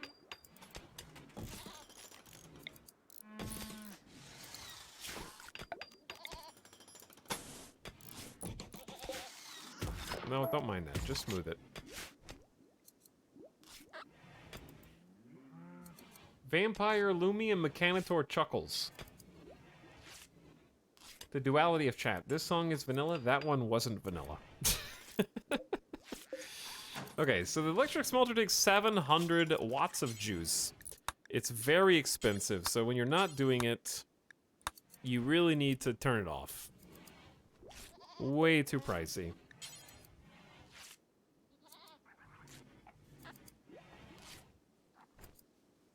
We need to make a couple more helmets. We have 2 colonists who need schedules and assignments. It's actually cold. Oh, that's another good idea. I don't think we have enough fur, but we do need parkas. I don't really care what material it's made out of.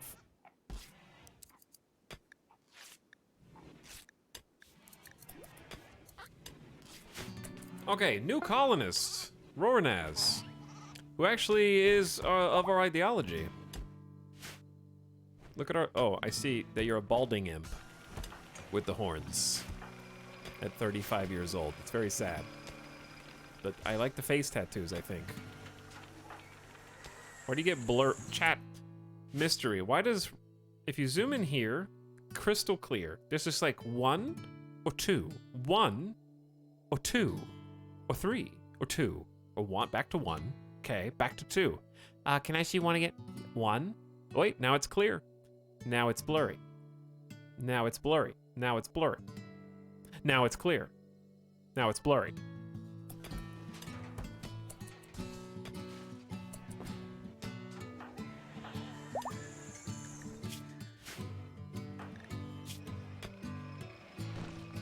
Roranaz is a good shooter. Level 7 fireball shooter, 2 fireball construction, double passion. Excellent. And mining potential as well, with a little bit of backup doctor. They're quite fast, very fast runner gene. Move speed's up, 20% global work speed. The pessimist is gonna hold you back a little bit. Not feeling so good, you know? Sometimes the world's a little dark place. And also loves being underground. Is an impid with the horns, doesn't heal from wounds very quickly at all, but loves the heat, weak to cold, weak immune system, and totally resistant to fire. Carriers of this gene have special fast-acting sweat glands and heat-resistant skin. They only take 25% of normal fire damage. The chance of them catching on fire is also drastically reduced. Times 10% flammability and times 25% flame damage. Wow, they never catch on fire. But they're weak at melee, which makes them tough against centipedes. Okay, so smelters, we're working on it. We gotta get helmets first for the newbies. And I wanna check everyone's clothes to make sure they have at least a little bit of pants. Oh my god, we're wearing like pretty good stuff. Everyone's got at least a t-shirt, pants, and a duster now. And then the helmets are coming right up. Fresh.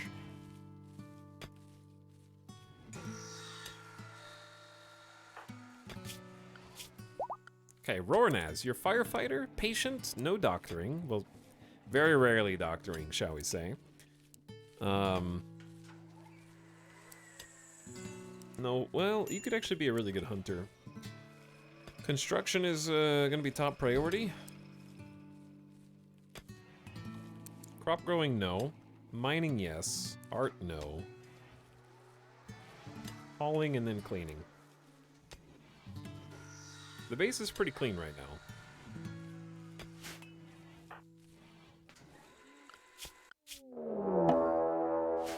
dun dun dun. He's here. A mechanoid combat cluster is landing nearby. The cluster will be initially dormant, so you can decide how to attack it. It may remain dormant until disturbed, or it may have a timer or proximity activators. Even dormant mech clusters aren't harmless.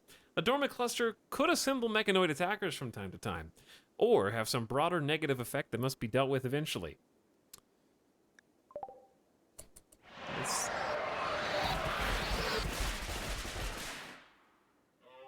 What the hell is that? A Scorcher. A close approach war mech that specializes in an incendiary attacks. Its flame burst attack has little reach, but once it closes on a group of defenders, it can ignite and disrupt them with blasts of searing flame. Well, I have a counter to that, but damn, 2 auto-charge turrets and a centipede burner. This is basically just a centipede with an inferno cannon, but they have a name now. Centipede burners. I think just have the same tankiness that regular centipedes have, so... Oh, and there's a Militor. A small combat mech armed with a low-power mini shotgun. Roughly 4 feet tall, Militors lack the power, range, and toughness of more senior combat mechs. However, it is cheap to gestate and maintain and often used as a rear guard or swarm attacker. In war, mech armies are known to send Militors into urban ruins to hunt down survivors after breaking human defense. For this reason, they are considered by some to be the most cruel of all mechanoid patterns. This music is way too nice for what we're dealing with right now.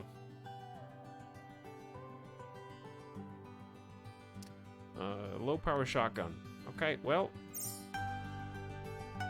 this is gonna be a little spicy. The reason it's spicy is because,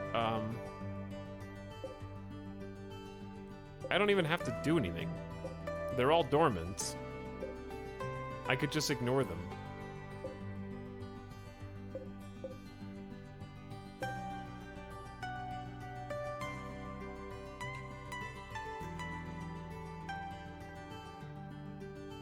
But no one's gonna wake them up unless they accidentally touch them. It looks like there was supposed to be more stuff here, but the water got in the way. Do you think that's what happened? Oh no, I just realized how few spaces there are for mech clusters on this map. What if they go right next to me?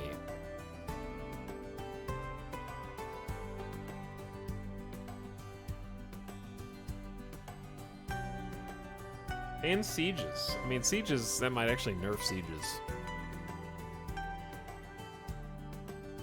You mean like the Isthmus wipe? Shh! Don't talk about that. We don't talk about that. Here's what we're gonna do, chat. We're gonna fight.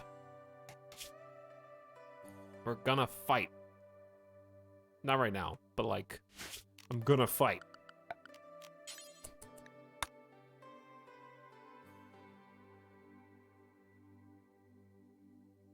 I can't just leave this here forever and someone accidentally wake it up later. We have to fight it on our own terms. Here's the thing, there's a wall here, right? There's a wall here. Future etal problem. There's a wall here and a wall here. And they blocked themselves. They just like Killbox floored themselves. They can't stop here to take cover.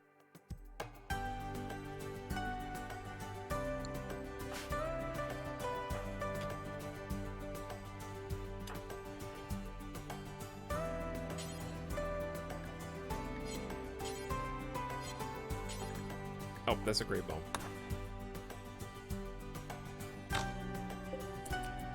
You can sleep in your own old bed, Rowanaz.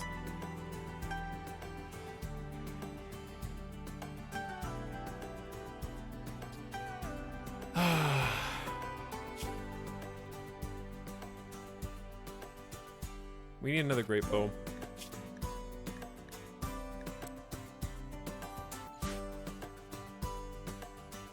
This is spicy. I think we could probably take down the auto charge turret.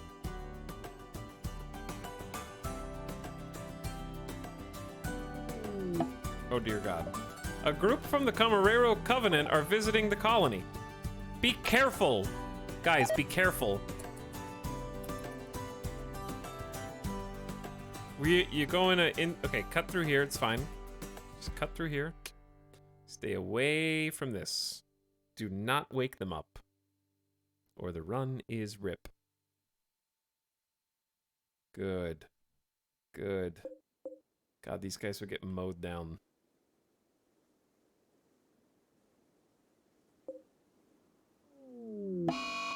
Solar flare, which ironically does not affect mechanoids, and I'm still upset about that. A solar flare has begun. The intense radiation will shut down all electrical devices. It should pass in about a day. Okay, so listen, chat. I have a question. Do solar flares shut down your own mechs? Because if you control the centipede, shouldn't they be immune? If the other centipedes are immune? It does not. Wait, what question did I ask? Solar flares do not shut down your own mechs?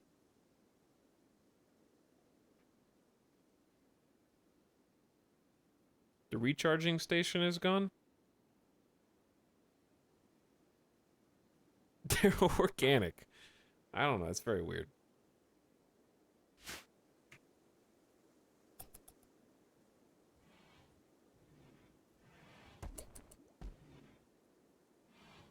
Like, I think it would be fun if all mechs just, even if they didn't want to shut them down for balance reasons, I just think it's a fun interaction that solar flares might affect mechs because they're robots.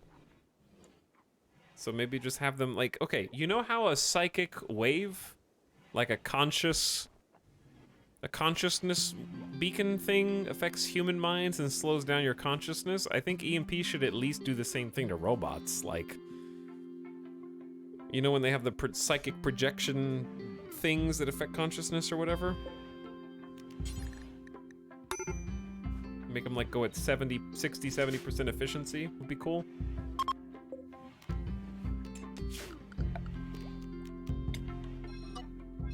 Why are they leaving? Dangerous temperature. Do they even have anything to trade? Why are they here? Bye.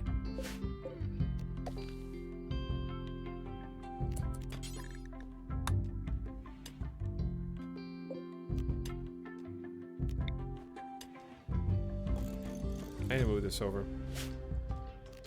They were taking a tour of the mech cluster.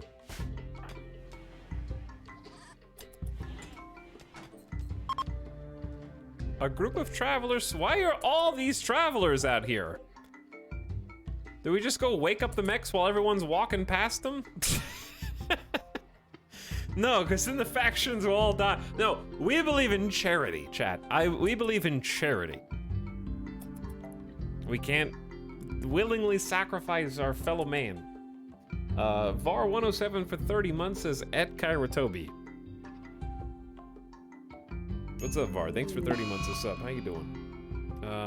Abang is in a bad mood due to the blinding light and is just in a daze for a little while. We need you guys to get that catharsis, please. We're also running out of kibble for the animals.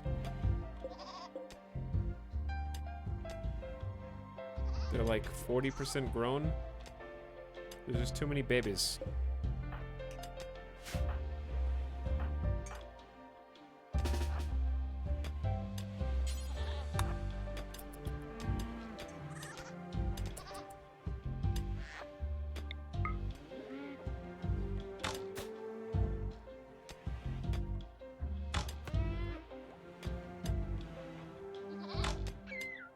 Thank you.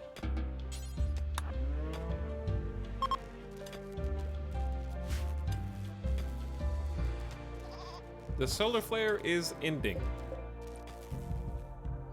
Okay, Hutch, can you do me a favor and just get rid of all this slag? Thank you so much.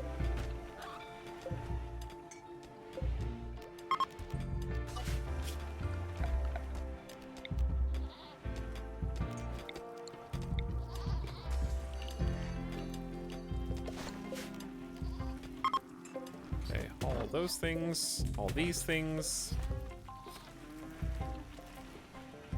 We have enough power for now, but that's not really my worry. I just want to be able to turn this off when we're not using it. No, don't deconstruct it. Just designate power. Okay. Excellent. Does everyone have a helmet? They ought to.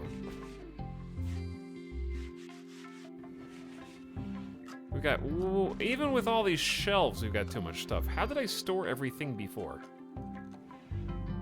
So you might be asking, how are you gonna deal with these mechanoids?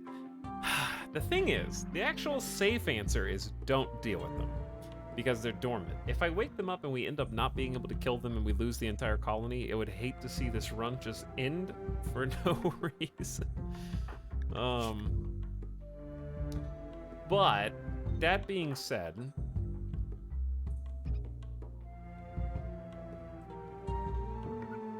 what I would do is create a small pillbox here that faced left. And then I would have my people start by shooting the auto-charge turret. And then when that was dead, the centipede's coming around, the Militor's coming around, and the Scorcher's coming around. Kill the Scorcher, kill the Militor, and then focus fire the centipede. They've only got an Inferno Cannon. The Inferno Cannon's not as scary as the auto-charge turrets. What's scary is a colonist catching fire, running over here to get water, and then getting shot by the other auto-charge turret. But I think for now the only safe answer is just wait. It's a bit too spooky to just fight with a few great bows, even though the great bows are decent. We don't have that many good shooters. We have like 3 decent shooters. It's really Roranaz, Juju, and Lumi. But there's your good quality great bow. We got a 4th one.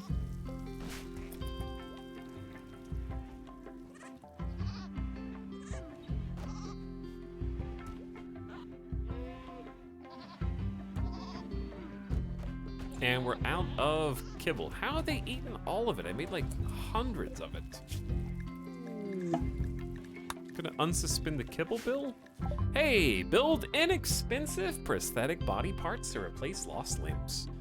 Requires a skilled doctor to attach. Excellent.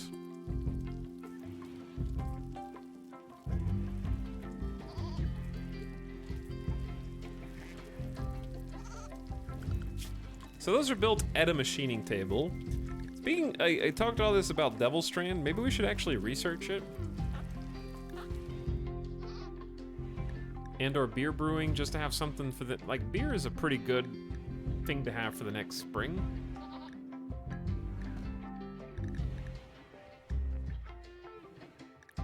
So many choices right now.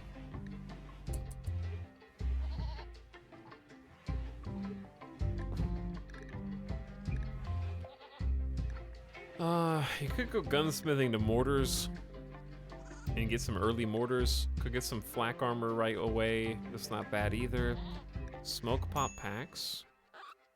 Classic. Good tool for running away. Good for melee. If you can't get shields. I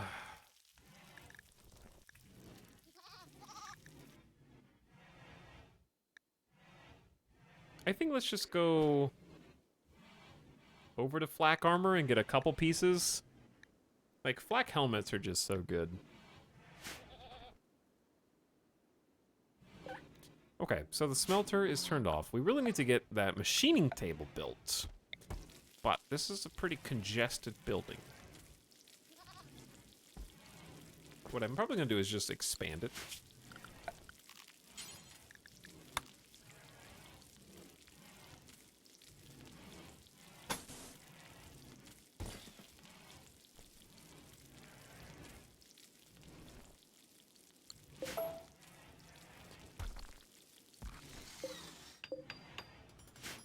This is a pretty natural place. I don't really want to put a machining table in here, but I might just use,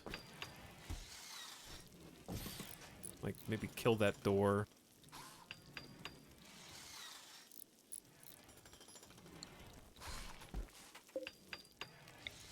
Build a couple more traps.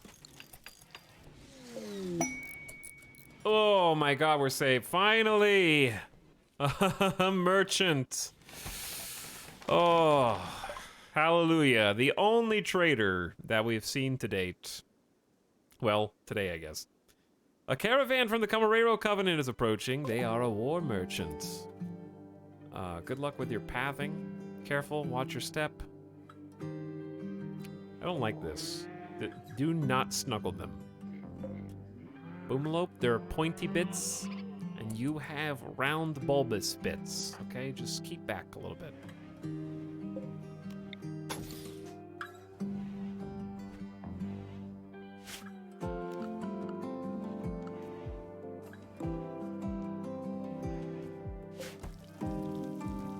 What if we just didn't build a door there like I just built? Oops.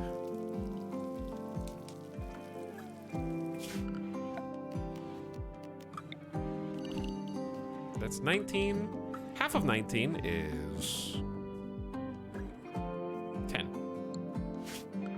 Okay, I got new ideas, chat. I hate that I'm building all this out of wood. Please forgive me. But our resources are very limited. This will make sense in time. Hutch is still not the moral guide. Oh my god. Please just make Hutch... Ah! Giant insects are tunneling toward you! They will break through in a few seconds and plant hives. The hives will spawn more insects and then more hives. If you don't want the insects to infest the whole area, destroy the hives, but beware the bugs will defend their home. Open the door. Open the door. Move the shelf. Silver. Okay, you gotta uninstall a shelf, quick. Chuckles, you gotta go put your armor on, buddy. Force wear the plate armor.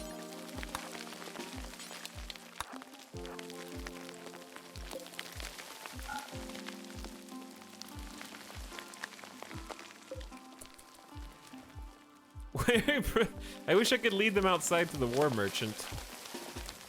All right, everybody wake up.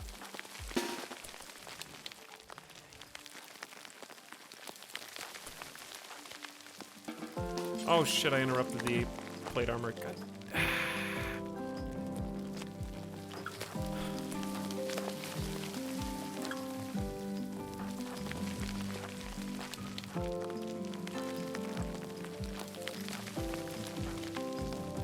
How many is it?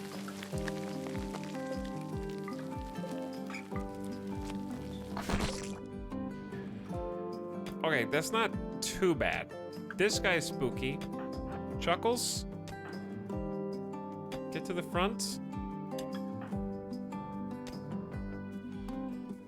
Chuckles has got the armor, chat. Are you ready? If we open the door, we have to stand in the door. He's gonna get triple teamed. Door strat doesn't work when there's only one melee.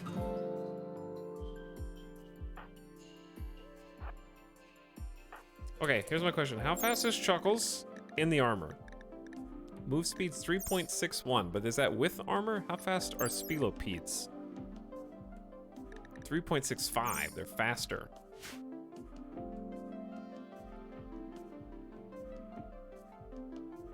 This is just a bunch of great bows.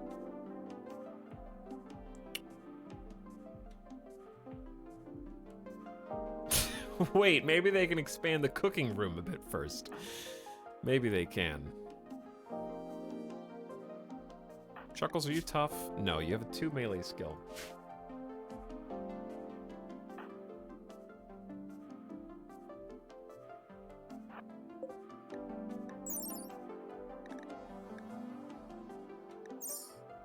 Okay, well, what if we just gun it?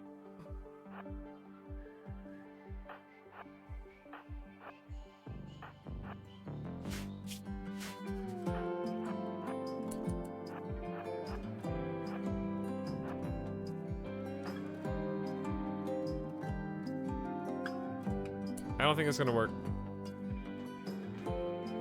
Chat, I'm not gonna burn the room down. Hold on. Just hold on. I've got an idea.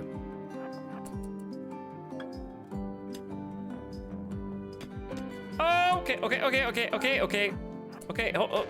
oh shit. Oh, God. Okay, hold on.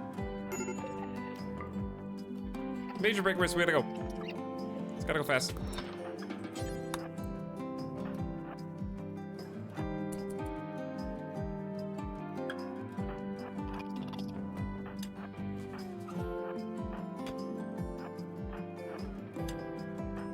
It's gotta move into the breach. Ready? Chuckles, don't run! Chuckles, fight them!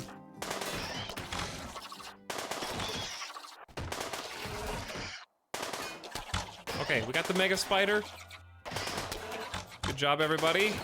I like what I'm seeing so far. He's like climbing over stuff. We had to break open our own. Abang, no! Don't go to sleep right now, Abang! There's chaos happening! Abang, defend yourself! We're coming! Go save Abang! We'll handle the weenie! Kill it! Chuckles! Save Silver! Okay, are you okay? Dead in 14 hours. Chuckles is in no immediate danger. The armor did its work. We got a couple of cuts and like 7 medicine. Okay, alright. Step. Juju, you come in here. Lumi, you come in here. And if you're not hurt, do not feast right now. Okay, you guys put the food down.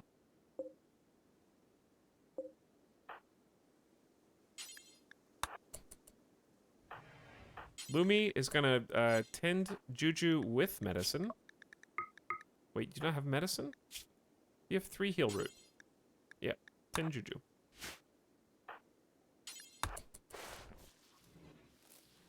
Is this naked brutality start? Yeah. It is.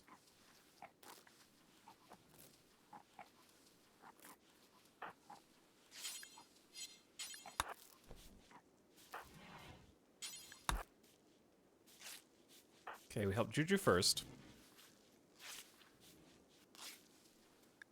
Juju's a doctor. Okay, when Juju's helped, Juju helps Abang, because they're the actual good doctor.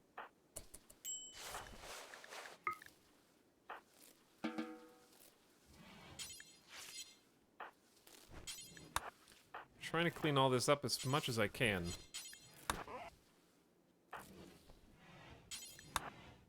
Oh, they're interrupting each other's cleaning tasks. Whew. Okay, no more good medicine. Who's bleeding? Chuckles? Chuckles can have 1 good tend. Do we not have any medicine? Used all. Oh. Lumi, drop your meds.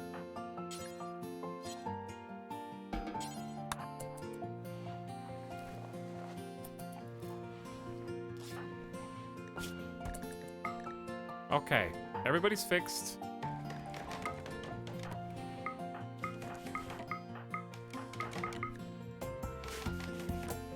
And the hive's dead. Whew, okay. 1 crisis averted.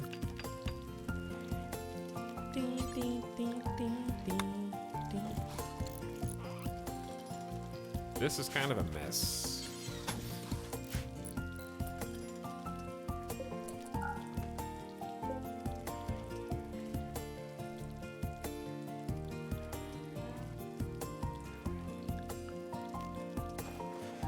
Chat, WTF, I leave for laundry and this happens? How dare you leave for laundry when things happen? Yeah.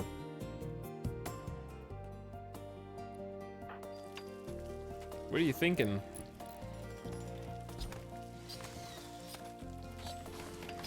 Well, I guess we're making spelopede meat.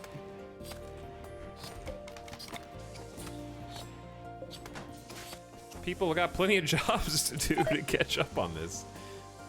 Silver's gotten food poisoning from dirty cooking area. I feel like that had nothing to do with the bugs, because that had to have been made ages ago.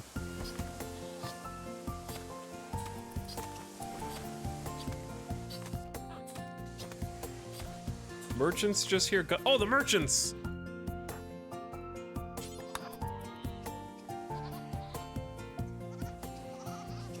It's your fault the bugs came here. Is it my fault? Okay. Let's trade. At last. They have 830 silver. It's time. Oh my god, we have a Devil Strand parka. You gotta sell that. That's just money. That's just cash. We need to keep some of the parkas, though. Because it is winter soon, so 2, 3, yeah, we'll hang on to those. Poor quality duster can go. All the tribal wear. Some of these parkas. Awful quality bandolier. You can have that one.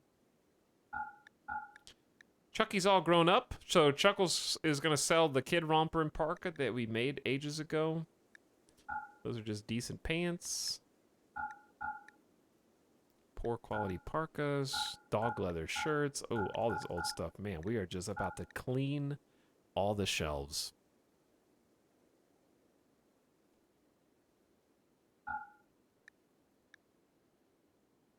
Anyone feel like raid's been easier? Even 500% feeling like nothing this patch. Uh-oh.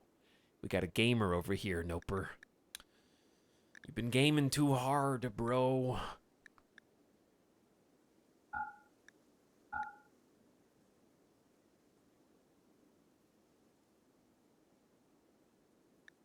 Keep the good revolver.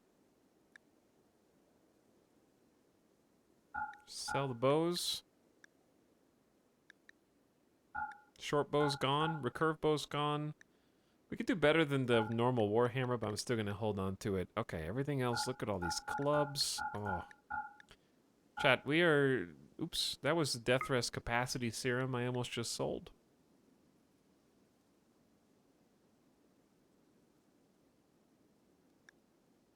Okay.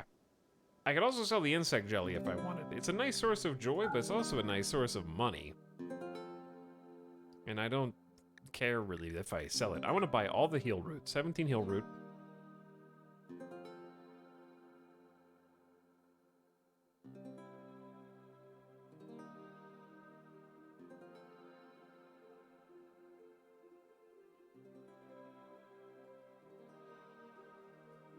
The Death Rest Serum, I can't use it, but I don't want to sell it because it's new.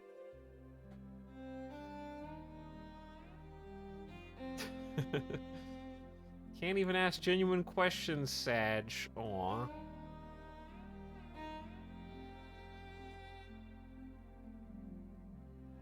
But yeah, I mean, depending on where you start, the game gets easier. Depending on what ideology settings you pick, the game gets easier. Depending on what self-imposed restrictions you decide to use, the game gets easier.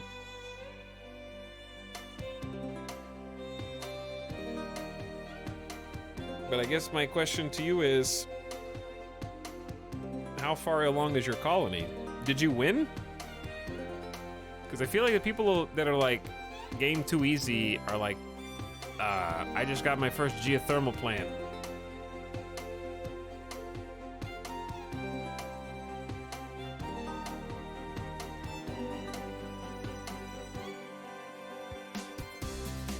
Song's too loud and I can't do anything about it until I get off this menu.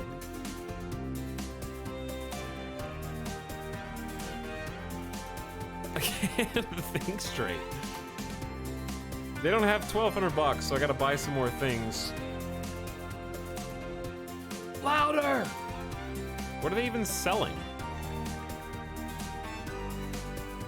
They're just a tribal dealer.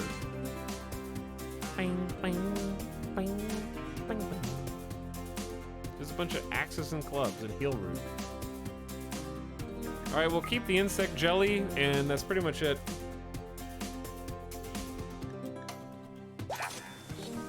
Ah, look at all the space. Look at all the money. Buy a pet cougar. No.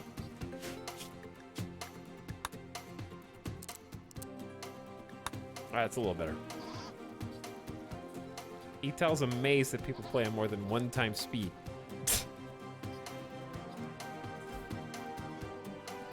True. But my question is, does the flame bow shoot arrows? What are you talking about? Flame bow? Was there a flame bow?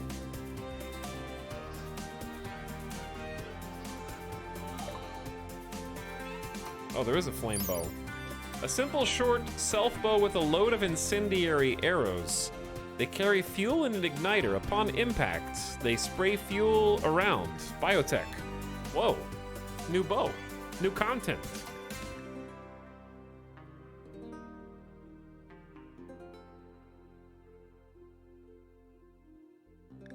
It has the same paint job like you see on tacky cars.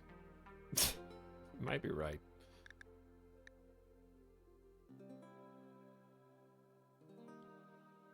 But anyways, to answer that person's question, I have no idea if they tweaked raids.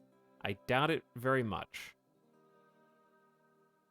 Because they mention every time that they change it in the patches. However, you mentioned your tile. Yeah, like playing on ice sheet, some raiders won't raid you because of unsafe temperatures. It's possible some raiders won't raid on fully polluted tiles. I have no idea. I've had tribal setting shit on fire, was thinking it was a fire breath stuff. I'm tempted to do this. But, what's its range? 23 is like a short bow. It's got the range of a short bow. But it might be nice to have something that sets things on fire, just because we actually just don't have it, and it's only 70 bucks.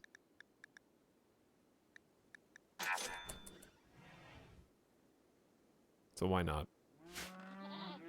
Yeah, the imp sets things on fire from point-blank range. He always forgets about the imp. The imp has been in the colony for, like, less than an hour.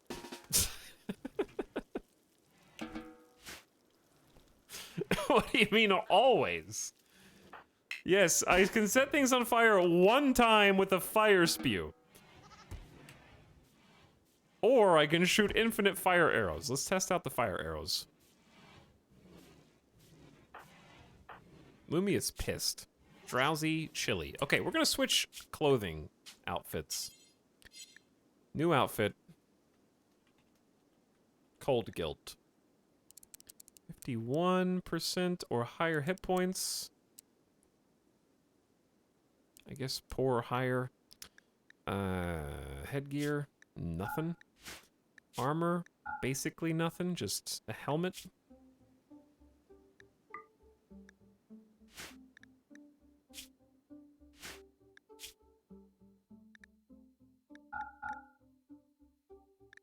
And then basically no miscellaneous. T-shirts, yes.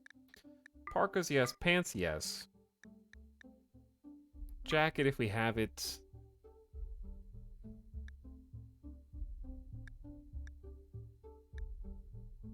I want to try and force parkas and not dusters. Button-down shirts would be good too.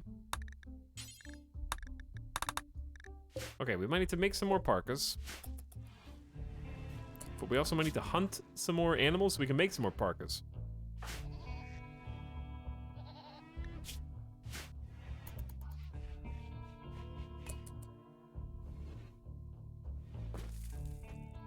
My heat-intolerant mechanitor got barfed on and then immediately collapsed and burned to death. I don't know why I find that hilarious. Good for them.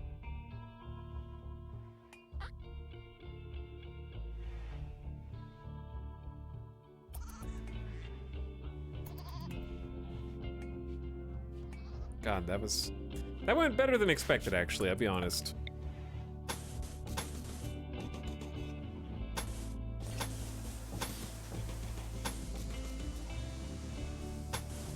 As far as raids go, anyway. Whew, okay, the plan was... There is a plan. This is not it, actually. Hold on.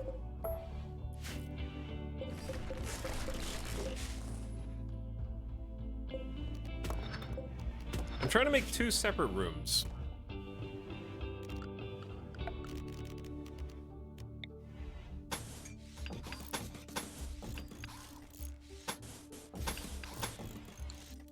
And it's gonna take a little work to get there.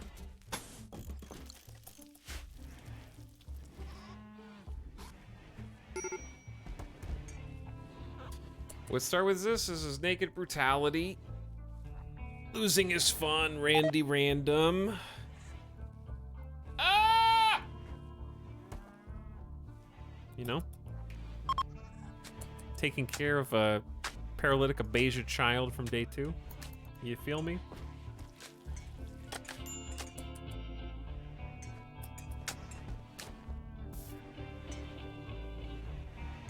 The point of the second room, I'll explain actually.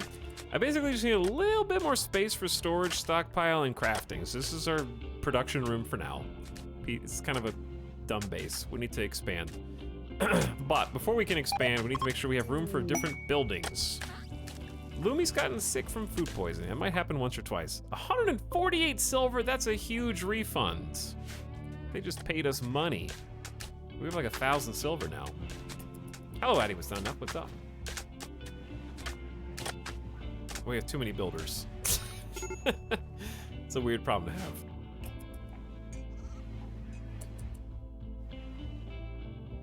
Oh, no, you guys are not allowed to go to bed. Wait, is Juju pissed? Recreation deprived. I might change the schedule a little bit. Give you guys... If you're really upset, I'm gonna give you a little anything time. Chat, what's wrong with silver? Food poisoning?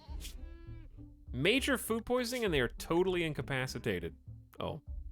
And Chuckles, you do not need to be wearing the super fancy armor anymore. The reason you don't want to wear armor all the time is because it does lower the durability whilst it's being worn. Also, of course, slows down Chuckles, and it's especially bad when it's freezing temps outside. Body armor has that effect. You're doing great, Chuckles.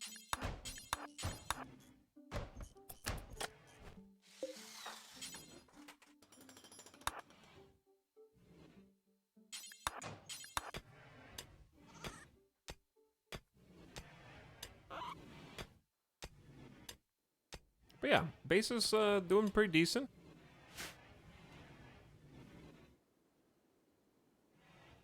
But the whole... Is there a roof on this? There should be as a cave wall. Okay. Now I can explain. What I want to do is... I gotta shift a bunch of this around. So all these top shelves are interconnected, interlinked, etc., etc. The plan is come up with a system to organize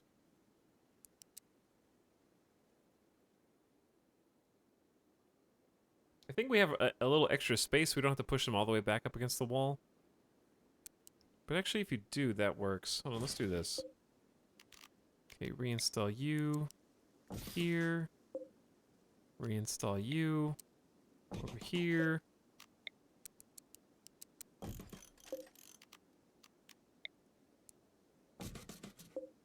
So many shelves. I can't remember, like, already what it was like not using shelves.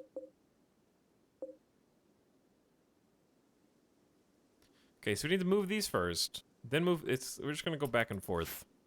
There's gonna be a pinata of stacks scrambling everywhere.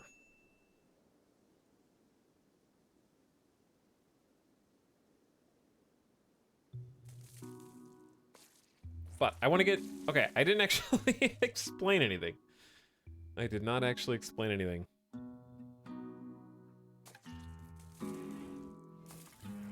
Let me explain. So, since this side is closest to the outer wall, and therefore the most vulnerable, I'm going to put the stonecutter's table and the electric tailoring bench right around here. They're fairly unimportant buildings. I know this is made out of wood. Ignore that. On this side... That's where the more expensive and pricey buildings are gonna go, like smithy, smelter, and machining tables. So it's a little insulated from the outer wall, basically.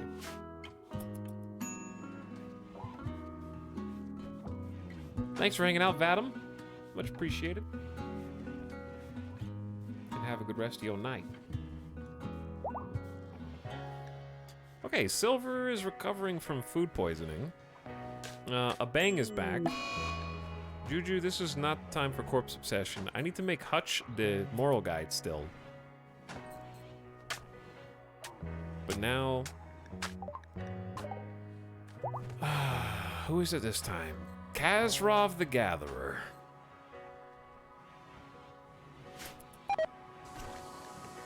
Another food poisoning casualty of war.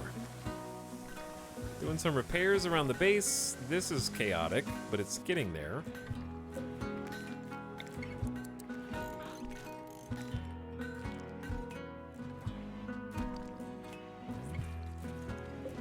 Okay, stonecutter's table here.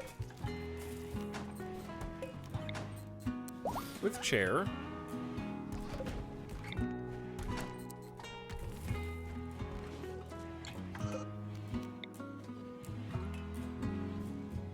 And then, we do need a little bit more space than usual, so it's gonna be a chair sort of in the way of this door, but that's okay.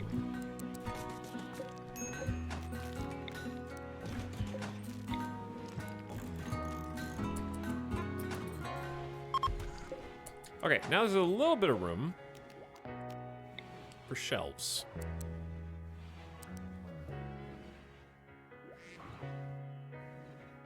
But these have to go all the way up against the wall.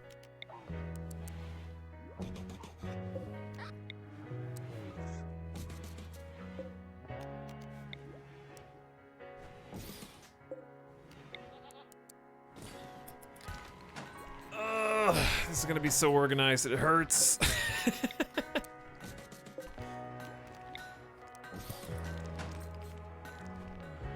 Almost there, getting there.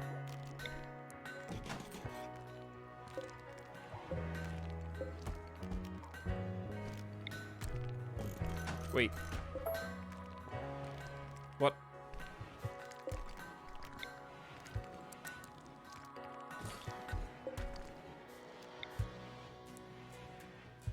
Okay, actually, sort of, yes. Yeah, this should work. Who's supposed to go over there? Who's supposed to go here?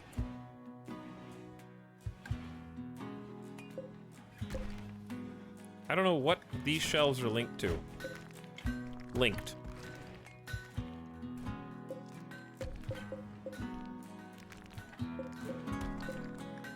Cells within cells.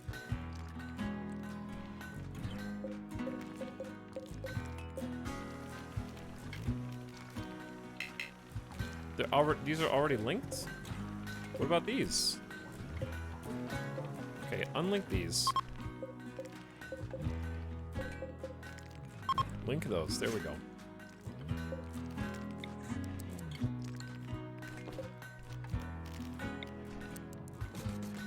Okay. Now they just have to connect them together. They were just already linked to something else, basically.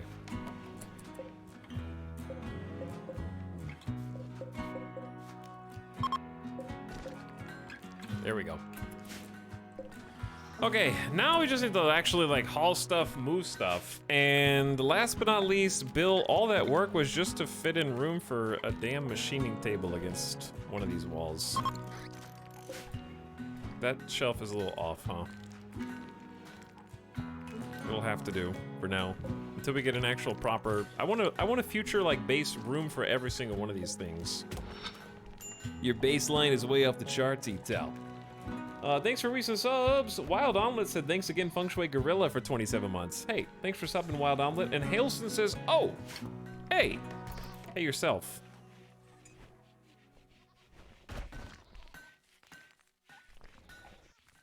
What's everybody up to? Botching harvests. Oh, where's the corpse? We're eating dinner on it. Would you like to bury the body that you're having your fine meal on the back of? Once again, thank you. Yep, just hanging out on the table. No big deal. Why don't you go... Okay, you do what you want. Gamer Deathbot already? Chat, it's been 9 hours. I'm starving. I am starving. I think this is a good place to call it quits before Randy sends something that wakes up the mech cluster that's up here, which is currently just chilling. Very hungry. Whew, but yeah, it's getting late. It's getting late. However, I do need...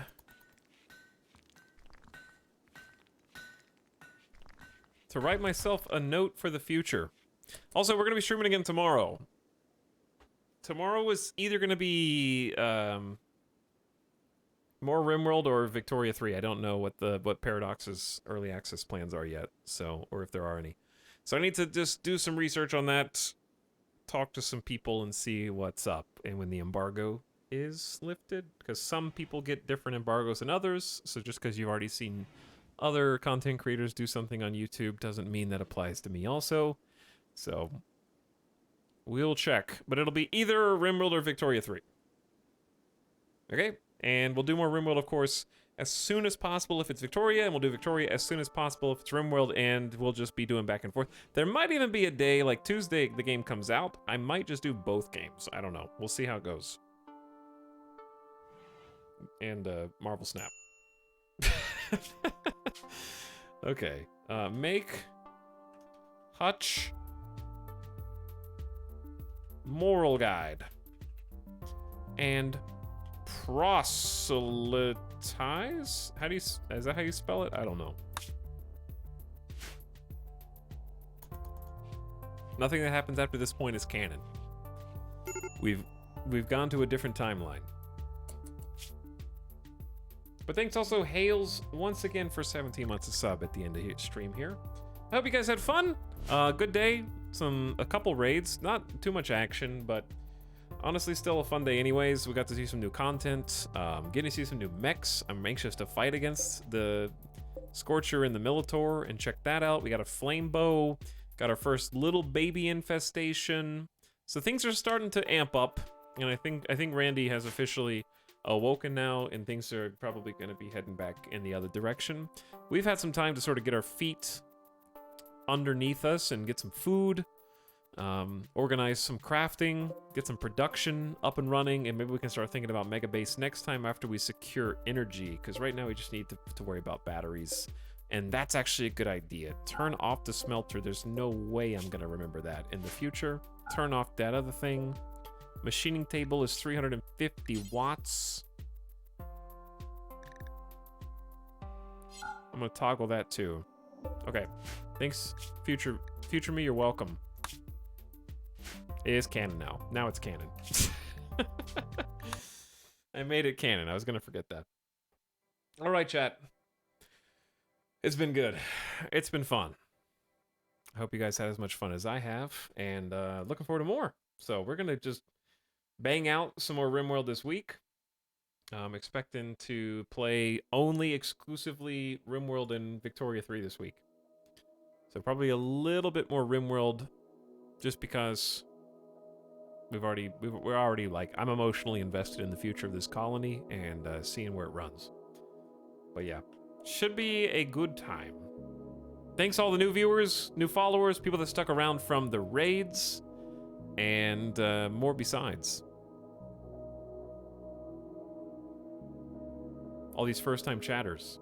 He's gonna lose games to Marvel Snap for 3 hours straight. I'm lightheaded right now. Thanks for streaming. Hey, thanks, Grubbles. Have a go, everyone. Wish I could tell you all by name. So I will. What's up, Nasukin? Good night. Svartkunst, Naniog, Kiwi, Not a Giant, Blaze It, Leparno, Ottercog, Oko, Xenophanes, Mr. Doctor, Viatech. See you later, Skullgar. Lore Master Gal, Not Optic, have a good one. Timiest and Zap Guy and Aestus Clap and Kieran Kylo. We did beat 2,000 subs, so I gotta get a Midas cam. And good night to everybody else. Peepo, bye. Alright, good night. I'll send you guys out on an end of stream raid. Okay? Let us go on an end of stream raid somewhere cool. Because I have a duty to pass the torch.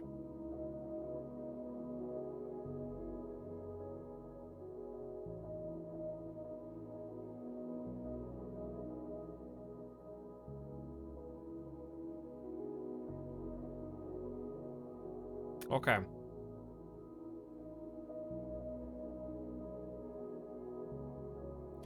Chat, let's do a raid on someone we haven't seen before. Let's go somewhere else in the RimWorld directory, okay? Let's go check out Rule Storage. and say hi. They're playing some RimWorld right now. I assume Biotech.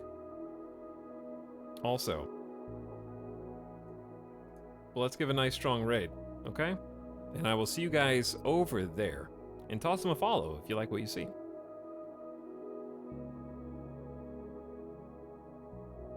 But yeah, they got a good colony going right now on 5502, making a mountain colony. Currently dealing with some blight. Good night, guys. I'll see you again tomorrow around the same time, probably like 2 to 3. It'll probably be just slightly later, like 2 to 3 p.m. Pacific, okay? Have a good one, sleep tight, or good morning, depending on where you are. Raiders, use whatever raid emotes you have available to you. Sub or not. I'll catch you guys later. Good night.